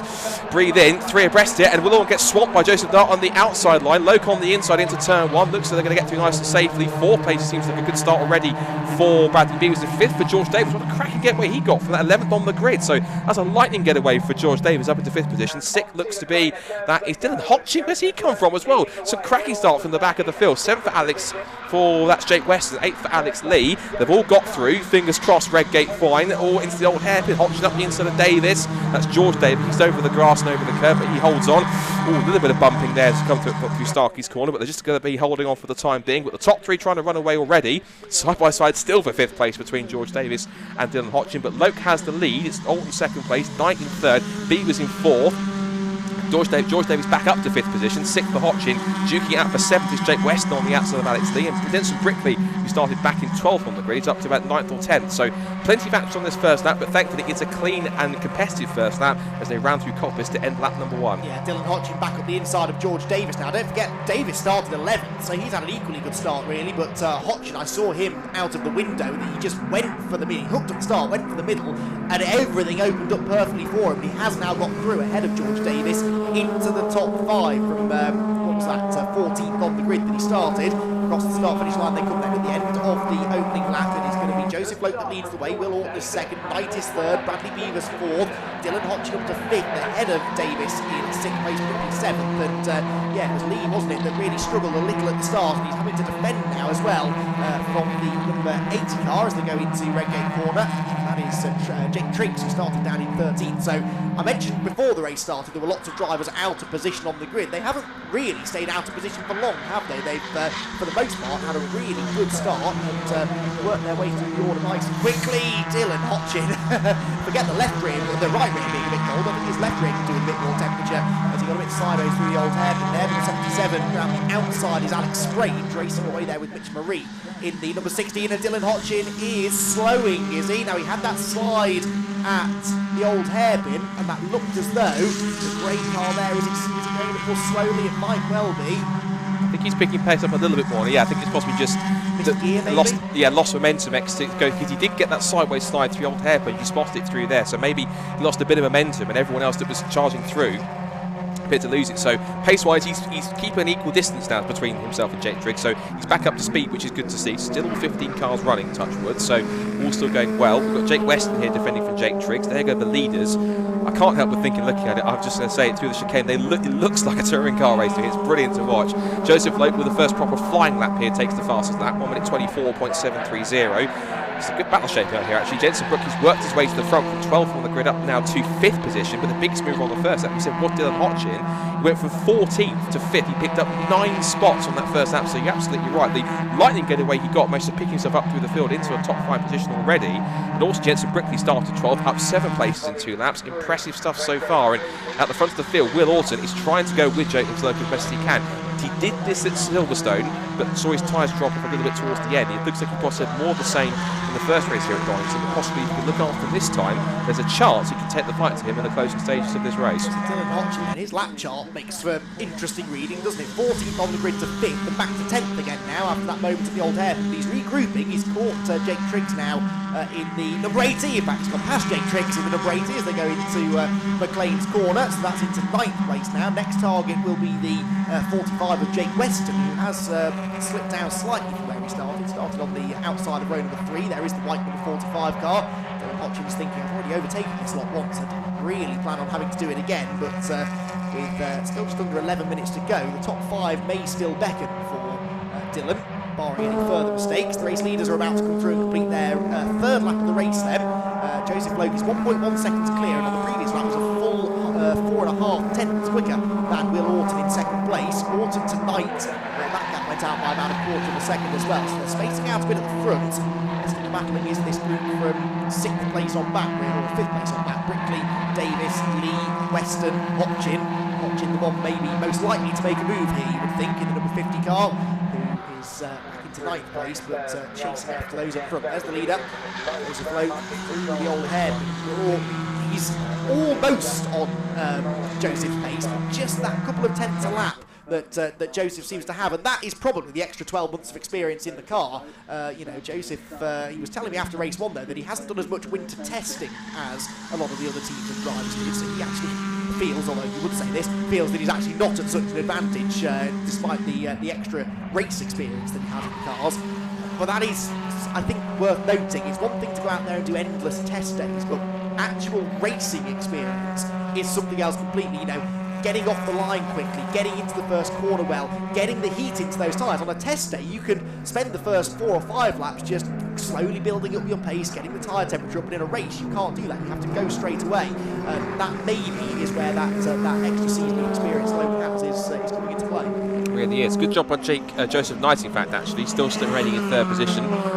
We should see the gap between himself and Bradley Beavers. So that looks like it's coming down ever so steadily. There goes Bradley Beavers in 4th. And also, maybe to keep an eye on the progress of Jensen Brickley, because, of course, he's in 5th position after he started back in 12th. So he's got some work to do. This is interesting. Through Redgate Corner, Will Orton has really caught up onto the back of Joseph Lowe. Possibly he missed a gear or had a bit of an error through Redgate, but it's the classic tactic, flash the headlights for distraction, and Will Orton, he's in full touring car mode now, isn't he? Sort of use any tactic in the book to put him off. Will Orton, he wants to try and break the win streak of Joseph Lowe. He's won the first 5 races of the season so far. Did a double at Cadwell and quite a canter, because of course the rest of the field were all novice drivers. They did plenty of testing between Cadwell Park and Silverstone, and they managed to close the gap and be a little bit closer. And Will Orton is taking that full advantage of being the closest man to try and chase him down. There comes 3rd place Joseph Knight, much improved pace since he started the season. He's possibly, at the moment, he's on course for his 2nd podium of the weekend out of his career. Will Orton taking the gap here. We're intrigued to see the lap time difference here on this lap, because again, coming across the line last time, the gap was 0.7 of a second. Looks a bit closer this time by at least a couple of tenths. So looks at roughly sort of half a second gap or so. Orton will have the slipstream down the back straight towards the Robert chicane for the end of lap 5. Turning in through right and then left through the chicane onto the pit straight again. So we'll be getting the encouragement from the Ali Rushworth Motorsport squad. Ali used to start out as a mechanic in one of the teams of Fiesta Juniors, then went away and has come back with his own team. He also runs a car in Ginetta Juniors, but also he's got 2 cars under his stable, and it's a smaller team than the car which Joseph Loke drives as he tries to turn into a little wayward on the brakes. They're sort of wiggling around, so possibly he's not that confident in brakes for Redgate, whereas he's much more confident here. Sid Smith has got past Alex Sprange. He's picking his way up through the field, and also there is Albert Webster's car. To be fair, you say it doesn't look pretty. It looks better than I expected. The left-hand side's worse than the right. Right. That was the side I was walking past in the garage. It also looks a lot worse up close. You can really see the panel damage, but he's in the race and he's trying to get past Mitch Marine. In fact, he's on the inside of Mitch into... no, it's not Mitch. Yes, it is Mitch, the 16 car. But the inside line on the way into Redgate doesn't always translate to a quick exit. So Webster stuck behind for now. We've got a black AMD livery number 2 car. But yeah, it'll just be great, I think, to have the car out on track, won't he? Down into the old hairpin. That's a brave place to try and move, but there is a gap on the inside. Hits the curbs, and Mitch Marie again. Wide line in, gives a little bit more speed on the exit of the corner, and going up the hill.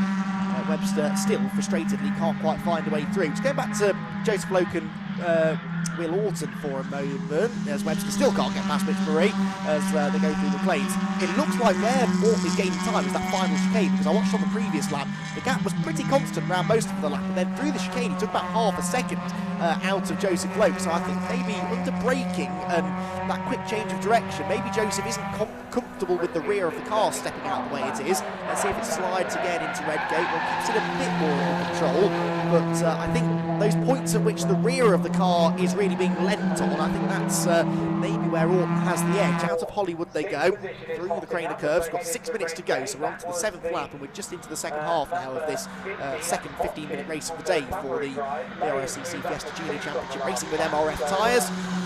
That lead gap is still not that sizable. Finally, I think, though, Webster is going to get this done, isn't he? He's up ahead of Mitch Marie into 13th place. One thing I want to point out about Mitch Marie and also Alex Sprange, they debuted at Silverstone. Mitch is not shy about it, he's going back around the outside. It's kind of almost about to slightly prove a point here, is that Mitch Marie and Alex Sprange, before they debuted at Silverstone, had not raced full stop as Alex leads off the road. For reasons we're not sure, he just ran wide there. Looks as though he was the only one involved in that excursion, thankfully. So, also notice Jensen Brickley's got past Bradley Beavers, so there's been a change there. So, yeah, Alex Webster is there, was a little sideways on the exit. We're not shy of pushing these cars, they're like the back in karting in many cases. But I was going to mention Mitch Marie and also Alex Sprange in the white and green car, before they debuted at Silverstone, had not raced full stop. It was their first ever race of anything, not just karting, full stop. And they're actually getting up there and getting up to speed pretty quickly. It's great stuff to see. With Orton next in the final chicane, he is giving Joseph Loke a quite honest challenge, but I'm actually confident to say I think this is actually the closest that someone's actually been so far this season on track to Joseph Loke, because he's been that dominant in front. Of course, he won the first 2 races being the leftover driver from last year. He won them at a Caterham by about 13, 14 seconds each way, whilst everyone else was in their first race finding their feet. It just so happened that Will Orton was the fastest out of all of them. So, and that, comparing the size of the team that Ali Rushworth Motorsport has, they're doing a fantastic job considering that they're up against David Elsley's race car consultant squad, a former championship winning squad. They also run cars in Ginettas, and they're running also the car in the BMW Compact Cup. They're running cars in Fiestas for however many long. Really impressive stuff from that team. Now we've got a bit of battle developing here. Dylan Hodgkin has managed to get past Jake Weston. He's on the back of George Davis, who's having a great run so far. Had that cracking start. These 2 drivers that had a great start from outside the top 10. And George Davis very sideways. Gets over the curb, but he keeps it straight and true through Starkeys up towards Schwanz. But Dylan Hodgkin says thank you round the outside, and he will pick off another place. That puts him now into 6th position. In fact, he started 14th. That's up 8 spots. So could even be possibly a contender for driver of the day here, and Jake Weston almost elbows George Davis, pardon me, outside of the way, says excuse me, I want to come through too if you don't mind. Jake Triggs and the recovery Alex Lee might also do that because he's opened the door up here. 3 abreast of the cop isn't going to work, but Alex Lee holds on in front of Jake Triggs, but it looks like it seems to be just that little bit of contact there, a little bit of a nudge there, especially through into the old hairpin, a little bit of loss of momentum. It didn't just lose in one place, he lost through 3 or 4 in quick succession, and it's crucial to keep momentum. Oh, Alex Sprange is off in the gravel. That's unfortunate. I don't think he's hit anything. I don't think he has. And he's off the road. So that is going to be, I don't know, is that going to be the cover that was just with a snatch, or just possibly wait till he gets out and cover it with yellow flags? Either way, 3 1/4 minutes to go. The race will continue on, but whether it's going to be a premature end or not, that remains to be seen. I'll tell you what, that move that Jake Weston made was, we call these mini touring cars. That was very much Matt Neal move, wasn't it, into McLean's. He's lost out again now, though, that move that he worked so hard to execute. Well, Davis has got his own back now with a perfectly clean move up the inside at Redgate corner. This is all allowing Dylan Hodgin to pull away. Hodgin, 6th position, he's 9 seconds behind Bradley Beavers, though, so I don't think he's going to improve on 6th unless others fall off the road in front of him. These 4 cars couldn't be much closer together. Davis is sideways again through the old hairpin, so Jake Weston is going to have a chance to maybe attack again into McLean's. I bet Weston will, Davis will defend the inside line this time into the first of these 2 right-handers. Or does he leave a gap again? Weston will go for it. If he does, no, there's no way through this time. They all hold the inside. We've got Lee and Triggs in this group as well. So 4 cars battling towards the back of the top 10, but it is all getting very touchy-feely. I think as far as Alex Sprange's car is concerned, they should be able to cover that under yellows. They won't be able to get the live snatch to that particular part of the circuit, but I reckon they should be okay to just keep the yellow flags out. There are only 2 minutes to go, so 2 more laps remaining. And Will Orton hasn't given up on this yet, has he? No, he stuck to the back of Joseph Lake pretty strongly as they come through Redgate corner. The gap across the line was still 0.4 of a second, so it looks as though pace-wise he's pretty good. In terms of that time, trying to work it out, he is just looking at that. Now, just looking in terms of gap, not too much difference in that time. Lake was a fraction faster, so very evenly matched. But well pointed out, though, I did spot it earlier on. Jensen Brickley, from what was 12th on the grid, up to 3rd, so he's got, of course, possibly for his first podium, another new podium finish, which is great to see as they come up through the old hairpin for the leaders through Starkey's up through Schwantz curve. But Will Orton, he's hoping he can keep on applying this pressure, so by the time he gets to the last lap, he's in position to possibly do something about it. Back with our scrap here, which is going off for 7th, 8th, 9th and 10th, the bottom end of the top 10 between George Davis and the red and black car, the mostly all white car Jake Weston, the Trade Price Cars delivery machine of Alex Lee, and then the black and orange car Jake Triggs. Top 2 have gone through the shot here. There's Jensen Brickley in the car, which is now being run, I think it started the season with Jamsport, but it's now being run by 2010, the same team that are dominating at the moment in the Senior Fiesta Championship. Now exiting McLean's 2 copies. Alex Lee will try and get himself up into possibly 8th position here at the expense of Jake Weston. He was thinking about it, making a dive through there. Now they're going to come start the last lap of the race now. There are yellow flags down at Robert Chicane to cover Alex Sprange's car off on the outside gravel track. Past the pit straight, they go past our commentary box window. Now then, 40 seconds to go on this one, Andy. If Will's going to do this, he has to make it happen now. He's running out of time and out of laps. He's on the final lap here, so he's going to try and make a pass to the lead and deny Loke from making it 6 out of 6. He's running out of time. He is, yes, and I'm not convinced he's got that last little burst of speed he needs to make the move stick. They've been matching each other 10th for 10th in the last 3 or 4 laps, so Will Orton got within 4/10 of Joseph Loke, but I'm not sure he can get any closer. Hope was right on the limit there, going through the old hairpin, the rear of the car stepping out. He missed the apex slightly, but he still seems to pull out of the corner well enough.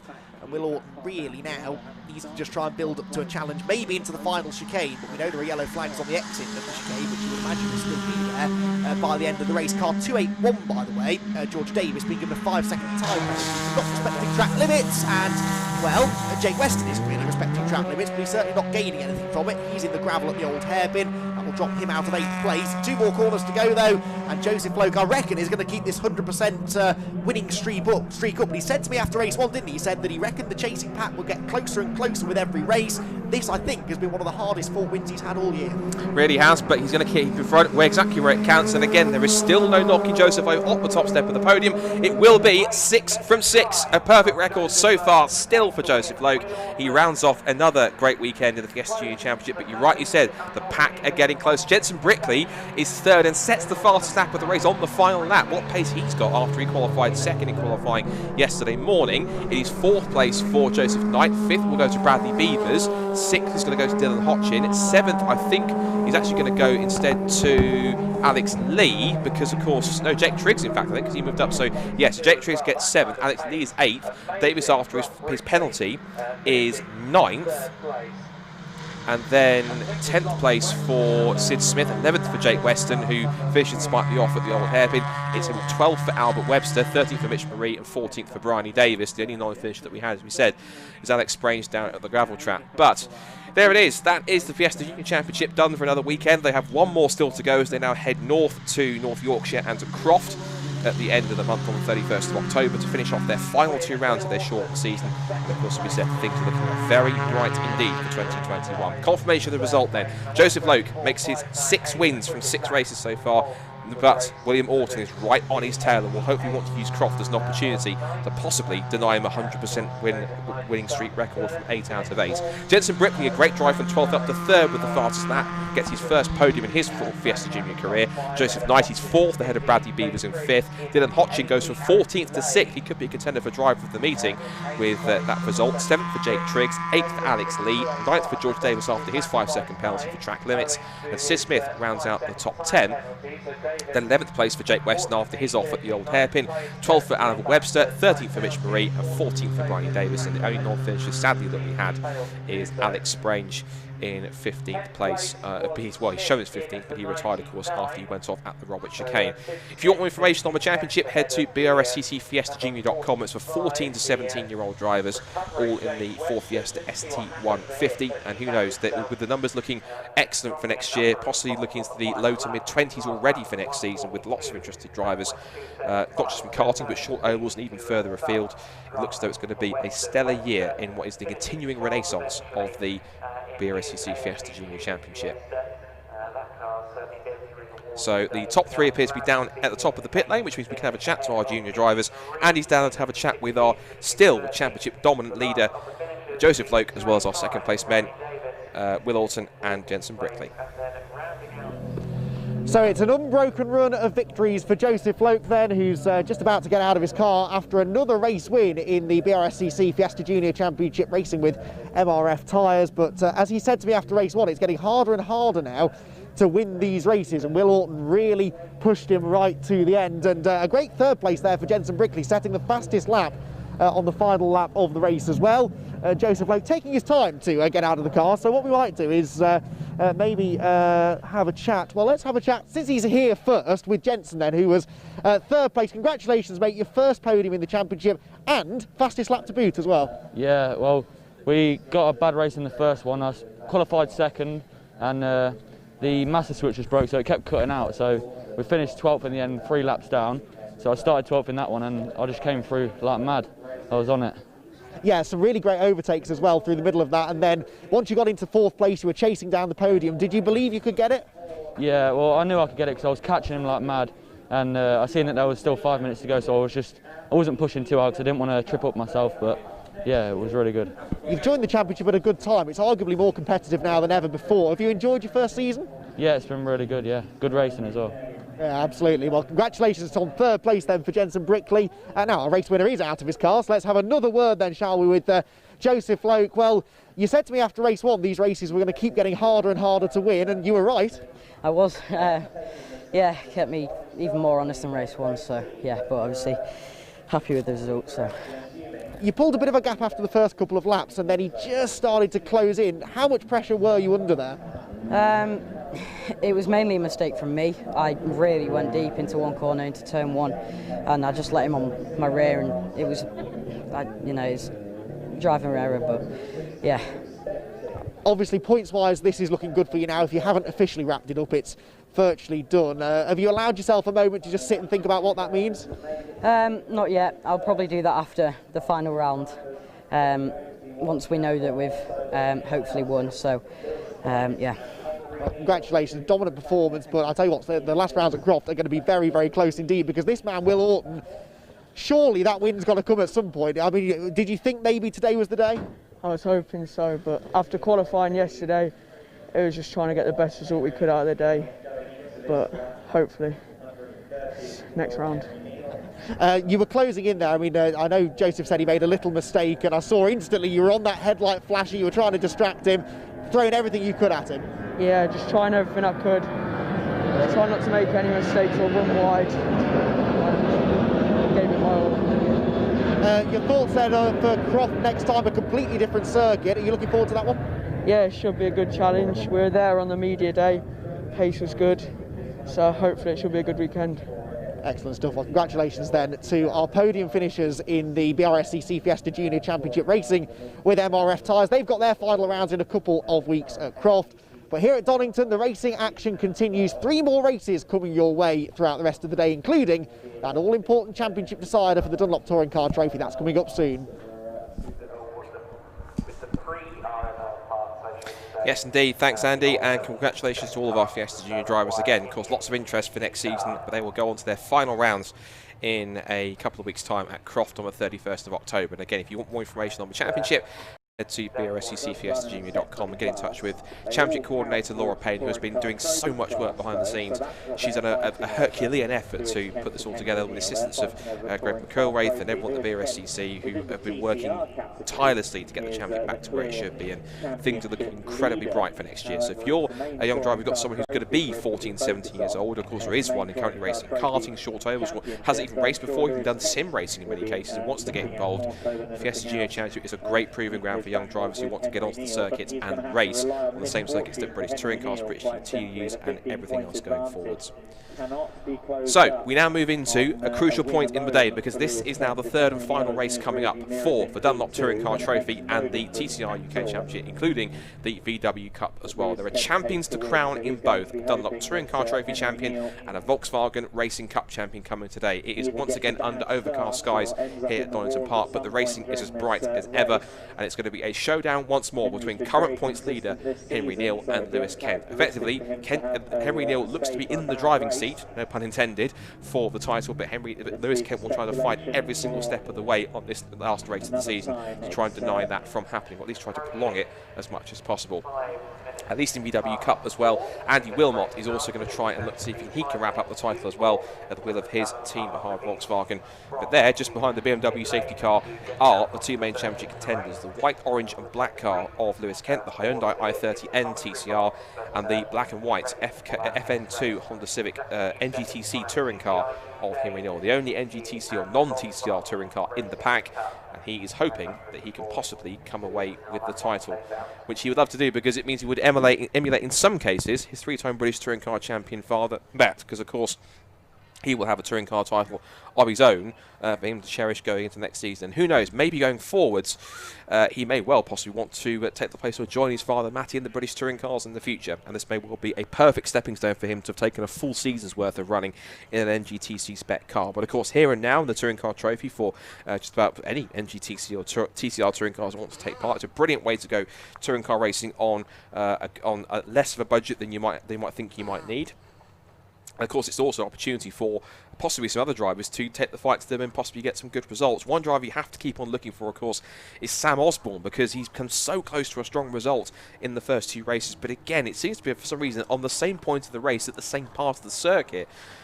The PMR Trade Price Cars Racing Cupra, the white, gold and black car, just behind Henry Neal's car, you can see behind the fencing, car number 7, just for whatever reason is having some kind of an issue which is preventing him from finishing the race, and so he could have got some great points, but unfortunately the results that he's got from this weekend don't truly show exactly what pace he's had. So hopefully the car can make it to the end of the race on this third one and actually get him the result which he deserves.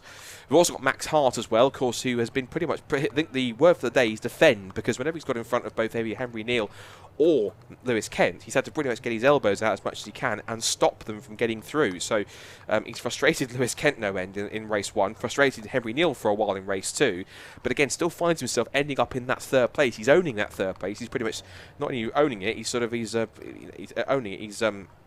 He refuses to let it out to anyone else. Of course, at one point more than one point in this weekend, he has been in the position where he could either get second or even a race win, because he led throughout the second race before being switched back because he was under threat from Lewis Kent and Henry Neal, and also as well Sam Osborne.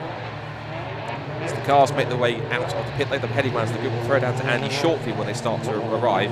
But the crucial thing is now, as they get around to the circuit, on these slick tyres on still relatively cold track, you can see Mark Wakefield's Maximum Motorsport car slithering around there. They're sort of pulling the handbrake a little bit and trying to warm those rear tyres in, because of course in a front wheel drive car, because there's no drive going to the rear wheels, they have to get as much heat as they can in by trying to weave the cars around from side to side. The more they can do that, the more they can get the heat in and generate. But they'll do that on the formation lap as well, and also to get as much heat into the brakes as well, because one thing you don't want, particularly on the first lap with cold tyres, you don't want to team that with cold brakes, because otherwise that's just a recipe for disaster, and you ain't stopping that quickly with cold tyres and cold brakes with no grip and no friction on them. Alwyn in the background, Mark Wakefield just spotted it in the background there, has shown exactly how cold it is out there, because he's slithered off the road and actually got sideways whilst he was warming up his tyres through the Craner curve, so that was a bit of an embarrassing moment. Is that Max Hart? It might be Max Hart, actually. Either way, it was one of the Maximum Motorsport Civics that went off. Again, we mentioned, of course, for the VW Cup cars, of course, it's now a partially reversed grid for them, which means that Jack Depper is going to hopefully try and pick up his third win from three races now, because he's won the first 2 races pretty convincingly. It's Andy Wilmot who leads the way in the points. He'll try and hold on to those as strong as he can. There's another one of our championship contenders, Bradley Kent. Hasn't had the most ideal of weekends, but he needs all the fortunes to go his way in this last race in order to try and still have a chance of wrapping up that title. There's Jack Depper in the black and yellow Scirocco. There is one of the 2 Team Hard Volkswagen Golf. Good to see them back in Team Hard in VW Cup this weekend. They missed around Silverstone, but Team Hard are involved in just about everything out there in motorsport. Of course, they've been BTCC. Of course, they've got cars in Ferrari Cup this year. They've got cars in Ginettas. They've got cars in other championships further afield. They've got as far as truck racing, in fact. So really breaking out into different ventures for Tony Gillen's squad. That's impressive stuff. So, cars make their way around to the grid. So what we will do is hand around to my very capable co-commentator Andy McEwen. We'll be able to have a chat to them as they come up onto the grid and give you a rundown of who is where. Saturday, the start on the outlap, and then This is it then, the final round of the Dunlop Touring Car Trophy, and it's all on the line with Henry Neal and Lewis Kent separated by just over 10 points. Lewis Kent really needs to try and win this race to have any chance of wrestling the title away from Henry Neal. Then you've got the VW Racing Cup, where it's equally tight, with Andy Wilmot trying to keep Bradley Kent at bay, Lewis's younger brother, at bay for the championship. Well, Lewis arrives here behind me on the front row of the grid, pole position for the TCR champion for 2020, Lewis Kent. And once his team have finished having a chat with him, I think I might try and dive in and have a word. Let's see if that's possible then, see if he's willing to talk. Is Lewis ready to have a chat with us maybe? Is that okay if I just... I'm going to do it anyway. Lewis, sorry to interrupt you. I'm sure you're in the zone ahead of this race. How are the nerves? It's the championship decider. Yeah, no, they're not actually that too bad, you know. Last race of the year, we've already wrapped 1 championship up, so I feel like this is just go out and have a bit of fun.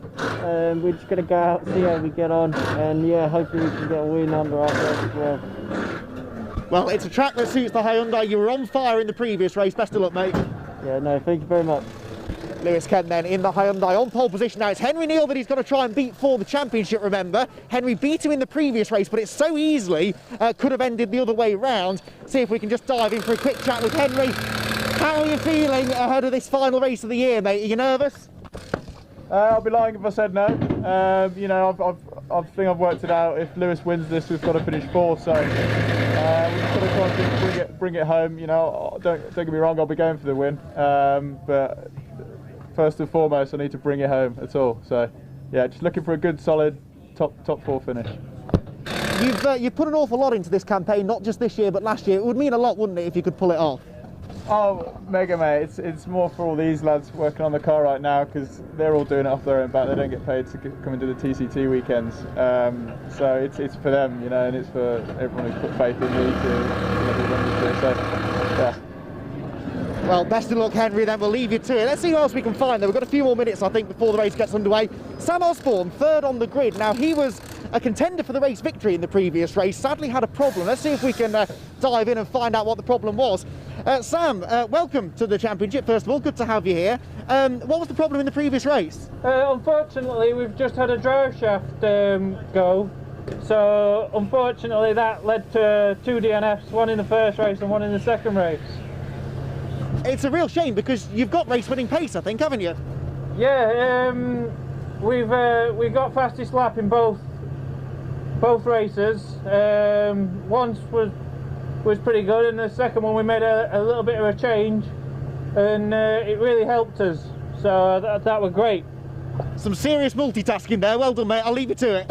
Cheers, buddy. Thank you. Sam Osborne then 3rd on the grid. It's Max Hart 4th on the grid, and 5th position for Darrell Wilson. The VW Racing Cup, of course, right at the back of the field. I don't think we've got time to get down there, but that is the battle between Andy Wilmot in the Team Hard Golf and Bradley Kent, who's been a little bit off pace this weekend. Can he fight back and claim the title away? It's all to play for in both categories, with one more 20-minute race around the fabulous Donington Park National Circuit still to come.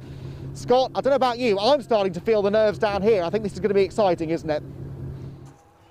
I think more than nerves, but the phrase is rubs hands with glee. This is going to be quite a fantastic one to watch. Now, one thing I'm interested to see is that we've actually got one of the Maxim Motorsport Cupras on the grid, because I can't see Mark Wakefield for some reason. Looking at my screen here, no, because then we've got 3 Cupras on the grid. We've got Sam Osborne, Max Hart, and we have also got William Butler after he went off into the tyres at the top of Hollywood, but no Mark Wakefield for some reason, which is a shame, unless they're doing some extra work and he'll start from the pit lane, in which case that'll be quite convenient. But Jeff Alden's car is there at the back. You can just see on the right-hand side, at the back of the right-hand side of the grid, the 4th car on the right-hand side there, that being Jeff Alden, his first weekend in the now Matrix Motorsport owned, or Matrix Motorsport run or assisted Honda Civic Type R, the older shape FN2 shape Honda Civic Type R TCR car, which is effectively the same generation as Henry Neal's NGTC machine, although it's a different spec, of course, being TCR to NGTC. As we come onto the grid, of course. So here's the grid then for this important season finale. This is the showdown. Lewis Kent versus Henry Neal for the Dunlop Touring Car Trophy title. Sam Osborne on the 3rd on the grid. Alongside him is Max Hart, who we're hoping to try and break the streak of finishing anything other than 3rd place. But it's Darrell Wilson and William Butler. Then, of course, no Tim Docker. And I saw as well no Mark Wakefield either for some reason on the grid, unless he's in the pit lane. And we've got Jeff Alden on the grid as well in the mix in 9th place on the grid. Then we go back to our VW Cup cars with Jack Deppert and Howard Fuller on the front row of the grid.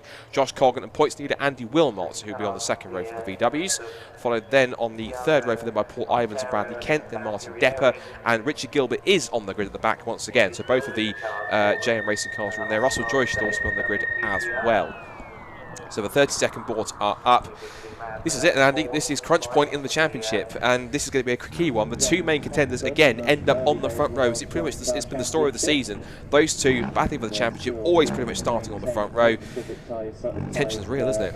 Yeah, I mean, they've won every race between them, those 2, haven't they? Henry Neal now has 2 more victories, and the pattern of the season was broken in that earlier race today, because this is the 3rd event of the year, and across the first 6 races, 5 races I should say, Henry Neal had won every race 1 of the weekend, and Lewis had won every race 2. But Henry, of course, with that fighting drive in the previous race, was able to come through and snatch another race victory.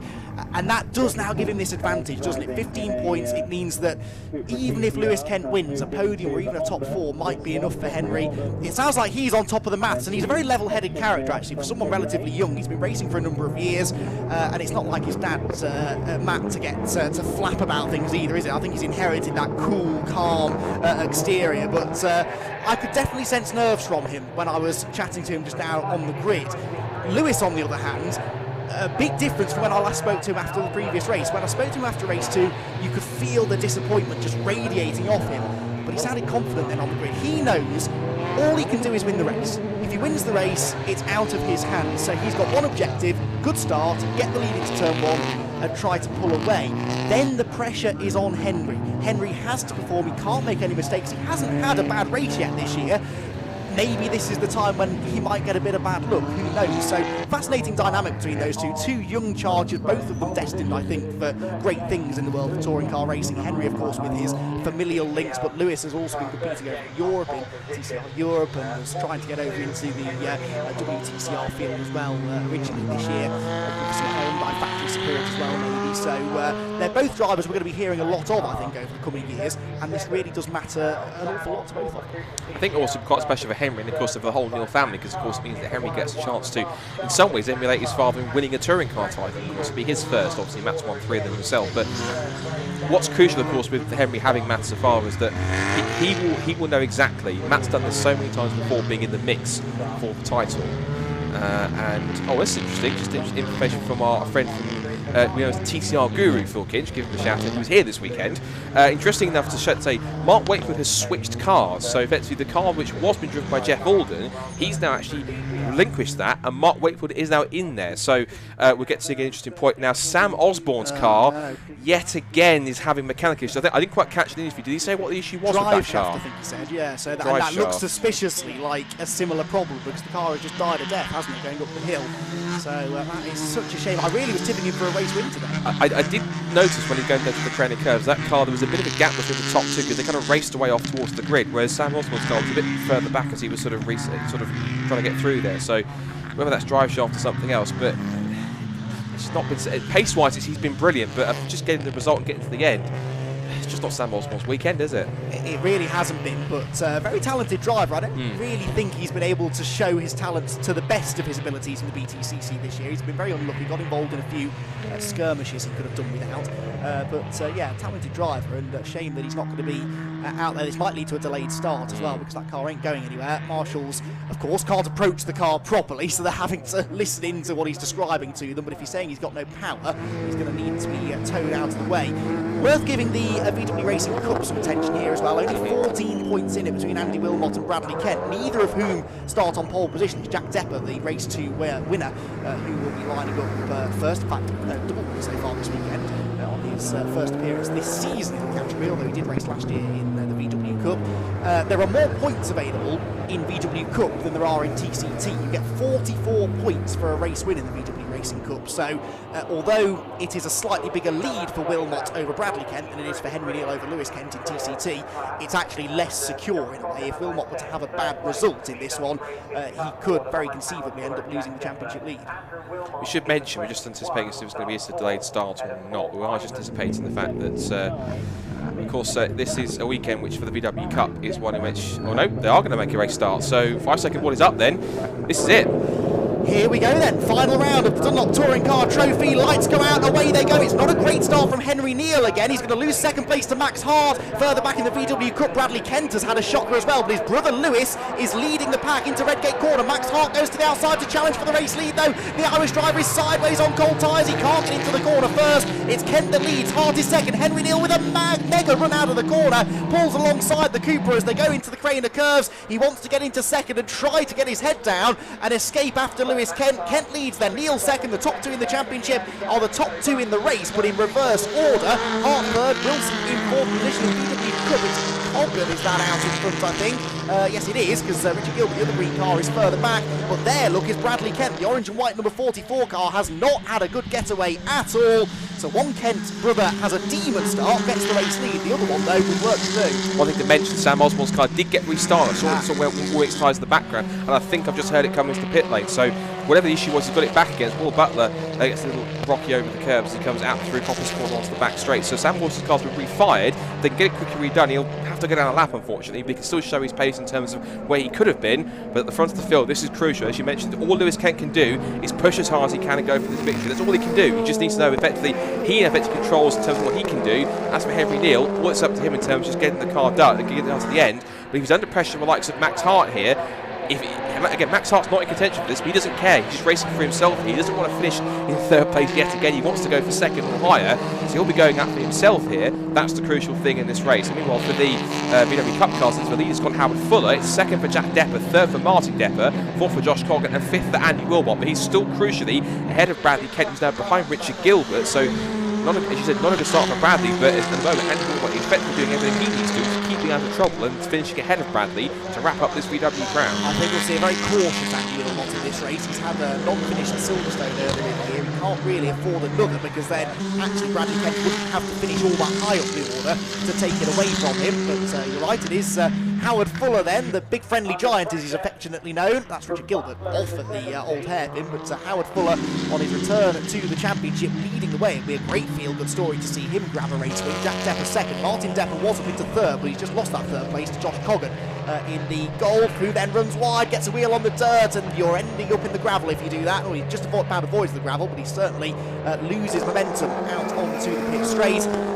There is the number 22 car further back, and that is Mark Wakefield, as we suggested was the case. So Fuller leads in VW Racing Cup, Jack Depper in second. At the head of the field, Henry Neal just set the fastest lap of the race, 1 minute 12.4. He is going after Lewis Kent. He's taking Max Hart with him as well, only half a second between those two as they head on to the third lap. Interesting stuff here now, as we see that Howard Fuller is being reeled in pretty quickly by Jack Depper, and looking back, of course, with Josh Coggan going off, it hasn't really been sort of JM Racing's weekend with their two cars. Richard Gilbert's played with problems all the way through the first 2 races.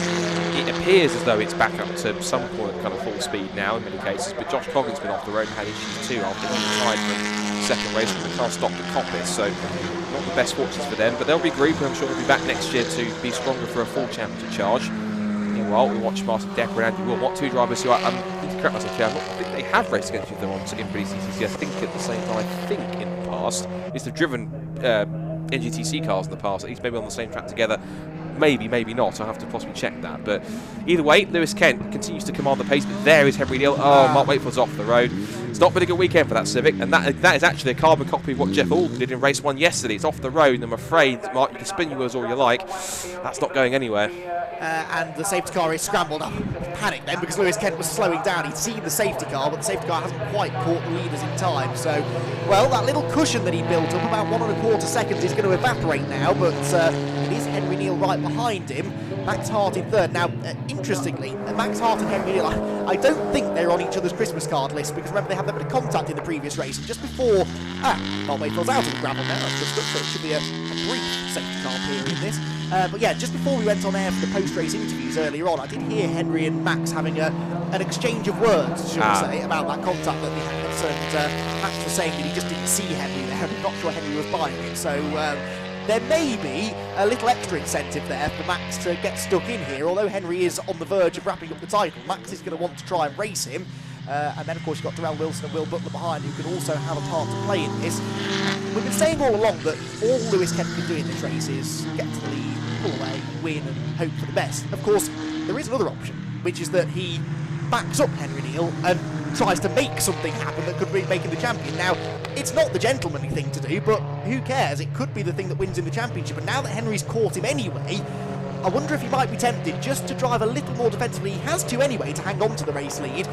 And if it happens that Max Hart and Darrell Wilson and Will Butler start making Henry Neal's life a bit more difficult, well, so be it, I suppose. Yeah, there's another way of looking at it in many cases. And also for Max Hart as well, just I'll come back to in a second with Max Hart with that point, is that I'm sure Henry Neal, if he said to him kind of, you know, I'm fighting for a championship here, I'm sure Max Hart's response would just be been, and? That is exactly, it's like you were there, that's exactly what the conversation was. That's what Henry said. He said, look, I'm fighting for a championship here. Lewis was mentioning that in his interview as well. But so what? The other drivers don't care. This is their last chance to go and grab a race victory of the year. They're going for it. Yeah, absolutely so. But on to the point of Lewis Kent, I think from what we've seen before, whilst I agree that is a tactic which he could use, I think of what I've seen Lewis Kent, him going slow a little bit on purpose to back people up, I don't think that's a thing. Well, it's a tactic that could work. It's not really a Lewis Kent thing to do because normally when he gets in front, he likes to go out and do the whole charge in front, take the lead, create a big gap and dominate the race. That's what he wants to do. So whilst it possibly could be a weapon in his arsenal, it might not be the one he chooses to use because therefore his preferred weapon is to use the raw pace that Hyundai has. Because remember, that's a car that's been developed by the likes of originally when it was being conceived, Gabriele Tarquini and Alan May, two of the finest touring car drivers in the world that have tweaked that chassis. And he's even had feedback from the factory Hyundai. He went testing with it, I think it was at some point last year, I think in Portugal, to get that car as quick as it could be, getting the feedback from those guys in order to make it as quick as it could be. So he's had a lot of good people look at that car and help him out with it. And of course the little Essex and Kent outfit, which is looked after by his dad Warren and David Clear, who's his uncle as well, who's been putting it all together. They've shown faith in him and his career and trying to get him up to the way he should be. And they've got a lot of faith in him moving up through the ranks in touring cars. So winning races is all about what he wants to do. So I guess it'll be up to him what tactic he decides to choose. But I think right now for him, his make concern will be just keep Henry behind, and maybe possibly could be no matter what he needs to do. Yeah, well, he's really stacking them up here. He'll certainly like to bunch Henry Neal up a little bit on the restart, that is for sure. Safety car lights are off, so we're going racing this time with what's going to be just over 12.5 minutes to go. By the time they get to the chicane, Lewis Kent has gone already then, trying to carry maximum speed through the chicane, but he was a bit wide actually, outbraked himself slightly, so Henry Neal is going to be right on his tail again as we go racing again in the Dunlop Touring Car Trophy at Donington Park, and Lewis Kent is now having to defend the inside line because Henry Neal has got almost alongside him into the braking zone. Max Hart is there as well, and Max does have a go at the inside of Henry Neal. He says, do you know what, you want second place that badly? Go ahead and take it. It is not worth the fight right now. Henry's got a good gap back to Darrell Wilson and Will Butler behind him. Third place will be enough for the championship for Henry Neal, regardless of what Lewis Kent can do. And of course, Max Hart might just be able to go and challenge Lewis for the race win after all of this. So, sensible decision there from Henry. Yeah, quite possibly. Whilst the TCT cars run off, Howard Fuller has maintained the lead in the VW Cup from the two Deppers. Jack ahead of Martin, then there's Andy Wilmot, who's got ahead of Josh Coggan whilst all that was happening before we had the safety car, so switch around there. Mark Wakefield has brought the Honda Civic into the pit lane, and that's had some troubles all weekend. There's some troubles on Friday evening sorting that car out, so not be great. Then change for the lead, in fact. Max Hart's got through, and this could be crucial because here comes Henry Neal then. He knows he just doesn't have to win the race, but he'll go for it if it's been served to him on a plate. There's side by side between the two main championship contenders. Henry Neal is on the inside line. He's in prime position to outbrake Lewis on the inside line. Lewis thinks, right, rather than be silly and try and risk an accident, he's not going to fight it. We'll try and set him up for a run down the pit straight. So in the blink of an eye in a few corners, Andy, it changes now the complexion of the race. And ironically, all it's done is Henry Neal is still second, but it's now Max Hart and Lewis Kent, ironically, have just swapped around. It's now Max Hart in the lead, Lewis Kent down to third, but crucially, he's now behind Henry Neal, but ultimately, if he stays there, it's championship guaranteed. And Max third place Hart is finally perhaps about to break this run of third place finishes. He's finished third in every race this year. It's wonderfully consistent, but he'd love to get on the top step of the podium if he can, and in a car that we know has championship pedigree, he's got every chance of doing so. Darrell Wilson appears to have vanished somewhere on this lap because Will Butler's into fourth, and there is no sign of the green asterisk. There he is in the background, he's gone off somewhere. Yeah, it must have been, because he's rejoined behind the entire VW Racing Cup field. There is Andy Wilmot then, your champion-elect. I think we can start calling him in the VW Cup. He's lost some more ground, hasn't he? He's down to fourth place now. Josh Coggan behind him, was behind him, but he's now ahead of him. And Bradley Kent in sixth place, but Wilmot could actually finish behind Bradley by a few places in this race and still do enough to wrap up the title. There is Andy in the Team Hard Run VW Golf. His teammate still leading the way in the VW Cup. Howard Fuller, fifth place overall, and leading in the VWs by just under 2 seconds over Jack Depper. So, halfway through the race now, the leading touring cars head to pass the race, and Henry Neal is now at the fastest lap of the race. I think he's possibly thinking, right, if we're going to do this, he's decided now, let's do it properly, let's go and get the race win. He's got the fastest lap of the race, he's going to dig his heels in now and see if he can do chosen to Max Hart. And there'll be a bit of a bit between his teeth with this one, won't there? Because, of course, he'll be thinking, right, after race 2, let's see how much he wants to get his elbows at. That said, does Henry really want to take that risk with the championship on the line? Because if it's a no score, if he does so much, could end up ruining his race. That changes the whole championship and turns it on its head. If he retires from this race, it's almost certain, unless he takes Lewis Kent with him, that Lewis will win the championship. So Henry has to think about this. As things stand, Henry would win the championship by 18 points at the moment, so he is doing more than enough ahead of Lewis Kent. But yeah, I mean, he said to me on the grid, yes, I'm thinking about the points, but if I can win the race, I'm going to try and win the race. And that is kind of the situation he's been presented with here. He's got a genuine shot at winning the race, and if he can do it without risking too much, I think he's definitely going to go for it. Here in the VW Racing Cup, thing is getting tighter though, because Jack Depper was on the previous lap 0.8 of a second quicker than Howard Fuller. I'm sure he's still getting used to that car again after so much time out of the cockpit. This lap, I think Jack has taken another 0.8 out of him because he's always pushing the Golf down the back straight. In fact, he looks to the outside into the chicane, dabs the brakes, decides against that. Howard Fuller then defending the inside into the Robert chicane. This could bring Jack's father, Martin, into play, and also Josh Coggan there in the green number 12 VW Golf. All four of them have crossed the line now closer than ever. And Andy Wilmot's dropped back from Josh Coggan, so maybe he's just taking a bit steadier now to try and hold on to his fifth position. Not taking it steady is these two. Howard Fuller defending the inside from Jack Depper, but as you rightly said, Martin Depper's closed in. He's brought Josh Coggan with him, so pretty exciting battle at the front here between the top four in VW Cup. Now, Darrell Wilson, of course, will come up and he's going to have to try and repass these VW Cup cars. So that said, intriguingly, you'd have thought that the pace difference between a TCR car and a VW Cup car would be quite significant, but that said, Darrell's not really on the same sort of pace to be able to really just fly past him. He's not closing up on them by several seconds a lap, so either something's happened which has caused a bit of an issue in terms of his pace. I'm not quite sure. Jack Depper, though, still on the attack on the back of Howard Fuller, looking this way and that, and Martin comes in for rear gunner support as he comes into it. He's going to become he's being assaulted either side by the Depper brigade now. He's got Jack to one side, Martin to the other. He hasn't got really any support from his teammate yet, as the top three in the TCR and the touring cars go past. Lewis Kent setting the fastest lap of the race, so he's not out of this yet. Look at this, it's now a double push from the Deppers now, as Jack goes one way, and then there's contact, off goes Brian Fuller. I think possibly Howard Fuller didn't realise Jack was there, moved across to try and get through. Either that or Jack tried to go one way then the other and just tagged the back of Howard Fuller. Oh, that's disappointing. Out of it all, Depper now clumps the tyre barrier through the tyre stack through the final chicane. He's now given Martin the lead with Josh Coggan in third position. Oh, goodness me, and that is the damage from Howard Fuller's car. That's how hard he hit the barrier. Thankfully, he's walking in and out of the car, but goodness me. And now we see the two Deppers going to combat with Darrell Wilson getting out to pass them for on-track position. He's still towards the back of the touring car field.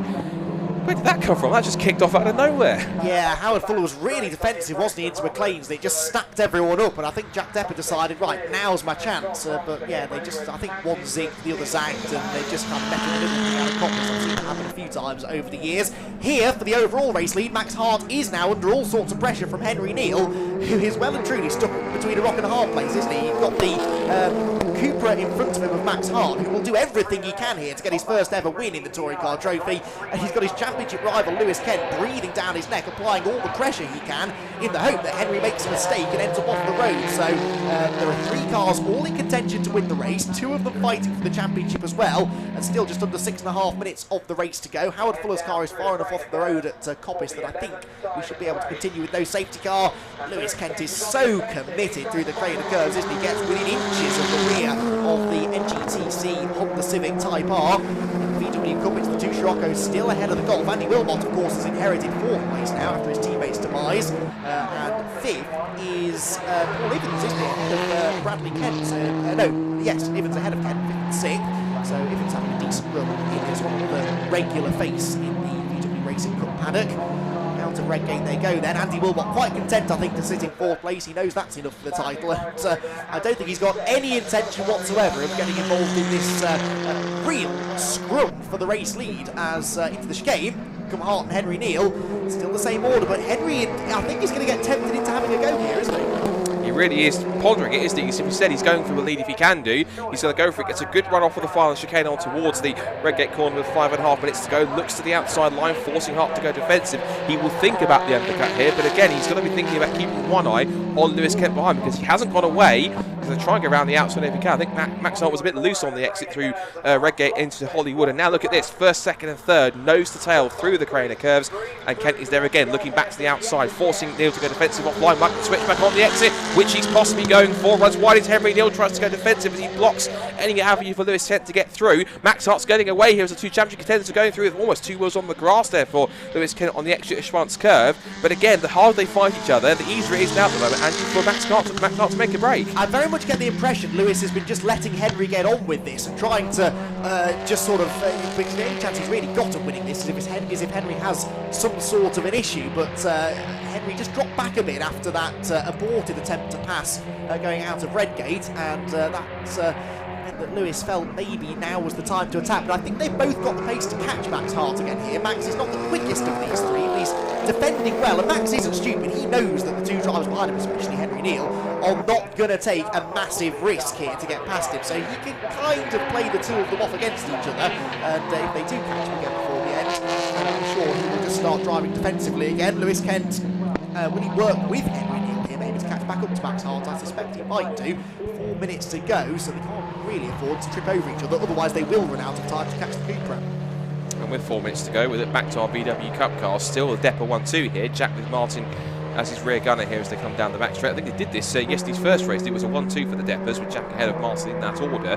Better run for Josh Coggan so far in this 3rd position run. Of course, Andy Wilmot still 4th in the background there in the white and black team hard car with the pink trim. Down the pit straight once more. Josh Coggan has got a good run on the exit of that final chicane on the tail of Martin Depper now. And Jack's starting to pull away here, so maybe Martin possibly starting to fall back into that, as I keep calling it, rear gunner position. Not for long, he's not though. Up the inside into 2nd, there's Josh Coggan, and up into P2 goes the JM Racing Golf with that TCR style body kit on it as he heads through Hollywood. So the Deppers have been split up now, and now it's a possible chance for Josh Coggan to charge after him and possibly try and deny Jack Depper make it 3 wins out of 3. Meanwhile, with the TCT runners, Henry Neal's scored a small gap to Lewis Kent on that lap, and in turn Max Hart's extended his gap, I think, to roughly, what is it now, 5 or 6 seconds. So whatever's been going on between both Henry Neal and Lewis Kent, whilst it's seen it off camera, it's been totally to the benefit of Max Hart in the lead. Well, Henry set the fastest lap that time though, 1:10.7, so he was 4/10 quicker than the leader. He's inching back towards Max and actually dropping Lewis slightly, 7/10 further back to Lewis in 3rd. These 3, I think all 3 of them covered by about 7/10, if that. Jack Depper, get it right, Jack Depper ahead of Josh Coggan, easy for me to say, and Martin Depper then, Coggan in a Depper sandwich, in a Scirocco sandwich as well. The 2 Deppers in those very, very well prepared and good looking Sciroccos. Andy Wilmot, people were watching brief in 4th position on his way maybe to the championship. Be disappointing in a way if he wasn't on the podium, because I might not get the chance to speak to our VW Racing Cup champion if he's not in the top 3 overall. So it's time yet, if something happens in front of him, he might be able to inherit another position. Right, here we go again. Henry Neal has caught Max Hart, and this time actually isn't under any immediate pressure from Lewis Kent, so this might be the best chance he's had all race, arguably, to try and get past the Irishman. 2 minutes to go, so 2 more laps remaining in this one. Lewis has really dropped back to the point where he's got some sort of an issue car has been known to use its tyres a little bit harder than certainly the Cupra, possibly the Honda as well. This is a place that will punish that left front tyre in a front-wheel drive touring car, but whatever the reason is, he's definitely further back now from Henry than he's been. I was about to say whether or not he'd been considered the fact that possibly the time that was reached, but the way he attacked with the crane of curve suggests probably not just yet. I think you might be right. Maybe he has taken a bit too much out of his tyres whilst trying to get stuck behind and getting in the turbulent air that Henry Neal's been producing. But speaking of turbulent, it's getting pretty turbulent at the front of the VW Cup class. We've got the top 4 all together now. Andy Wilmot is still in the conversation, but he's keeping a watching brief these top 3 to see if anything happens. It might do, because Martin Depp's having a look up the inside, forces Josh Coggan wide. Now Andy Wilmot thinks, right, can I have third place please? Josh Coggan's wide on the exit, Wilmot's alongside him side by side. Now the two Deppers are first and second again, but Wilmot, if he continues this drive out of the final corner onto the pit strip, which I think he might do, either he'll brave it around the outside, or if he's smart, he might well just let him go and have a look at him a few corners later. Paul Ivans, in fact, has come quite quickly. He's up to 5th position now. Bradley Kent's 6th. And just behind him, here comes the TCT runners with Max Hart flashing the headlights saying, Bradley, I like you very much, but please get out of the way because I want to try and win this race, which has now gone on to, I think, its final lap of the season. Indeed it has. So here we go then. Last lap of 2020. It's been a strange old year, hasn't it? But we've had some really great racing, some of the most competitive racing we've had so far in the Dunlop Touring Car Trophy. And Max Hart then, is he about to end the season with that first win? He's got probably only one back marker to negotiate, which is Bradley Kent. So Henry Neal's last overtake of the year might be against the brother of the man who he's trying to fight for the championship. The Deppers look as though they're going to try and settle the VW Racing Cup portion of the race in a private battle between themselves. Andy Wilmot in 4th on course for the title. Paul Ivans is reeling them in. I'm not sure he's quite going to have time to get there. As they go down the exhibition straight, is Martin Depper going to have a go at getting past his son into the chicane? No, not quite. Whether maybe he'll be tempted just to bring home a formation finish for those two. Max Hart, though, is heading into the Robert chicane. He's finally going to do it. It took him until the 7th and final round of the championship, but we do have a new race winner in the Dunlop Touring Car Trophy. Max Hart wins the race. Henry Neal wins the championship, and with a really classy drive there in that final race of the season. Lewis Kent comes home in 3rd. It's not going to be enough for the TCT title. He is the top TCR runner, though, in 2020, and for that, I'm sure he will be very, very grateful. As for VW Cup, though, that's still all to play for. Really is. The two Deppers then nose to tail as they come out through the old hairpin, and Martin wouldn't put it past him possibly. Either he's in two minds here. He'd be happy to see his son Jack take a triple the victories, but if he's got a chance to take the victory, he will do, I'm sure, if he can. But he knows Josh Coggan's not too far away in 3rd position, and Wilmot will sit back in 4th for the moment as we come up through Coppice Corner for the last time. And I think possibly, unless Martin's going to make a move here on Jack and the last chicane, it may well be a carbon copy of the top 2 positions of what we saw in race number 1. And that's for our champion-elect. It seems as though he's dropped back to 4th, and he's not going to be troubled anymore. So, down to the chicane for the last time. It's not a bad return to the championship for these two, particularly for Jack. He hasn't finished all race and all season, and now he comes along and does the treble. It's a close one-run thing for Josh Coggan, but it is going to be Jack Depper who wins just ahead of Martin Depper and Josh Coggan. Meanwhile, weaving from side to side, 4th place is enough for Andy Wilmot to become the 2020 Volkswagen Racing Cup champion, and he is absolutely delighted. What a way for the man who is also one half of the Trade Price Cars Racing squad. I'm sure that he will get to be boasting that quite a lot when he gets back to the BTCC paddock, I'm sure. So well done to him in 4th place. 5th for Paul Ivans as well, and it will be 6th place for Bradley Kent, who couldn't get the job done in the end, unfortunately, with Richard Gilbert in 7th. So the final result of the season for the TCT, TCR and VW Cup sees Max Hart finally get that first win. He breaks the string of 3rd place for his first win, and the first win for a Cupra car all season. Henry Neal, though, is 2nd place, and that's enough to wrap up the Dunlop Touring Car Trophy champion. So congratulations to him. He's now, just like his father, a touring car champion. How about that? Lewis Kent, 3rd place, tried so hard all season. It would have been he's a very, very worthy runner-up, and would have been a very, very worthy champion had he succeeded. But credit where credit's due, brilliant effort from the team all season. William Butler survives to 4th. Darrell Wilson fell back in 5th. Jack Depper completes a hat-trick in the VW Cup, and he wins for that from Martin Depper. And Andy Wilmot actually is 3rd, in fact, so it is going to be 3rd place for Andy Wilmot, because Josh Coggan, I think, has been given a time penalty by the looks of things for reasons, maybe track limits or so. So Andy Wilmot, in fact, is on the podium. So that's a celebration. So hopefully, if Andy gets down there, he will find out that it will in fact himself he'll be able to speak to our new champion. Paul Evans and Josh Coggan round out the top 10 finishers. and the rest of the order should be Bradley Kent and Richard Gilbert, and it's sad that we lost Howard Fuller after he got tagged by Jack Depper. Mark Wakefield, who of course who had that issue after he spun off in the gravel in the car which Jeff Alden's been driving all weekend, and that's for Sam Osborne. Had the problem on the formation lap and didn't even complete a racing lap, sadly, but he's got great pace. If he does come back to TCR, he will certainly want to make that happen. So well done to everyone involved in the Dunlop Touring Car Trophy, TCR UK and VW Cup. We're going to hand over to Andy back at the pit, and who can have a chat hopefully to both of our new champions, race winner Max Hart and champions Henry Neal, and also Andy Wilmot, as well as Jack Depper, who won the third race in the VW Cup. Andy, over to you. Well, so many stories at the end of that race then. Max Hart at last gets his first visit to the top step of the podium, and this is how you celebrate. You break the winner's board here as he came in, but a brilliant race result that for Max. And Henry Neal is the 2020 Dunlop Touring Car Trophy champion. Well, Max Hart is with me now. I'll go with the race winner first. At last, I bet that feels good. Yeah, at last, yeah, sure does feel good. That was a mega race. Really enjoyed that. That was hard work too. Yeah, not easy at all. But how conscious were you though of the fact that these two had their championship to think about? Yeah, I knew about it. Like I didn't have plans on interfering with it or anything, so I kind of just tried to pull a gap as soon as I got in front, and they were kind of all over me, and then I slowly started to pull a gap, and then I was just head down, just try to keep going. Yeah, I mean, it was relentless out there. Every time it looked like Henry had dropped back, he'd start inching back towards you. It must have felt like a very long 20 minutes. Yeah, it was. After, I'd say, about the first 5 laps, I didn't want it to be over, but I just wanted it to be finished so I could take the P1. But no, I'm super happy taking P1. Great way to end the season. What does this mean for you now going forward? Do you know what your plans are for next year yet? We've no plans for next year. So, yeah, well, I guess it's just a waiting game to see what we're doing next year. I just want to thank all my sponsors, because without them I wouldn't be able to be here and do things like this. And thanks to Maximum Motorsport for fixing the car as well after Friday. And well done to Donington and MSV for running a great show. Yeah, it's been fantastic. Congratulations. So good to see Max Hart at last on the top step of the podium.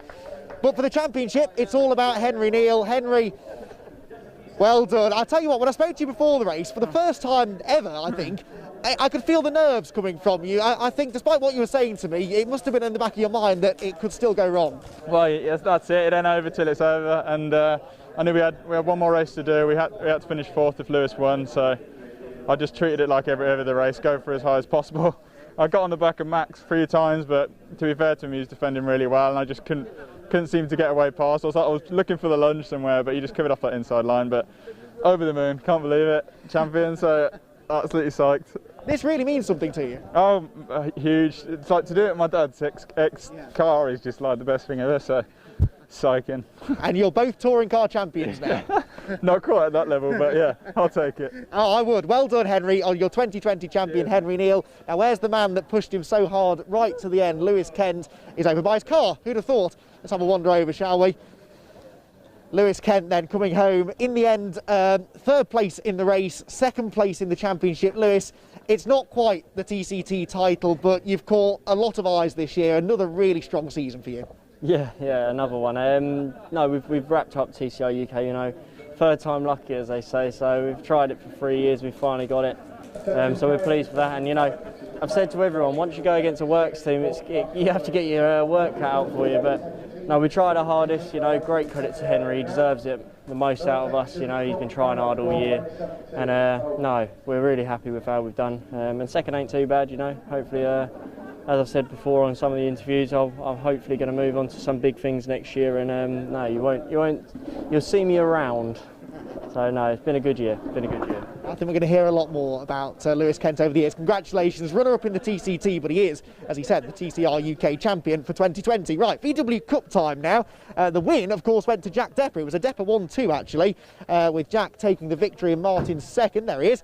Jack getting out of his car now. Well, that was interesting, wasn't it? Is it more or less stressful when it's your father challenging you for the win on the last lap? I think it's more stressful knowing the experience he's got behind him.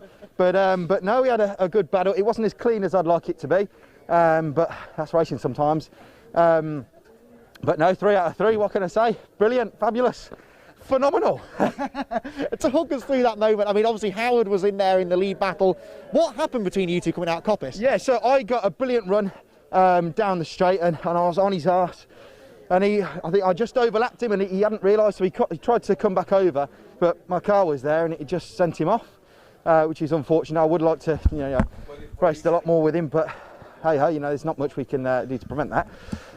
Well, this man next year, he was claiming all of the credit for your race win earlier on. Maybe you wish you hadn't taught him so well now. I like to think I was doing a good rear gunner's job there, wasn't it, really? No, Jack's driving fantastically well. You know, he's full of ballast, and I could see he was struggling in some places, but it's been a great weekend, and whilst there was some opportunity, obviously I wasn't going to spoil it, so you know, another 1-2 is perfect for the family trophy cupboard, and another fantastic moment, so yeah, really proud of him. He's done a fantastic job. We'll have to keep an eye on him now, won't we? I think so. Both very talented drivers. Well done to both of the Deppers then. Third place was... Andy Wilmot is here somewhere, apparently. There he is. Andy, well done. Thanks for stopping, first of all. Wasn't sure if we'd... Thanks, Henry. Wasn't sure if we'd get a chance to talk to you, but I'm glad we have. You just about held on. I bet that was a nervy 20 minutes. Yeah, anyone challenging me, I was just letting them go. All I had to do was stay in front of Bradley for that one. In fact, he had to get a P2 and I could just cruise around at the back. So I wasn't fighting. I was enjoying it though. Still maintaining our little mechanical problem. It was a straight line thing. Coming out the corners, we just didn't have power to sort of double click the throttle to get the boost back up. But I'm so pleased, so pleased. 2 championships on the bounce, one last year, one this year.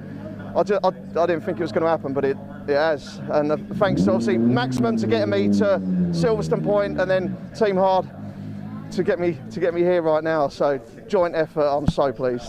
It's amazing. Great to have Team Hard back on the grid as well, isn't it? Yeah, it is. It is. They haven't been on the grid for a while. They did make an appearance at the beginning of the season with Ollie Brown, who then went into touring cars. Team Hard didn't have anyone else to fill the seat. So. When I said, I'm not going to do it, I'm not bothered. Obviously, they caught wind of that and come and have a go with us. I was like, I'm not really fussed, but I'm so pleased I did now. It's just such a weight lifted. This has been the most stressful weekend of my life.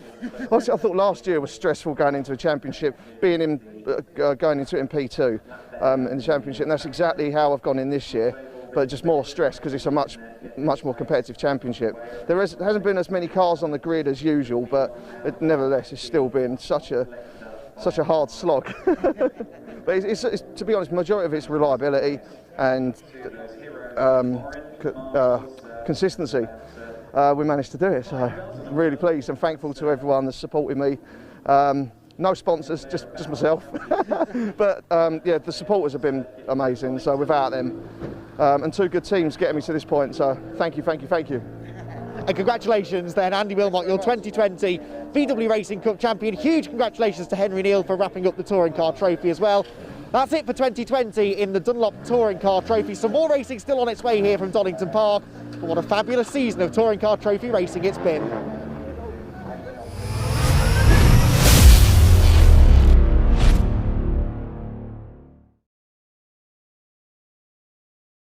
Are you going down to the podium? Yes. No, There are many unbusy days at Donington Park as a marshal, but Yes, indeed. Thanks, Addy. Congratulations as well to new champions in the BRSCC roster, being Henry Neal being the Touring Car Trophy champion. Of course, Lewis Kent, of course, was wrapped up the TCR honours as well within that category. And, of course, Andy Wilmot, who is a very worthy VW Cup champion as well. Should also mention there is a Sunoco award as well for the fastest lap in both championships. So it is a Sunoco award goes to Sam Osborne in the TCT, thanks for getting the fastest lap all weekend.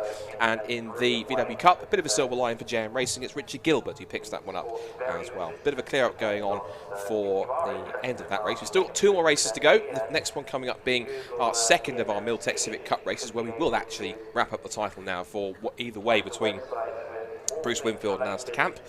And of course it looks as though with Bruce Winfield 21 points ahead of Camp heading into the second race, it looks like a foregone conclusion on paper, but of course it's never that simple when it comes to championship design, as we've seen at least with the Touring Car Trophy. Of course after that we've got coming up the rather excellent looking 45-minute Club Sport Trophy race coming up for a wide variety of cars, a full grid of 40 cars out there that are all qualifying going on with lots of different cars of different shapes and sizes, so that's going to be a proper excellent spectacle as we move into the last couple of races. You can see, even though it's only 4:45, so 20 to 5 in the afternoon, the cloud cover, at least and the brightness of the camera makes it look as dark as it actually is. It's a little bit lighter out there, I'm sure Andy will attest. So as we get ready for our second to last race, but I guess just to quickly reflect on what happened in the races we just had, of course, TCT, Henry Neal, as you were saying, it looked as though it was visible that Henry Neal was a little bit, even though he wasn't immediately showing, a little bit emotional about that, because of course he has something which he's, in many cases, he's emulated his father in becoming a touring car champion himself, so it's the age-old phrase, like father, like son, but of course for him, hopefully that's going to be a precursor for possibly what can lead on to future things in touring car racing. Yeah, and he's won it in his dad's old car, and I mean, that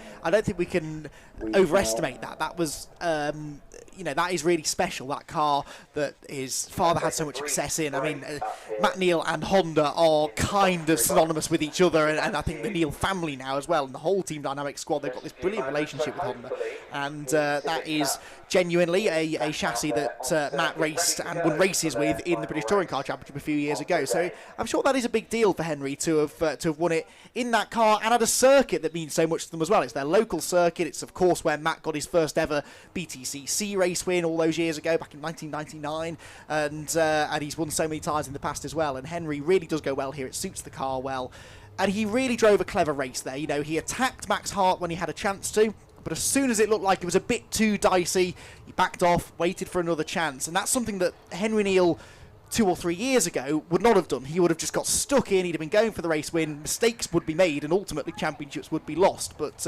Henry has really matured over recent years, and it's quite rewarding now to see him functioning at this high level. And you know, there are the rumours starting to circulate now about who's going to replace Matt when he does decide to hang up the helmet. Is he keeping the seat warm until Henry's ready? Well, this is a huge step on that ladder, and a great thing for him to have on his CV that does make him now a much bigger appeal to any touring car team. Obviously, the link's there with Dynamics, but wouldn't be at all surprised to see him on the BTCC grid in the future. And as for Lewis Kent, well, the future is very bright for him, almost as bright as his car, because he has been trying so hard, he and his whole team, to get to that next level of TCR racing. And he really, whereas Henry obviously racing in the NGTC car, Lewis and the whole Kent family really see the appeal of TCR, and they saw that TCR UK was a great place to get him into touring car racing, and then with the same car they can go and race in TCR Europe, TCR Germany, wherever they want to. That's always been the TCR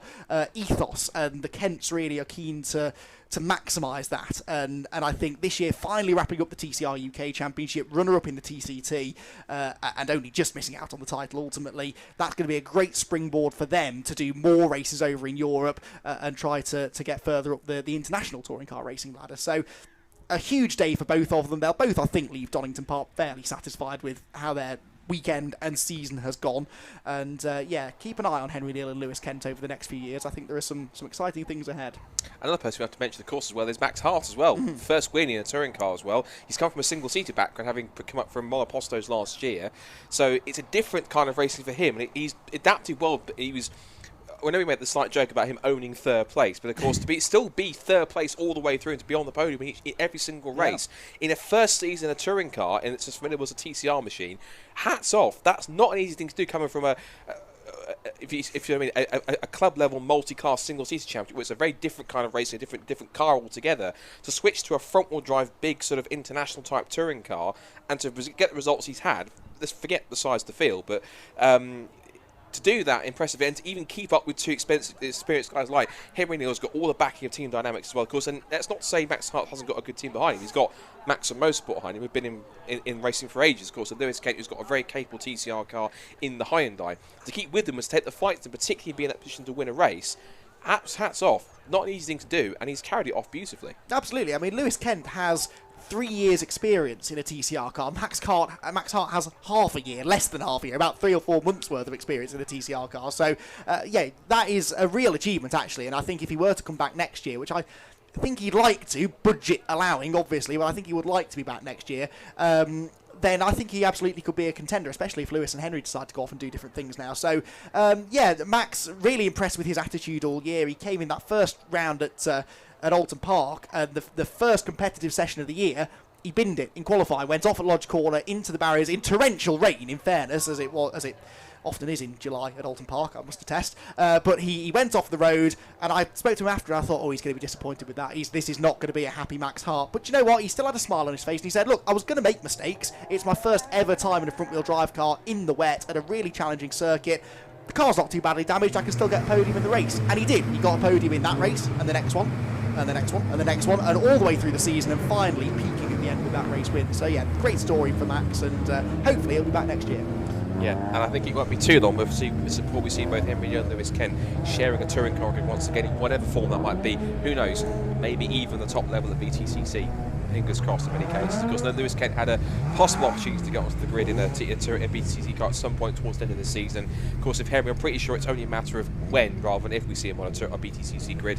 Whether it's the place of Matt or not, it depends on what Matt wants to do with his future, which of course is entirely up to him. So it is his team and it's his car, so it's all down to him. So, but we'll see TCT next year, of course, once more, as we will with the Volkswagen Cup. We move back to more touring top action this time with the Civic Cup, with a partially reversed grid for race number 3. So it's Oliver Barsby on the front row of the grid on pole position. Alongside him is John Peerless, with Bradley Lane and Ben Mills, although that's a slightly different order I'm seeing on the screen. In fact, there's either a couple of cars are missing, or it's slightly different for some reason, because it's actually a slightly different order, actually, because Bradley Lane's in third position on the grid. We've got then Ben Mills and Ross Darlington, followed by Paul Taylor and Martin Dalzell, so that's in the correct order, but there's two cars that are not in position or not starting this race, because no Oliver Barsby and there's no John Peerless for some reason. So looking at the rest of the grid, Bruce Winfield, of course, starts this race from looks I think possibly 7th on the grid, even though the numbers are a bit incorrect. I'm just counting back to where they would be. I think it's the top 8 that's been reversed in this race, but for some reason 9th and 10th are also showing maybe out of position as well for some reason.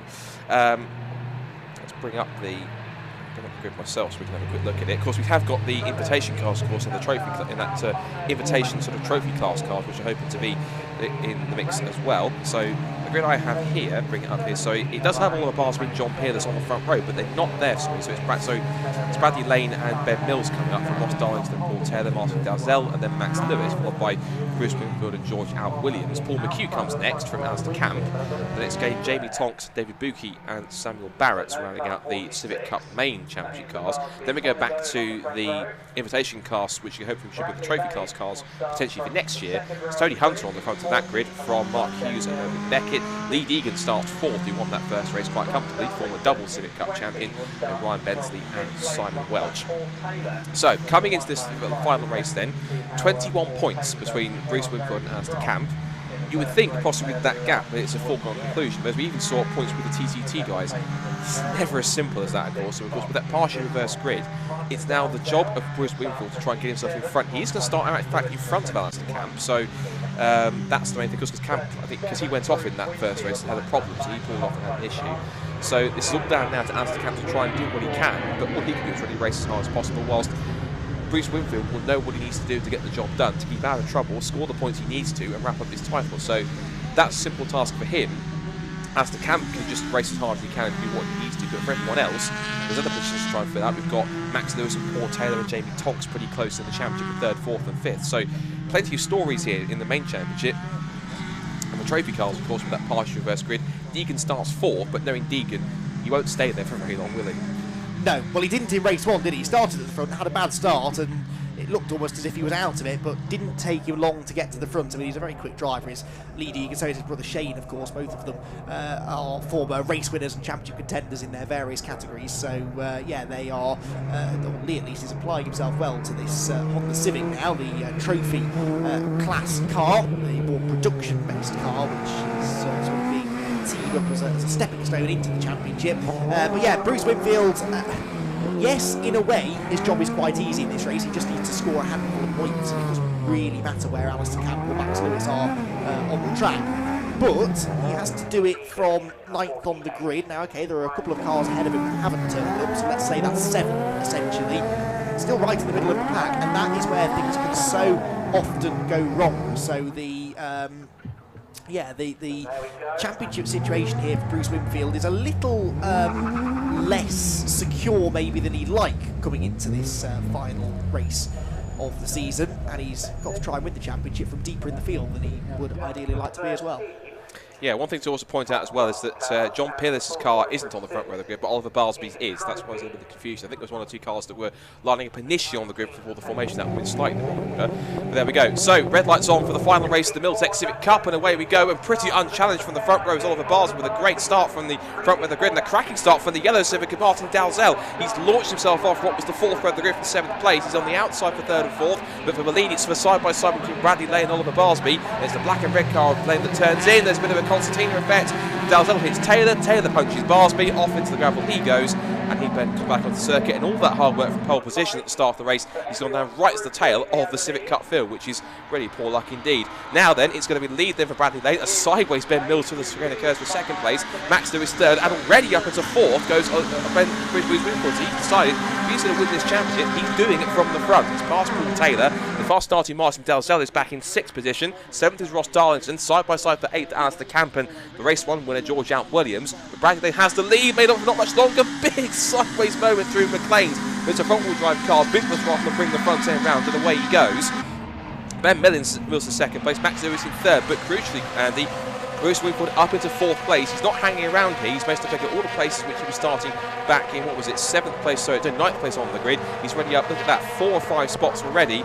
He's not hanging around. He wants this championship and he wants to do it by winning the race. And he's ahead of Alistair Camp as well, which is the other big thing. He's going for 3rd place now at the inside into the chicane, and he is into the podium places already. Oh, that was close. And there is now contact there as off goes the number 77 car and back into the road. This could get messy. That's Lewis. We've got Paul Taylor spinning as well further down the straight, who was the one that tangled with him, and Taylor eventually makes contact with the pit wall. It was Paul Taylor, I think, that almost ran into the back of Lewis really as they came off the corner, and Max Lewis, cold rear tyres, just got into a huge tank stop. He's also, I've just seen out of the window, got broken left rear suspension, which will not have helped his attempts to control the car. And all of this was happening around Bruce Winfield, the championship leader, who by the skin of his teeth got through without damage. Sadly, the same is not going to be true for Taylor. He is going to come through with definitely damage to the right hand side of the car after hitting that pit wall. Yeah, I think he's going to try and pull it off as far off the race line as he can to possibly try and prevent a safety car, which is, even though it's might damage the rear end, it's quite a thoughtful drive to pull it off the way he can, so he's out of dangerous way. And I think Max Lewis, possibly has been able to get away. He didn't actually hit anything from what I saw, but he actually had a big spin. Bruce Winfield 2nd, sorry to cut across there. He's got himself ahead of the 66 car now, hasn't he, of Ben Mills, yes. So he is into the runners-up spot. This has been a champion's drive so far for Bruce Winfield. Look, he's right on the tail now of the 40 car. In fact, he's up the inside of the number 40 car into the chicane. He's gone through, so Lane loses the lead. Winfield has got ahead then, and that could be pivotal because he's made much better progress than Ali Camp has, hasn't he? Camp is still stuck down in 6th place. As they come across the line, George Alt Williams is joining in as well now, though he will try to get 2 for the price of 1 here. Inside line into Redgate corner for the race 1 winner, and George Alt Williams is through, so he's into 2nd. He will now no doubt chase after Bruce Winfield. You've got the 77 and Martin Dalzell closing in as well, and Alistair Camp desperately needs to get on with this now. The car at the back of this little queue, the grey, pink and yellow car, could do with overtaking some people, couldn't they? Yeah, he's still stuck back there in 6th position trying to make it through. Martin Dalzell's next time to try and move up there. Bradley Lane, who was leading at one point, had that massive moment on the opening lap at McLean's, has gathered it back up again, and he's out and he's back into the 4th position, but he is being under threat from Martin Dalzell, and also Ross Darlington's not too far away in the championship white coloured car. As again, Bradley Lane runs deep into the right-hand grip of lanes, and through goes Martin Dalzell. Only made his first appearance of the season back at Silverstone, but certainly proved why he's a common front runner. And up into the inside to putting down another spot goes his fellow Area Motorsport teammate, Alistair Camp. So 2 more Area Motorsport cars go past Bradley Lane's machine. Ross Darlington's the next one to go through. He gets some assistance from setting that car up from David Buki, who, for the record, is back in 10th, so he's got some work to do to get back up there. Jamie Thompson also, he had a great initial season, of course. Before that, he'd only ever done track days before that, I think, when you say back at Alton Park, and he's had such a great progression in this championship. He's a bit off the pace this weekend, but another impressive driver that has jumped into Honda Civic racing and really taken to it pretty quickly. Yeah, exactly. Yeah, I remember that from Alton Park. He made his racing debut in those abysmal conditions up in the northwest of the country, but slightly more favourable out there now. It's getting chillier towards the end of the day, but still no real threat of rain. Nice move made there. Dave Buki actually under pressure there, isn't he, from the number 4 car of Jamie Thompson, who sits 5th in the championship coming into this race, but Jamie, as we've said, not really having the best of runs. Ali Camp up the inside of Dalzell there and moves ahead with a little bit of paint traded on the exit of the corner, so that puts him 4th now then, or does it? Dalzell's trying to fight back as they go through Starkeys. In fact, in fairness to Martin, not letting Alistair have this all his own way, but Camp will now go through in the area motorsport room car into Calpis corner, and there Ross Darlington elbows his way up ahead of Lane in the 40 car, so again, not convinced that one required a little bit of contact, but it certainly made the move stick for Darlington to move into 6th. And now Alistair Camp needs to set off after Ben Mills in 3rd position, and then try and chase down the leading 2. Bruce Winfield's lead at the start of the lap was 1.6 seconds. It's probably much the same, I'd say, over George Allen Williams in 2nd position. 3rd place for Mills, 4th for Camp, and 5th for Dalzell. Camp is now making progress, but I fear it's too little too late. Yeah, especially with Bruce Winfield setting the fastest lap of the race there, so he's now got that gap out to about, was it 1.7 seconds down to George Allen Williams with that fastest lap of the race. So it's pretty crucial here, and despite Ali Camp getting past Martin Dalzell, he hasn't really pulled away from straight away there, so that's quite intriguing. Jamie Tonks, meanwhile, who we've just been talking about, slips up the inside of all people, Lee Deegan, who he's in a car that's got 15 horsepower less, but Lee Deegan is not driving it like a car that's got 15 horsepower less, he's driving it like it is an actual Civic Cup class car, so he is quite far ahead of the rest of the trophy cars. Off wide goes Ben Mills, grass tracking over the exit, the old hairpin. Kept his foot in though, it's quite impressive, so I'll give him that. Oh, and that hasn't really worked out. I spoke too soon, as off the road goes Martin Dalzell. Round goes Ben Mills, he keeps it going, kept his foot in again, so has Martin Dalzell. Got to see for the sound of music, isn't it, watching these cars jumping back onto the car. I can hear the Hills Are Alive singing in the background watching those cars. It's the sound of VTEC engines. Meanwhile, Ben Mills gets back on the road after that very wild time through those last few corners, gets going. Going to be no damage, and maybe it might be the case that he came back on the road, and Martin Dalzell possibly just had to avoid and went off at pretty high speed, but I think possibly either he's just recovering because he's just trying to regain some temperature back into the tyres again, and possibly, if there was any contact, there's no evident damage from what I can see.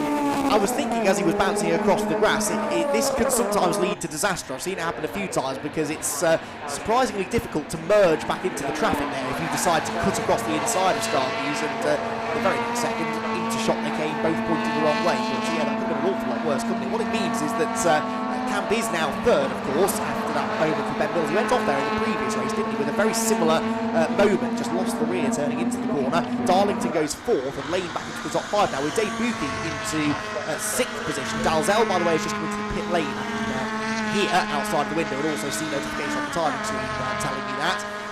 Which means that, Lee Deegan is now into 8th place overall. He's comfortably leading the trophy class. 2nd place in the trophy class is the number 7 of Ryan Bensley, and it is number 32, Mervyn Beckett, who is in the 3rd place at the moment in trophy. But there is your trophy class leader.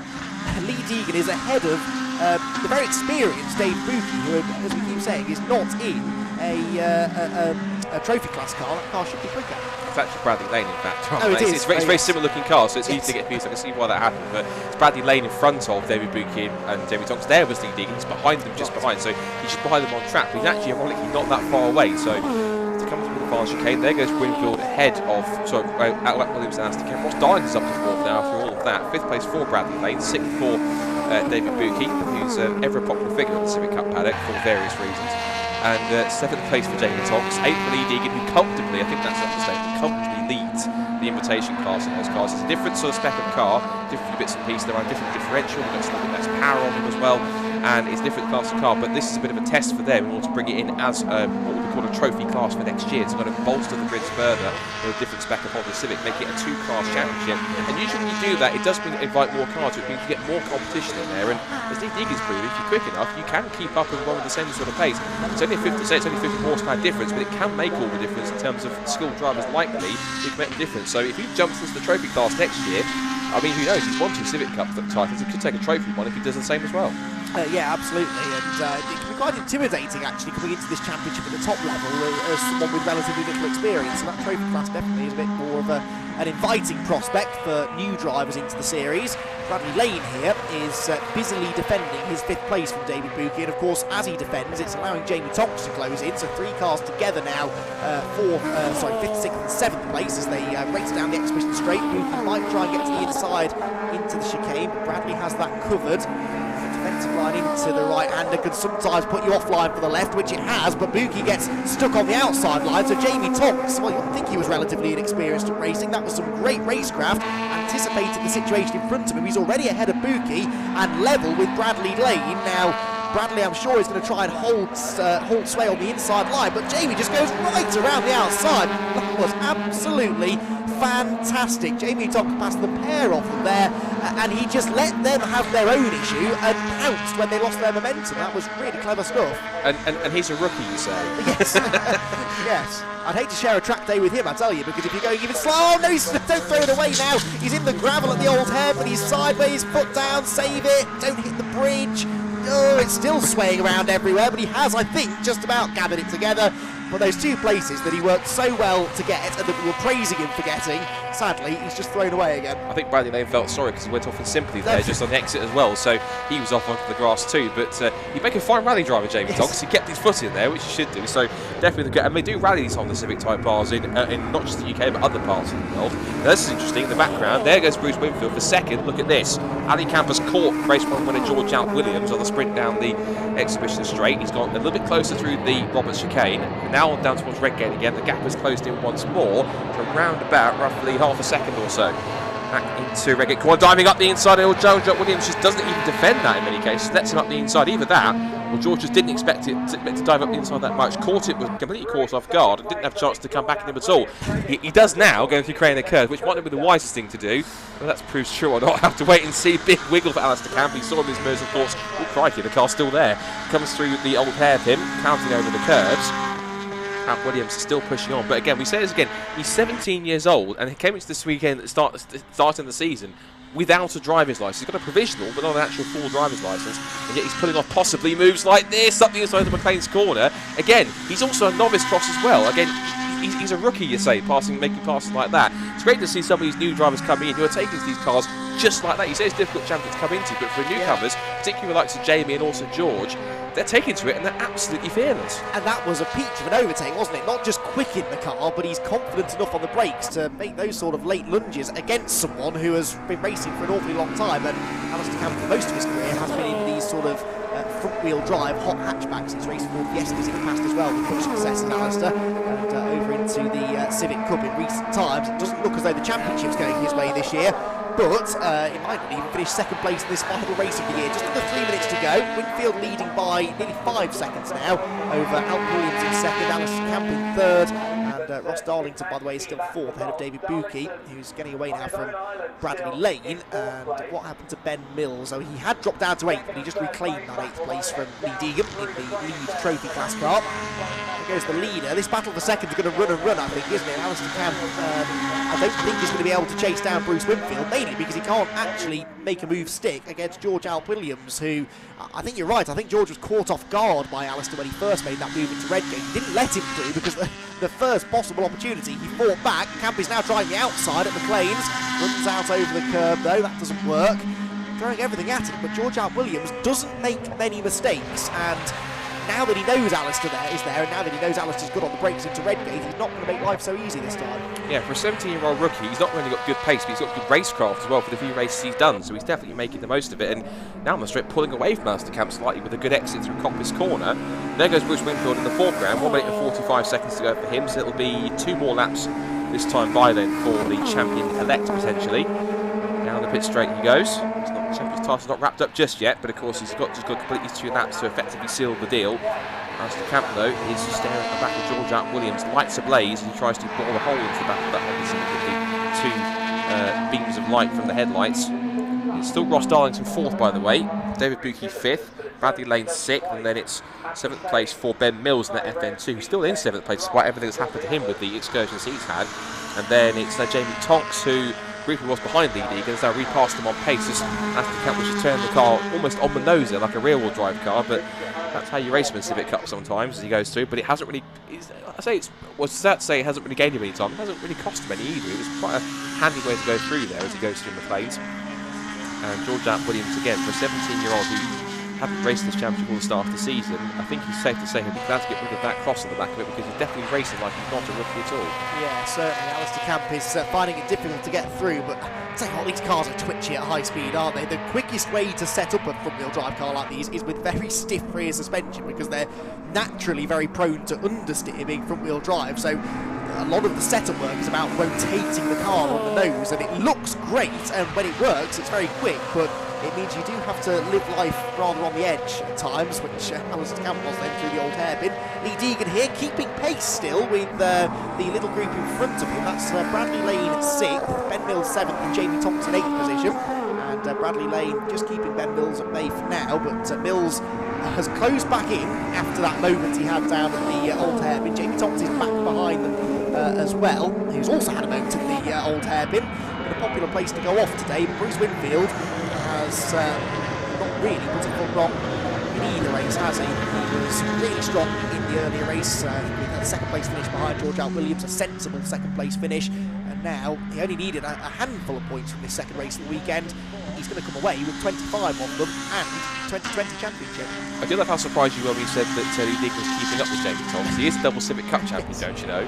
It's going through, but into Copper's corner for the last time then, and despite everything that Alistair Camp has tried to throw at this, he's been stuck staring at the back of George Out Williams' car for quite a while, but as they come onto the exhibition straight for the final time this season, never mind this weekend, that is the man that's going to take the glory. He has been able to pick up the mantle of the likes of Lee Deegan and Rob Baker. He heads through the last chicane, he's been pretty much flawless for most of the season, and now he gets his ultimate reward. He will head to the checkered flag as Bruce Winfield not only wins the final race of the season, but he is going to be crowned the 2020 Miltech Civic Cup champion, and he knows it. He's got arm out of the cockpit, lights ablaze, and he knows he has wrapped up the ultimate prize. Congratulations to Bruce Winfield, who makes it happen.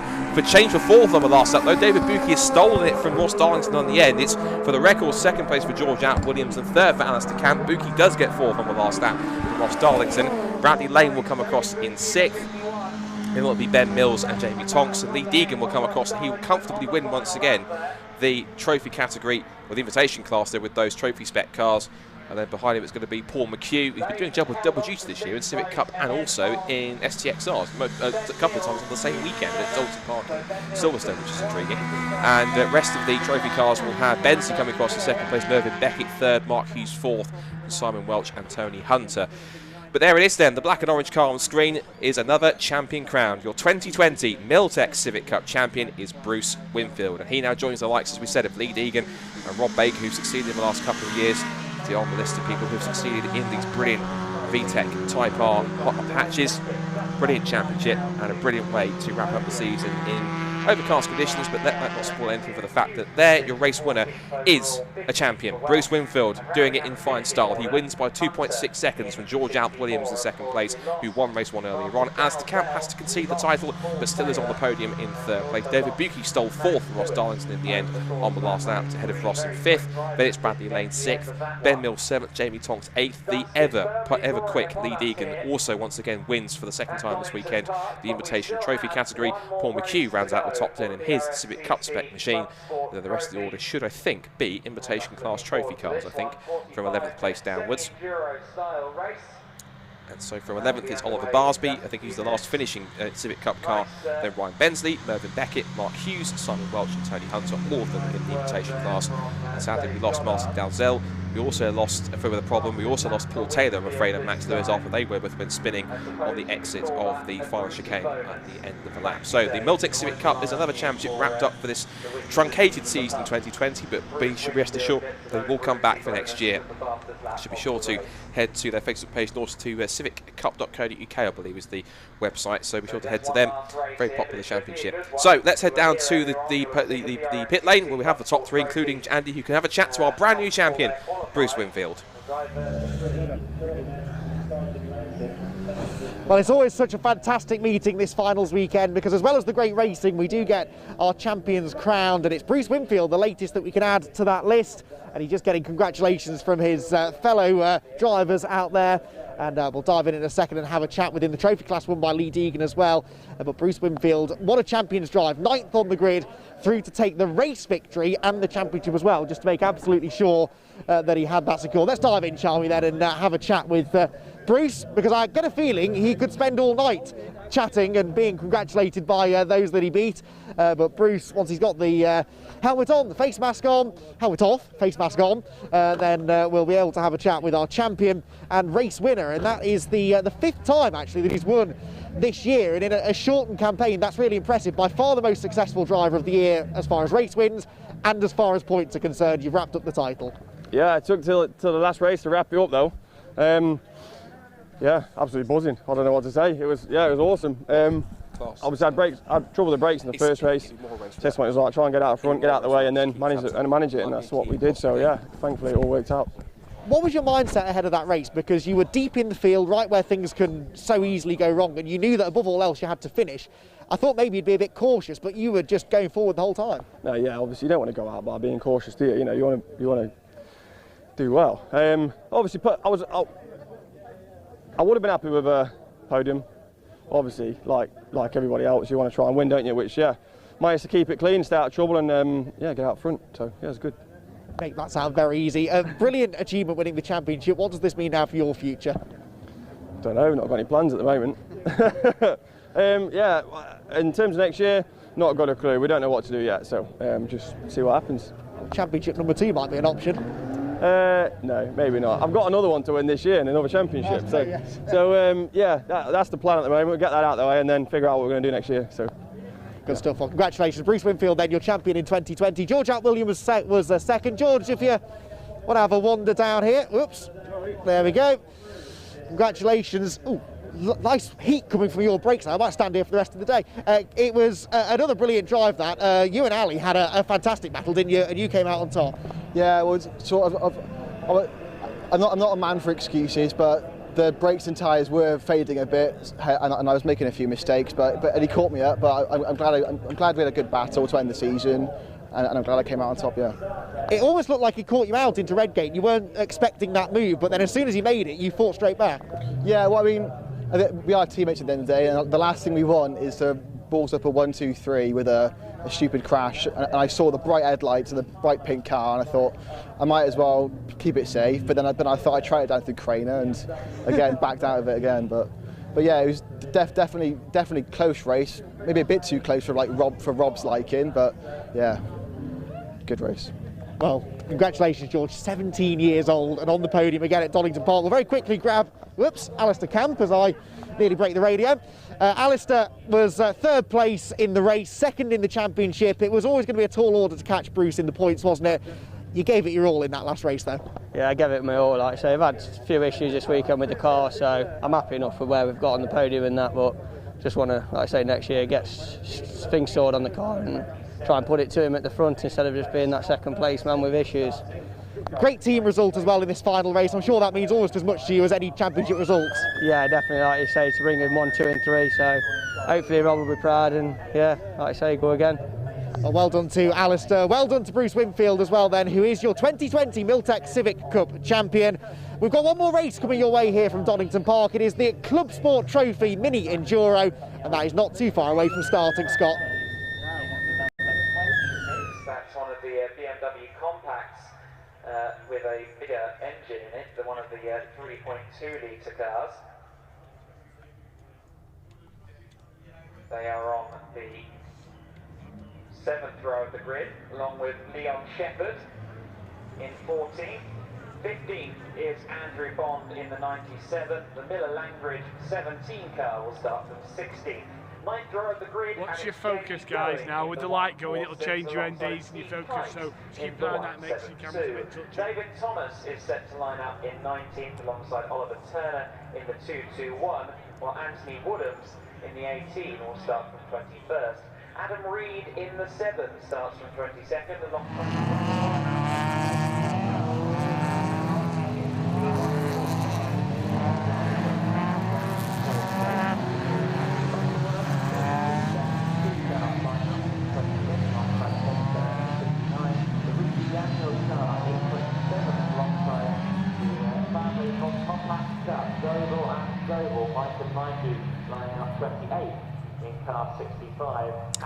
So, last race of the weekend here at Donington Park, and welcome to what should be a very entertaining race itself. It's actually one of the biggest rids of the weekend. It is the 45-minute mini endurance race, the fantastic BRSCC Club Sport Trophy, and you can see there is a fantastic variety of cars on the grid here, 39 in fact, with all shapes and sizes, and the top 10 is quite a variety in itself as well. We'll go through the grid as quick as we can here as they head around. So, on the grid, we've got a pair of rather familiar Ford Fiesta ST180 turbos. There's a few cars in this championship, in this race, who are sort of making a bit of a one-off appearance as a guest appearance, who would normally compete in the Fiesta Championship. So it's John Cooper and Jack Newhill former rivals in that championship on the pole position, alongside soon-to-be British touring car racer Jessica Hawkins making her Fiesta debut alongside the front row in an identical car. Then the second row is former Rallycross champion Chrissy Palmer and former Ford Festival winner. Alongside him is the Sheldon Eason BMW that's been competing in the other 2 races so far this year at Cadwell Park in Silverstone. There's Chris Payne in the pink Caterham Super 7 on the third row of the grid. Alongside is Kenny Brabin in one of the rapid Toyota Celica. There's 3, in fact, that are looking pretty quick, all from the same stable. We've also got Lee Mabbitts in a Toyota Celica alongside the Lundys, Rowan and Richard, who start from 8th on the grid. 9th is Scott Ferguson in the Mazda MX-5 Mark 1, and then it's David May and Mark Skeets, regular compact cup races, but sharing the car that's got a bit of support from Jam Sport in their BMW 330. Then it's Tom Stanaway in the BMW 328, and Paul Subiani in a modified BMW compact. Another car of those of Jonathan Hayes is next, alongside Leon Shepherd in the Ford Fiesta. Andrew Bond, the brilliant little Honda Civic EG, is next, followed by Miller and Langridge. That's John Langridge, former MX-5 Mark 1 champion, starting on 16th on the grid. Then it's Jamie Going in one of the Fiesta STs. Alongside him is Steve Kite, the man ahead behind the Misty Racing Squad in his Mini Cooper S. David Thomas in the Mark 1 MR2, and Ollie Turner, last year's Fiesta Junior champion, is in his car on his own. In 20th, Anthony Woodhams in their prepared Mini Cooper, Adam Reed in his BMW Compact. It's then Scott Wright and Martin Plowman in their Mazda MX-5 Mark 3. Murphy and Roach come next over the Butterworths in their Renault Clio, and Kevin Bird's Mazda MX-5 Mark 1. Marco Ricci with Pete Daniels returning back to the wheel for after several seasons in their ST180 Turbo. The Dobles in their BMW Compact. Adcock and Waters, well, that's the Adcock Waters BMW, Ollie Hunt's Fiesta ST, and a few more cars on the grid as they start to form up at the back. We've got the Robert Greensmith, brother of Johnny Greensmith, former Porsche and MX-5 champion, back in 31st. Richard Daniels in his Ford Fiesta, Rob Smith in his Fiesta Championship Spec ST, and it's Cager and Hay in the BMW, David Fender's Caterham 21, a rare car, that's starting back in 35th, and Frank Rodbit in the BMW, followed by Craig Robertson, Watson Pemberton in the Mazda MX-5, and John Coburn Evans in the Rover Mini Mark 1. So 45 minutes of mini endurance racing. The 5-second board is up. This is going to be a cracker to round up what's been a superb weekend. It's a pair of turbo Ford Fiestas on the front row of the grid. Who's still in the sprint down towards turn 1? Lights are out and the Club Sport Trophy is going. A cracking start for Chrissy Palmer, but 2 Fiestas didn't get anywhere. And look at Chris Payne in the Fiesta Super 7 that gets away clean. I think one BMW's possibly had to contact at the back and hasn't got away, but it's a Sheldon Eason BMW that leads the way into turn 1. Chris Payne in the Caterham second place. John Cooper sideways in the middle of Redgate Corner as they all pole their way through. Look at the variety in this and the amount of cars in the field, and unfortunately I think that's the Paul Subiani BMW that's had problems there. But immediately look at this, it's Caterham Super 7 versus Mazda MX-5 Mark 4, and John Cooper's made contact with the Jonathan Hayes BMW, almost tags David May, and off goes Richard John Cooper into the gravel. That's disaster for them. That car goes no further than the Crane and Curves. He's out of the race already. That's a real shame. That's one of our Turbo Fiestas out. Unfortunately, no further than a few corners. The other one of 3 in the field with Jessica Hawkins is still in 4th position. The other one, which is being shared by Marco Ricci and Pete Daniels, is still up there in the mix somewhere. The safety car's been deployed already. And it was always going to be a frantic start with so many cars on the grid. But wanted to come Christmas stripe early doors. But even so, big variety, big grid. And so far, plenty of talking points already in the first half lap. Yeah, the thing is, and it's a great thing about the Club Sport Trophy, it's this variety of car that you have, but one of the potential issues that can cause is that they all accelerate at different rates off the line. Some of them are rear-wheel drive, some are front-wheel drive. You even get the odd four-wheel drive car, and they're off like a rocket usually from a standing start. Some of them have double the horsepower maybe of the cars around them, and so they can rocket off the grid, and you do get these this concertinaing on the run to turn 1. I think you're right. I think it is Paul Subiani's BMW that lost a wheel. I don't actually think it was contact. I think the wheel just fell off as he accelerated away. Rear-wheel drive BMW, of course, so all of that power going through the rear wheels. I think something was broken, and that cannot have been a nice feeling. Accelerate off the line, rear wheel falls off, you're going nowhere, and you've got about 30 cars behind you, all trying to find a way around you. And as for John Cooper,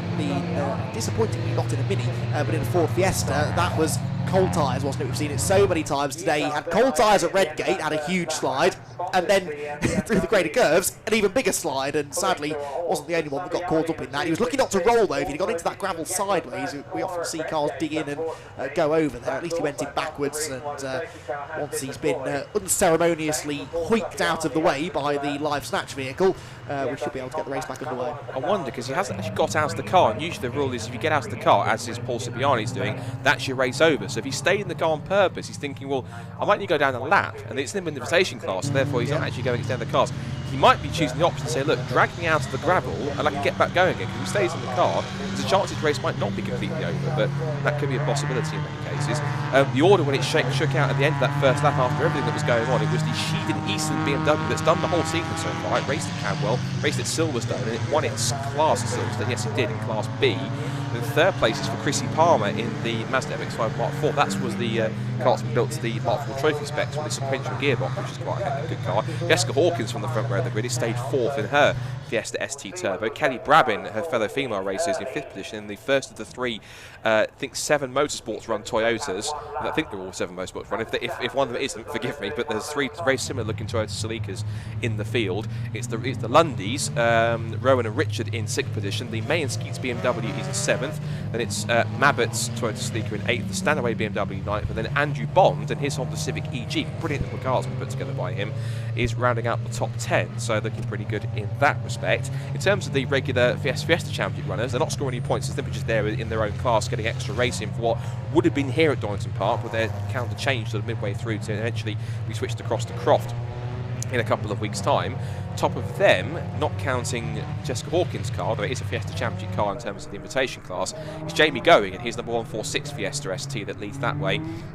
He's just ahead of, on the track at least, the Miller and Langridge Mark III, which they've been sharing all season in this series. And Ollie Turner is second best at the moment in his Fiesta ST. Of course, last year's Fiesta Junior champion has been performing pretty well in the senior ranks, having switched to slicks. And actually, he seems to have found another gear in that championship, because from what I've seen, particularly in the pace he's shown, at least at Camwell Park, you would have seen when you were doing the post-production comms for it, and at Silverstone, he was telling me in the paddock, I won't repeat exactly how much he used, but he said the car was absolutely perfect. He felt so good. This seems to be the effect he's possibly had for switching from the junior tyre he's had for 3 years up to slicks now, and he's loving life in the senior class and loving the pace he's got on those tyres and the car around him finally.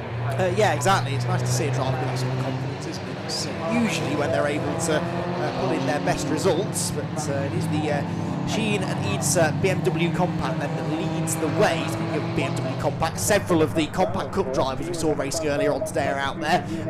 The kind of idea, I think, behind the Club Sport Trophy is to give a lot of these one-make championships a chance to go out and mix it with cars from other one-make championships. Certainly that's one of the things I enjoy about it. So if you've ever wondered who would win in a race between a BMW Compact Cup driver and a Mazda MX-5 Mark I, for example, well, this is the place you can find out. But it's also an opportunity for some of these drivers that do race together in one-make series to go out and work together, perhaps, as teammates in the Club Sport Trophy. And I know a few of the Compact Cup drivers, Mike and Mikey Noble, for example, they're sharing the number 65 BMW Compact, which has just got through shot actually there, the blue and white car through the old head edge behind the 29, the Yellow Peril, which is Phil Adcock's BMW. Phil can't race this weekend, so I've just been told it's Andy Waters, who runs many cars in the BMW Compact Cup, who is doing the race on his own. So Andy Waters, good luck to him out there with doesn't do a huge amount of racing these days, does Andy, but he is a quick peddler. And he's 21st at the moment, just ahead of the Dover, so that's a little private BMW Compact Cup battle going on towards the back. Got Mazda MX-5s towards the front, Chrissy Palmer in that Mark IV MX-5, very good looking car, third position. And he will no doubt be challenging for the victory very shortly, because the lights are out on the safety car and the race is about to get back underway. Yeah, so it's the Sheet-Neeson BMW Compact, which is definitely not a standard BMW Compact, leading the way, and he now heads up from Chris Payne in second place. And I did see Jessica Hawkins got a pretty good start, more than a good start. She's alongside Chrissy Palmer here, and using the full power of that turbocharged ST180, powers past on the straight. Chrissy Palmer thinks, not quite, Jessica, I'll get you back on the inside. A little bit of a touch there. That was a bit cheeky there from Chrissy Palmer, but track position. A pair of Toyota Celicas are going side by side. That was the Kelly Brabin car going side by side with the Lundys exiting the first few corners. Because we haven't had a full proper race in that, we're going to see a variety of different fastest laps rotate. It's currently Richard Daniels and his prepared Ford Fiesta that's in the mix, but great to see. Okay, I want to give a quick shout out, particularly Jessica Hawkins, with a message by your friend of mine, George Grant of Caterham North. He supported Jessica Hawkins this weekend. I know that George and his good old father Ronnie are watching, so hi to you both that are watching on the live stream. Good to see Jessica running so well in the invitation class for Fiesta. Chris Payne, meanwhile, to lose a place possibly to Chrissy Palmer, who knows all about the small liberal cars. He's not only been a 5 times RX 150 Rallycross champion, he also raced historics, and of course he's also won an event that's happening next weekend, the Formula Ford Festival, so he's been pretty close in all of those, but he's jumped into one of the Porsche prepared Mark IV spec MX-5s, managed to get up there. He won his class at Camwell Park, didn't race at Silverstone, back here, of course, at Donington Park, and actually doing pretty well. So it just proves that Chrissy, whether it's off-road or on-road, he's pretty well handling anything you throw him into. Very underrated driver, I think, is Chrissy Palmer. If only he had the opportunity to really start racing at the top level of motorsport, I think he'd be really successful. But he's handling that MX-5 well. Got the turbocharged Fiesta there of Jess Hawkins trying to get up the inside. But again, this is one of the fascinating things about this kind of racing. You've got some cars that excel in a straight line, like the Fiesta, but then you've got other cars that excel through the corners, like the MX-5. And so at certain parts of the circuit, they each have a chance to really stretch their legs. And that's kind of what led to that bit of contact. I think that the two of them had a lap ago, because Chrissy Palmer thought he had the move made, but then Jess Hawkins dragged back ahead of him in a straight line, only for Chrissy to then be able to brake an awful lot later. That turbocharged Fiesta, of course, quite a bit heavier. We've got Minis and Fiestas at play a little bit further back, and that is the former Fiesta Junior car, isn't it? The 22 machine of Ollie Turner, or 221, I think it was 22 in the Fiesta Juniors last year. Ollie Turner just about battling his way ahead of the Mini there. What position are they fighting for? They are 15th and 16th. That was Kite, that was, wasn't it? The 172 Mini. Steve Kite, excuse me.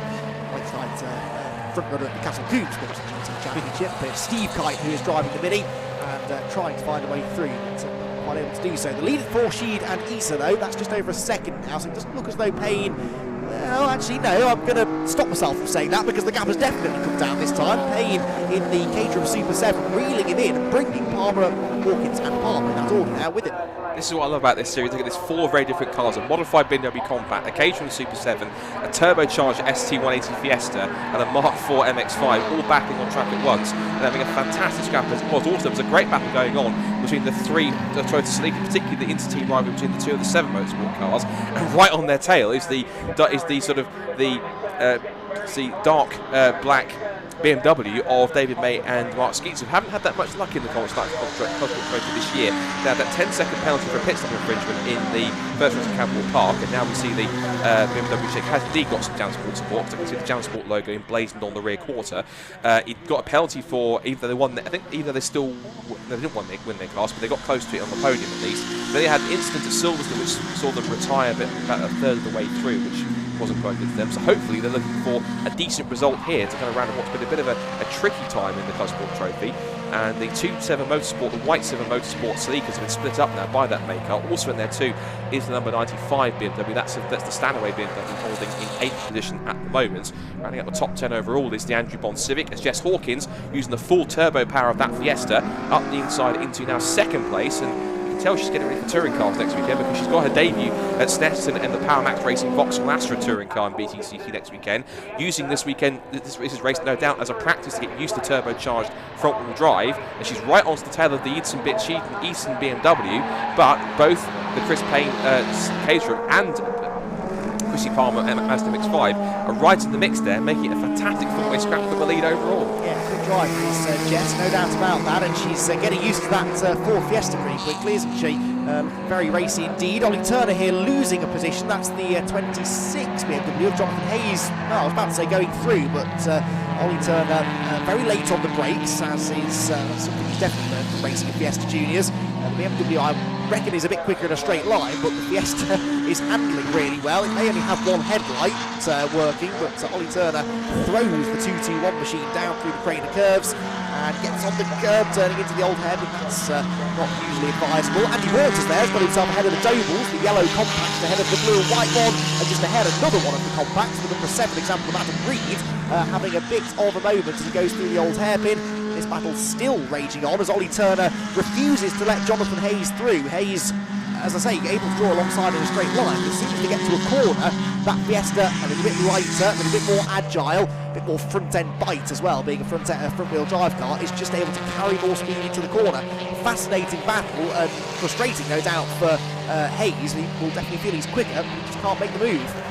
So now we've had about roughly 12 minutes of racing so far, even though we had that brief safety car as well. Just going to give you an update where we are class-wise. So the overall leader is Sheed and Easton. I think it's a bit of a mistypo. I think it's been Eadson rather than Eadson. I think it's a bit of a typo on the entry list, I think. So Sheed and Easton in the BMW, they lead Class B as well as overall. Jess Hawkins will lead the invitation class for the 3 turbocharged Fiestas from the Fiesta Championship for their invitation class. Class C is being led by Chrissy Palmer with number 99 Mazda MX-5 Mark IV. Class D is being led by the Alex Miller and John Langridge Mazda MX-5 Mark III. Class E is being led by the Adam Reed BMW. He took a class victory at Campbell Park in that very car. It's got a bit more sponsorship going on when I last saw it because it was bright white at Campbell Park. And as for Class A, there's 2 cars in that field, and one of them, well, there's one in fact actually, because there's the paint car's down to Class B. In fact, the only Class A car we've got looks to be the David Fender Caterham 21, which is quite further down the field than I'd normally see it, but it's a unique car in the field, and certainly trying to make the most of that. We've got more battles going on back here. We've got, this is the Cager and Hay. This is the Richard Hay car, not the Richard Hay from the Le Mans fame. It's a different Richard Hay, we found out, but he's sharing with Russell Cager, who's getting a bit of extra race here from his 3 Compact Cup races. But now with the lead battle here, we've now got the turbocharged Fiesta. You see that there is the Cager and Hay BMW battling away with, looks like, I think that's the possibly Watson Pemberton car for the lead overall. In fact, they're all piling past the little Rover Mini, a former MX-5 racer, John Coburn Evans. That's the mighty mini spec car. Now they've got the MX-5 and the other compact to get through, but they're all going to pile past the top 4. Again, I've said it before, 4 very different cars. We've got a little compact rear-wheel drive, compact front-wheel drive, a sports car rear-wheel drive, and almost like a kit car style rear-wheel drive. Very different cars, very different weights and pounds weight ratios, but very evenly matched with the driving talent behind the wheels. It's all good to see. A couple of the one of these Toyota Sleekers falling back a little bit. That is the Stanway BMW that's just getting past the Lundy's Celica. The other one, of course, has been driven by Lee Mabbitt, which is the white Celica with the yellow bumpers. But that top 4, I can't get my eyes off it. So good to see them battling nose to tail. And also David May's closing up to the Mabbitt Celica as well. There goes Stanway up the inside of the Rowan and Richard Lundy car.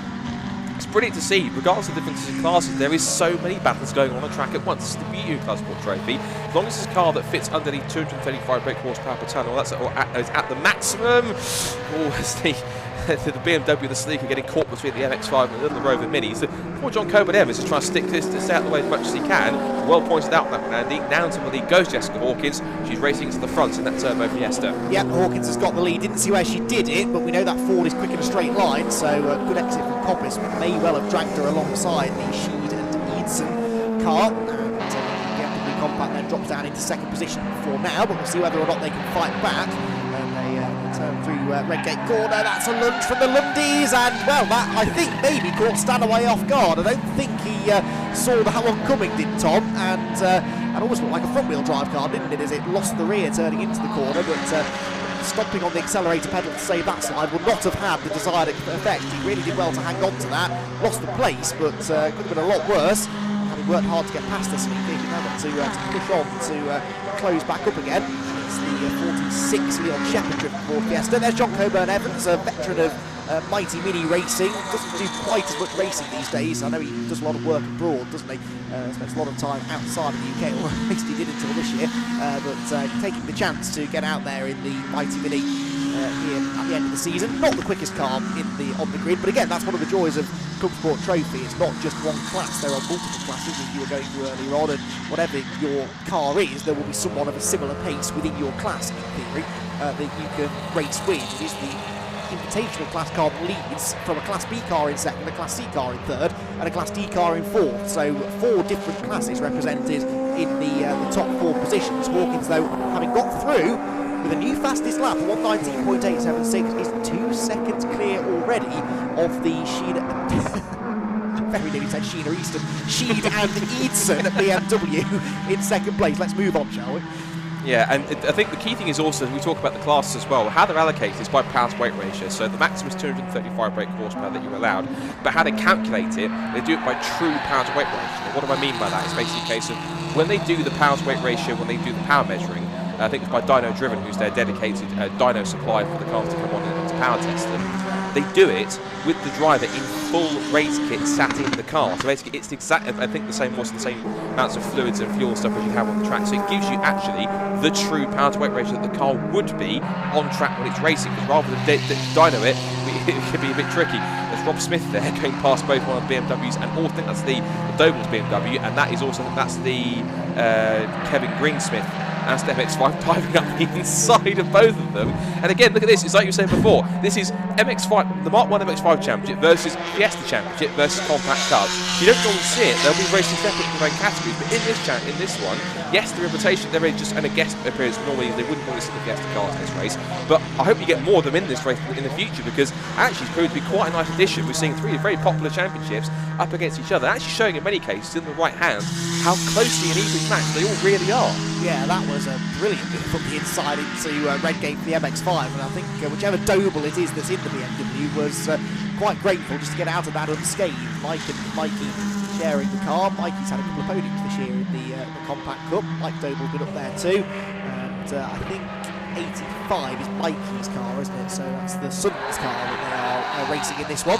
Leaders have gone through a little while ago with Jess Hawkins now 2.9, nearly 3 seconds clear of the Sheed and Evenson car in second, third, fourth. They're still nose to tail. Chris Palmer and Chris Payne are not letting the BMW out of their sights. Wherever you look, there are battles, but of course now we're getting cars on multiple different laps starting to mix with each other.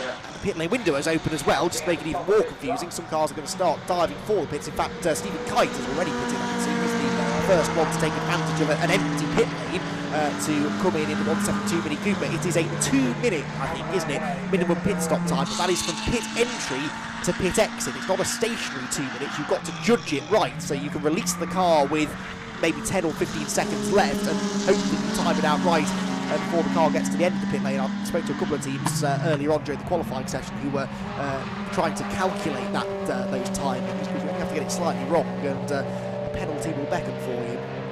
Yeah, watching this battle that's going on here was David Thomas, a great little spit of flame, that little Mark 1 MR2 there as he changed up there. David Thomas, and again, another car that's done all 3 races so far in class, bought the little Mark 2 MX, Mark 1 MR2, I was trying to get that out.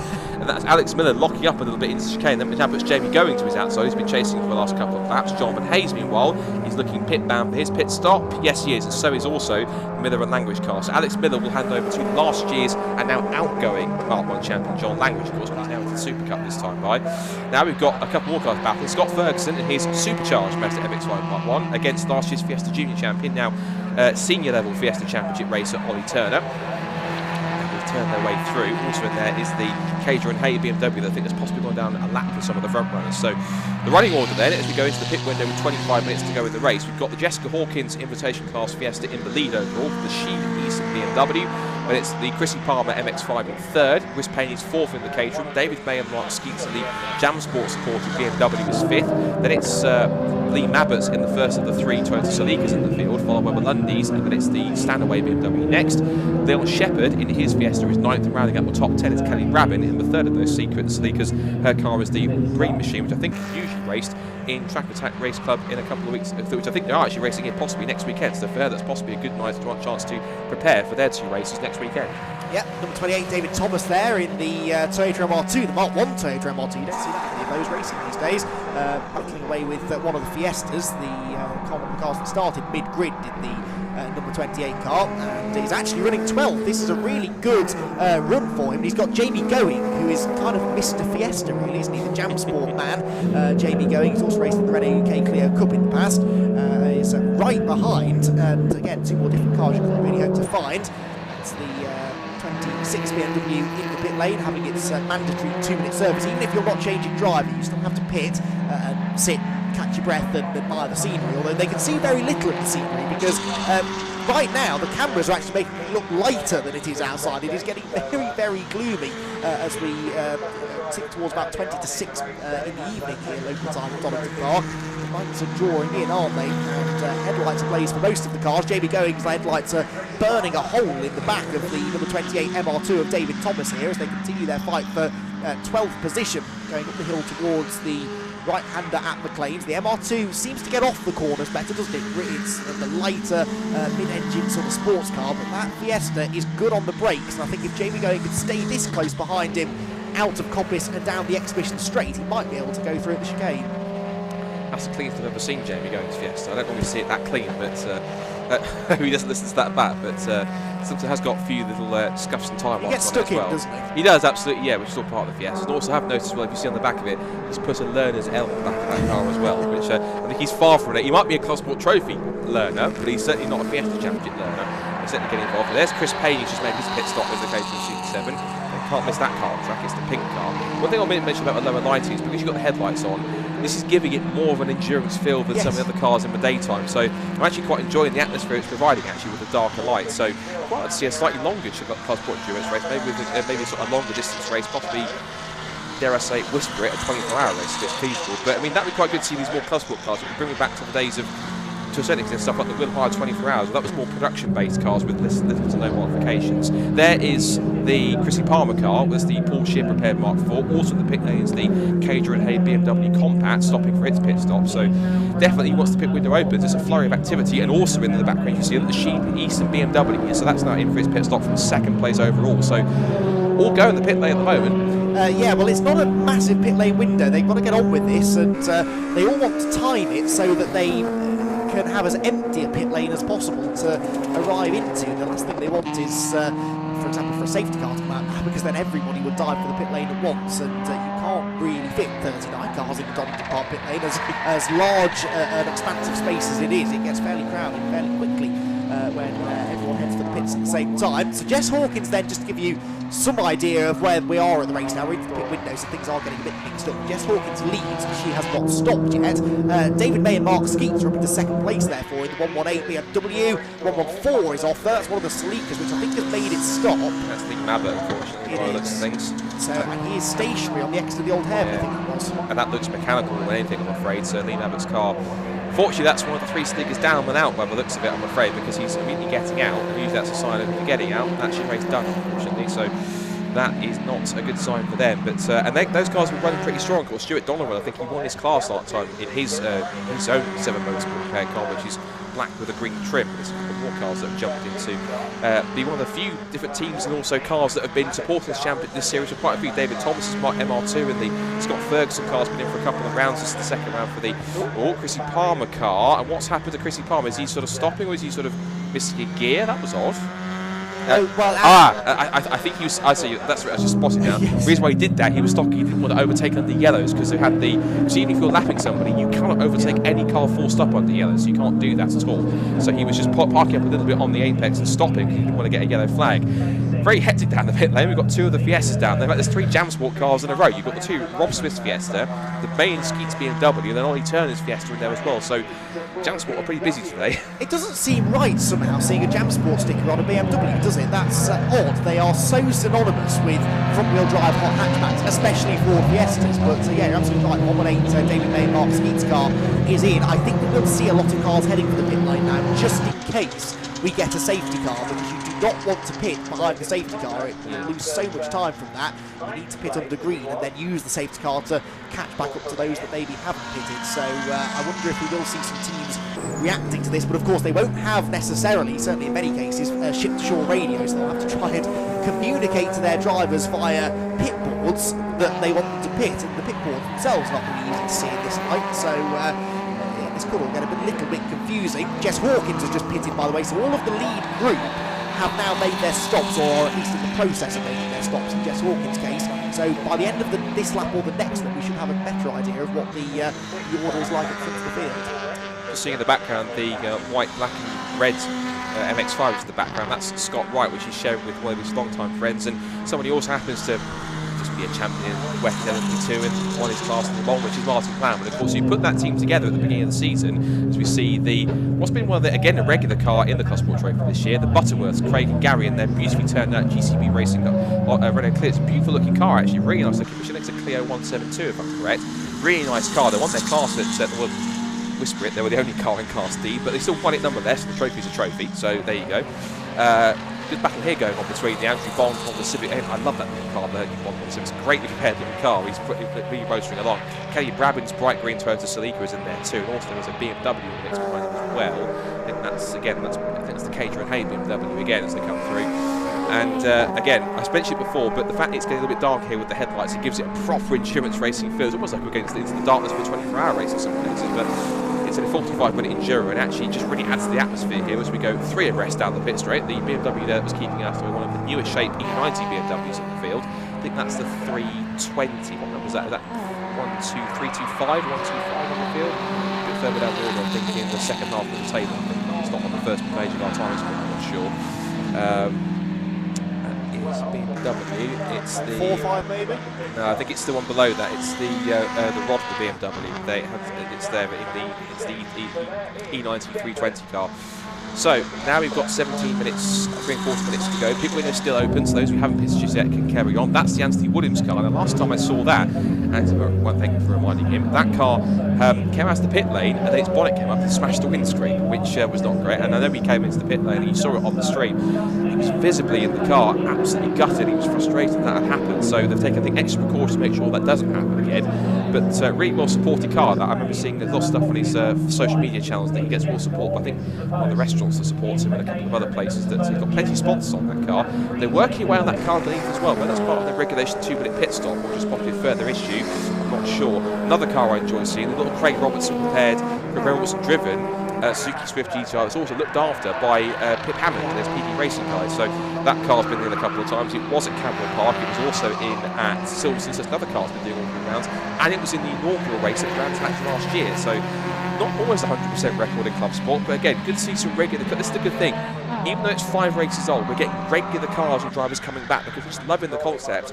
Yes, there are other championships elsewhere, but this is enjoying how BRSCC do it. And yes, they will still race in other places, similar races, like, for example, I'll reel them off, Trackday Trophy or Road Sports, etc.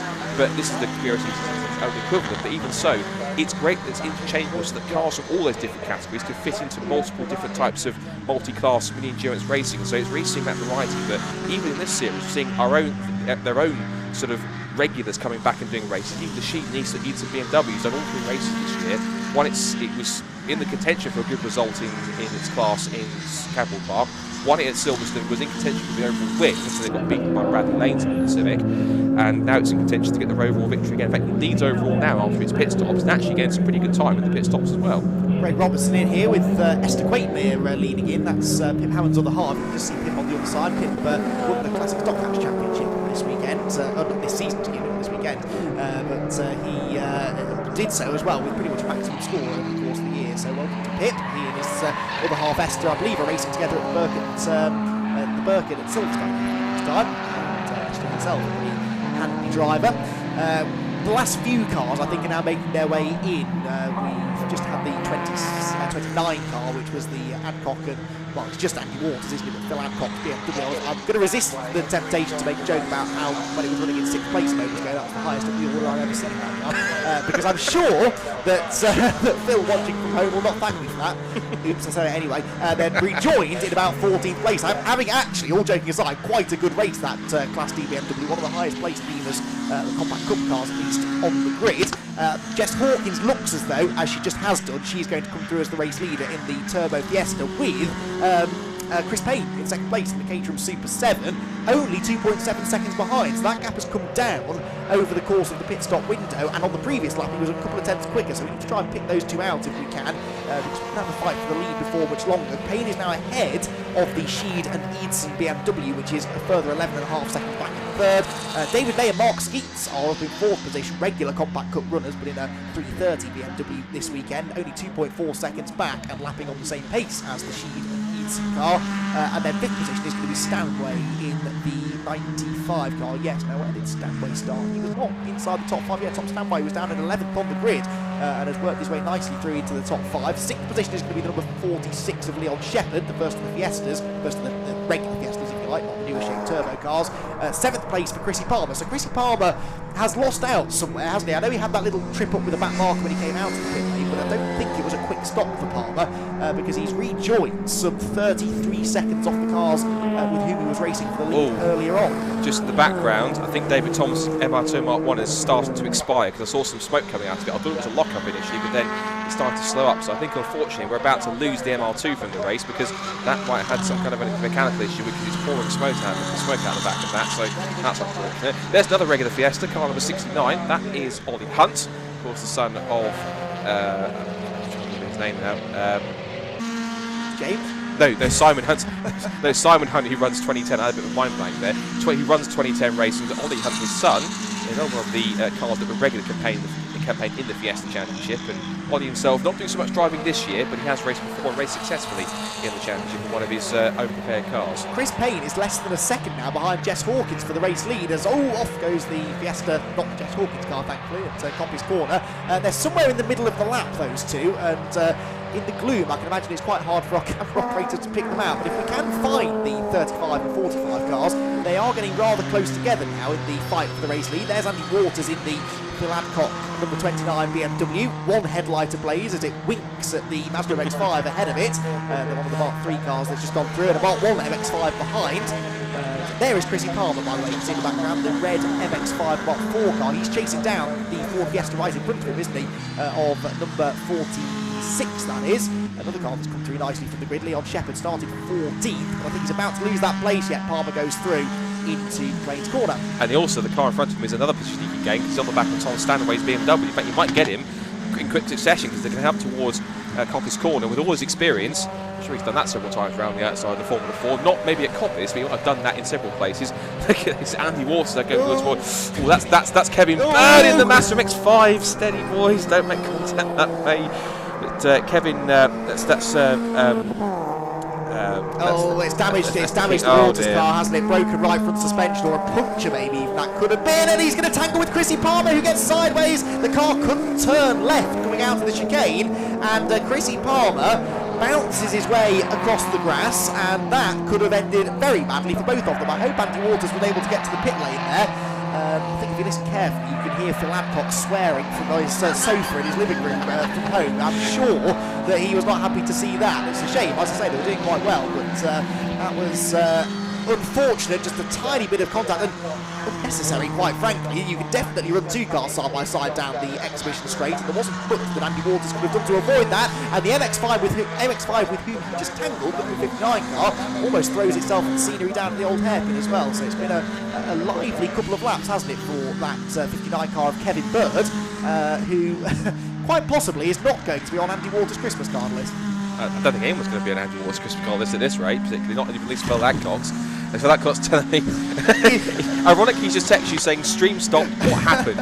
In the words of Dad's Army, don't tell him, Pike. Yeah, you don't want to know, Phil, trust me. That was not pretty. Andy is in the pit lane, thankfully. Your car's not too badly damaged, but yes, anyway. Chrissy Palmer is now back behind that Ford Fiesta, isn't he, of Leon Shepherd, so he's got to try and make the move stick again, and poor Chrissy Palmer was very much the innocent victim of all of that. He was just minding his own business, trying to put those two cars a lap down, and unfortunately, he is going to have his work cut out, I think, to even break into the top 5 now. Meanwhile, here's Jessica Hawkins, yes. She's supposed to pop up on camera. So there's Jessica Hawkins in that invitation class Turbo Fiesta, and there in the pink Caterham there is Chris Payne. He's going to be a big lap on the button. Oh yeah, he spooked the Renault clear out of the way. Just arrived so much. I think he tried to turn to the apex, realised there was a car which is the low down Caterham next to him. Turned out of it and realised, oh no, I'm on the gravel, so that wasn't going to work out anyway. So he gets spooked out of position there. I think he might have been trying to have a battle there with the Chris Watts and Kevin Pemberton MX-5, the blue car that's just behind them there. So the gap between the leaders now across the last time, it was 2.3 seconds. I think that might have cost him a bit of time that time by, but Super 7, of course, is quite handy in the corner, as you'd expect from a Caterham. So please see plenty of Caterham racing here, of course, and seeing more of it here. So less than 10 minutes to go now. Jess Hawkins still leads the way. The gap is now up to about 3.2 seconds. So I think in that whole sequence there, Jess Hawkins getting almost a second. Partially, I think, due to the fact that Jess is getting used to the carbon rubbered in now for the last sort of roughly 35 minutes or so, whereas Chris Payne also possibly got tripped up by getting past the Butterworths, so slowed up a little bit. So it was a bit of an inconvenience, but now getting around Jamie going, he's now got clear track at the moment between himself and Jess. He's now going to try and capitalise on that with just a few minutes to go. Yeah, the Caterham being dwarfed by even the Ford Fiesta behind it there of Jamie going, and he just put a lap down. I mean, the Ford Fiesta is not a big car by any stretch of the imagination, but that is a good point to make, actually, if you're, especially if you're only really used to racing in one make categories, as many of these drivers are. You're not necessarily looking for a Caterham to sling itself up the inside at a moment's notice, and it's getting dark, so you can't really see much anyway. So yeah, that could have been a lot worse there, but Payne managed to get through without any significant contact.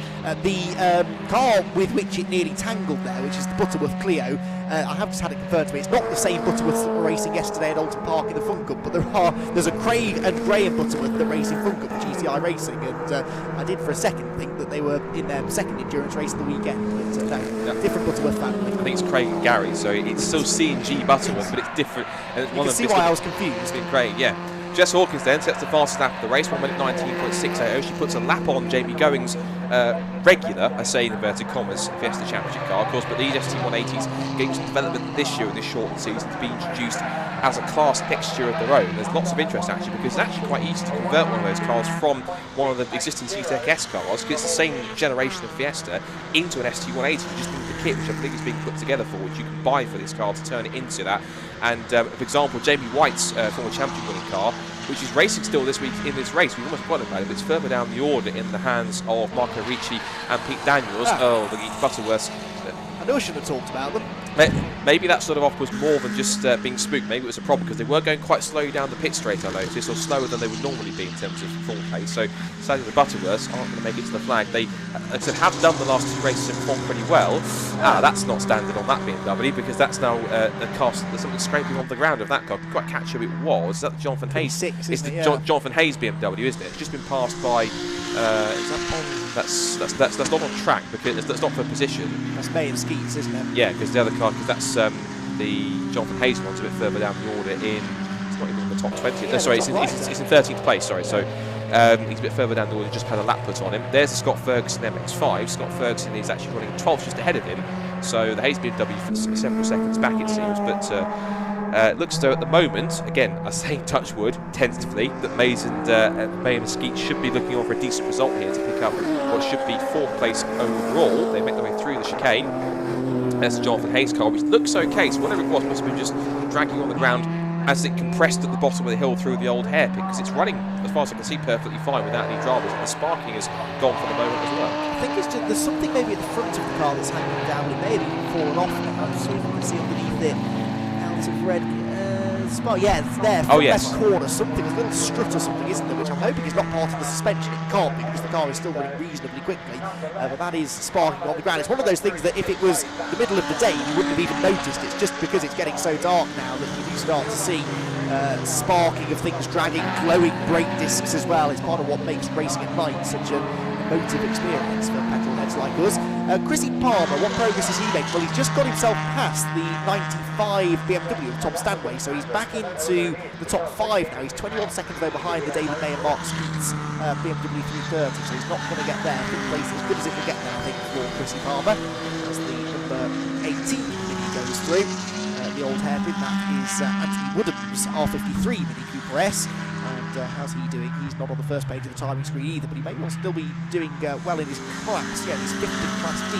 He's Woodham's down in 33rd place overall. We still have most of the 39 cars. I think we've got just over 30 cars still running as we go into the closing 5 minutes now of this race. 3.2 seconds the gap at the front. That's the 44 car. That's the Scott Wright Martin Plowman car with Martin, I'm guessing, at the wheel, because I'm guessing whoever's on the second on the list of those 2 drivers is in it. So Martin Plowman, with a rather uncharacteristic off, but gets back onto the road. Less than 5 minutes to go now as the. I love this. Even it gets dark and the headlights just make it so evocative in terms of this race. It's so good. I wish we had another night. We need another night race, particularly in Donington Park, and particularly a longer distance race for the Club Sport Trophy. If Paul's listening, that's your next task. Paul McCurlin, that's your next task for Club Sport Trophy. Longer race, please, because. Look at these cars with these different multi-classes. It's actually a really fun race to watch, and the darker end of the day, the flame spitting from the back of Leon Shepherd's exhaust. It feels like it's only 45 minutes, but it feels like a proper little endurance race, particularly going into the evening now. It's so good to watch. I'm just a fan of night racing myself, watching 24-hour races, but even in the dark here, it just makes for such a great. Look at that, cascading down to the corner curves, headlights ablaze. That's a fantastic sight. Look at that. They're listening to the directors. Look at it, static shot, beautiful. Yeah, absolutely. I mean, it would be nice to see some the BRSCC run maybe their own version of something like the Burkett, wouldn't it? Which is kind of a run what you brung relay race. Perhaps that's something we could see one day. The Club Sport Trophy morph into, but for now it's proving very successful indeed with its current format. 45 minutes, share the cost of the entry between two of you maybe, and it's a great way to get some good track time, have a good race, because let's face it, everyone out there has had someone to race with throughout this 45-minute race, and it's a nice way just to get some extra track time in your car. Some of the best circuits in the country. Donington Park, certainly one of the fan favourites, one of the driver favourites as well. Jess Hawkins a bit of a fan favourite these days, and I think if she's a fan favourite now, she definitely will be after next weekend at Snetterton. Best of luck to Jess in her British Touring Car Championship debut, and she may well be going there off the back of a race victory here in the Club Sport Trophy. She's extended the margin over Chris Payne in second place back up to 4.4 seconds. I think they are quite evenly matched. It's just ebbing and flowing as one of them hits traffic and the other one maybe is able to gain a little bit of a march. One of the remaining Salikas comes out of the chicane, and that is Kelly Brabin, that one. It is 28 shoes. 10th place overall. The second of the Sleekers, the Lundy car, is still the lead Sleeker. Class leaders, by the way, we no longer have 4 different classes represented in the top 4, but it's mainly Class D cars in front now, with the exception of Jess Hawkins, who of course leads the Invitational class. Chris Payne in second leads in Class Class B, and then Class C is being led by the David May and Mark Skeets car in 4th position. Looking further back, Jamie Going is leading in Class D, with Class E being led by the number 7 BMW of Adam Reed. That's all of the class leaders all running well inside the top 22. Jess Hawkins, the one that they're all chasing. The gap goes out again there to 5.2 seconds. So barring any late disasters, she should have this one in the bag. But racing in these kind of races is just full of peril. So much traffic to deal with, and in the closing stages you can't afford to relax. Yeah, I'll forgive you for missing, because it is only one, he's further down the order. We do also have still the Class A car in the mix, which is the Caterham 21 of number 21, David Fender. So it's, to be fair, it is down in 26th place overall, so all due respect to it, we haven't really seen it too much in the race, but even so it is further down the order in many cases. But we also do forget slightly in many cases of Jess Hawkins. She's used to more sort of high performance front-wheel drive cars, because she was also, I think, runner-up at least in the Mini Challenger in those categories as well. So she's well versed in front-wheel drive. Well, she's also been a W Series driver last year. She was obviously gearing up to do a second season this year before obviously everything happened with the pandemic. But she's certainly getting a hand in this race, and of course getting herself back used to being in a turbocharged front-wheel drive car, because of course she has something a little bit more powerful, more aero influenced with the Powermax Racing Vauxhall next weekend at Destination South. I think she'll definitely be a fan favourite, as we know Jade Edwards was in that car a few weekends ago at Silverstone, so she'll hopefully will have the same fan favourite effect as usual. She's just onto the final lap, I think. She crossed the line with about a minute and 20 seconds left. She's lapping in the 120s or 21s, so there she goes in the 35 Fiesta. Brake discs glowing nicely. It's run faultlessly, that car, hasn't it, so far? Chris Payne has penalties, stop-go penalties. Cars 45, 29, 65 and 95. 65 is Chris Payne. This is for, I'm guessing, a pit lane infringement of some sort. So that will drop Chris Payne out of second place. Well, unfortunately, which now puts actually Sheedon Eadson BMW to second place, and, hold your breath, May and Skeets into third place overall, which means they can get, I think they're leading their class anyway. In fact, it's clear class winners in the top 3 positions. 20 seconds to go on the clock. There is the marker reaching Pete Daniels. Good to see Pete Daniels back in the field. As we see Jess Hawkins, I think she's actually going to get one more lap in fact, because she's going to come across the line in about 10 or 9 seconds to go. So here comes Jess Hawkins. Is there a checkered flag? No, yes, there is. So checkered flag, and Jess Hawkins picks up victory in the invitation class, and overall one of the brand new Turbo Fiesta ST180s from the Fiesta Championship. A great drive from start to finish, and she picks up the win. Now Stuart Payne has popped up back up to second place, but he will still get that penalty applied afterwards, because it's too late to serve that penalty, I think, so he will drop back a little. Here's another one of our class winners. It will be a class win in class, and that's B, I think, or C, one of the two, for Jamie Going. Across the line he will go. A few more cars across, that's the Greensmith MX-5, John Corbett Evans car makes it to the flag as well. But crossing the line also to confirm their victories, we've got a class win for the Sheedon Eadson BMW. They win class B. I'll catch the class in a second to read definitively exactly who is where. So it's a class B win for Sheedon Eadson. Then it'll be the class C victory for David May and Mark Skeets. Ollie Turner crossing the line there to take a finish in his Ford Fiesta. It's going to be class D victory for Jamie Goes, who does in fact win the class there. And it'll be E-class victory for the second time this season, after he did so at Cadwell Park for the Adam Reed BMW. And then it will be also the Class A victory, the sole car in that category being David Fender in the Caterham 21. So brilliant racing into the twilight here at Donington Park, and the rest of the field still makes its way through the final few corners. The rest of the field coming across to take the checkered flag. There's the Rod of the BMW and the Watson Pemberton as the MX-5 cross the line. They go to the last couple of finishes and the checkered flag falls. So for the final time today, here is the results after an excellent 45-minute Club Sport Trophy race. I think we've gone a little further forward in the results. There we go. Jessica Hawkins then, who wins by completing 30 laps in the invitation class 4 Fiesta ST Turbo. That will prepare her nicely for British Touring Cars next weekend at Snetterton. Sheldon Eaton win Class B in the BMW Compact, from third place being the David May and Mark Skeets BMW as they win Class C. Chris Bain with his penalty is second in Class B and fourth overall in the Caterham Super 7. Chrissy Palmer finishes second in Class C as he picks up fifth overall in the Mark IV Mazda MX-5. It's sixth for the Lundys in their Toyota Celica, also in Class C. It's third in Class B for Leon Shepherd in his Ford Fiesta. Andrew Bond next eighth in his Honda Civic. Ninth place for Tom Stanway in the BMW, and Caddy Brabin makes it a top 10 with 2 Celicas in the top 10 in 10th place. 11th place for Class D winner Jamie Going in his Ford Fiesta ST. Jonathan Hayes' BMW is 12th, ahead of Scott Ferguson's Mazda MX-5. The Alex Miller and John Langridge car finishes 14th in his their Mark III example. Ollie Turner comes home in, that looks to be second in Class D. It is, so it's a 1-2 for Jam Sport there, well done. Marco Ricci and Pete Daniels finishing in second in the invitation class in their ST Turbo 180. Then we have Adam Reed, who wins Class E in his compact, ahead of Rice and Martin Plowman in their MX-5 Mark III. Murphy and Roach in the BMW in 19th place, and Rob Greensmith, who is also pretty close. I think, is he winning Class E? No, it's the 3 BMW, sorry, he finished third in that category. 21st, Kevin Bird in the second of those MX-5 City MX-5s. Ollie Hunt in the Fiesta is 22nd, from the Dobles in their BMW 23rd. Then it's Richard Daniels in the Ford Fiesta, Frank Rodbert in his E90 BMW 325, Craig Robertson in the little Suzuki Swift Mark II.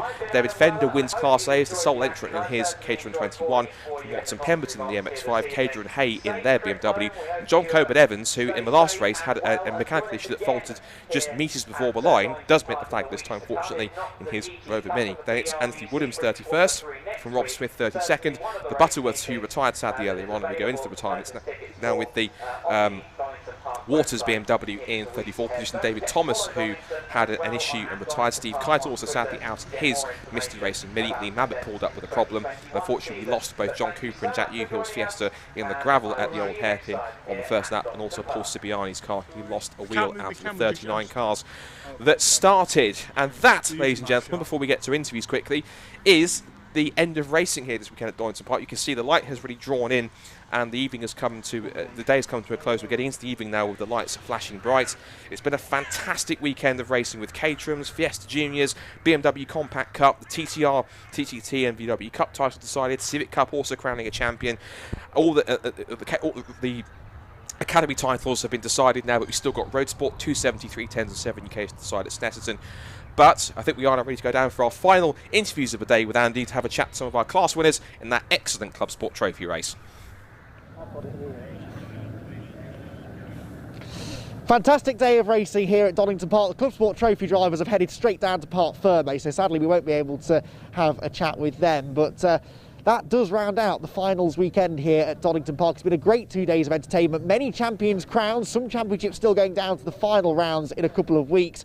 But the highlight of the day, no doubt, seeing Henry Neal wrap up the Dunlop Touring Car Trophy, beating Lewis Kent out in a final race decider. We look forward already to see what new competition gets added into that championship in 2021. A fabulous day of racing. Thank you to everyone who has helped make it possible. The marshals and officials here have done an excellent job all weekend of keeping things going into the twilight now of Sunday evening, as it is a great way to end the weekend with the Club Sport Trophy. Thanks to Scott Woodward as well, my co-commentator, who's been holding the fort upstairs. This is, though, the end of the weekend. A fantastic weekend of action, courtesy of the BRSCC. Thank you for your company. We'll see you again next time.